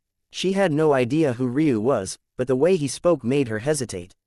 Because of his white hair and silver eyes, her trepidation grew even deeper. Divine Chain Branch. These thoughts made her wince before she pulled herself together. She was old and had never been able to break through that final layer to enter the Tao Lord realm, but she still had her years of experience. Hair and eye color was nothing. Ryu didn't have the aura of a martial god. In fact, he had more the aura of a beast and clearly held a mix of beast bloodlines. The martial god bloodline was too powerful. No normal beast could ever trump their bloodline. When the old woman thought up to here, she was enraged. How dare this brat talk to her in this way? Her rage only flickered in her eyes, not even reaching her overall expression. She struck out with a palm that caused space to tremble. It didn't make even a single sound, but it was fast. So long as it touched Ryu, he was finished. And at his cultivation realm, he shouldn't even be able to react. She was a martial god.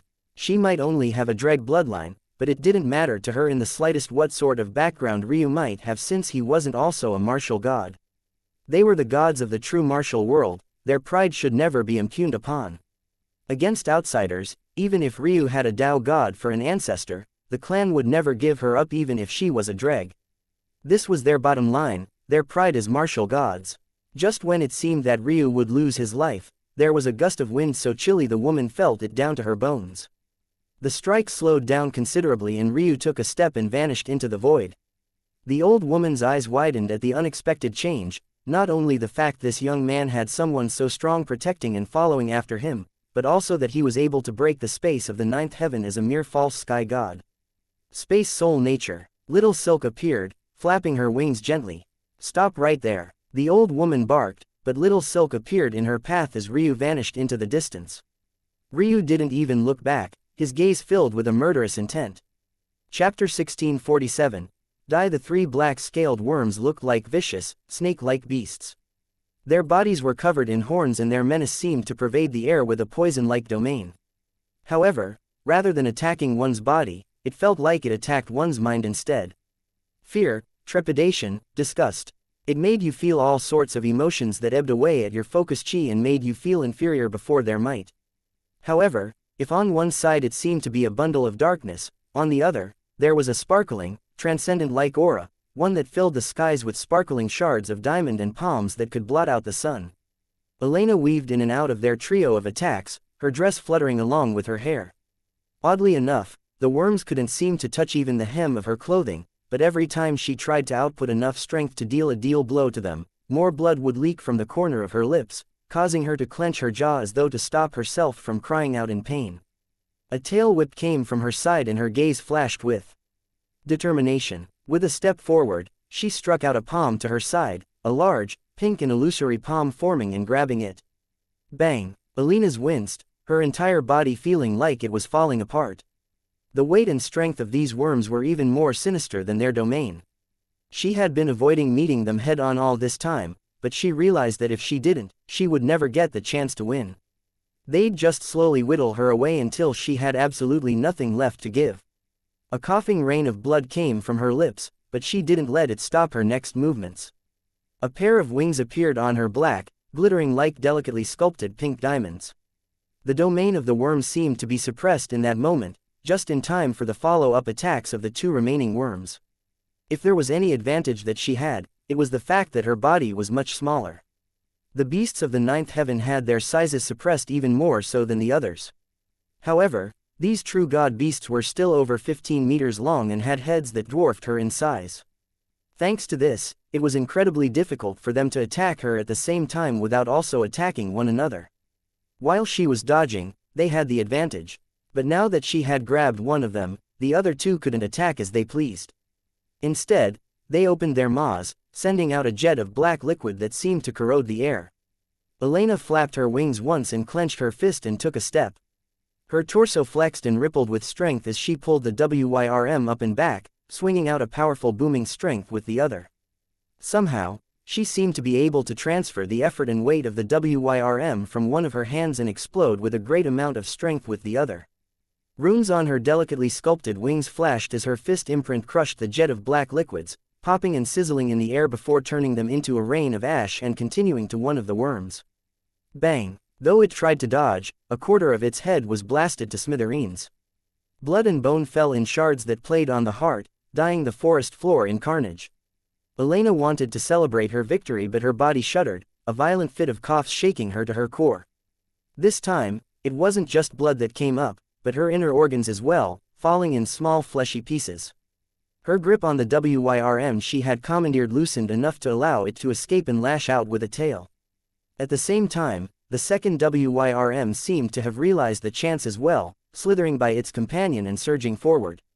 In the far-off distance, in the group of three that Ryu had noted earlier, one of them was dressed very differently from the others. The dregs of the martial gods all wore simple tan robes.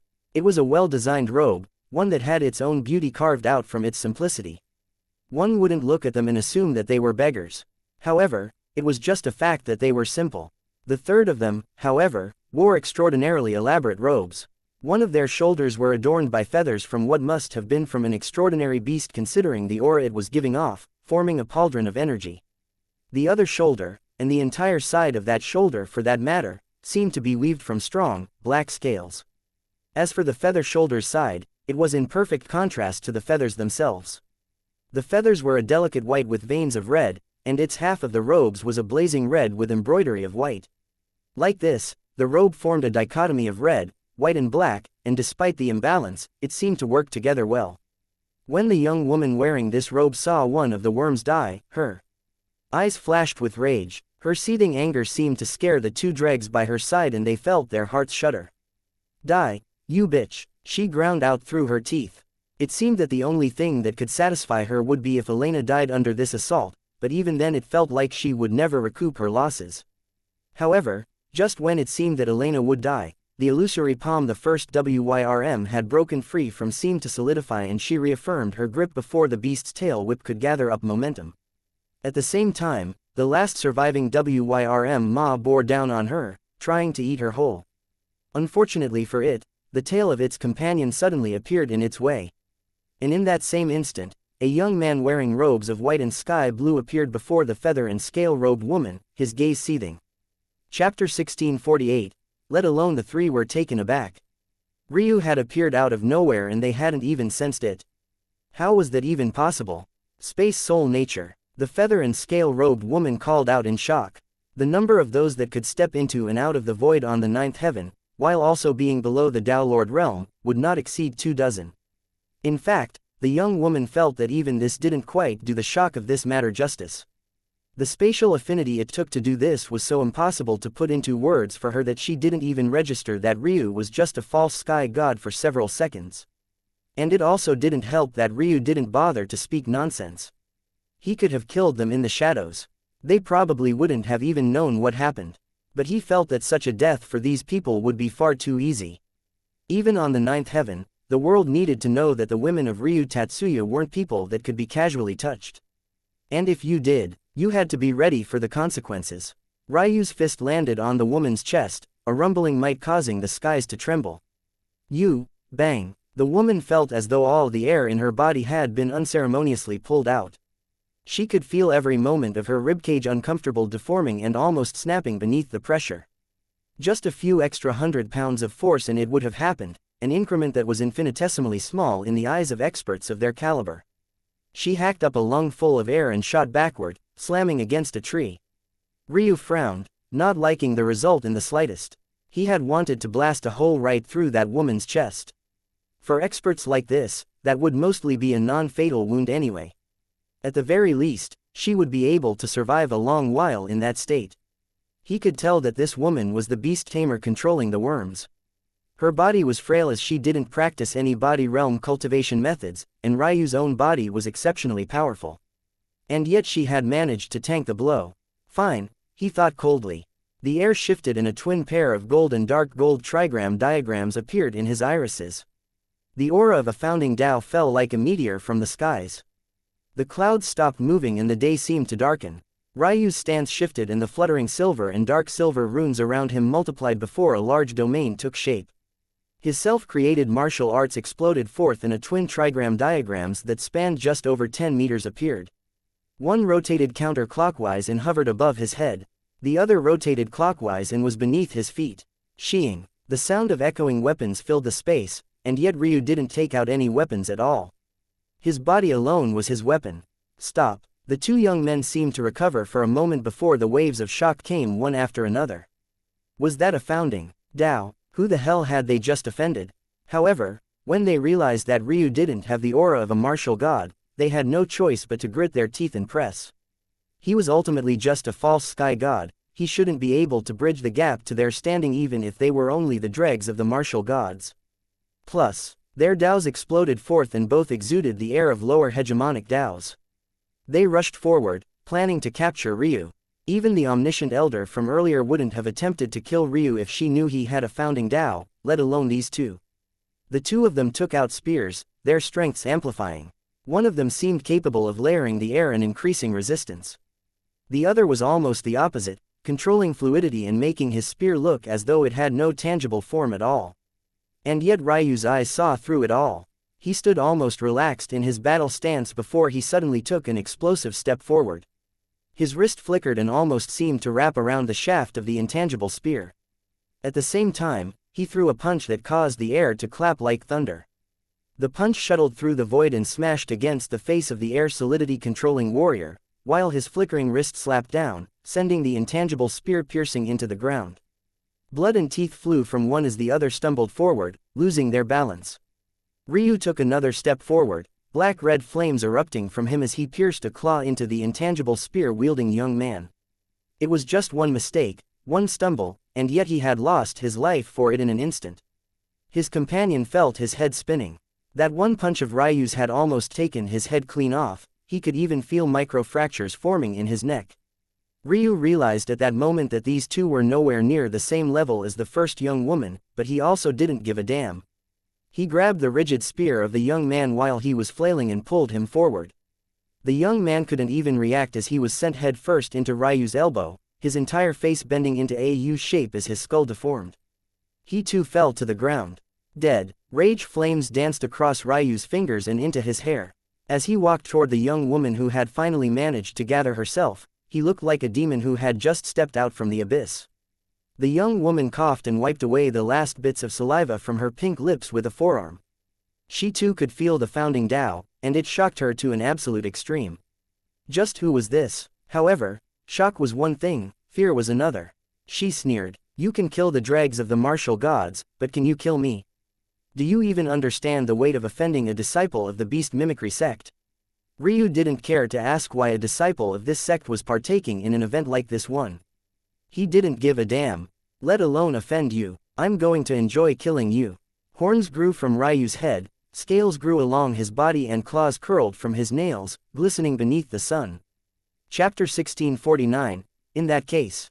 Ryu took a step and his speed suddenly accelerated forward.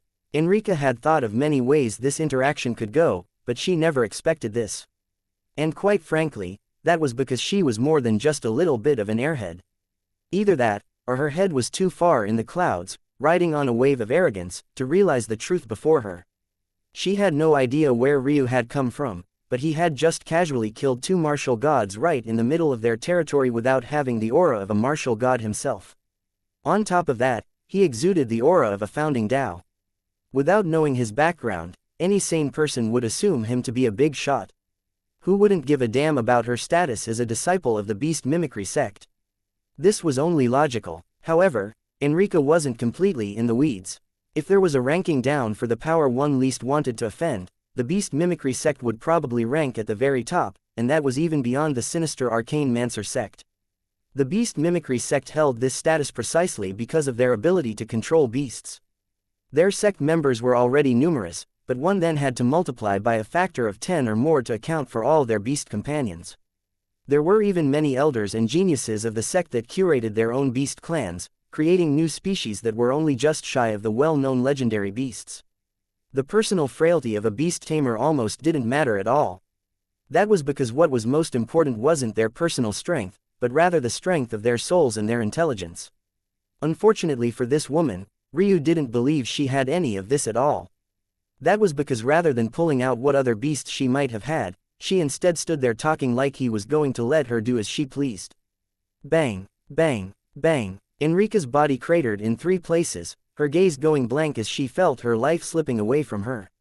What just happened? Suddenly, a roar came from her soul, snapping her awake. Realizing the situation she was in, she reacted with speed that Ryu wouldn't have expected. Strands of her spiritual quintessence took shape and a bead of gold came from her forehead, forming into the shaping of a roaring WYRM that assaulted Ryu's senses. Fear, disgust, trepidation, it was a soul attack the likes of which Ryu had never experienced before. He shrugged it off in an instant, his Tao heart rippling and his soul snapping back like an elastic rubber band. However, in the split moment it took him to do so, a large WYRM appeared before him. This one had an aura infinitesimally close to the perfect god-beast realm and had a crown of crimson horn on its head. Ryu dodged out of the way of a snap of its jaws, his gaze landing on Enrika who was wrapped in a layer of gold. All around her, the spirits of beasts were diving in and out of her body, seemingly mending her wounds. Ryu's eyes narrowed. In just a short moment, he had seen many methods he had never come across before. A tail whip almost caught Ryu off guard because of his thoughts, but his third perspective made the blind spot attack worthless. However, it was then he noticed something else. This beast is using soul manipulation methods to make my usual spiritual sense worthless. No. It should be another ability of its master. It seems that even though her body is out of commission, her soul strength is, indeed, on another level. Ryu took casual note of this as spiritual quintessence formed spikes filled the air, forming a rain that descended toward him. In that moment, Ryu raised his hands.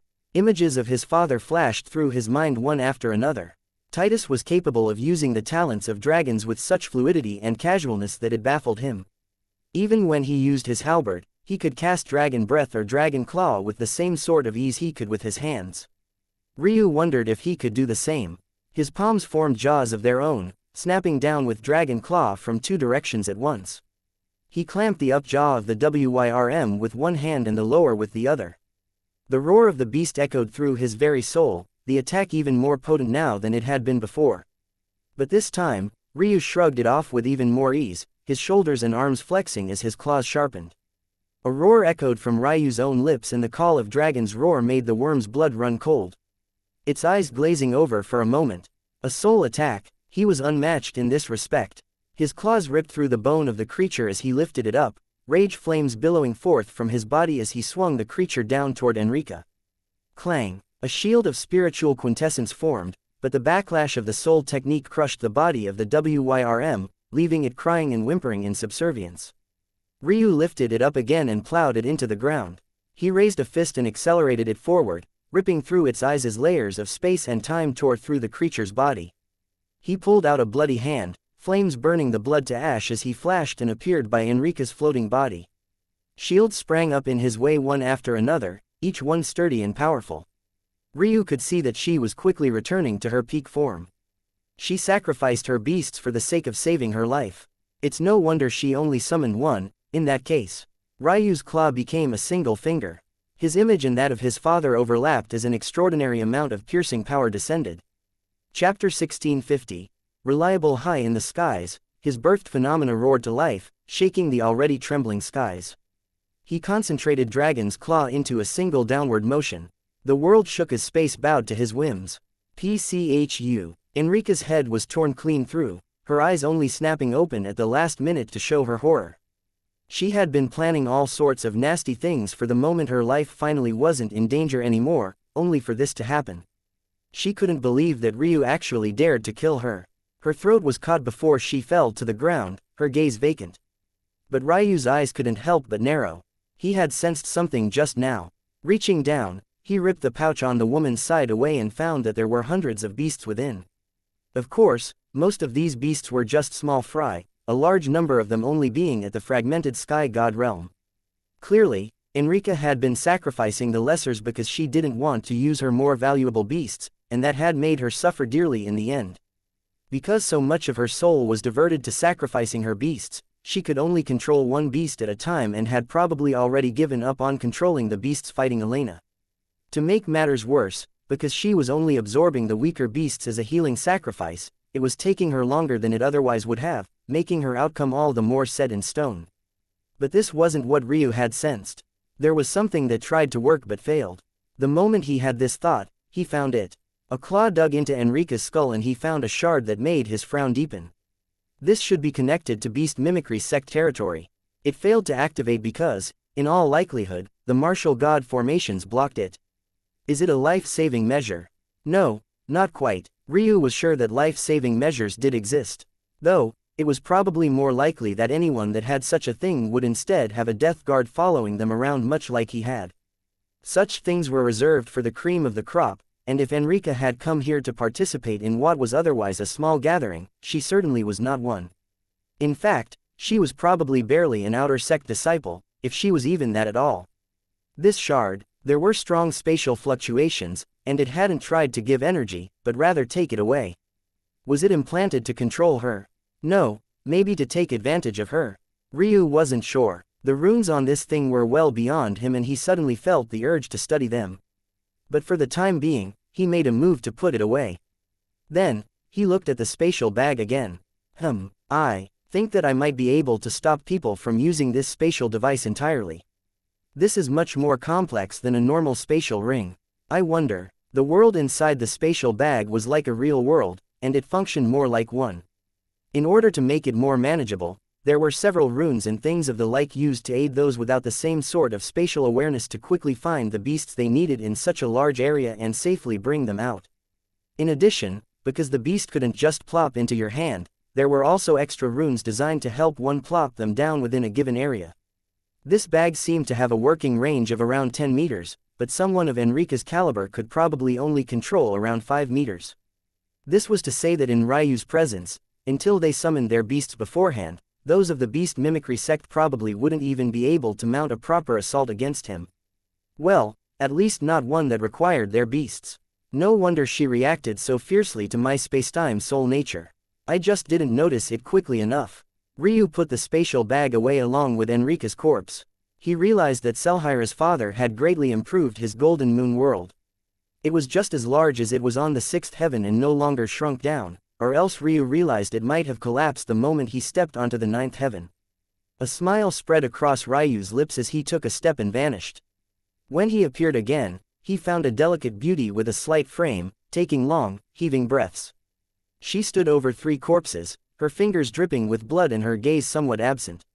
Elena had been waiting for those hidden in the shadows to attack, which was why she had tried to drag out the fight. But in the end, she was being injured so severely that she had no choice but to take that step and brace herself for whatever might come. But to her astonishment, no one came at all. She could only wonder what happened. Until she smelled a familiar scent. Before she felt it in her soul, or before she even saw him, she smelled that scent first. Ryu didn't know, but the only reason she had started paying attention to him in the first place was because she really liked how he smelled. It was so calm and earthy, reminding her of cinnamon spice and hints of citrus and pine. It was the sort of masculine scent she could lose herself in for years, never becoming bored of it. Her gaze turned misty as she slowly looked up. Hubby, her voice cracked. Ryu swept her waist into his arms and hugged her tightly. I'm sorry I left you alone for so long, Ryu said softly. The tears Elena had been trying to hold back fell like a flood as she held onto Ryu even more tightly. Even when he had been a frail man she could knock over with a finger, he had always felt so reliable to her. And now, all those feelings had come flooding back. Chapter 1651, Dares. Ryu held the sobbing Elena, his gaze dimming somewhat.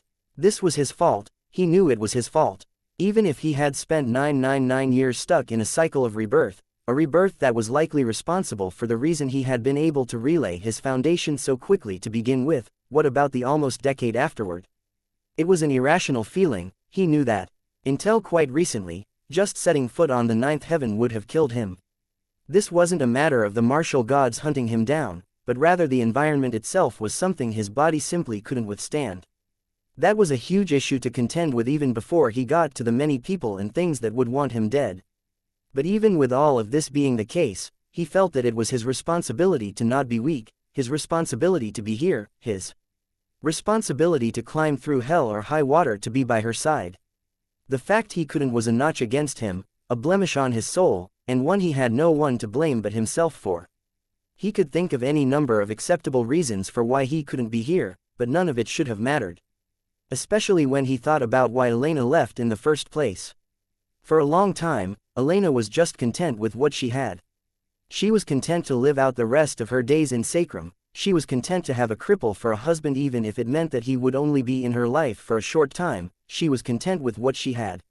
While her views were naive, they were pure. The only reason she came back to this clan she never really wanted to be a part of was because of Ryu. She didn't want to just sit back and watch him fight on his own, she wanted to be able to help him if she could. And that was because he was too weak. He was too weak to let her truly be as willful as she wanted to be, so she took up this burden for the sake of them both. She would have much rather reclined and waited for him to wake up. But instead she came here and toiled away for the sake of giving their happiness a chance. And he had all but ignored it until now. He stroked her hair gently, holding her tightly to his chest. This was the first woman he had ever loved. She shouldn't have to shed a single drop of sweat in her lifetime, let alone blood, and least of all should she suffer. Ryu cupped Elena's face in his hands, looking down at her tear-stricken eyes and cheeks. Although there was a hint of grievance hidden deep within, they were overwhelmed by happiness. "Open your mouth." Elena scoffed and laughed between her sobs. "You could at least take me out to dinner first." Even though she said this, she did as she was told, opening wide as though she was expecting large. Ryu smiled and shook his head. Then, a drop of embryonic chi fell on her pink tongue. Elena's eyes shot open as she suddenly felt all of her injuries mending. Deep, hidden injuries she hadn't been able to deal with over the years, injuries that had slowed her down quite significantly, in fact, just vanished as though they were never there. A hint of sadness crept up in Ryu's eyes. He could see a great deal of problems with Elena's body. For one, the hidden injuries. The amount of hardship she must have suffered through was. Rage flashed in Ryu's eyes. Elena was only a true sky god, an aunt to the martial gods. He didn't believe they didn't have methods of dealing with this. The worst part was that this was only the easiest issue to spot. The second issue was the large amounts of accumulated pill impurities. Once again, with how large and powerful the martial gods were, how could one of their own end up with so many impurities? Even if they couldn't just churn out 100% pure pills, it looked like the pills Elena was using were 60 to 70% pure at best. When it was considered that the best alchemists of the clan could most definitely concoct Tao God pills, it made it even more unacceptable. However, deeper than all of that, Ryu could see hints of damage on Elena's soul, marks that infuriated him even more because they reminded him of the Yin Reaper palm. He took a breath, forcing himself to calm down. Whatever taboo or taboo-adjacent technique there was, it didn't work. How could they take her primordial yin if it was with him? However, he couldn't stop the smoldering flames from churning in the depths of his silver irises. He had only just slaughtered not just 3, but 5 individuals. But he wasn't satisfied in the slightest. Elena's gaze finally regained its clarity and they opened wide. "Wah, what was that?" she asked in shock, checking her body. "Ew, gross." Elena frowned. She had already not liked the fact that she wasn't in the best condition to meet her hubby, but this made things worse. The impurities were practically oozing out of her and she didn't like it at all. Ryu tapped a finger on her skin and a rush of frosty fog took shape. The smell was frozen away, and the impurities fell like shedding skin, leaving her as perfect as she was before. Elena smiled and stood to the tips of her toes, giving Ryu a peck on his cheek. Only then did she really settle down to the situation. When she saw that Ryu came and the ones hidden in the shadows didn't, she couldn't help but panic slightly. "Ryu, you didn't. Who injured your soul?" Ryu asked, gazing at her deeply. "That doesn't." "Who?" Ryu asked again. "Ryu, you." Ryu didn't reply, he held Elena's face gently in his hands. Even though he wasn't applying any pressure, she almost felt compelled to look him right in the eyes.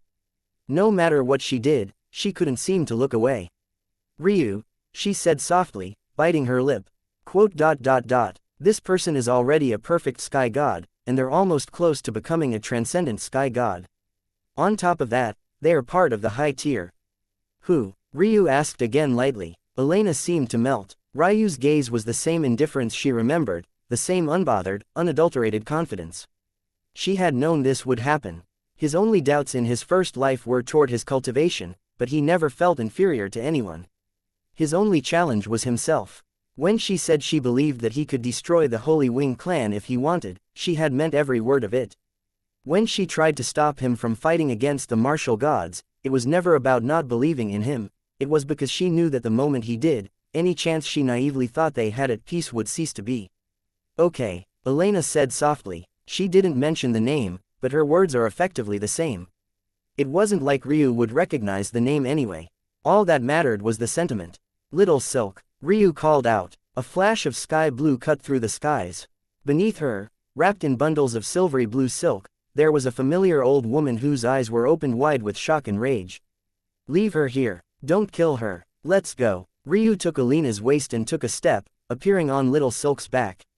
His gaze flashed with a cold intent as the gorgeous butterfly shot into the distance. Elena couldn't seem to see the scenery at all, her gaze focused on Ryu's chiseled side profile. The high tier of the martial gods was mostly made up of derivatives of the 3 divines. The Holy Wings were part of this group as derivatives of the Divine Wings. There were the Holy Chains that were obviously derivatives of the Divine Chains, and there was also the Holy Kings, derivative of the Divine Hegemony. They weren't the sum total, but they were probably the most important. As for where the person in question was, he was among the Holy Kings. He was known as young Master Janus. He was 28 years old this year and still had time to make it to the transcendent sky god realm before his 30th birthday to remain on the genius track and maintain his current pool of resources. He was just a step away, but even he knew that this was a difficult task.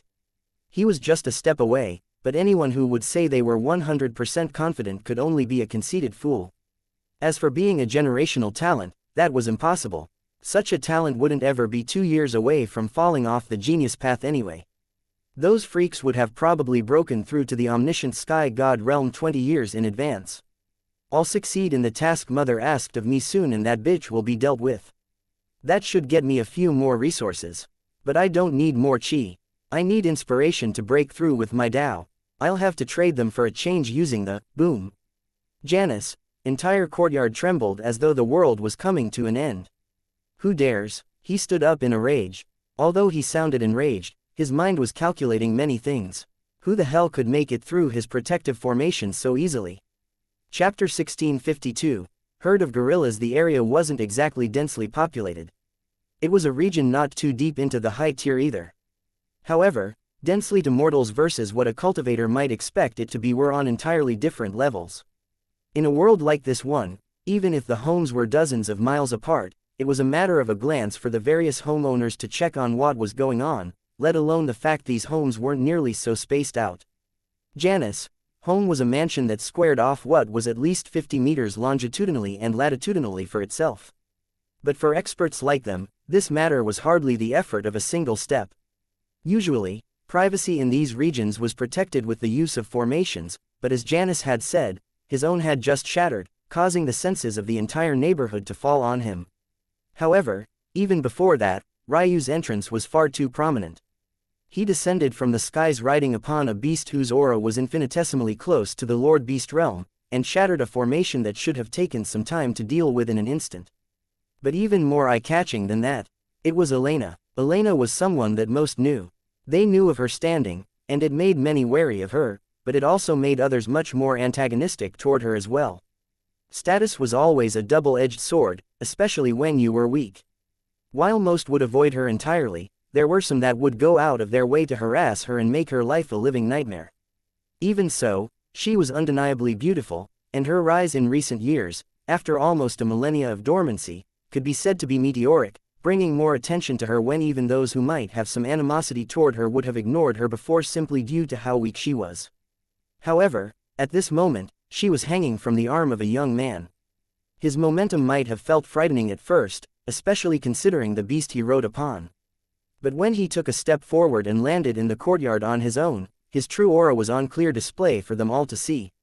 False sky god, was this a joke? Ryu stood there in silence, his hands clasped behind his back. The air gently swayed with frigid air, causing his hair to sparkle with icy shards and his eyes to glow a slightly more blue than silver color. Janus ran out and was stunned by what he found. Boom! The instant he stepped out, his home was flattened to the ground by a single gust of little silk's wings, the air slicing across his hair and clothing, carving them into shreds but leaving him unscathed. Janus' gaze sharpened, his fury almost spilling out. He grabbed onto his outer robes and pulled them away from himself, revealing a chiseled and perfectly sculpted physique. He gave Ryu a look, then looked up to the beast and then finally to Elena who stood on its back. Finally, he looked back at Ryu and sneered. "Dear sister, is this your husband?" Hearing these words, Ryu finally understood. So Janus was Elena's half-brother. It was no wonder Elena had tried to make things seem more complicated than they were. Unfortunately, he didn't give a damn about much else but two things. Ryu looked back toward Elena. "Do you care about his mother?"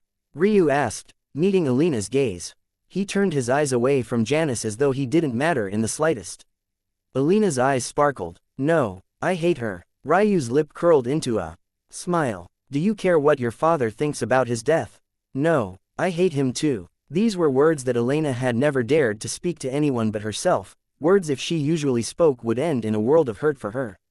Even though her father's prestige couldn't completely shield her, she would be naive to think that it wasn't part of the reason she was still alive, the reason why her enemies had to bend the rules rather than outright breaking them. But with her husband here, why should she care anymore? Good. Then, he dies. Janus was stunned for a moment before his booming laughter echoed through the skies. He was so enraged that a crown flickered into and out of existence on his head, the aura of a holy king radiating outward and making the blood of many roll in reverse, even Ryu's own.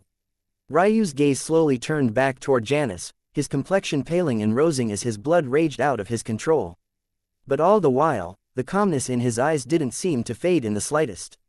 You come here, with a beast of unknown origins and want to kill me. Who do you think you are?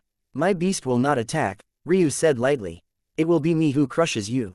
Boom. The skies shook and formation after formation shattered like glass as the aura of a founding Tao descended with the might of a mountain.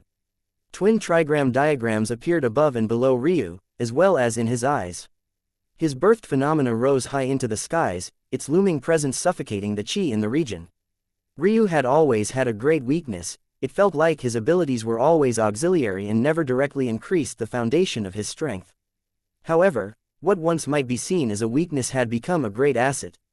He realized that his Tao was tens of times more powerful on the ninth heaven. His birthed phenomena was likewise even more oppressive and mighty. And, boom, Ryu's Tao vessel loomed like the only sun in the skies as the light dimmed around him. It was his light, his radiance that suppressed the world. Hei, the cry of a white phoenix shook the clouds, runes exploding around him as his aura continued to climb. The resonant cry echoing through the chi and amplifying it. Ryu's spiritual quintessence rippled and one after another, visualization of formation orbs took shape and absolute domain soared as he took a step forward. All of this happened in a single instant, so quickly in fact that most didn't register him shrinking the ground. His fist appeared before Janice, face as the starlight rippled in the surroundings. His movements were akin to a beautiful dance, one that somehow also suppressed and oppressed. Bang! Janice, head whipped to the side, the astonishment still clear on his face. He was still trying to process everything that was happening here when Ryu hit him. A stinging pain erupted on his cheekbone and he couldn't help but raise a hand to it, still slightly slow to react. When he realized the situation he was in, he struck out with a haphazard palm, blocking Ryu's next blow and making him take a step back. Even so, the astonishment in his eyes deepened even further. Just what the hell was going on here? According to his information, Alina's husband was from a mere small world, so he wasn't surprised by his low cultivation. He was more surprised that he could even step onto the ninth heaven in the first place. However, how could a false sky god make him feel pain, let alone take a single step back after his counterattack? He was a perfect sky god, and a genius at that. There were two whole realms, no, it was practically three because Ryu was clearly still a lower false sky god. He had been hit by a false sky god. The crown flickering above his head suddenly solidified and the world came to an eerie stillness. Ryu looked down at his fist.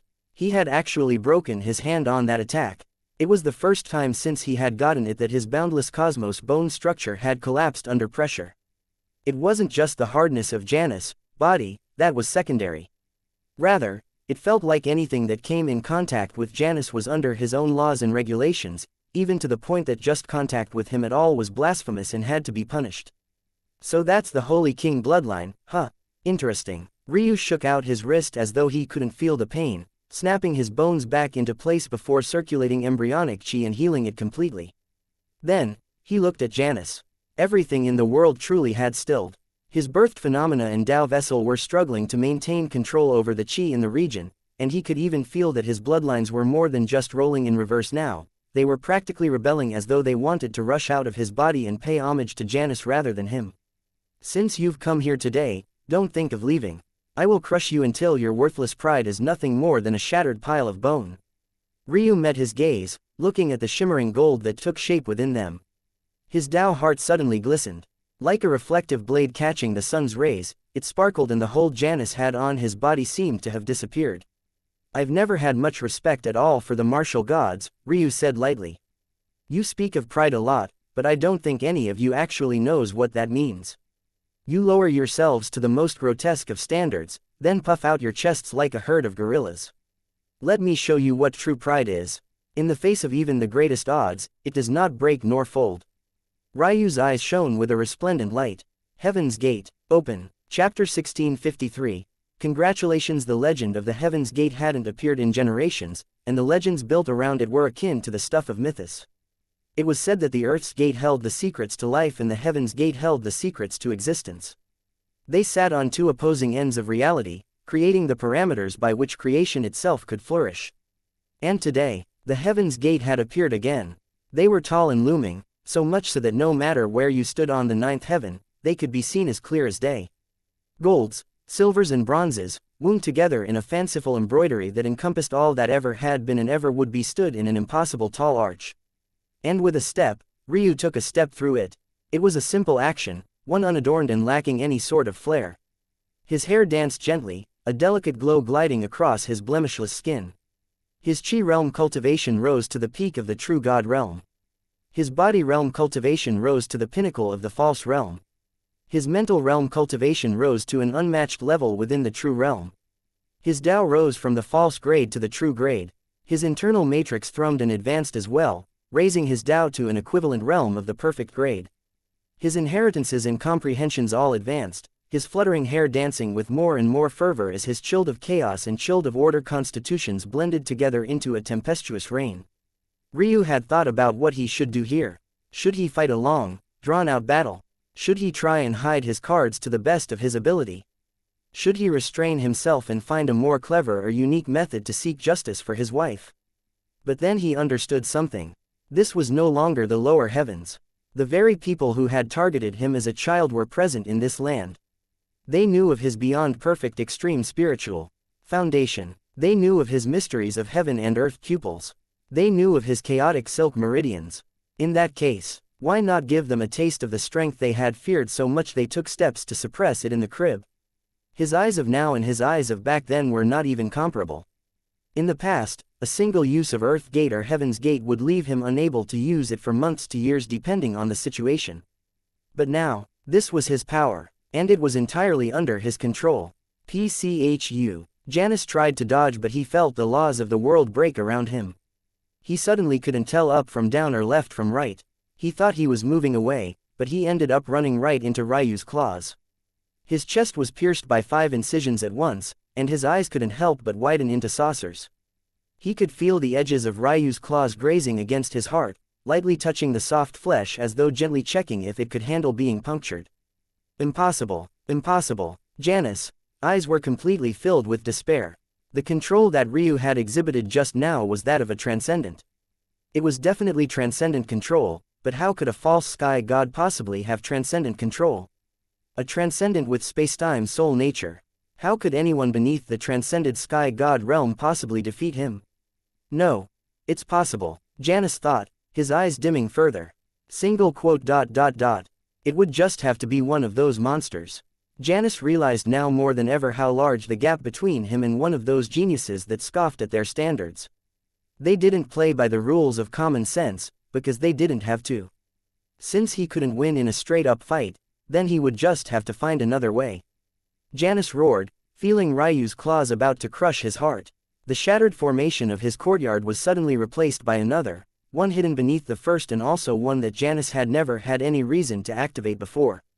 But just as it was about to take form, Ryu's other hand flickered, piercing a finger right through the heart of the formation. It has been a very long time since my heavenly pupils have appeared, so long, in fact, that it seems that you all have forgotten its majesty. Let me remind you. Ryu's claws squeezed down and Janus' heart was torn to shreds. Janus' eyes hung wide open, his mouth just as wide as blood leaked from it in a waterfall.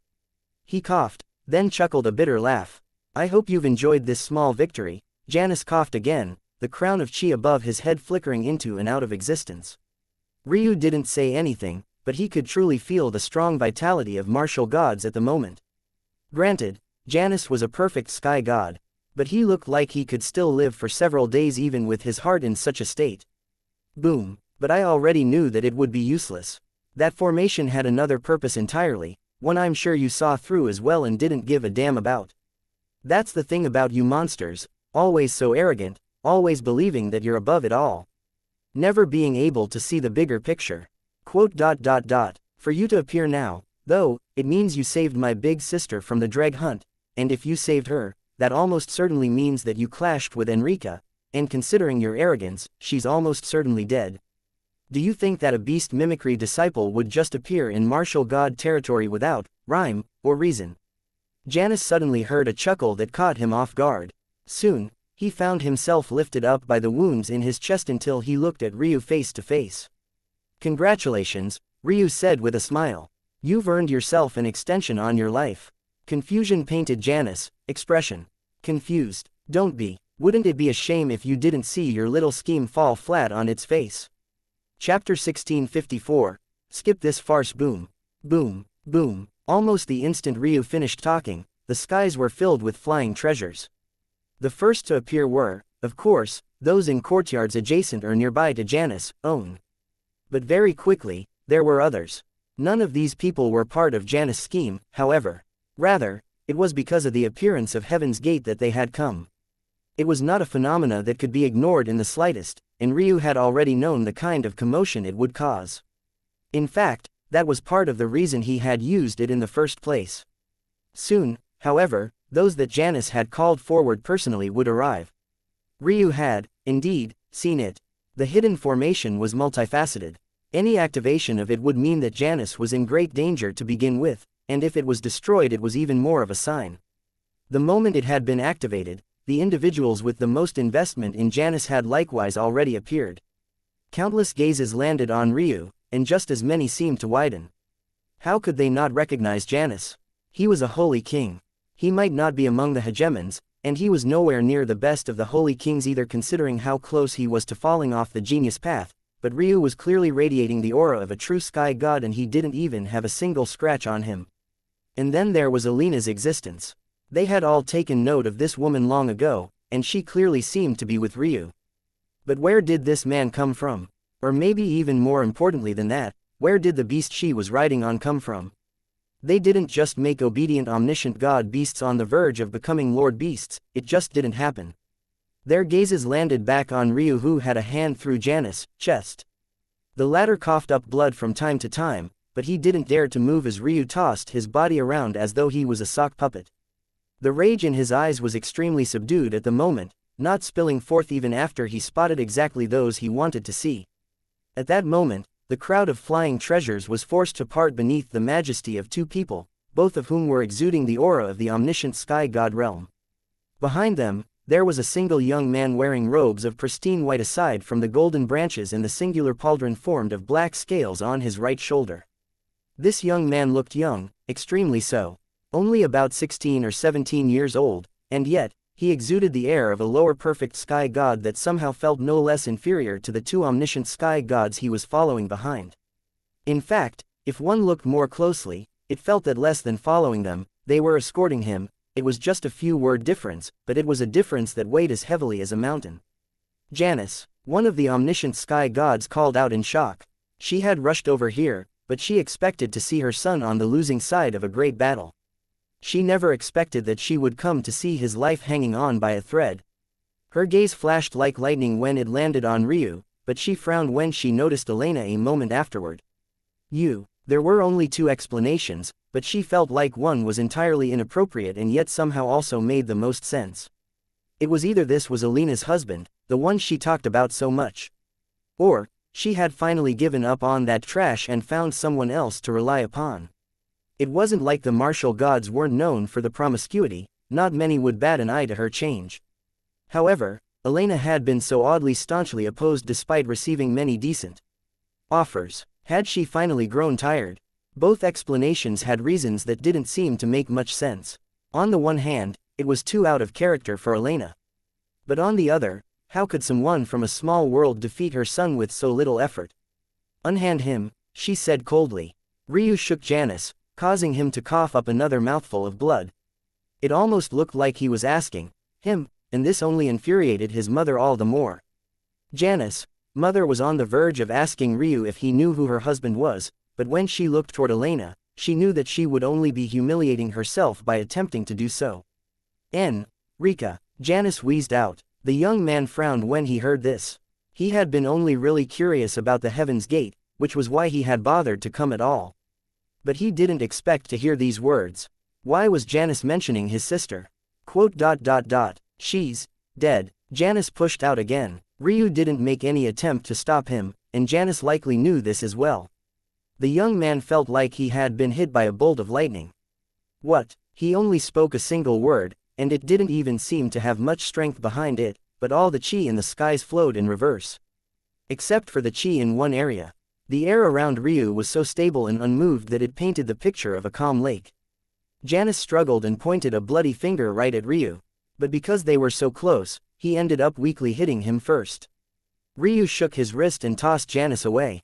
The latter landed in a pile of rubble, and in an instant, all the blood on Ryu's body vanished. The second omniscient sky god was wearing robes eerily similar to Enrica frowned. How had one of their own died? This was just a casual visit. Let's cut to the end of this farce, shall we? Are you going to attack one by one or all together? Chapter 1655. Idiot Ryu flicked his wrist and the blood that had coated him was flung into the surroundings, suddenly leaving him spotless and without the slightest hint of a blemish. He took a step forward and his founding Tao flourished. Suddenly, under the astonished gazes of all those present, he rose into the skies as though he was stepping upon heaven's staircase. His white and sky-blue robes fluttered in the wind, moving with his whipping hair. This scene had far more impact on those watching than even Ryu could have guessed. This was the ninth heaven. The skies were the domain of the Tao gods. There was simply no other individual who could complete this feat, and those with the right to witness such a thing could likely be counted on both one's hands. And yet, this youth they had never heard of, acted with a casualness that belied the arrogance in his gaze. He seemed to look down upon the world, his haughty gaze and resplendent Tao heart akin to what only the greatest geniuses of the ninth heaven could possibly match up to. He was the king here. Janice, mother, was shaken for a moment before her fury returned. Who are you? You are not Elena's husband. She wanted to say many more words about Elena, but she didn't dare to. Calling Elena a bitch or a whore would disparage her husband's name, and that wasn't something she could afford to do, nor was she willing to do so. Ryu's laughter suddenly caused the clouds to rumble. He laughed so heartily one would have thought that he had heard the greatest joke in the world. How could he not understand what this woman wanted to do?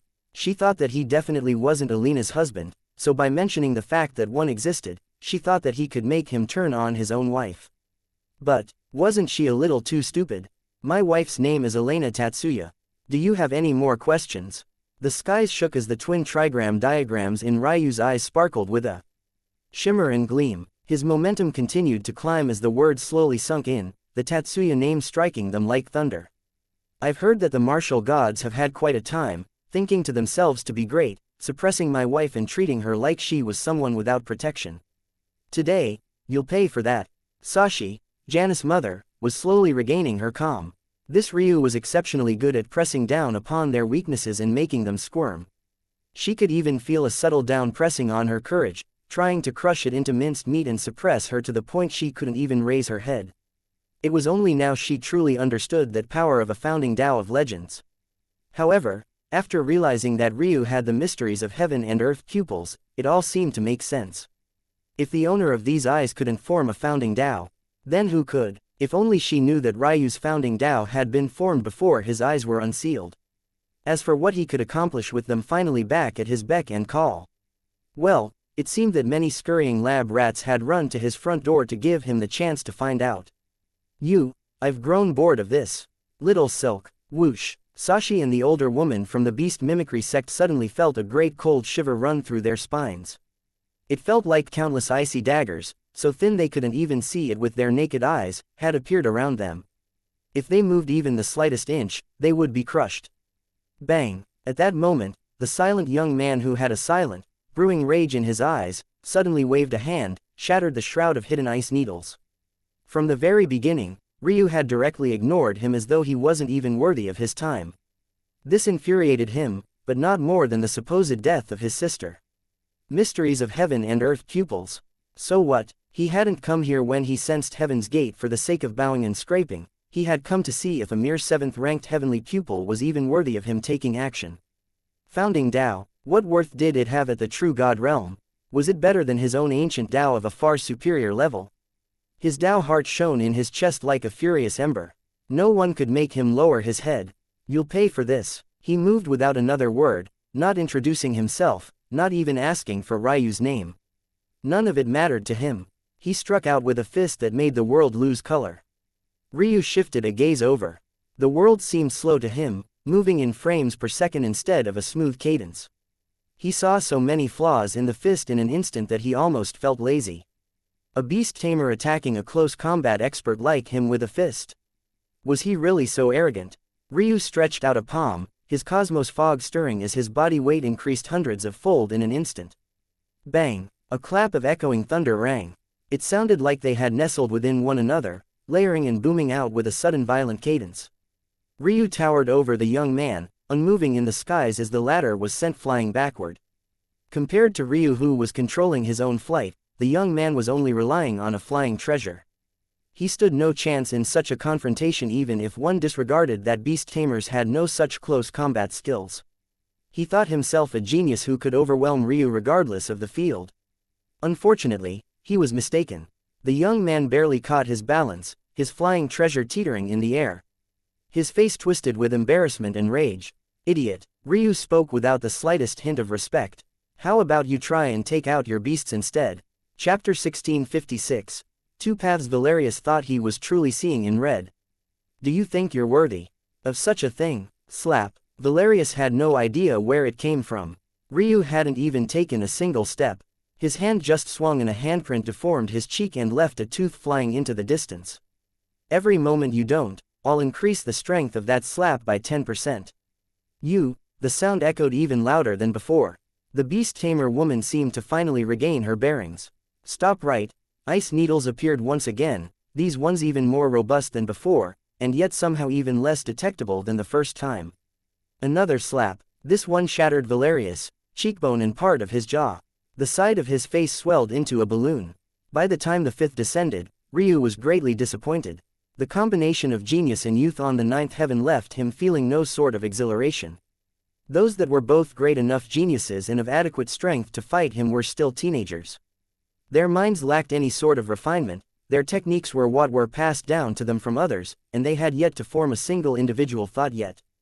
Valerius was a beast tamer. His senses were at least one par with Ryu's own if his eyes were taken out of the equation. But he couldn't even see Ryu's slaps coming because he had never faced such a thing in his life before. His mind lacked any flexibility and his battle tactics weren't nearly refined enough. Compared to Ryu, who had forgotten just how many battles he had fought just to reach this point. This was all much too pathetic. If it wasn't for Elena, Ryu would have regretted coming to this heaven so early. Maybe if he had waited until he became a transcendent sky god first, or even a perfect sky god, he could have found some real opponents. Slap. Valerius roared into the skies, finally so infuriated that he tapped the beast skin pouch on his hip finally. He expected his beast companions to take form in a swarm, moving to protect him. But he received nothing of the sort. He tapped it again, then again. His eyes widened in shock. What was going on? Why weren't his beasts coming out? If this was a real battle, you would have died 10 times over by now. You're pathetic. Ryu had just wanted to test if his theory would actually work, and it seemed that he was correct. He could really make the geniuses of the beast mimicry sect completely helpless. They couldn't even summon their beasts if he didn't want them to. At that point, they were just pigs to slaughter. Ryu shook his head, about to leave when he sensed something interesting. It wasn't that he was trying to shatter Valerius' Dao heart. He had done so by accident to others many times before, but even though his founding Dao was activating this time around, he wasn't actively targeting him for that purpose. In his eyes, Valerius was just a kid. He found it hard to take him seriously in the first place. Of course, he would have been willing to fight if there was a good battle to be had. But a child like this would be too easy to outmaneuver in battle. There were two factors in combat. One was raw physical output, and the second was how well you used this strength, encompassing not just control, but strategy as well. In terms of raw physical output, Ryu was weaker than even Janus from earlier. In fact, right now, he was probably the equivalent of a low to mid-tier bloodline of the martial gods at the true sky god realm. His talent had always been lagging behind, it just didn't matter. The methods through which he could apply his strength was on another level entirely, and setting aside transcendent control, his eyes could see through everything and he had time to think of a myriad of ways to react before his opponent could. If Ryu suppressed his usual battle instincts, he could begrudgingly make it an interesting battle, but what was the point? To boost this brat's ego. But just now, Ryu sensed something interesting. Valerius fell into silence, his roars disappeared as he looked down. His head covered his eyes and Ryu could see a beating heart in his chest, glowing with a bright red glow. There were two ways people could take failure. The first was to crumble like Ryu had seen many times before. And the other way was this. Valerius looked up, his eyes sparking with golden trails of lightning as his spiritual quintessence rippled. Ryu suddenly felt the world solidify to the point that using his spacetime soul nature felt like pulling teeth, and then he saw several ripples form in the skies, as though the vast expanse had become a lake of cold and several pebbles had been tossed into their depths. Out from these ripples, the maws from vengeful beasts began to open wide. They didn't have corporeal bodies, and this was clear some sort of high-class visualization, but their auras were palpable. Oh, you finally started using your brain. Ryu could feel hints of danger blooming in his heart, his senses caused his hair to stand on end. He realized that this wasn't himself, but rather his bloodlines. He understood now why his mother-in-law had said it might be a problem to go to this sect. His lip curled and a fiendish grin spread across his face. Seeing this scene, Alina's heart skipped a beat. She had seen that smile once before, that smile Ryu had worn before he fought an army of martial gods all on his own. It was also a smile she had never seen during their first life together. She knew that this was as much a part of Ryu as anything else. That lust for battle, that love of competition, that endless trek to the top of all there was or ever would be. Ryu activated his bloodman-sea and the invisible chains on his body shattered, his body erupting with white scales as a howl shot through the skies. He and Valerius exploded forth at the same time. Chapter 1657, Chilling Bang. Ryu's fist met the beast constructs forming in the air.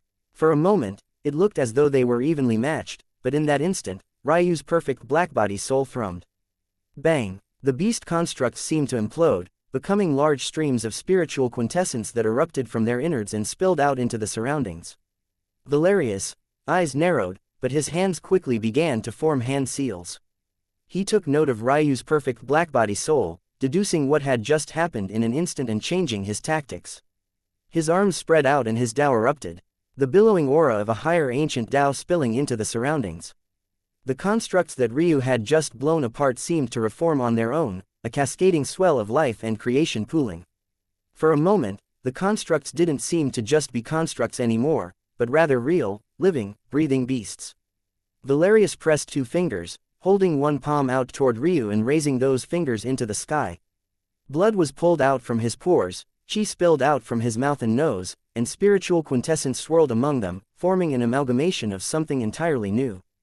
The danger Ryu sensed multiplied several times over, the creatures that had been somewhat more real now suddenly truly becoming corporeal. The worms filled the skies by the dozens, roaring like flood dragons completely unimpeded by their own flight at all. They soared just as easily as Ryu did, bearing down menacingly and unleashing a torrent of their creator's fury. The air rocked like the sea on a stormy night, the chi in the surroundings becoming so volatile that even the pair of omniscient sky god women found it hard to even stabilize themselves properly. In that moment, it felt like all eyes within 1,000 kilometers were stuck on this very battle. And then there was Ryu, who looked like a small fish in the midst of swarming sharks, so tiny and insignificant compared to these large, looming constructs that it seemed he would truly be swallowed whole. Death Acupoint. The trigram diagrams above and below Ryu, shimmering with gold and dark gold respectively, spun once and seemed to click into place. He gathered up momentum in one of his fingers, one of his legs sweeping back as his wrists relaxed into a loose posture. For a moment, he almost looked as though he was taking the stance of a crane, a middling, mortal martial art that the grand nobles of the true martial world had likely never seen before. But it was nothing of the sort. His birthed phenomena rose high into the skies, his Tao suddenly sharpening. Then his finger completed a downward stroke. Bang! One of the constructs shattered into a rain of blood, spiritual quintessence and chi. A foggy energy began to gather around Ryu's wrists, his other hand completing a beautiful downward stroke that destroyed another construct, and then another. The death acupoints of these creatures pretending to be alive were so large that they might as well have been a large, blinking, neon sign that pointed them out. Every time he moved, the constructs fell, painting a gorgeous scene of a man in tune with nature, dancing in a rain of blood and energy. Valerius appeared before Ryu in a flash. Or, rather, a clone of his seemed to. Many felt their hearts skip a beat. Wasn't this the incarnation of a Tao Lord? How was it possible for Valerius to use such a thing already? His fist exploded forth, fueled by an impossible strength.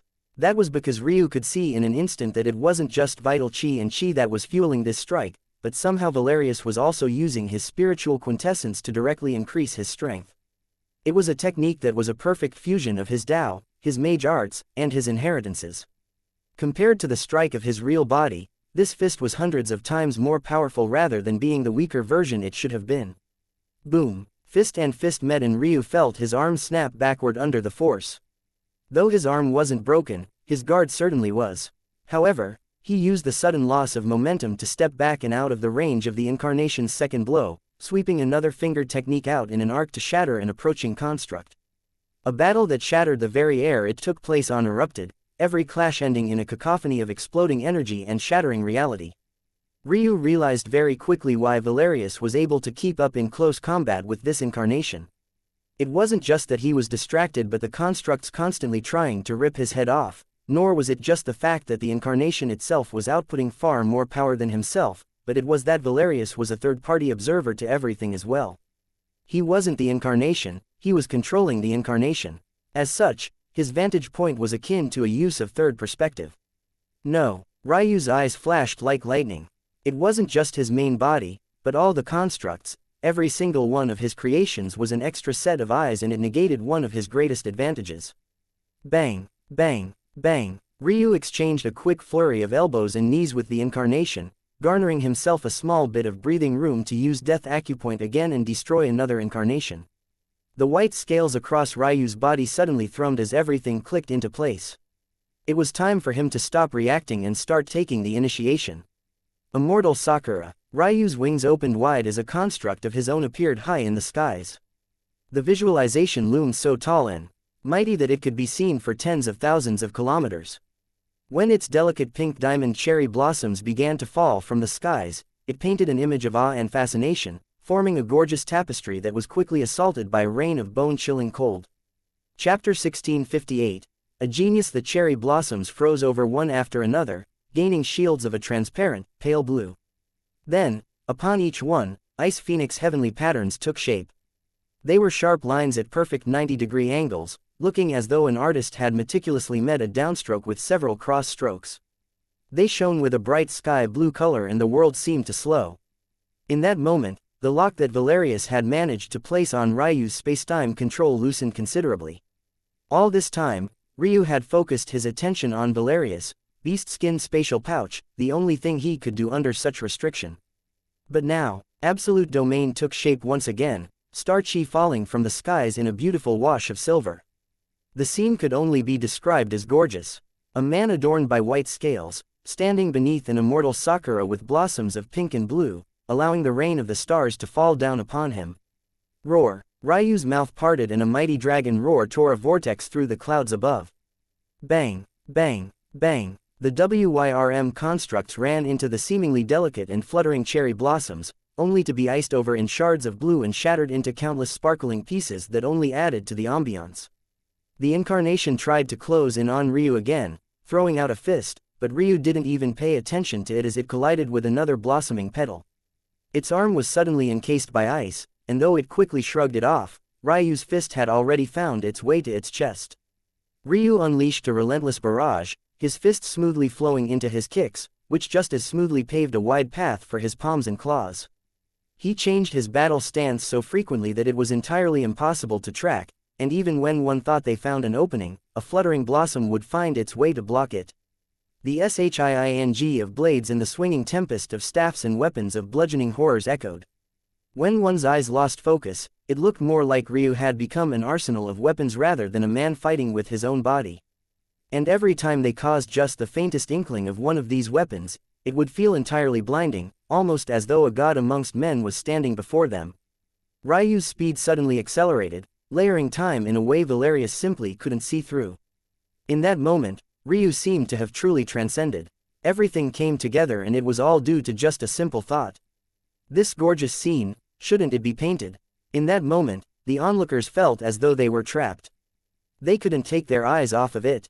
It felt like nothing had changed, and yet somehow everything had. Trapped in the flow of time, the immortal Sakura was no longer just a visualization of Ryu, it rather became a visualization of the world, encompassing a time long gone and a glimpse into what might be. Ryu felt a pull and control over time that he had never experienced before, a pull that finally seemed to rival his control over space, albeit just barely. And it was that control that the incarnation was entirely unable to keep up with. Bang, bang, bang, Ryu erupted with 3 fists. They didn't seem to hit lethal areas at all, one to the shoulder, one to the chin, and the last to the gut. And yet, the moment they landed, the incarnation froze before shattering into a rain of blood and energy. Flames erupted across Ryu's body, dancing with black and dark red hues. In this environment, one adorned by beauty, delicateness and even a hint of bashfulness, he seemed to be the only stain. And yet, that just made the pull of his visualization all the more powerful. There could be no peace without war, no contentment without malcontent, no happiness without rage. When Ryu suddenly struck that balance, and those in the surroundings were forced to contend with the fact that something so beautiful could be created by someone with the capacity for such evil, the skies seemed to split, a resounding holy blessing falling down upon them. A holy blessing that Ryu swiped away with a hand, shattering it into pieces. His horns glistened even beneath his dark flames, his white hair fluttering as the only contrast of brightness upon him. Even his scales were buried beneath the inferno. Valerius stood in the distance, beads of sweat falling down from his brow not out of fear, but rather hints of fatigue and the billowing heat suddenly coming from Ryu. He looked at Ryu deeply, his breathing even in the depths of his eyes quickly birthing a maturity he hadn't had just moments ago. This was the gap between a true genius and the dregs. There were, indeed, 2 paths that one could take after being humiliated, and he had taken the one that was only available to those with Tao hearts as resplendent as his own. It was a Tao heart that the people of the 9th heaven called the heart of a hero. And looking down at Ryu's chest, Valerius could see that he, too, had one. Slowly, Valerius began to take out a bone whip. It came from his spatial ring, so Ryu was unable to stop it. But he could also tell that it was too inferior a weapon for a genius of Valerius' caliber. It was likely that his favorite weapon was stored in the beast skin, but Ryu had stopped him from taking it out. Even after several seconds, the bone whip had yet to fully manifest itself and it quickly became obvious why Valerius hadn't taken it out until now, and also why he chose to store his main weapon in the much more complex spatial device. It simply took too long to pull out. Bang! Despite the fact they were standing over 100 meters in the sky, the bone whip slapped against the ground, forming a crater that rippled with cracks into the surroundings. However, just before the two could begin another round, a voice called out. "I believe that's enough." Chapter 1659. Plenty Ryu didn't have to cast in the direction of the one who spoke to see who it was. There were probably only very few people who could hide from his third perspective, and there was also the fact that this man wasn't trying to hide himself in the slightest. In Sacrum, he dared to say that nothing could escape his third perspective, but he had learned enough about the true martial world to conclude that there was nothing truly infallible in this world. At least not while his eyes were yet to return to their former number 1 ranking. The man who flew upon a flying disc had a mature sort of charm about him. His hair was graying, but perfectly slicked back, his face was clean-shaven and his robes were both simple, but noble, fluttering in the wind with colors of azure and gold. Sashi's heart skipped a beat when she saw this man. She put a hand on her chest and gave a small bow. She didn't bend her waist very much because her status was high enough to not need to do so, but the same wasn't the case for most everyone else. In fact, even the woman of the beast mimicry sect gave him a bow. The only two that didn't were Ryu and Valerius. Not wanting to stir more trouble than she had to, even Elena bowed. She felt that she had gotten Ryu into more than enough trouble, and now she was worried. "Warden," Sashi greeted politely. The warden title of the martial gods held a great amount of weight. Though the man was, only, of the omniscient sky god realm, it could be said that he had enough strength in a single palm to suppress both Sashi and her friend both with a great deal of ease. The minimum requirement of a warden was to reach the omniscient sky god realm while staying on the genius path. Many of them had a great chance of reaching the Tao Lord realm, but even without doing so, their ability to suppress those of the same realm stood near the top of the martial god clan as a whole. The warden position wasn't just bluster and talk. It was one that could only be claimed by walking through a mountain of corpses. Challenges were constantly open and anyone who met the minimum requirement could challenge this man at any time. Warden Mordecai wasn't even from a high-tier bloodline. He had a middle-tier bloodline of the martial gods, one that placed him below the status of Sashi and certainly the beast mimicry sect woman. And yet, when he came forward, they felt a trembling fear in their hearts. This was the power of someone who wasn't born with everything, but instead took it. Mordecai swept a gaze over the bowing people. When he saw that Ryu and Valerius hadn't moved, he didn't seem enraged. Instead, he chuckled, finding it amusing. Your battle was quite exhilarating, it reminded me of my youth. But you're destroying my ward. If you would like to battle, please do so in designated areas. My pockets are too shallow to deal with this cost. Ryu looked at the man deeply. He constantly felt his mind pinging him at a great deal of danger. This wasn't the first time this had happened, but rather the second after Valerius himself.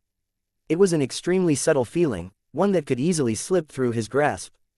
But now that it had happened again, he felt that it wasn't a coincidence. He dismissed it before because if this was a new ability, then why hadn't it activated when Old Juan was about to take action? He should have been alerted then. But if he was correct, it was likely that Old Juan was either too far beyond him, or his cultivation was too low to grasp the warning in time. Since then, he had broken into the false Sky God realm, and right now, he was technically in the true Sky God realm and had grasped transcendent control. Even with all its seals unlocked, his heavenly pupils still scaled with his individual strength, that would never cease to be. Is this a mutation of intuition? Intuition was something he was only supposed to be able to use 3 times in a lifetime, and he had already used them all, or so he thought. Maybe, his eyes had swapped out 3 large, life-changing uses of intuition, for smaller, more manageable spurts. Ryu turned back and frowned when he confirmed that Elena was bowing. He didn't say a word, but a strong wind straightened her back. She was a bit taken aback, but when she saw Ryu's gaze, her lips curled into a sheepish smile, a hint of worry twinkling in her eyes. Warden Mordecai's gaze didn't waver when he saw this. In fact, his smile remained the same. The road of cultivation is a lonely path, young one. You cannot give your talent nor your backbone to everyone around you. They will have to raise themselves up or you will one day have to watch them die regardless of the heights you reach. And by then, their death will be the anchor that drags you down. Mordecai spoke lightly as though he was advising a junior. Ryu gazed at him for a long while, not sensing any malintent in his words, but he still didn't like it in the slightest. There've been plenty of people who've reached the Tao God realm, plenty who've formed founding Taos, plenty who've had great talents or formed powerful backbones, as you say. But where is the challenge in doing what everyone else has already done? I will not only reach the pinnacle of the world, I will take those I love with me. If they need a backbone, I will be their backbone. If they lack talent, I will give them talent. If anyone stands in their way, I'll cut them down. Chapter 1660. Poor living situation. Ryu's hair rustled in the wind, his gaze meeting Mordecai's without the slightest hint of wavering. He looked as though he could truly palm the entire skies in a hand at the moment, and looking at his back, Elena felt tears threatening to fall. The Ryu she knew was obsessed with reaching the top of the world, but his thoughts were never about doing the same for everyone around him. It was a pursuit that could almost be called selfish under most lenses, and it was there only to satisfy his own vanity. Those were thoughts she kept to herself because they never seemed to matter. For one, the Ryu she fell for couldn't cultivate to begin with. And second, well, it was easy for you to ignore the flaws of someone you deeply loved. Another part of Elena, at least in recent years, felt that her evaluation of Ryu was unfair. Just because she didn't feel any ambition to do much, didn't mean that others had to be the same as her. Originally, she had felt that Ryu was being silly. He was already born to the greatest clan of Sacrum, what was there for him to pursue? Even after she learned about the wider world and the existence of the true martial world, she felt that it was unnecessary to go so far. Why not stay put where they were the kings and queens of their own little world? How much easier would their lives be? How much longer could they live? How many little princes and princesses could they have? Wasn't that the life everyone should aspire to? When Ryu actually came after her so soon after his rebirth, Elena realized that he had changed. He wasn't the same person, he smiled more, he was more caring. No, Ryu had always been caring, but it was in ways that most wouldn't see unless you truly looked into his eyes. But now, it just felt so free, so out in the open. She had hardly been around him for more than a few moments, but she had known him so well, and for so long, that she spotted the changes instantly. And these words he had just spoken, seemed to solidify that. She wiped at her eyes, trying to stop the tears from falling. She didn't want to embarrass Ryu any more than she already had. Embarrassment wasn't really a feeling that Ryu felt often, but she was his first wife, his first love. This thought was something that had driven her for a long while, and it was the reason she had been able to withstand so much pressure from her surroundings for so long. If she was going to stay in such a role, she couldn't have Ryu carry the brunt of their faith alone. She had to be better. Even if someone was strong enough to make her fold, they would have to break her to do so.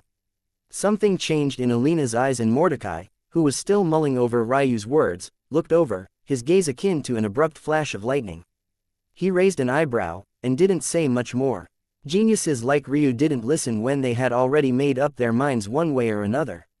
His gaze landed on Janice, and for the first time, he frowned. He was dead. When had he died? Mordecai looked toward Ryu again, who was standing there as though nothing had happened. You killed him. He wanted to ask when, but he felt like the question would deal a blow to his prestige. He was certain that Janice had been alive all the while, and in that state, he should have lived for several days at worst with the strength of his body. Even his own mother, though anxious, hadn't been to the point of losing her mind because she felt that her son still had a good path toward survival. That's only natural, Ryu said lightly. I was never going to allow him to survive. Anyone who touches my wife will suffer the same fate. Ryu's gaze turned toward Sashi, who seemed to only just be allowing the information to settle in. Her son had died, within what felt like arm's reach to her. A single bound for a cultivator of her caliber. And she hadn't even noticed. The cruelty set in like a meteor falling from the skies, and crashed into her in endless waves.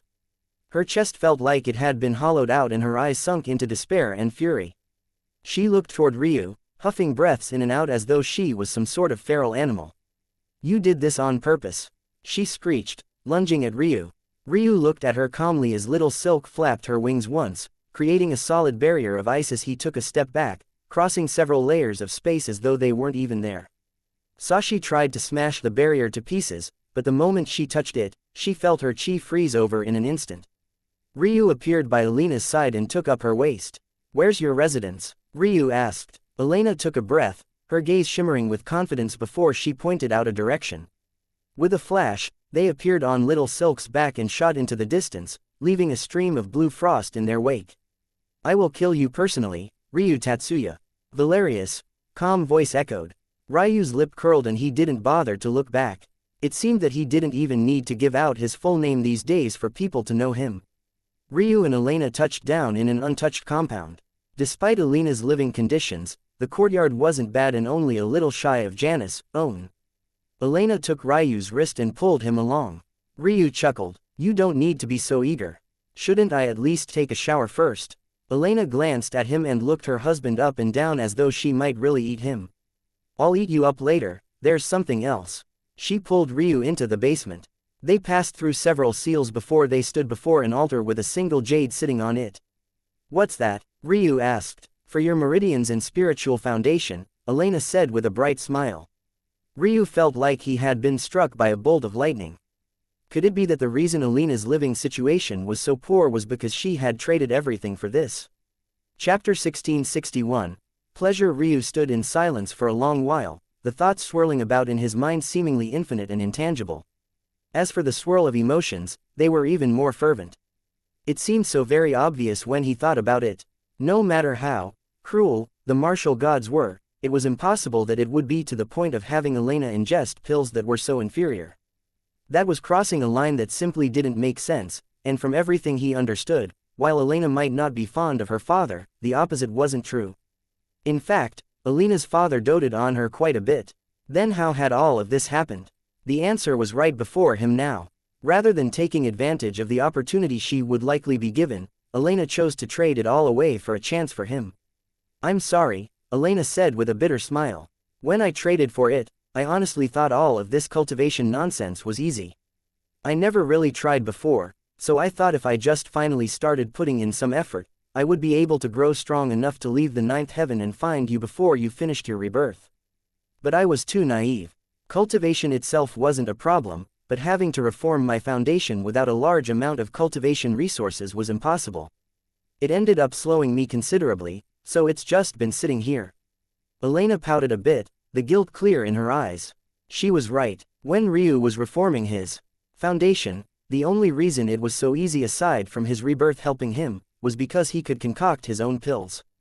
Not only did he concoct his own pills, but they weren't normal pills either by any stretch of the imagination. Even the worst of them were runed pills that would be extremely valuable even on the ninth heaven.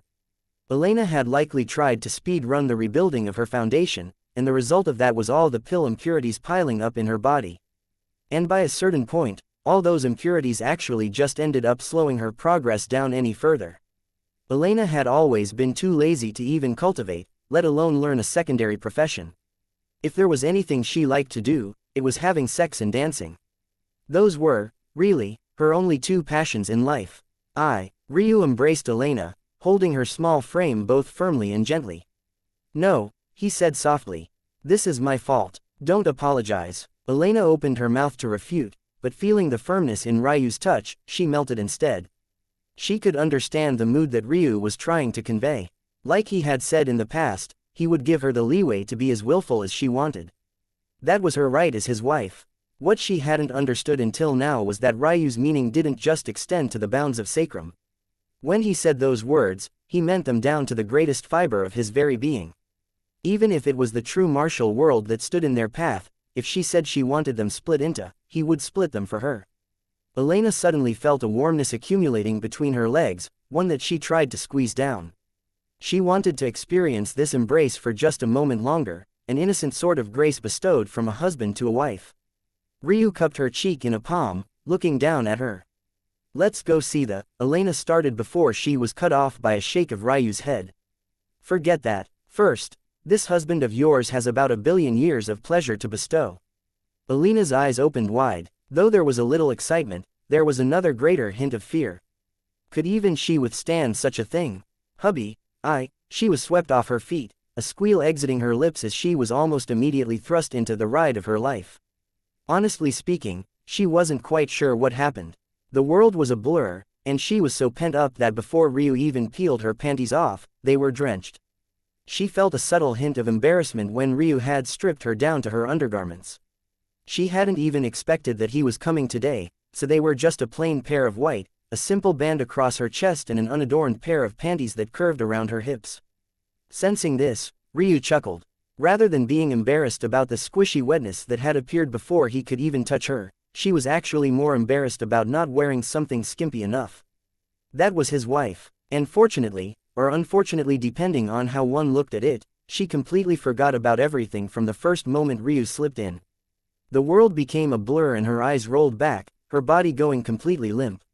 Ryu stopped after the first thrust, speechless. "This woman," he mumbled.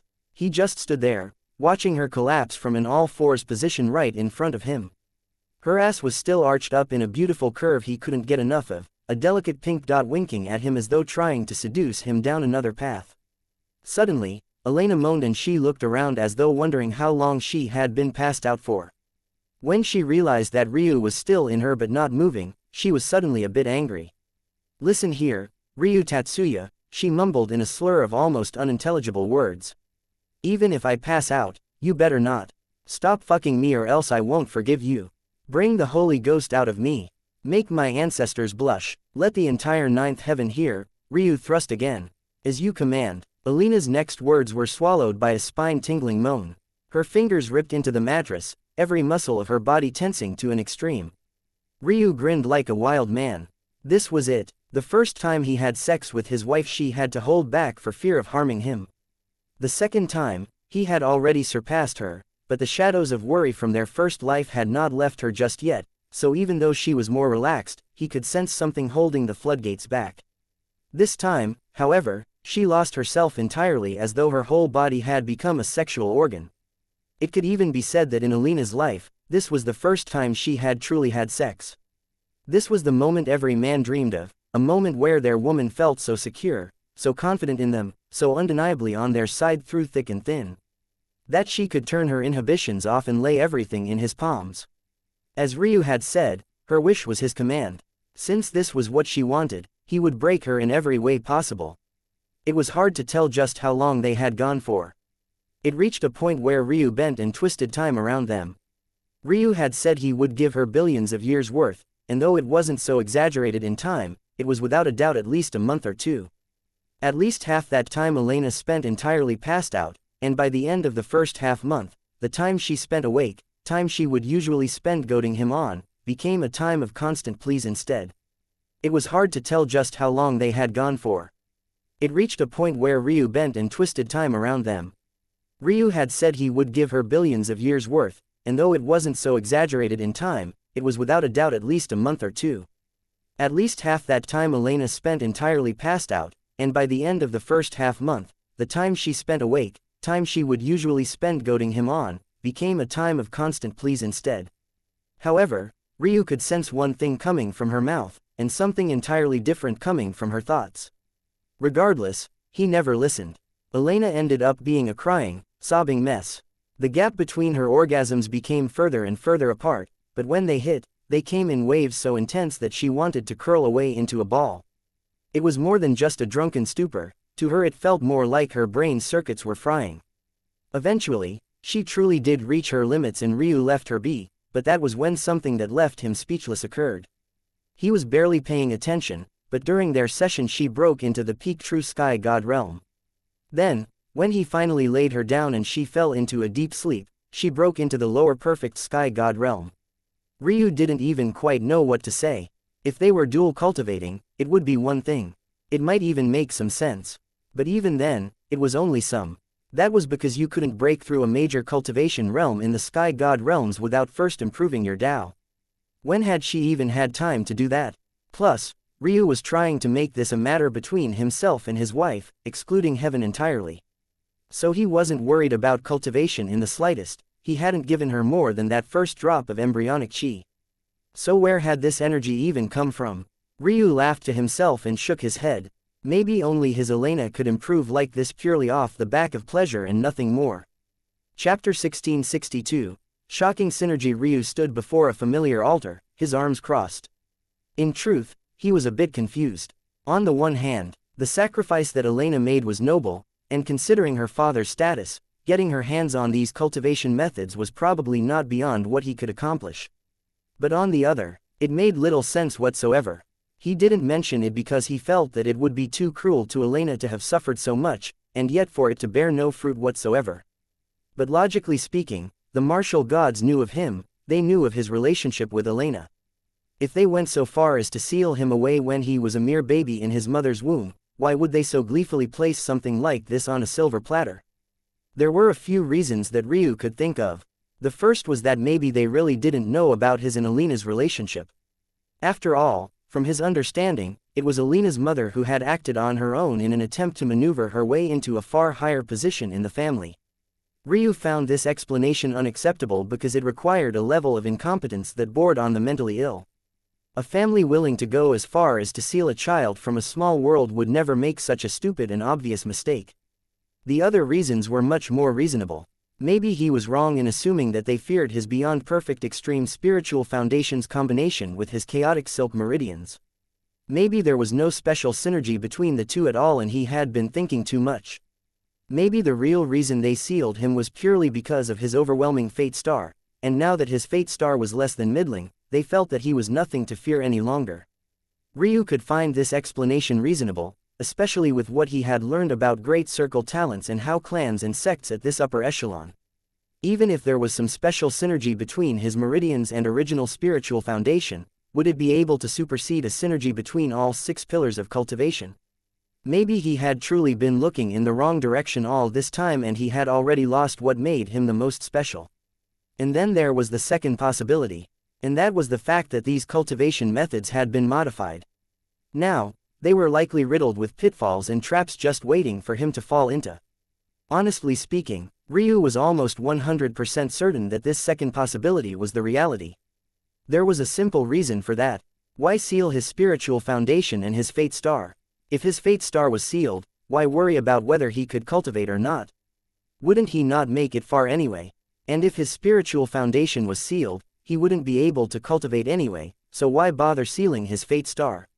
There were a myriad of reasons one could think of toward this end, but there was one nail in the coffin for Ryu. If they were going as far as to seal 2 of his talents, why did they leave his eyes alone? As a mortal, could he even have made so much progress without his eyes? Why seal off two paths, and yet leave a third open? The obvious answer seemed to be that those two paths were so far beyond the third that the third was neglected. Would the martial gods care about the seventh-ranked heavenly pupils? And if they placed his spiritual foundation and fate star at much higher priority, how could they ever let him get his hands on such a thing without first modifying it so that he would never benefit? Ryu waved a hand and the jade slapped into his fingers.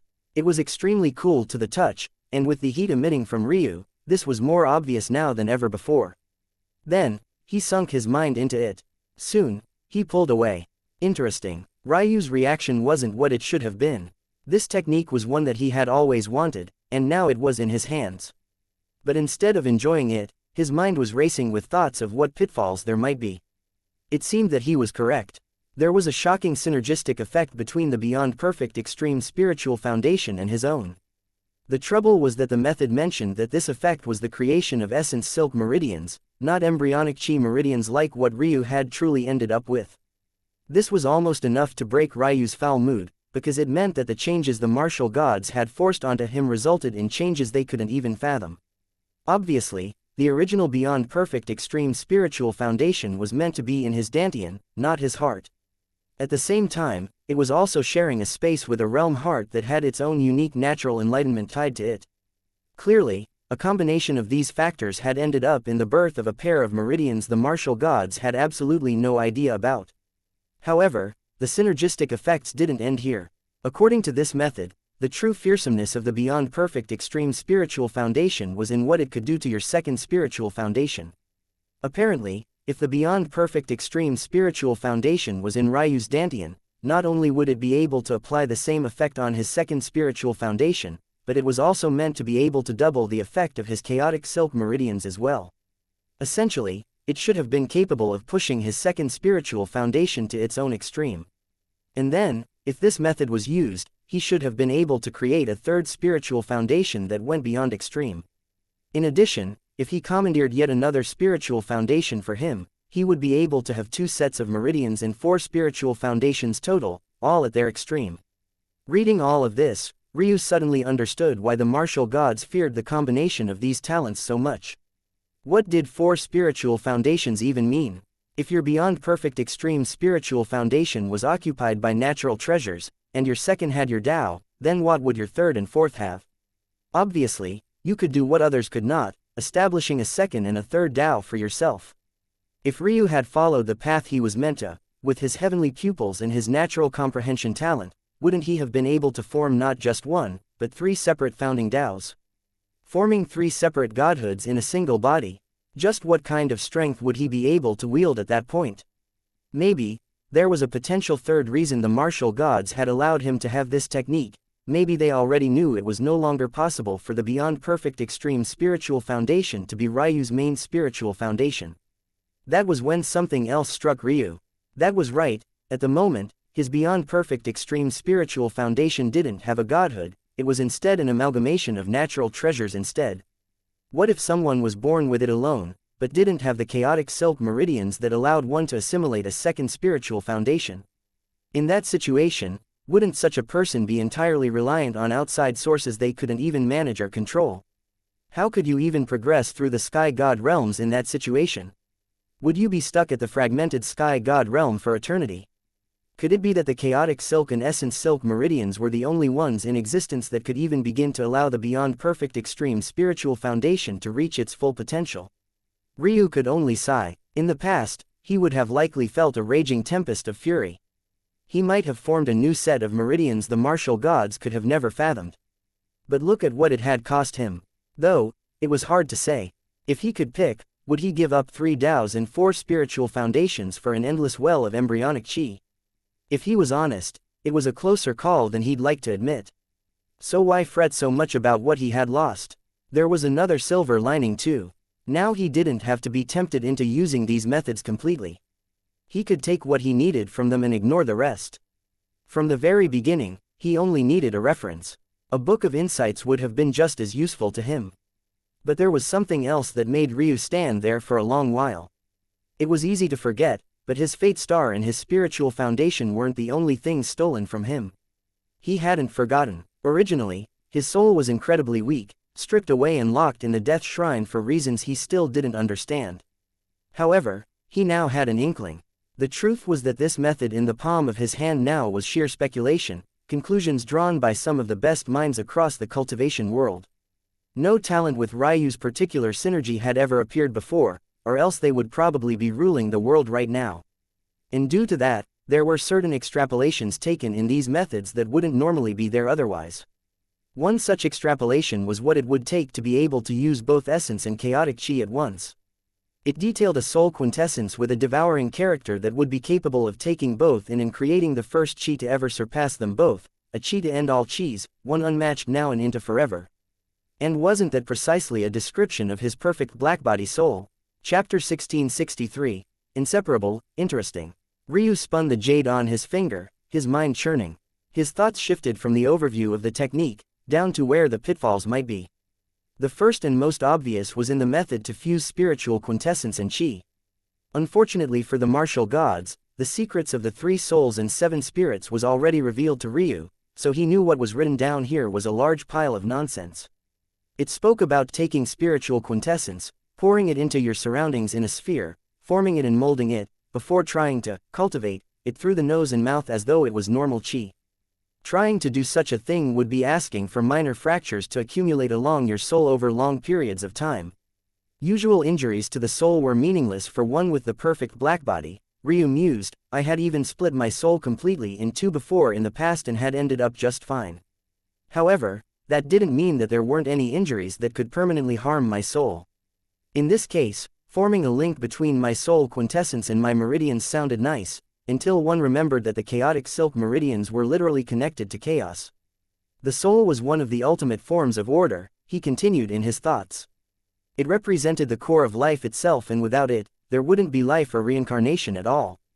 To provide a perfect feed between it and the chaos plane would be like committing suicide through 1,000 cuts. Though Ryu spoke of it as though it was the most obvious pitfall of this technique, in reality, it was probably the most sinister of the lot. You wouldn't even realize what the problem was initially, and even if you did, you might assume that it was like any other injury that you could weather, maybe even thinking that this sort of special technique that put so much pressure on the soul was something only someone with a perfect blackbody could withstand. By the time you realized that you were too naive, he thought grimly, your perfect blackbody would lose all its elasticity and talent, and your path of cultivation would be finished. This was just the first flaw that Ryu found on his own. There were bound to be others. And unfortunately for the martial gods, Ryu had the guidance of the heavens to lean back upon. Although the path the heavens laid out for me wasn't exactly like this, and it was lacking enough that I had to come find these techniques in the first place, that didn't mean that they were useless. In fact, by cross-referencing certain tidbits here and there, I could more easily pick out the flaws. In just an hour, he had actually found more than a dozen. He couldn't help but laugh to himself. These so-called martial gods are truly the bottom of the barrel. I can't wait for the day I wipe you all off the map. Despite the laughter hanging from his lips, the darkness in Ryu's gaze painted a completely different story. After another half-day, Ryu found absolutely nothing else, so he was more than 90% certain there weren't any other flaws to find. But he didn't dare to say for certain. Even so, he had no plans of cultivating the technique outright. He, too, only needed it for reference, and if anything, finding more flaws didn't harm him. In fact, the parts of the technique that contained flaws were like neon signs pointing toward the most important aspects of them. It's ready now, Ryu thought. Now, let's take a step back and really understand what's going on here. This path was cut off from me because my beyond perfect extreme spiritual foundation isn't in my dantian as it should be, but rather located in my realm heart. To make matters worse, the realm heart is supposed to be an incarnation of order, but because of my spiritual foundation's presence, it has become an incarnation of chaos instead, further distancing it from this path. When Ryu battled Valerius just now, he had made use of transcended control, but what he hadn't revealed was his chaotic transcended control. While he was laying the cards everyone else knew about on the table, he hadn't felt a need to reveal things they wouldn't know about just yet. But these variables also happened to be things that were holding him back as well. So, because my spiritual foundation is separated from my body by so many layers, it makes it difficult for it to affect the same change as well. There was another problem, too. A dantian was a hidden world of a cultivator, much like one's spiritual sea. It was an intimate connection between yourself, and it was the only place your spiritual foundation could connect to you. But my realm heart isn't exactly the same. Sure, it has a connection with me, but it isn't nearly as intimate. In fact, my body sees it as a foreign entity, and my spiritual foundation doesn't have perfect and unmitigated control over it. There's even a potential future path out there, albeit slim and unlikely, where this realm heart would awaken to itself and suddenly turn against me.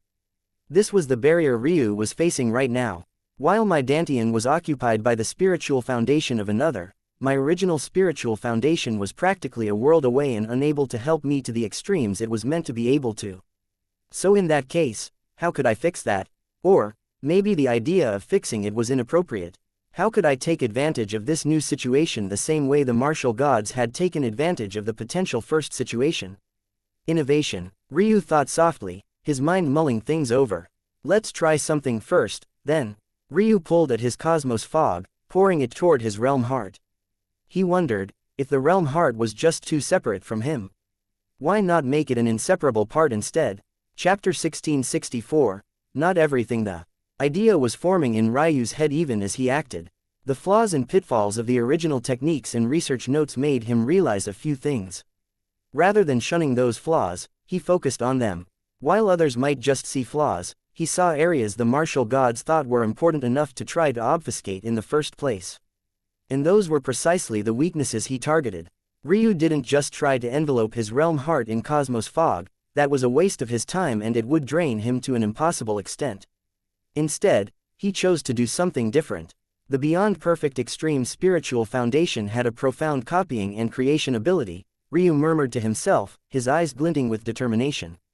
Just to be able to take something and push it to its beyond perfect extreme necessitated such abilities. It was thanks to this ability that I gained the divine chains of the martial gods, and it was by extension because of this that I comprehended the form of my Tao vessel so early on. But why did I have to use this on an external item? Why not use it on myself? This inspiration had once again come from the martial gods. Gathering 3 spiritual foundations was difficult. Just getting one required a great coincidence for me. But according to this technique, it was possible to use the beyond perfect extreme spiritual foundation to create spiritual foundations if the situation was right. Of course, the process was convoluted and riddled with pitfalls, but the tidbits were enough for me to grasp at. As expected, when Ryu's cosmos fog entered the range of influence of his original spiritual foundation, the natural treasure swaying within released a dull glow before it suddenly exploded forth with strength, multiplying his cosmos fog several times over. Ryu's gaze glowed as he observed. I expected this cosmos fog to be intangible and transparent like the divine chains were, but it seems that collecting the treasures changed something significantly. It seemed that by using the power of the natural treasures, his spiritual foundation couldn't just make illusory copies anymore, but rather solid and real copies that were indistinguishable from the original. This was huge. It's no wonder they claimed that I could recreate a spiritual foundation given the right circumstances. Of course, my cosmos fog was under the perfect conditions right now because it was my own ability. I already understood it implicitly, and it was my own natural talent. I had only been able to copy the divine chains because they had spent so long suppressing my spiritual foundation. And if I wanted to create a spiritual foundation, I would have to jump through even more hoops than that. But that was irrelevant to me at the moment. I had just realized that my spiritual foundation could actually bypass many of the limitations on my own stamina that I might otherwise have. He forced himself to push those thoughts down and began to multiply his cosmos fog again and again. The process lasted several hours, but eventually, there was enough to completely envelop his realm heart. And it was at that very instant that Ryu felt his body quake. The feeling was almost impossible to describe. It was like in one moment he was normal, and in the next, he had suddenly gained an extra limb that he understood exactly how to use, as though it had always been with him from the very start. In that moment, he had well and truly gained a second Dantian, and even without him doing much of anything, his strength had likewise changed. The call of a phoenix echoed in his ears with such ferocity that his eardrums nearly burst. At the same time, his beyond perfect extreme spiritual foundation began to quake. Ryu frowned, a deep discomfort rolling through his body. He didn't quite understand what was happening. Were they competing? In this sort of competition, did the phoenix even stand a chance? Ryu pondered, his brow furrowing. I know that it is the Phoenix Sky God's spiritual foundation, but compared to my original spiritual foundation, it has always felt underwhelming. But I don't believe that my beyond perfect extreme spiritual foundation would be reacting so fiercely if there wasn't a threat either. Ryu's frown deepened. Had he inadvertently run into yet another clash of talents situation? First his bloodlines, now his spiritual foundations. Pipe down, Ryu commanded with firmness, his will pressing down, his mood turning foul.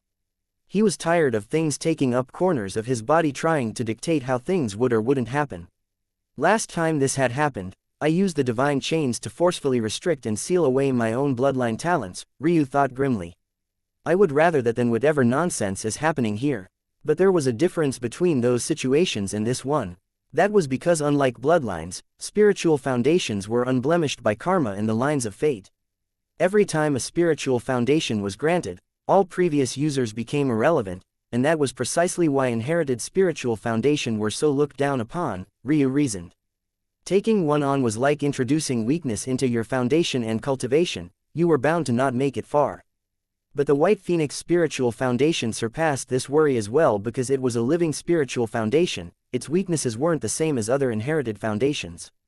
Even so, this was only the tip of the iceberg. The spiritual foundation represented the very Tao heart. When I spoke, it listened, because it was the embodiment of my will. And as such, I was granted a choice. Allowing my spiritual foundations to fight it out? Absolutely not. The choice was obvious. In this relationship, my beyond perfect extreme spiritual foundation would take precedent. The moment he made his intentions clear, the world within him thrummed. To Ryu's surprise, nothing happened to his White Phoenix spiritual foundation. Logically speaking, his original spiritual foundation should have now been able to bring it to its extreme, but it seemed just the same. However, that didn't mean that everything was like that. Chapter 1665, 2nd. It was an odd feeling, almost like a new network of connections was forming through his body. And because he was aware of his 3 souls and 7 spirits, he could feel them vaguely, awakening. They were still in a state of dormancy, but if he just pushed a little. Suddenly, Ryu felt the feeling grip onto his perfect black body. He had already reached the peak that was possible, that much he was certain of. For a long while, he had kept his mental realm cultivation in a weaker realm, just to make sure he could squeeze out all of his potential. But in that moment, he felt a resonance between his Tao heart and his perfect black body that showed signs of allowing it to break past those limits. What made the feeling very novel was the fact Ryu was fairly certain that if he had a normal soul, this wouldn't be happening. It was like his spiritual foundation could sense the perfect black body's propensity to absorb and evolve, and it had grasped onto that. Then he understood. It was just doing what it always did, maximizing the strengths of a talent that already existed. No. This feels. Ryu felt a deep sense of crisis within him. Everything in his mind and heart was telling him that this was good, that allowing his spiritual foundation to just boost his soul, and then hopefully everything else, was exactly what he wanted. So why did it feel so wrong? What could he possibly be missing? It's the same pitfall as before, just in reverse order. Ryu's mind flashed like lightning and he realized the issue immediately. In the first pitfall, he was bringing his soul to his spiritual foundation, but in this one, he was bringing his spiritual foundation to his soul. Even so, the result was ultimately the same. He would suffer for it. No. It's deeper than that. This first pitfall was because of chaos in its interactions with the soul, but this feels like something deeper than that. Ryu cross-referenced some of the things he had learned from the jade with his karmic strings the heavens had left behind in him. Beyond perfect extreme, he had never really thought of the origins of his spiritual foundation, but just taking a step back, it felt like it broke too many rules. In that fashion, it was a lot like the White Phoenix spiritual foundation. But the difference was that the White Phoenix spiritual foundation actually seemed to have limits. Ryu had neglected this matter, mostly because of how hard it was to get here. If not for his heavenly path rewards, how could he possibly even afford his spiritual foundation? He would probably have to spend the next million years looking for resources, hoping that his lifespan didn't run out in that time. But what if this was always meant to happen? What the hell? Ryu brought a hand to his head, the confusion swirling in his mind. Where was all of this coming from? Why was his soul separated from his body? Why wasn't it just chained like the rest of his important talents? Then there were his eyes. They had just left them alone. Ignoring his bloodlines made real sense, they practically wanted to devour one another, and leaving them be actually did more harm to him than not.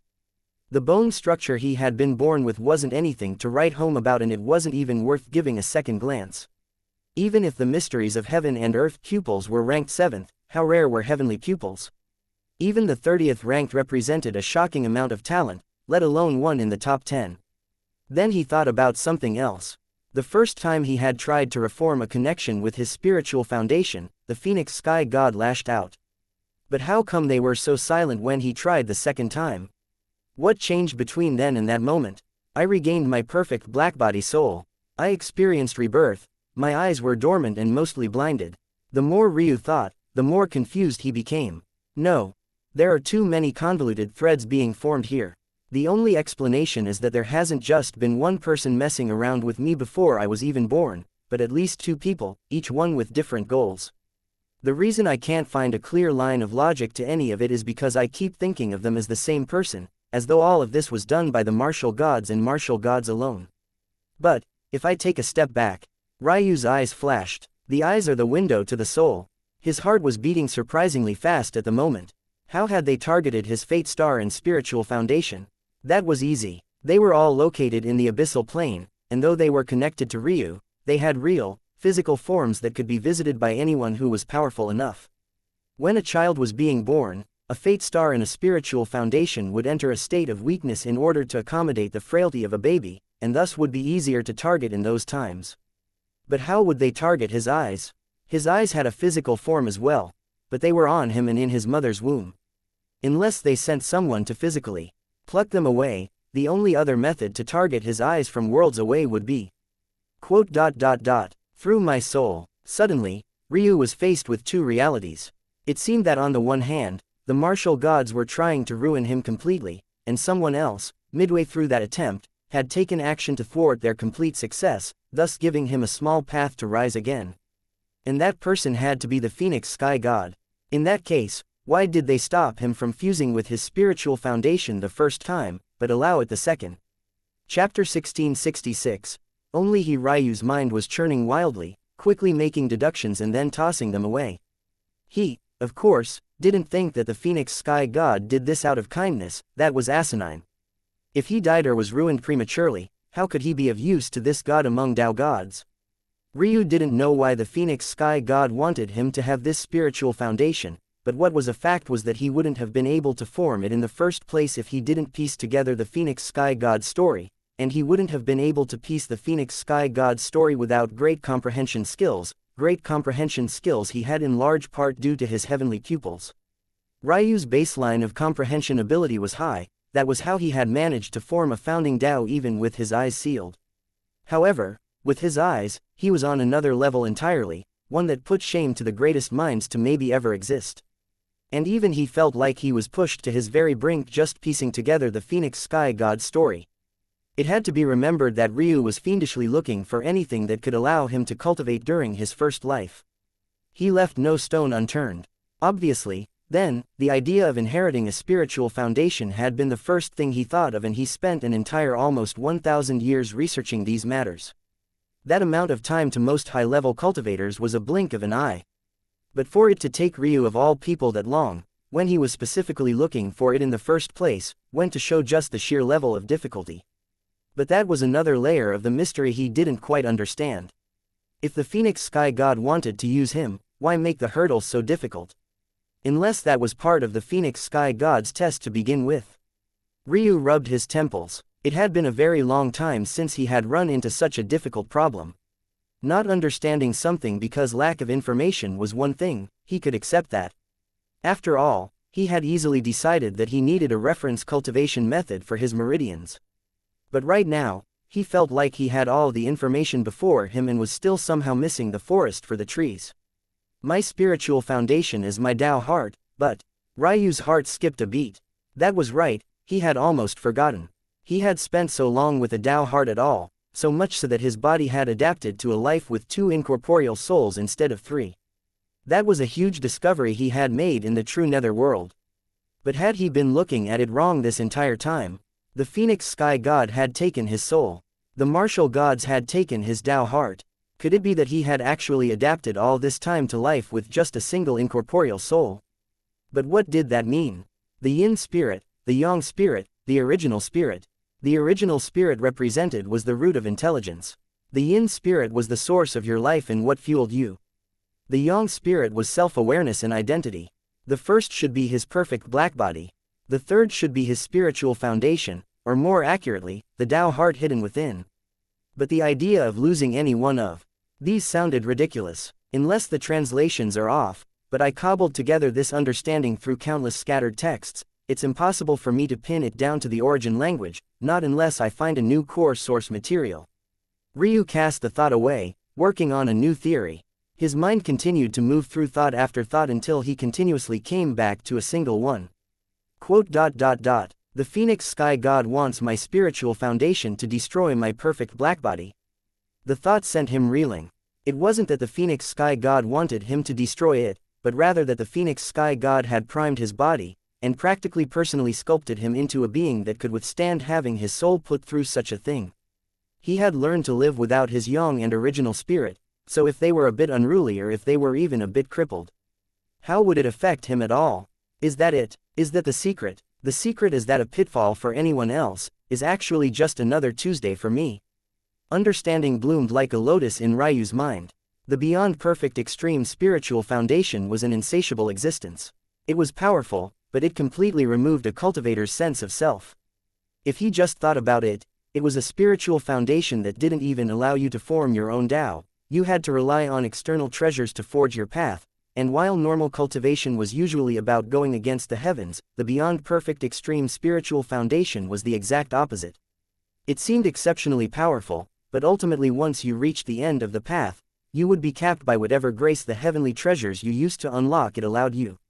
This was the fate of someone who had been born with the beyond perfect extreme spiritual foundation. It was likely that you'd become more powerful than any Tao god of the true martial world, but would you ever be able to break those limits and reach lofty existences like the Phoenix Sky God who stood beyond the realms of reason? Beyond maybe even the heavens themselves? And would you even be able to reach that stage anyway? How much energy would you need? How difficult would it be to comprehend those natural treasures?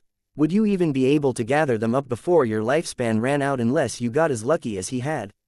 If you had a set of chaotic silk meridians, you could break past one barrier. If you had his heavenly pupils, you could break past another. If you happened to store it in a realm heart, you could break past another. But eventually you would run headfirst into a bottleneck. Ultimately, the spiritual foundation would never be yours truly because any action it took on your behalf would be akin to stripping your cultivation path of its autonomy and placing you firmly on a track set by the heavens. A powerful path for certain, but in the eyes of the Phoenix Sky God, was it even worthwhile to experiment with such a thing? They were looking for a way past their current limits, seeking a new peak beyond even the one they had laid their eyes on, wanting and striving for more. But what if those limits didn't exist? What if Ryu was capable of using his Tao heart and perfect blackbody soul as bridges to one another, without worry of corrupting or crippling because he had already long since learned to live without them? No. He hadn't just learned to live without them, that was inaccurate. His body had adapted, learning to fill in what weaknesses might be created should they falter on his own. In that case, in the history of this enigmatic spiritual foundation, only he, Ryu Tatsuya, could bring out its full potential. Boom! The burning shadow of a vast spiritual foundation formed in Ryu's chest. What if his entire body was taken beyond its perfect extreme? Chapter 1667. Seep. The surging feeling moved throughout Ryu's body like a tempest. Almost immediately, he felt the backlash against his soul, the lashes cracking and shattering it in several places. However, unlike the past, it was far worse. Rather than being something he felt that he could heal with ease, it was instead the bone-deep equivalent of a soul injury, rushing into his body and crushing him with. Or rather, it should have. Instead, what happened was that Ryu felt nothing at all. It was like his body had easily stricken a new balance. Suddenly, a new feeling was triggered. His yin, yang and original spirits formed a new balance with one another and the lines between them began to blur. The feeling was unlike Ryu had ever experienced before. His mind seemed to flutter in and out of focus, his thoughts coming in an endless stream in one moment, and then in a trickle the next. It felt like he was bound by endless streams of time, unable to comprehend or understand everything that was going on around him. And that was when he noticed something else. His spacetime soul nature. If such large changes were occurring to his soul, then what about everything else related to it? It felt like his three incorporeal souls were becoming a mesh, splicing into one another. And as a result of that, the spacetime soul nature that had started off as attached to his perfect blackbody soul alone was bleeding into everything else. At the same time, aspects of his perfect blackbody soul was seeping into his Tao heart and original soul, while aspects of his Tao heart were seeping into everything else. His entire world was becoming jumbled up, and the changes were happening both so quickly, and somehow also so slowly, that he couldn't quite keep up with everything that was happening. But it was precisely because of this that he had allowed all of this to occur in the first place. If this was just about being able to live with an injured soul, Ryu would have never allowed it.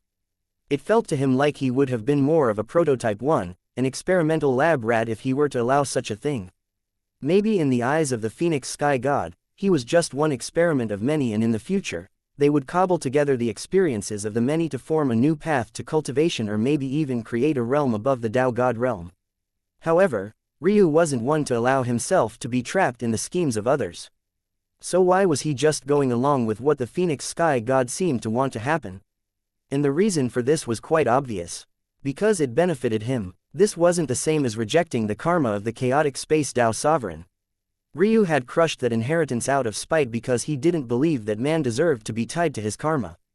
However, the Phoenix Sky God had already separated themselves from the usual strands of karma to begin with. That was why it was so difficult to pull together the strands of their story and understand just who they were or what they might have experienced in the one or maybe many lives they had lived. At the same time, Ryu could see a different path here, one that was further beyond just surviving, a state of having an injured soul, but one that was beyond that, created something entirely new. It was impossible to use the beyond perfect extreme spiritual foundation as a one-size-fits-all, usually. Again, that was because it would co-opt your path of cultivation and make it its own. However, in this case, Ryu was practically allowing it to become one with his soul, fusing into his perfect blackbody and original soul in ways that the martial gods had certainly never predicted. This, of course, didn't literally mean that his original spiritual foundation was becoming a part of him. Rather, it was instead gaining a lane to influence the other parts of his body in ways it had never been able to do before, at least not without harming his soul and severing his own unique path to cultivation. And that was when it began to happen. Fueled by the natural treasures of the world, Ryu's perfect blackbody soul broke through its previous shackles and its cultivation plummeted back to the fragmented realm. Despite this being the case, it didn't grow weaker. In fact, it maintained the exact same strength. The difference was that his room for growth in each realm had skyrocketed. At the same time, his internal matrix shimmered with golden runes that danced within the dense black liquid that was his spiritual sea. It grew more perfect, more refined. If before his internal matrix was capable of making his Tao as strong as one a realm above, it had now improved to 3 realms, what seemed to be a small extreme of its own, a perfect multiple of 9, the immature extreme. No, Ryu felt that this explanation for what had happened to his internal matrix was too simple. He even felt that it was inappropriate to use the original grades at all. It wasn't that his internal matrix increased the level of his false Tao to a transcended Tao, but it was rather that it projected the illusion of doing so, because it actually felt that while filtered through his Tao had broken through the normal bounds of a peak founding Tao, reaching a new realm entirely. It was an odd and whisper-like feeling, one that was fleeting and difficult to grasp, almost as though the power was more hollow than real. But as hollow as it was, there was no doubt in Ryu's mind that his Tao had become stronger without his comprehension deepening in the slightest. And then the strands of his beyond perfect extreme spiritual foundation began to seep into the rest of his body. Chapter 1668. The true peak. Ryu had long forgotten how long he had been grappling with bloodlines. When everything began, he thought he was a talent to rule all talents, untouchable and unblemished. And in the beginning, this was very much true. The unfortunate truth, though, was that this was only the case if he used sacrum as his one and only metric of success. The more he learned about the world, the more he realized that the fact he had been born with 4 such bloodlines in his body was akin to a curse rather than a gift, and finding a method of pulling out their best potential was nigh impossible. And once again, that curse was rearing its ugly head. The first moment Ryu felt that his beyond perfect extreme spiritual foundation was about to work its magic on his bloodlines, he didn't actually feel elation. In fact, he felt dread. Part of the reason his bloodlines were so weak in the first place was because they had purposely muted aspects of themselves so that they could coexist. If his spiritual foundation suddenly brought them to their realm of perfection, he would actually just explode from the inside out and his journey would end right here and now. However, Ryu hadn't just thought of this. He knew that this would happen. So why had he allowed it? It was because he felt there was a chance here, one that if he grasped properly, he might be able to rid himself of his bloodline woes once and for all. The trouble was that, if he did this, his path to reincarnation would be severed forever. There was a reason the 3 incorporeal souls and 7 corporeal spirits were severed. The former was what disappeared after your death, allowing you to enter the path of rebirth and start life anew in a new world with fresh memories and a different purpose in life. The latter, however, those were the core of this life, and they would stay behind and rot, never to come to exist again. Ryu actually didn't know if he had lived other lives or not. Like most people, he had no memory of them. But just the idea that he might have didn't actually fill him with comfort. If anything, it made him greatly uncomfortable. If he really had lived other lives, it meant that he had eventually fallen much like everyone else did. Maybe he reached the peak, maybe he didn't, but in the ultimate sense, he had crumbled to ash just like any other being. Ryu had never really thought about living forever. His goal was never immortality, it was just to stand so high up that everyone else could only be below him. But as he learned about existences like the Phoenix Sky God, he realized that maybe, by definition, his perishing meant that he never had reached any true peak. His scope had been too narrow, too shallow. If he wanted to reach the peak, how could he die? He had to be like the Phoenix Sky God, eternal and unblemished. He had to be like the Zhu clan ancestor, able to wield time as though it was just a toy on his palm. And it was because of that thought that Ryu didn't hesitate for even a moment. He didn't need to. He had already lived another life, he would make this one his last, whether to success or to failure. His 3 incorporeal souls opened up and began to pour into his body, latching onto his 7 corporeal souls and beginning to fuse with them as well. Soon, there was no difference between the corporeal and incorporeal at all. Should he die, they would all vanish into the ether, never to be resurrected again. And then, Ryu dug deep, allowing his dominance bloodmancy to thrum and his spiritual foundation began to dig into his very blood marrow. He would change everything, starting right here. The Fire Dragon, the Lightning Qilin, the Emperor Phoenix, the Ice Phoenix, the Dark Phoenix, they were 5 creatures that were all legends, untouchable and holy. It was hard to see a path to thread through them all, and Ryu realized that, he couldn't. What was holding him back all this time was the strands of karma that represented the original paths of these beasts, but he couldn't allow himself to get caught up in them again. If he wanted to use them, he could only take what was useful to him and discard the rest. Take form and conquer the heavens. Take form and burn the heavens. Take form and command the heavens. Take form and forge the heavens.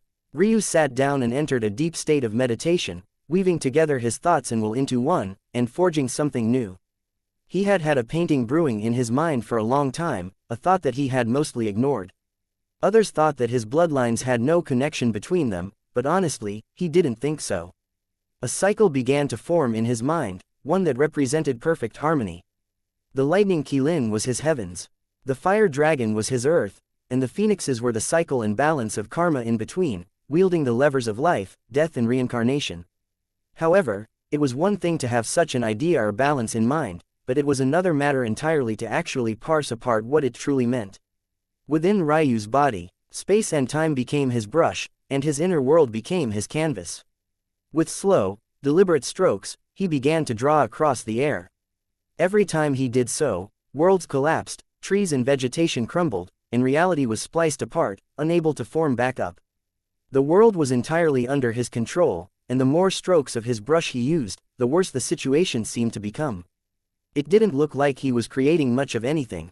If anything, he was destroying it all one step at a time. And yet, he sat there in complete stilling, the world quaking around him. Chapter 1669. Bonus painting. Thanks to Jackson's smiley face, 1/3 they said that the eyes were the window to the soul. But now, Ryu's soul was unlike any other to ever exist. It had become an amalgamation of all he was, both a kernel of life, a kernel of flesh and a kernel of his will all in one. In that case, what did it mean for his eyes now? What were they window into? Were they a window at all? Did they even still have the same connection to his soul? Ryu thought about this as his paintbrush continued to rush forward with a tempest of strokes, destroying the world before him bit by bit. There was something else to consider. After his rebirth, Ryu had lost 999 years of time, a true perfect extreme. However, while it had made his path to reforging his foundation easier, was that truly all that had happened?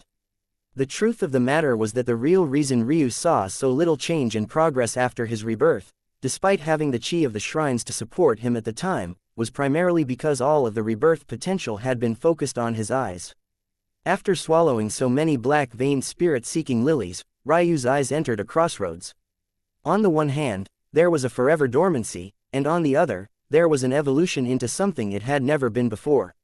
It took reaching the Sky God realm in near-heroic fashion for it to rekindle itself and finally allow him to see through the eyes of the once number-ranked heavenly pupils. Many things had changed as a result.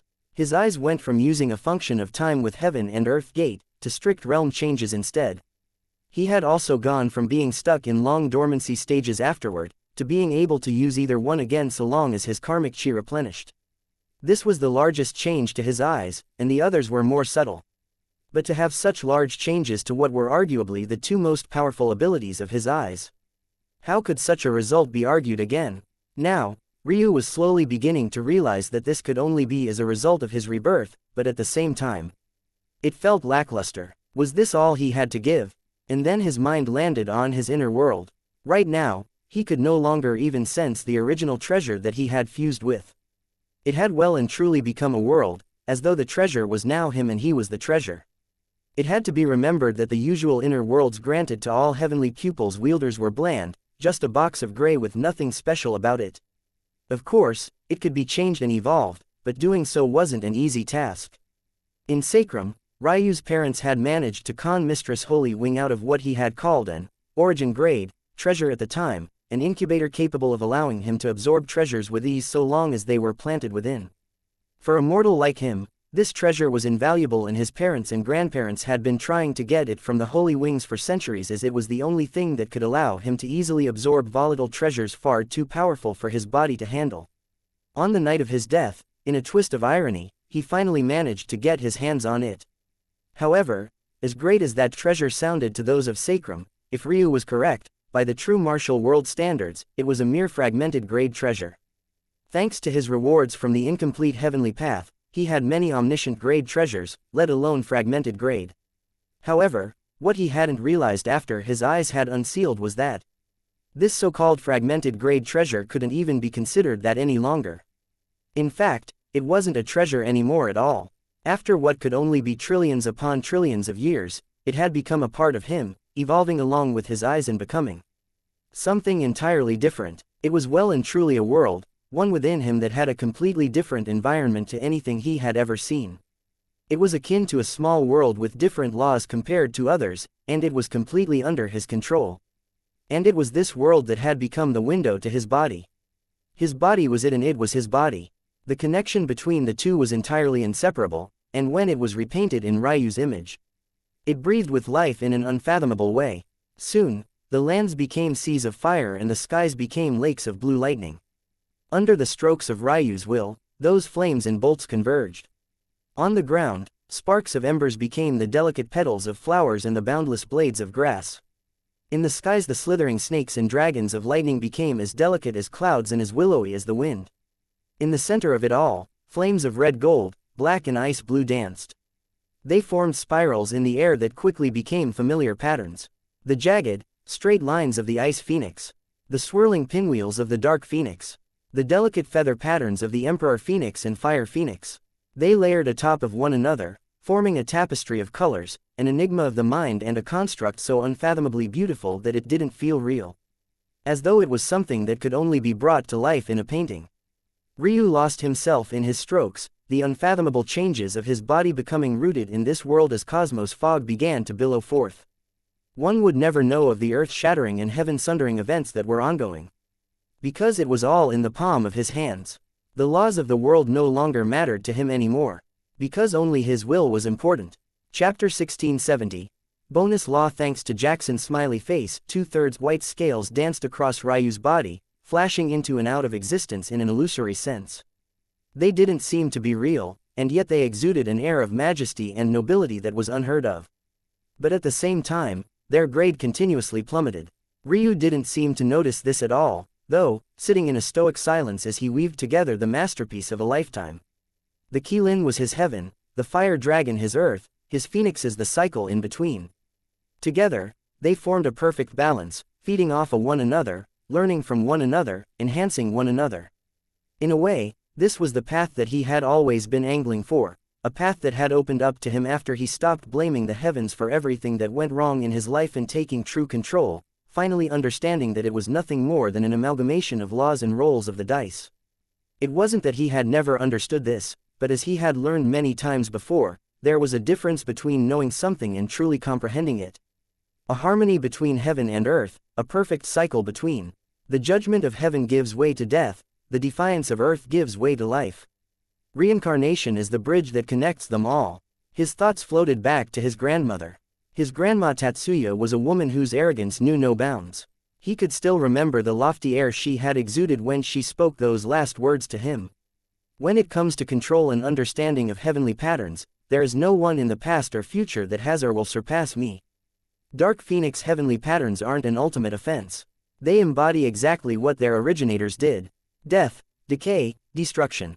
At the highest order, they represent the end of all things, the final stop, the finality of chaos. Ice Phoenix heavenly patterns aren't an ultimate defense. They embody everything opposing to that of death, decay and destruction. They fuel life and preserve order. The Emperor Phoenix's heavenly patterns are beyond this. The Ice Phoenixes are often mistaken to be much more than they are because they are said to give life, but this is incorrect. As I've said, Ice Phoenixes preserve life, they allow what already is to continue to be, they further what has already come into being. Rebirth is beyond that. Rebirth gives form, gives structure. It sparks life. It is the bridge between order and chaos, not only because it is a balance between the two, but because it can turn order to chaos and chaos to order as it pleases.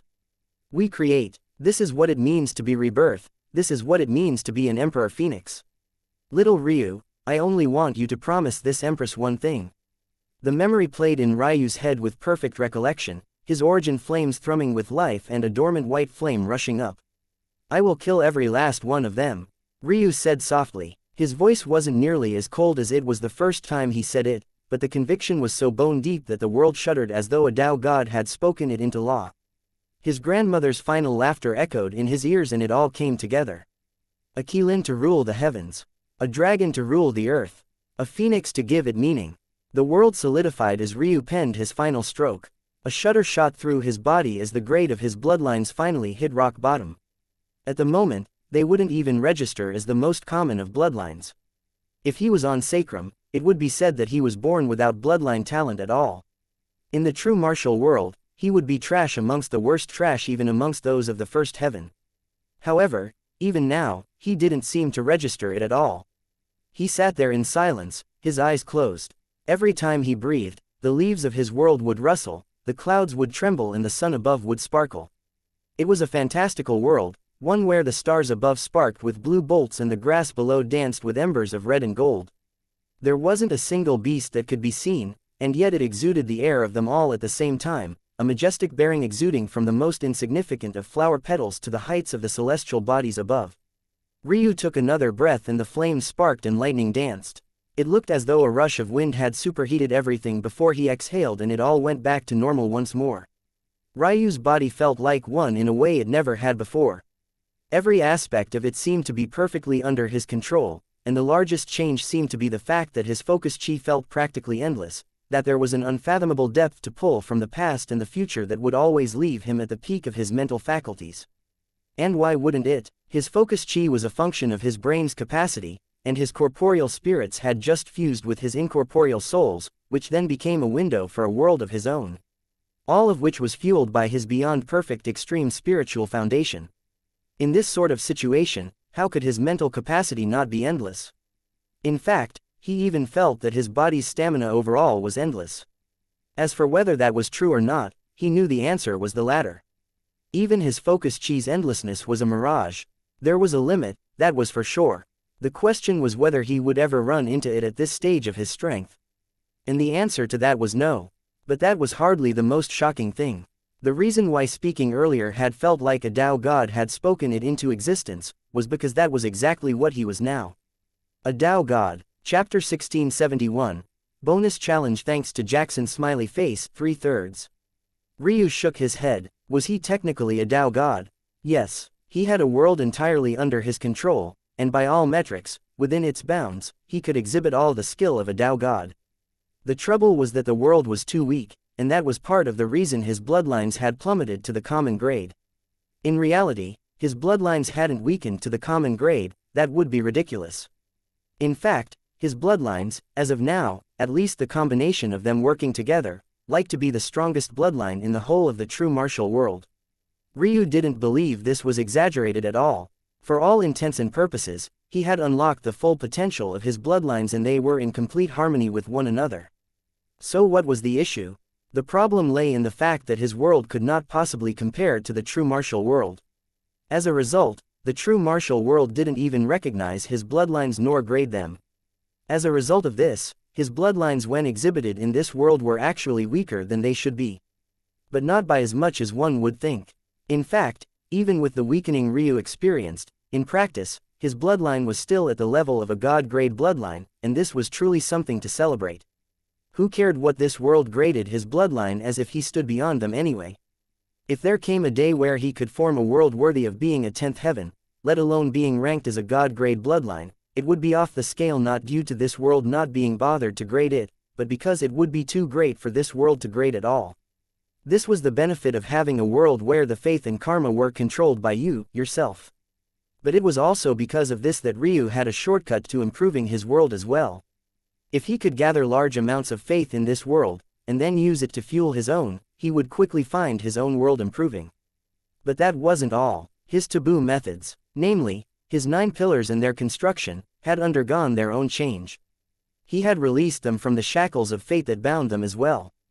As a result, they were able to exhibit their full might.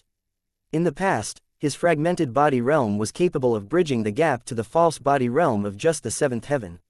However, now, it could do so for geniuses of the 9th heaven. In fact, saying so described it far too simply. It had returned to a core technique that could stand toe-to-toe with the 9 powers. As such, it was no longer any weaker than techniques of the absolute monsters of the hegemony branches of the martial gods, or the inheritor disciples of the beast mimicry sect, arcane dancer sector devouring heaven sect. It wasn't just his taboo methods that had been unlocked like this, but also a technique given to him by Hope, absolute domain. It was already an extraordinarily powerful method, but now it was on an entirely different level. Then, there were the White Phoenix heavenly patterns. In the past, they couldn't seem to do much of anything at all, but now even the simplest strokes of them could exhibit transcendent control. When he layered them, he could exhibit omniscient control without even tapping into his eyes' abilities. The best part to Ryu though, without opening his eyes, he cut a wound open on his wrist. Then, within his body, he swallowed a drop of embryonic chi. In that instant, the wound healed. But it wasn't just that it healed, but Ryu felt that that portion of his body had become marginally stronger at the same time, as though it had been refined to a greater level of perfection. He realized that this was one part due to the embryonic chi itself, another part due to the shackles on his body being released of the normal limiters of cultivators of this world, but maybe most importantly because of his beyond perfect extreme spiritual foundation. It seemed that although his embryonic chi meridians hadn't changed on the surface, they had done so subtly. Whereas before they could only excavate potential he already had, over long periods of time, it seemed that they would be able to tap into potential he didn't, increasing his foundation beyond the realms of reason. It could be said that the only part of his body that didn't undergo significant changes was his White Phoenix spiritual foundation, but he wasn't surprised by this in the slightest, nor did he care very much.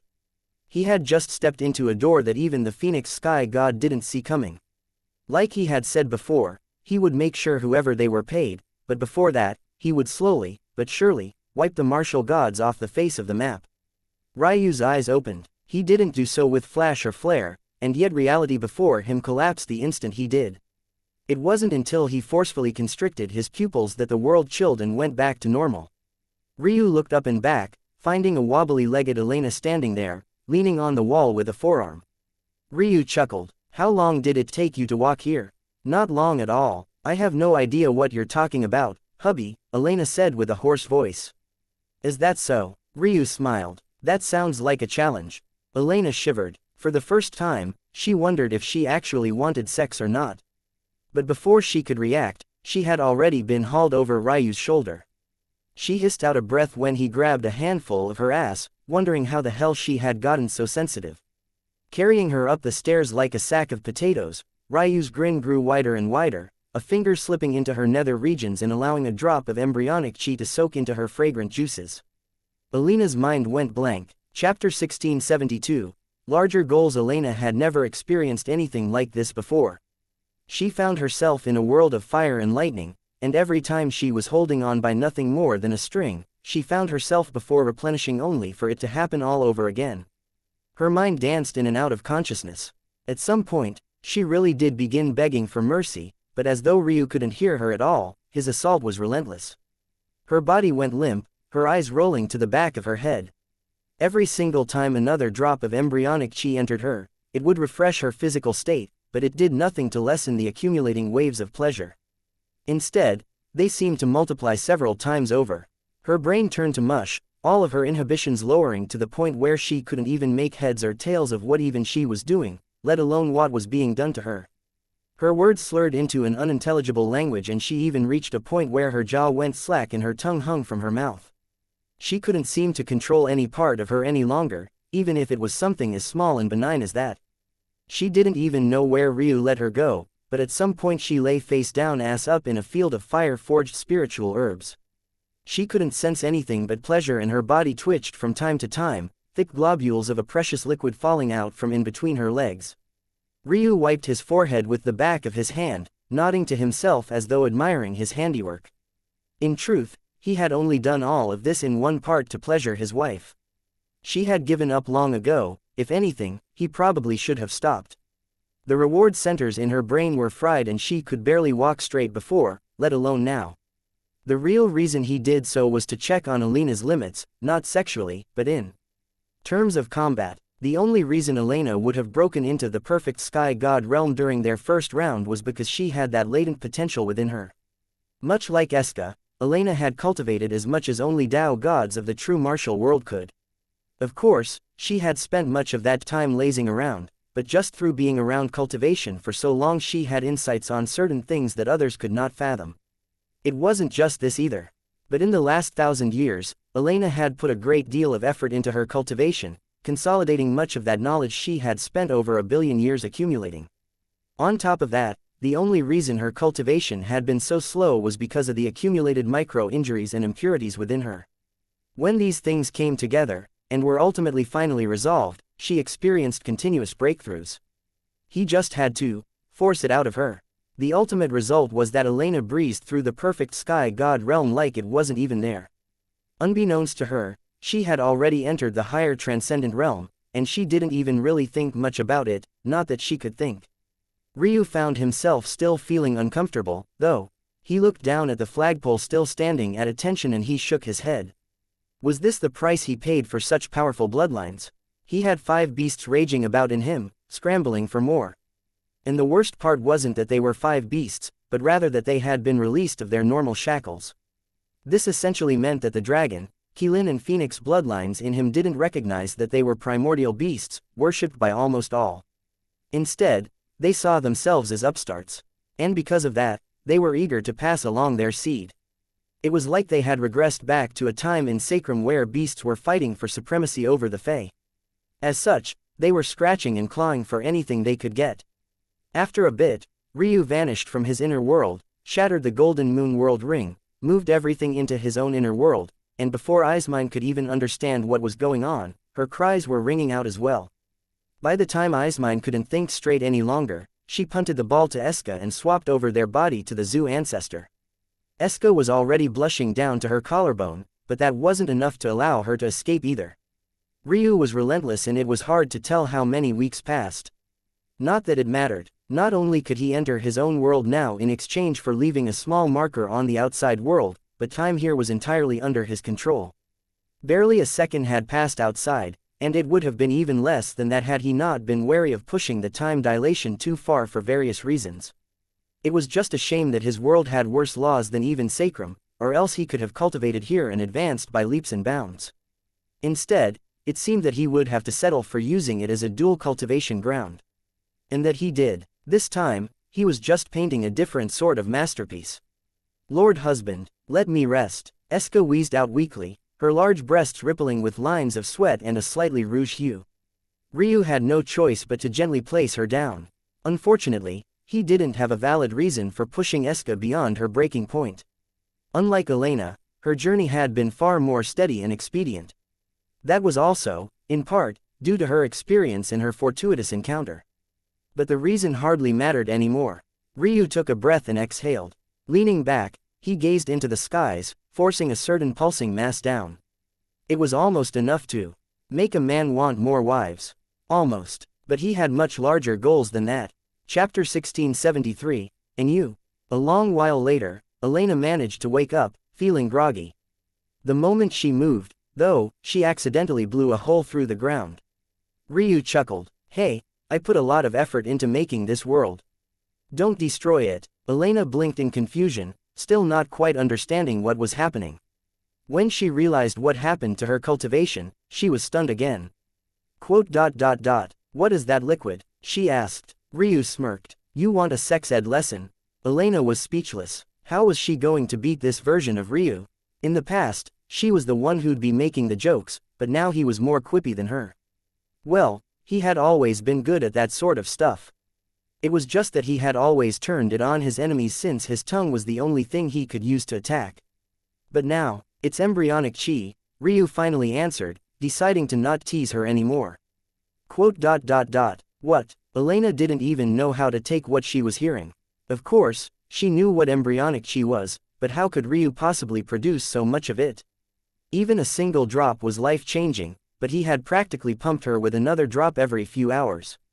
In fact, she had a feeling that he could have done it more times than that, but it just hadn't been necessary. After a certain point, using embryonic chi just to replenish her from sexual exhaustion was just a huge waste. But Ryu didn't seem to care at all. Don't use it like that anymore, Elena continued, her voice still hoarse. Save it for yourself, it can be used at invaluable times. Is that so? Ryu laughed. I thought this was an invaluable time. No, really, Elena tried to put it more seriously. Ryu understood why she was being like this. She thought that he was trying to repay her for the technique and everything she had suffered through. But in her mind, if he did this, then all of her efforts would be in vain. They were husband and wife, why did he have to be so stubborn about clearing debts with her? Quite frankly, it made her a bit unhappy, something she rarely experienced when she was with Ryu. Ryu's smile didn't fade. With a wave of his hand, a small stream of glistening, milky white liquid appeared. It meandered through the skies and with a thought, the earth trembled. The ground split and with a flick of his finger, the milky stream filled it, forming looping rivers around the world. Suddenly, the air was filled with a refreshing scent, and the simple plants and herbs began to evolve at a pace too rapid for the eyes to consciously capture. Elena blinked before her eyes widened. Your husband doesn't have limits, Ryu finally replied. Elena blushed, realizing that she had thought too much. She had almost forgotten that her little Ryu really wasn't a man who worked within the normal realms of common sense. Come here, Ryu beaconed. I want to see something. Elena suddenly felt her legs wobble again. A pleasing look reflected in her pink diamond eyes.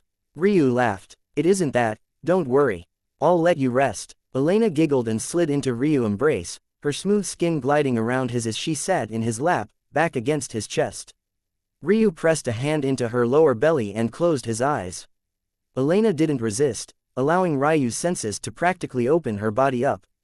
It was a feeling that should have made her uncomfortable, but in reality, she was at peace. In fact, she almost drifted off to sleep entirely. How did I improve so fast? Elena asked softly. Is it really because of the embryonic chi? That's part of it, but it's probably just a relaxation of your nerves and a consolidation of minor breakthroughs you've already made.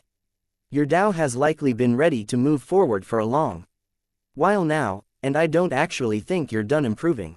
What you're missing right now is probably a method to use your bloodline, right? Elena nodded. Your bloodline is a mixture of divine wing and holy wing, Well, they call it a bloodline, but in reality what's special about the martial gods is that our bloodline decides 4 of our pillars. Once a bloodline is formed, whatever soul, meridian or bone structure talent we had before is replaced. At least that's how it works here. But your spiritual foundation and Tao are not. Somewhat. The spiritual foundation is truly random, but the Tao usually falls in line mostly by necessity. What's the difference between divine wing and holy wing? Quote. All 3 of the hegemonic bloodlines are related to suppression. The divine hegemony branch suppresses the mind, the divine chain branch suppresses the body, and the divine wing branch suppresses the chi. As for the difference between holy and divine wing, it's one part scope and another part methodology. The holy wing bloodline relies on internal chi and methods to fuel and apply suppression, while the divine wing bloodline relies on laws and runes to do so. The latter is not only far more powerful, but it takes less effort and stamina to execute. The difference between divine hegemony and holy king, or divine chain and holy chain, is pretty much the same. They're all just a step down. And you? Ryu asked. Quote. I really don't know. I've been trying to understand, but it's so muddled. It doesn't seem to work like any one of them, and yet it works like both of them. But my ability to suppress others is limited. The best I've been able to get is that my chi control is better than most others. Ryu fell into silence. Of the 3, he only knew of one. They said that the divine chain bloodline could be described in one phrase. To chain the heavens and restrict it to the earth. I think I understand now, Ryu said softly. Chapter 1674. Amplification. Alina's bloodline had, indeed, become an interesting fusion of the 2, and it even seemed to have changed the original intended goal of both at the same time. What was especially interesting was the mechanism by which it happened. It had to be understood that the martial god bloodline almost always chose one or the other. Logically, Elena should have either had a weaker than usual divine wing bloodline that was suppressed by her holy wing bloodline, or an average to excellent divine wing bloodline that suppressed her holy wing bloodline. But instead what happened was that she was born with 2 mutated variants of both that clashed against one another and became something new, unable to decide which among them should be the superior bloodline. The starting point were 2 bloodlines that were different from what they should have been, and the end point was one bloodline far different from what the sum of its parts would suggest. Alina's bloodline had little to do with suppression any longer at all. Instead, it was all based on amplification. What was unfortunate was that much of this amplification was of limited use to herself, at least in this situation. But Ryu could see a path where when she entered the Tao Lord realm and could finally begin to form incarnations, where her incarnations would actually be far more powerful than her original body. Essentially, Elena was excellent at amplifying the chi and things external to herself. If it was cleverly applied, there were any number of things she could do.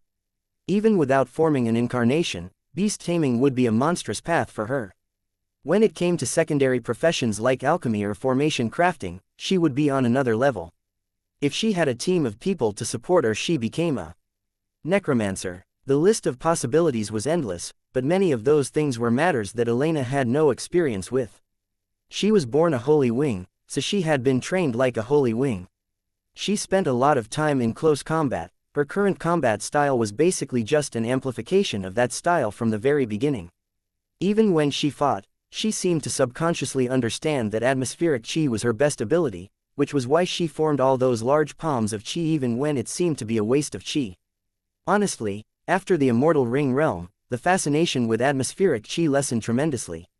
This wasn't because it became useless. Unless you were Ryu and had an entire plane's worth of chi within you, you had to use atmospheric chi or else you would be quickly overpowered by your enemies.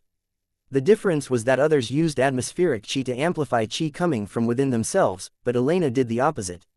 When he had watched her fight, it was as though Elena forgot she had her own meridians at all. And that made sense now that he could see her bloodline. If she pulled from the stores of chi within herself, she would actually be weakening her attack. With her bloodline, it was actually much better that she completely relied on the atmosphere around her. So odd, Ryu couldn't be blamed for thinking this. Who had a bloodline that didn't work on themselves, but only on external things? But, knowing this, I'm pretty sure that I can. Ryu fell into his thoughts, his mind churning. Soon, he had settled on an idea that should work, but he needed reference material to help Elena out. Even now, he still didn't have as much experience as the individuals who had cultivated for even millennia, let alone millions, billions or even trillions of years. It had to be remembered that until now, Ryu had only been cultivating for a grand total of less than 3 decades, and that was only if he bothered to count the time he had spent in the black hole. Without that time, it was far less than 2 decades. He felt that he was more intelligent than most, but his scope of understanding and experience was less than any one of his wives. What Ryu wanted for Elena was a technique that could take advantage of the loophole in her bloodline to make her truly monstrous. He believed that even without deviating her path to become a beast tamer or necromancer, he could make her an untouchable powerhouse. In fact, she wouldn't have to wait to become a Dao Lord first either. Wait, Elena called out with an embarrassed look on her face. Ryu blinked. What is it? ... I still can't move. Ryu paused before bursting into a fit of laughter. In the end, he had to wait. Although he gave Elena another droplet of embryonic chi, her ability to control her legs was entirely related to her fried brain. Her body was just fine, but there was nothing shaking the wobbliness she was experiencing right now. The husband and wife pair enjoyed one another's company in silence for a long while. The grin on Elena's face threatened to split her jaw apart. This sort of peace was exactly what she had wanted for so long. Suddenly, she blinked, remembering something. She pointed toward the passed-out Aizmine.